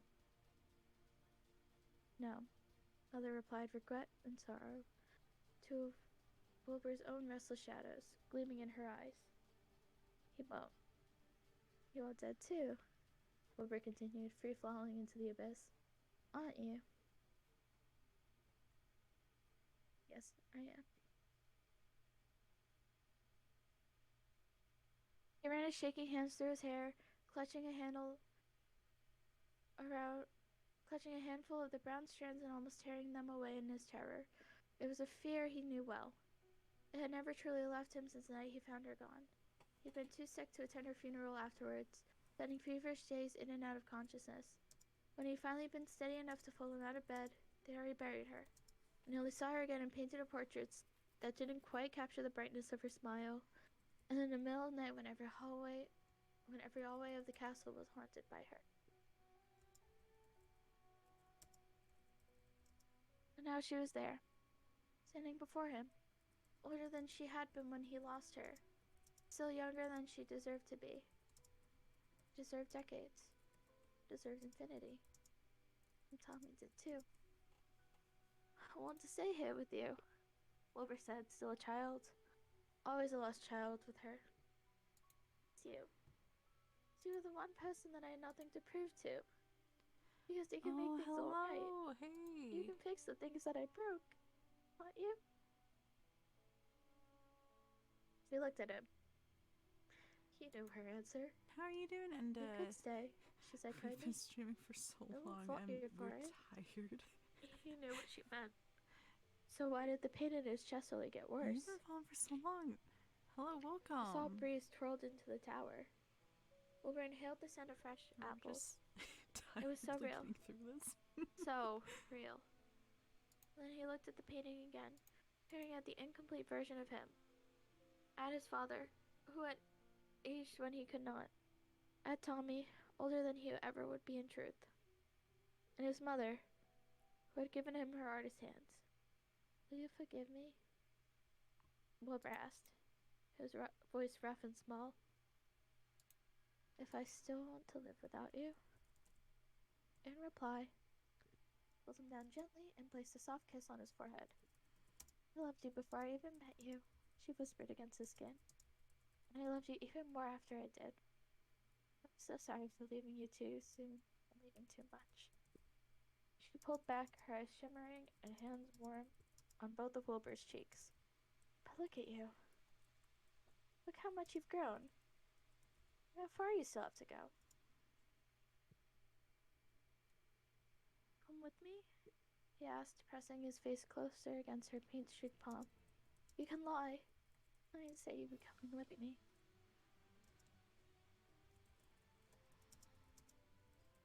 I'm always with you, Will, she said, smiling a wavering smile. I'm in every note you play and every song you sing. I fight your every battle and feel your every pain. And I feel your joy, and your compassion, and your regret, and your bravery. Whatever you do, Will, I am with you. And? He swallowed roughly. And told me? You and your brother, she said, bound by something stronger than fate, stronger than death. She dropped her hands and stepped back. Distance between them was a chasm. One is gone, but not forever. One is gone, but not the other. Wilbur took a rattling breath and squared his shoulders. He wasn't ready. He had no other choice. He gave his mother one last lingering look.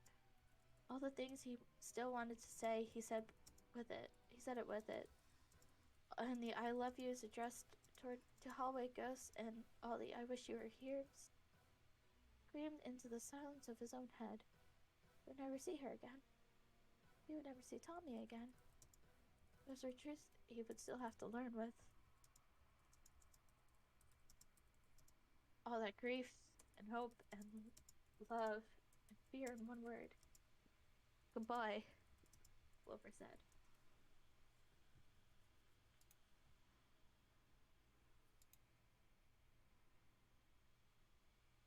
He shut his eyes as he turned away, unwilling to look at what he would be leaving behind. His perfect mother and her perfect painting of what could have been.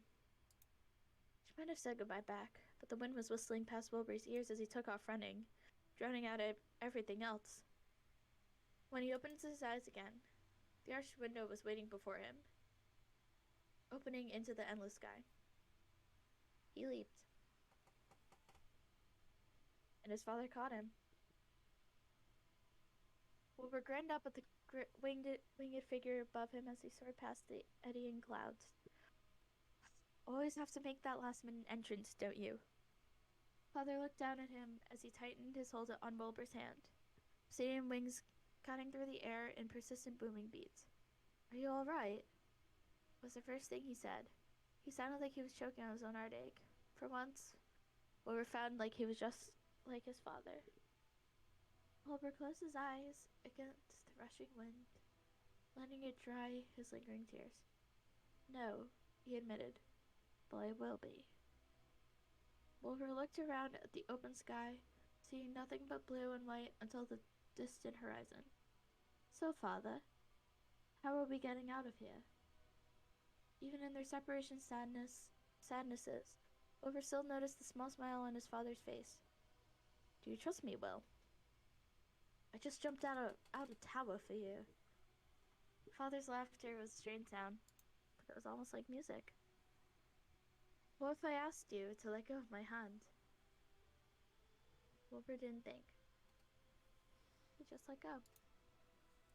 For a moment, he was weightless, suspended midair, as clean and pure as the clouds that were the sole witnesses of his slow descent. There was no life and no death and no Wilbur and no enemy waiting for him on the other side. No dead brothers, no lost brothers. No mothers in towers, no fathers newly regained. There was only the following. Will! Father called out over the rushing wind. Open your eyes! Wilbur had not even realized he'd closed them. When he opened them again, all he could see was the welcoming blue, and his father following right beside him, wings tucked in close. A soul mother, Wilbur said to the open air, his hands in his pockets as if it were a normal afternoon conversation. A soul told me, Father replied. He said to tell you to not die yet. Wilbur smiled faintly. Sounds like him. He balled his hands into fists for his father. Couldn't see them shaking. Was it really him? Really them? I don't know, Father said as he hurtled into nothingness. Does it really matter, Will? I suppose not, Wilbur said. We had them back for a moment. That's all it was, in the end. He spun into the air to face his father. In the short time since they faced off with Dream, his father's eyes had aged a million years. More somberly, Wilbur said, We have to get Techno back too. Where is he? Tucked away somewhere else, like I was. Like you were. How did you get to me then? Hilsa grinned. Like this. He unsheathed the sword and tore a hole right across the sky below him. What the fuck? Wilbur shouted as the tear in the very fabric of the universe spread before him. It was a pitch-black scar running across the blue, jagged line of nothingness. Wilbur reached out to clutch his father's arm, his heart riding inside his chest as it dejected what his eyes were definitely seeing. What the hell is that? A way out. Felsa said, moving closer to Wilbur, his wings folding over both of them like a comforting childhood blanket. Folding is the easy part, Will. Now it's time for the crash. They fell into the dark and were gone. Okay, I just realized how much more we have left and how tired I actually am. Yeah. I'm tired. Holy shit. What time is it for you? It is 4:30 in the goddamn AM. Mother, please. What? Fucking sleep. Okay. Y'all go It to is way sleep. too goddamn early for you to be doing this. Yeah, you're absolutely right. That's why I've been on the verge of tears for half this chapter. Go Mother, to sleep. please. Both of you go to sleep. Okay. Yeah. Good night. No. Good night. Good night. Sleep tight. Don't let the bed bugs Good bite. night. Hey, tell me if you sob at the ending. Okay. Bye. Bye. Mm. I carry you. I carry you too. Now you get some rest, okay? I'm not sleeping because I'm not fucking tired. You're not on your computer, right? I am. Does that change anything? No. I just want to make sure you don't get in trouble, alright? Everybody else is completely fucking passed out. I should be fine. Okay. I'm just making sure.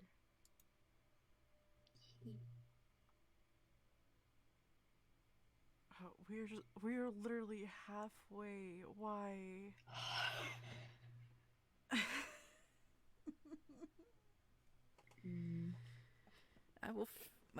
I myself will finish this damn story so I can post on YouTube and get content because we suffer. We're at our what am I at? I've been streaming for almost 8.5 hours. Well, goddamn. Yeah. Get to. I think that's a record for you. Honestly, it could be. I could have streamed longer one day. I don't know. I don't even know how long was my longest stream. Will I ever know? Probably not.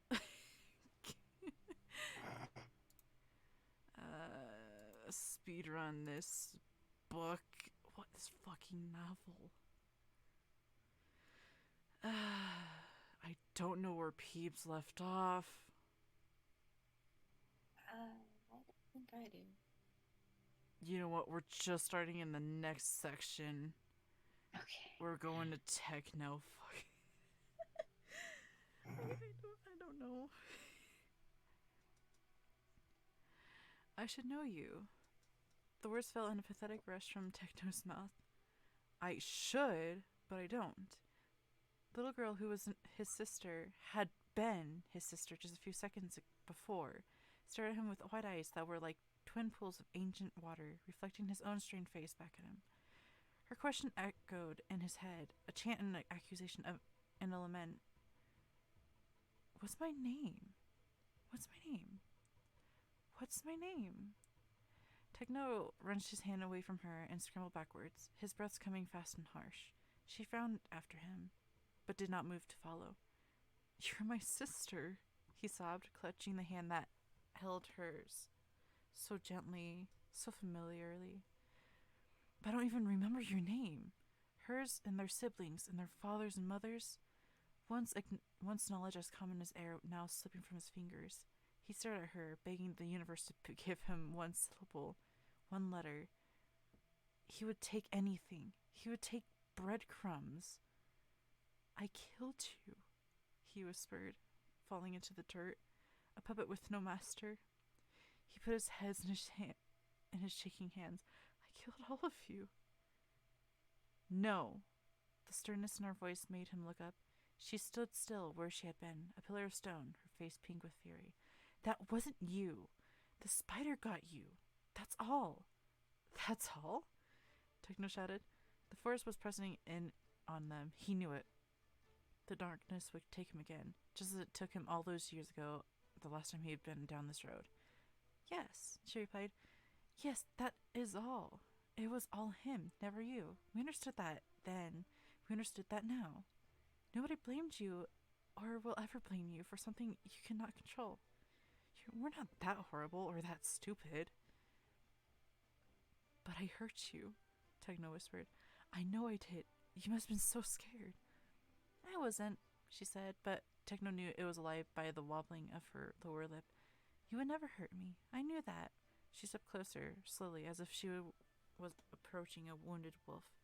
And it's important to me that you know that too. Something flickered in Techno's periphery, and they both turned to see the forest open just up ahead. Oh, fuck, my throat. Yes. Beyond the darkness, there was a small clearing, blazing with sunlight.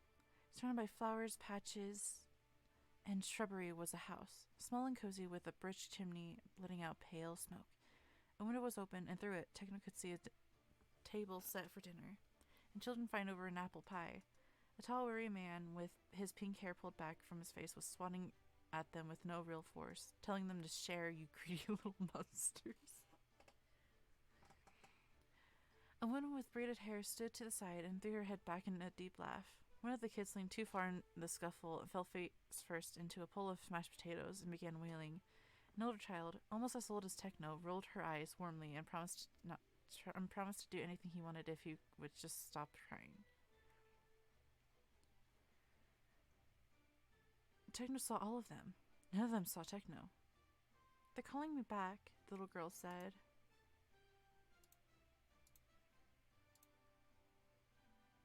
But Techno couldn't take his eyes off the house and the family that lived in it.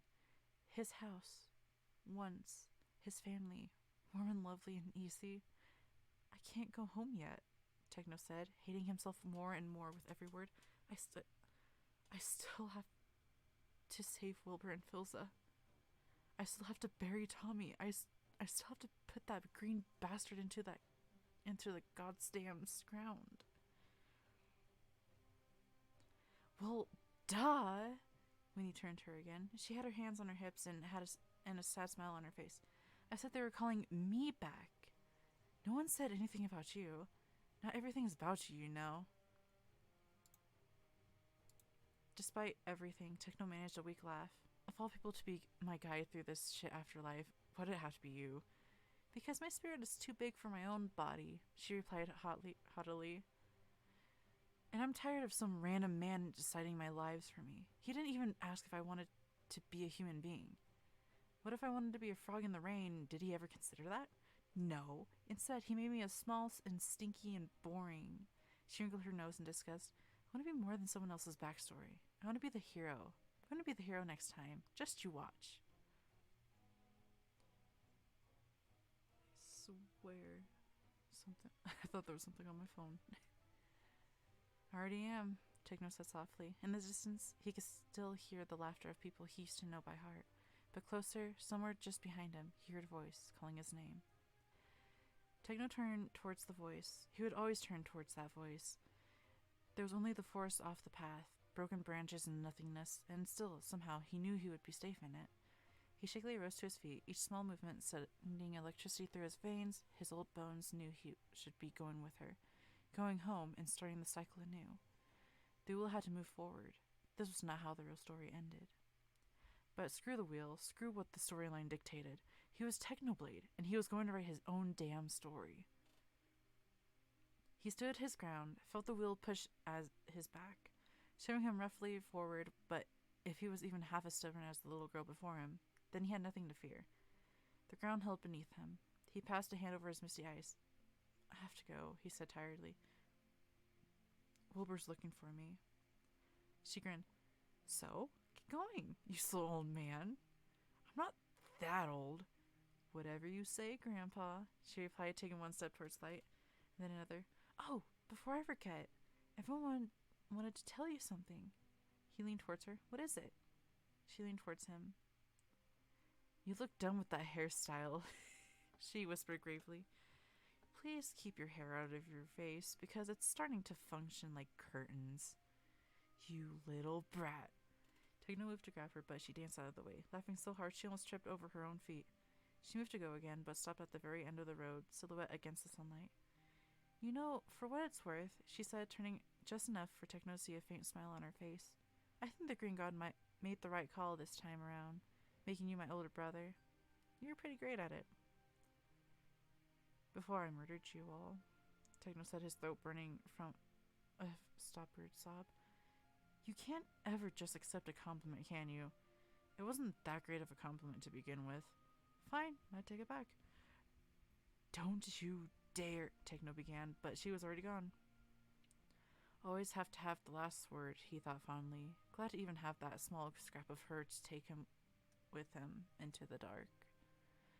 He followed the memory of her running home, twin braids bouncing against her shoulder blades with each excited step, and tucked it behind his heart, where it would always be safe. She would stay there, right next to the little house with the laughing strangers, right next to Tommy. He took a deep breath, filling his lungs with the smell of pine trees and flowers and apple pies, and stepped off the path. He walked first, then ran, ducking under branches and shaking his feet out of the tangled undergrowth, tearing through the dim with only Wilbur's voice to guide him. Techno! Will? Closer now, stray branches tugged at his clothes and his hair. With a sister's advice from pure annoyance, Techno ripped a strip of cloth from his shirt sleeve and tied his hair back into a simple knot at the nape of his neck. It wasn't an elegant braid, but it would have to do. He continued running. Wilbur, he called out. Techno! Just to the right of him. Techno over here! Techno! Techno fell against a tree, taking in what was before him. A strange, dark line stood out in the dim, blacker than black, cut straight from the darkness of the lowest caves of the earth. It felt lonely. Standing beside it, wings tucked in close, was Filza and Wilbur. Come on, Wilbur said, half a smile on his face. You're late. Techno rushed to him and gave him a swift punch to the shoulder. Wilbur stumbled, almost falling back into whatever the black cut was before Techno caught him by the wrist and pulled him upright again. How many times do I have to lose you in a single day? Techno demanded, squeezing Wilbur's wrist just to make sure he was real. He was here. He wasn't part of this strange dreamscape. Wilbur rubbed sheepishly at his shoulder and said, I didn't really have a say in it. Keep close to me from now on, Techno ordered, releasing Wilbur after he was sure the pulse at his wrist was there. And you. He turned to Filza, ready to unleash his pent-up emotions on the nearest god available, but the fraught words died on his lips when he took in his old friend. You look different. Filza shrugged one shoulder. It's been a long few hours. He saw Tommy, Wilbur added by way of explanation. Is he okay? Techno asked, stepping towards Filza. Filza shook his head. We can talk about it later, he said, sounding strangled. Techno understood. It would take him years to speak about what happened on that road. For now, it was his own burden to carry alone. Someday, he'd share it, but when the wound was too fresh, too hurt. But not when the wound was too fresh or too hurting. All right, Techno said. That's okay. So, how the hell are we getting out of here? You still have a score to settle and a prince to bury, after all. Wilbur nodded wordlessly towards the pulsing black scar in the air. Oh, Techno said. You have got to be kidding me. It's safe, Wilbur said. Say that again without looking so green and I might believe you. It's a cut through reality, Filza said exasperatedly. Of course, it would not be a very comfortable experience. Wilbur scoffed. I feel like having my innards rearranged by a very excitable toddler. He heaved a resigned sigh as he faced the cut. I guess I'll go first. He threw a look at the other two behind him. See you on the other side then? I'll follow soon, said Techno. Don't get lost. Wilbur gave him a mocking salute before falling into the void. It swallowed him whole.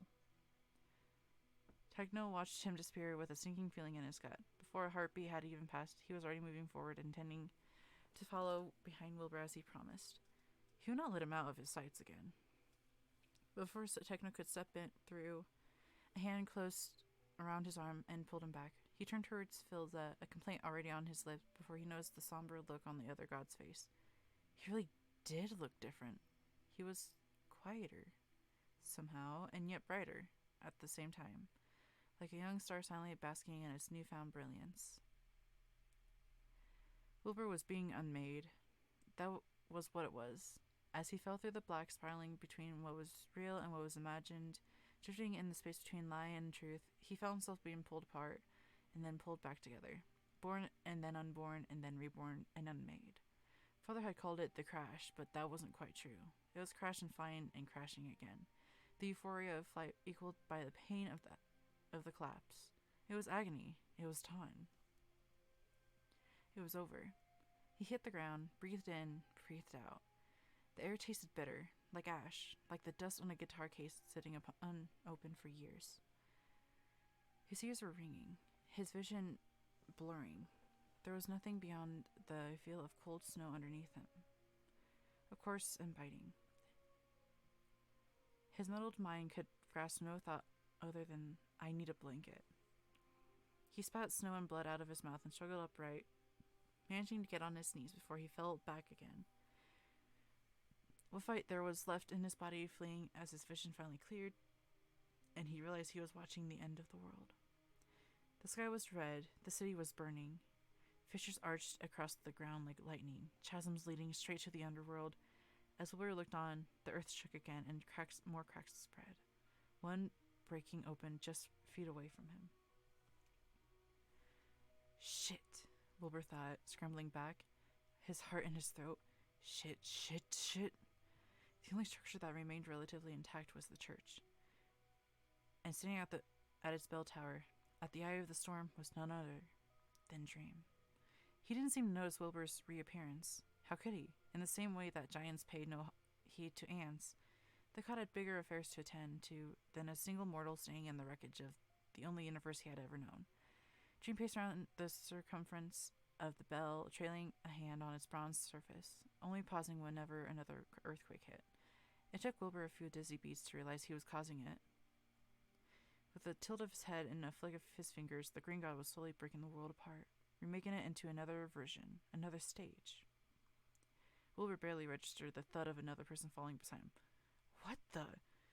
Wilbur turned to watch Techno blink groggily at the scene before them, waking from a dream and straight into a nightmare. Here he looked so exhausted, pink hair tied loosely back from a face that had seen better days. He was so pale. The only color on his face was the dark lines under his eyes. How long had they been fighting? It felt like years. It was only hours. What's going on? Techno croaked. The apocalypse, Wilbur returned. Techno groaned as he fell back against the ground, burying his face in his arms. 5 minutes, he said. Let me have 5 goddamned minutes without having to deal with this. We don't have that much time, Father said. Wilbur raised his head to see his father touching down on the ground beside him, soundless as the night. His eyes scanned the broken city around him before settling on Techno and Wilbur's discarded weapons. And, because Wilbur could never catch a fucking break, they were sitting leagues away on a slice of earth separated by a dozen crisscrossing lines of fissures. When do we ever have enough time? Techno's voice was muffled by the snow. 5 minutes. That's all I'm asking. Wilbur groaned in sympathy, even as he accepted Father's offered hand and got to his feet. He reached down and grabbed the back of Techno's tunic, hauling him up so that Techno leaned on him while he leaned on his father. The three of them, exhausted in all sense of the word, watched as Dream continued breaking and shattering everything that no longer fit whatever story he wanted to tell next. I'll get your weapons, Father said, and Wilbur expected him to fly away to retrieve them, but instead he simply snapped his fingers, and Wilbur's sword and bow and Techno's trident and chain whip clattered at their feet. Wilbur glanced with a shock at his father. Why didn't you learn that nifty little trick? Moses picked it up somewhere, Father muttered as Techno wordlessly rearmed himself. Wilbur bent to retrieve his bow and rapier, surprised to find that his quiver was filled once more with new arrows, with gleaming obsidian feathers as fletching. These gods, Wilbur thought. I'll never understand their silly games. This is it then, Techno said as he spun his trident idly between his fingers. This ends here. Everything ends here. How do we do this? Wilbur asked. The last time we think we got him cornered, he just shoved us into another realm and went on his merry way. I won't give him the chance this time, Father said sternly. Sweat was beating on Techno's forehead despite the cold, but his words were steady when he said, We'll be your support, Phil. Now go. Not yet, Father said, turning to Wilbur. He lifted his cloak and reached into its inner pocket, pulling out a silver necklace. He pressed it into Wilbur's palm and leaned in to whisper into Wilbur's ear. Find what is sacred to you and never let go. If you would take any advice from your old man, let it be that. Why does it feel like you're saying goodbye? Wilbur whispered back, curling his fingers around the necklace. Father stepped back with a small, sad smile. I'm not, he said. It's just in case. Just in case? Wilbur demanded. In case of what? Another one-shoulder shrug. Worst case scenario. Wilbur placed the necklace into his pocket. Sure, he said. Let's lie to ourselves. It should be easy. We've been doing it for years, haven't we? Father blinked and looked as if he were about to say something else, but then the earth trembled again.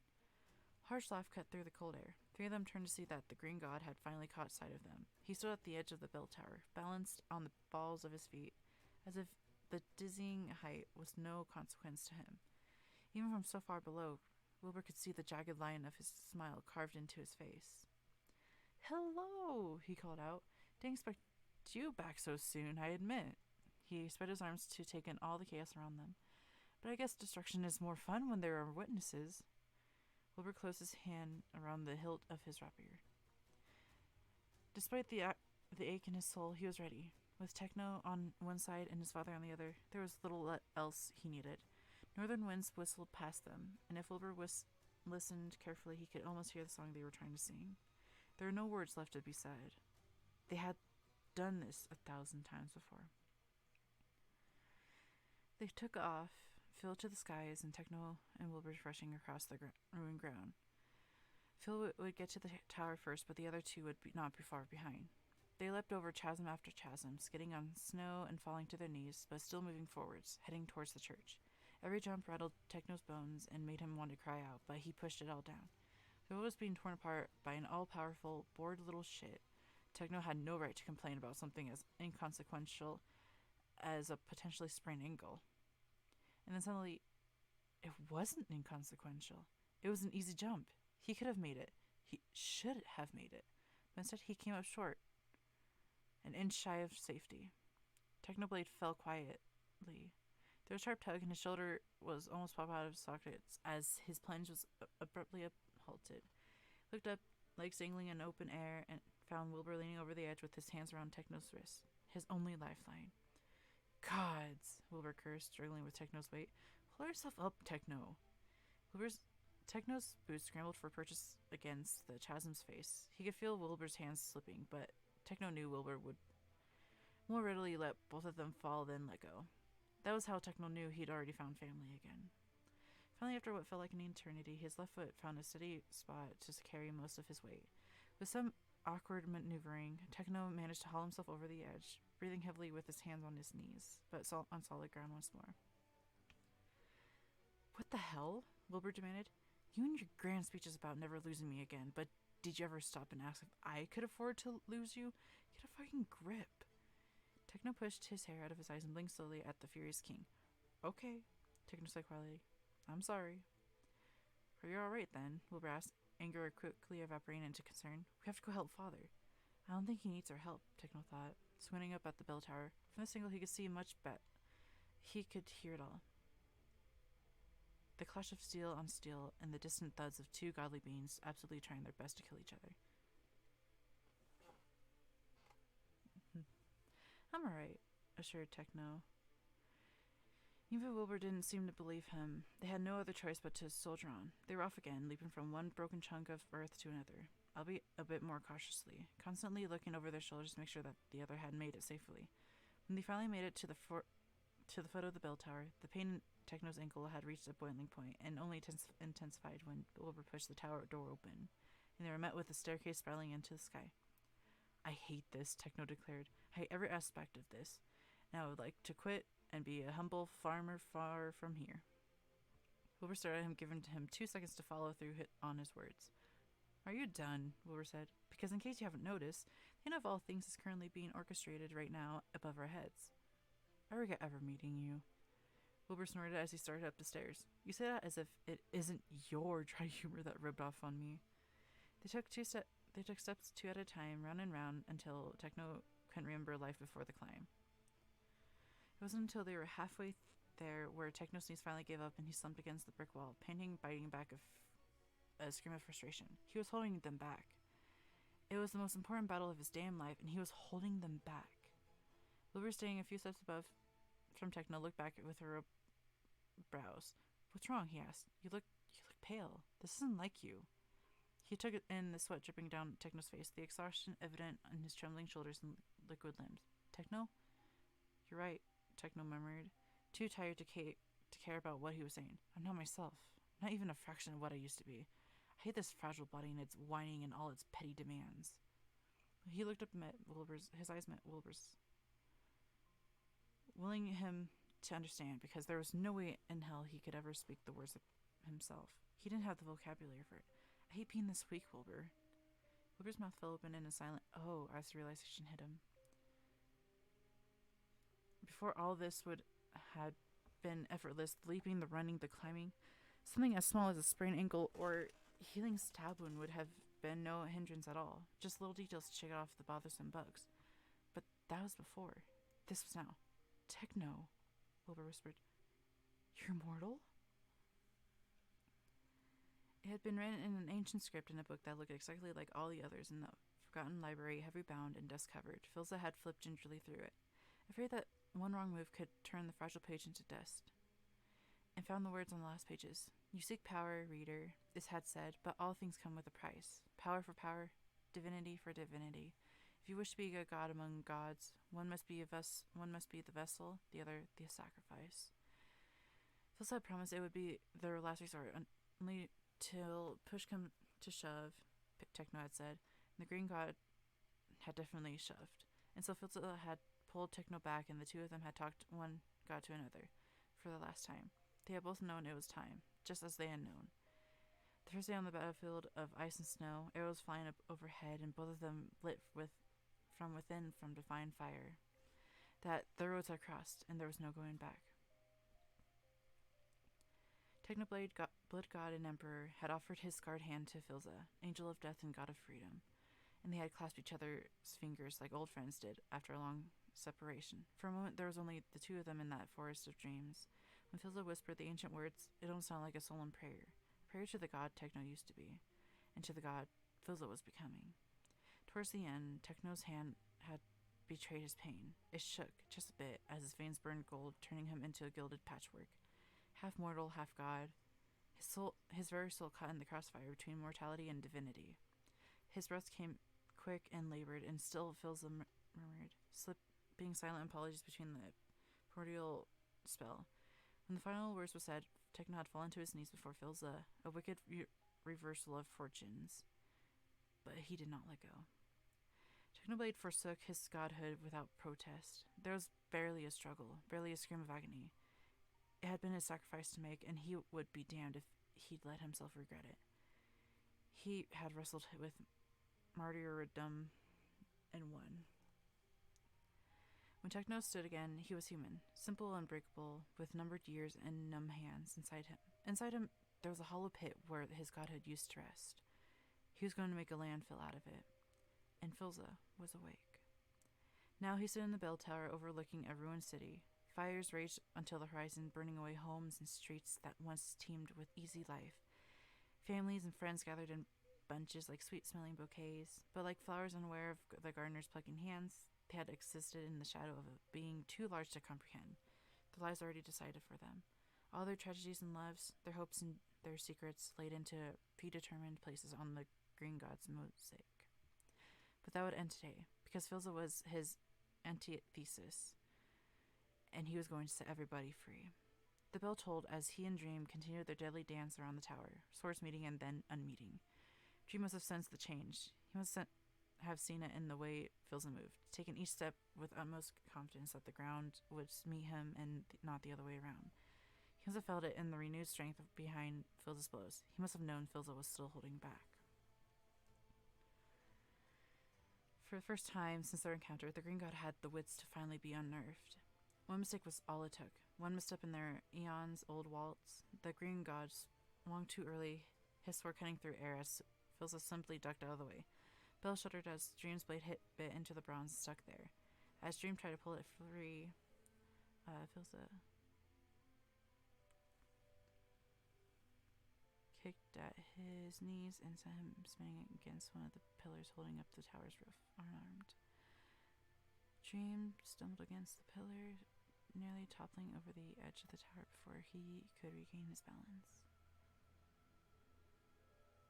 Filza swung at him. Dream managed to duck just in time, but Filza's sword could cut through the pillar behind him as easily as a hot knife through the butter. The pillar buckled and fell apart, and the roof of the tower began leaning, almost halfway to caving in on himself. Green God whistled as he jumped backwards from Filza's advance. Listen, Filza. I'm done listening to you. I don't know about you, but I don't know if I can finish this. Do you want me to read it? It's fine. I'm probably gonna end. It's like 3 in the morning, and I don't want my family to know I'm up still. Yes, sleep. I'll probably finish the ending tomorrow. Who knows? Alright. Right. I should head off before anything. Yeah. You rest easy, AP, alright?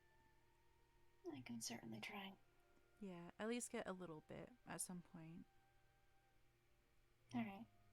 Okay. Alright. My DMs are open if you need me. Okay? Yeah. Alright, have a good night, AP. You too. Good night. Night. As much as I want to finish reading, as I'm probably going to save it for tomorrow. The last little bit, because it's very late and 3 in the morning. I've been doing this for so long and I don't want to wake up my family, so yeah, I will be finishing up the stream probably tomorrow and we'll just vibe for the rest of the time. If you want to read what happens next, just go and read the story yourself. It is just amazing. So anyways, I hope you all had a lovely good day, lovely good night wherever you are. Rest easy, take care of yourselves. I'm going to head off and rest myself. Anyways, until I see you all in the next stream. Signing off for the night. Very late. Ghosty out. I love you and care you all. Take care.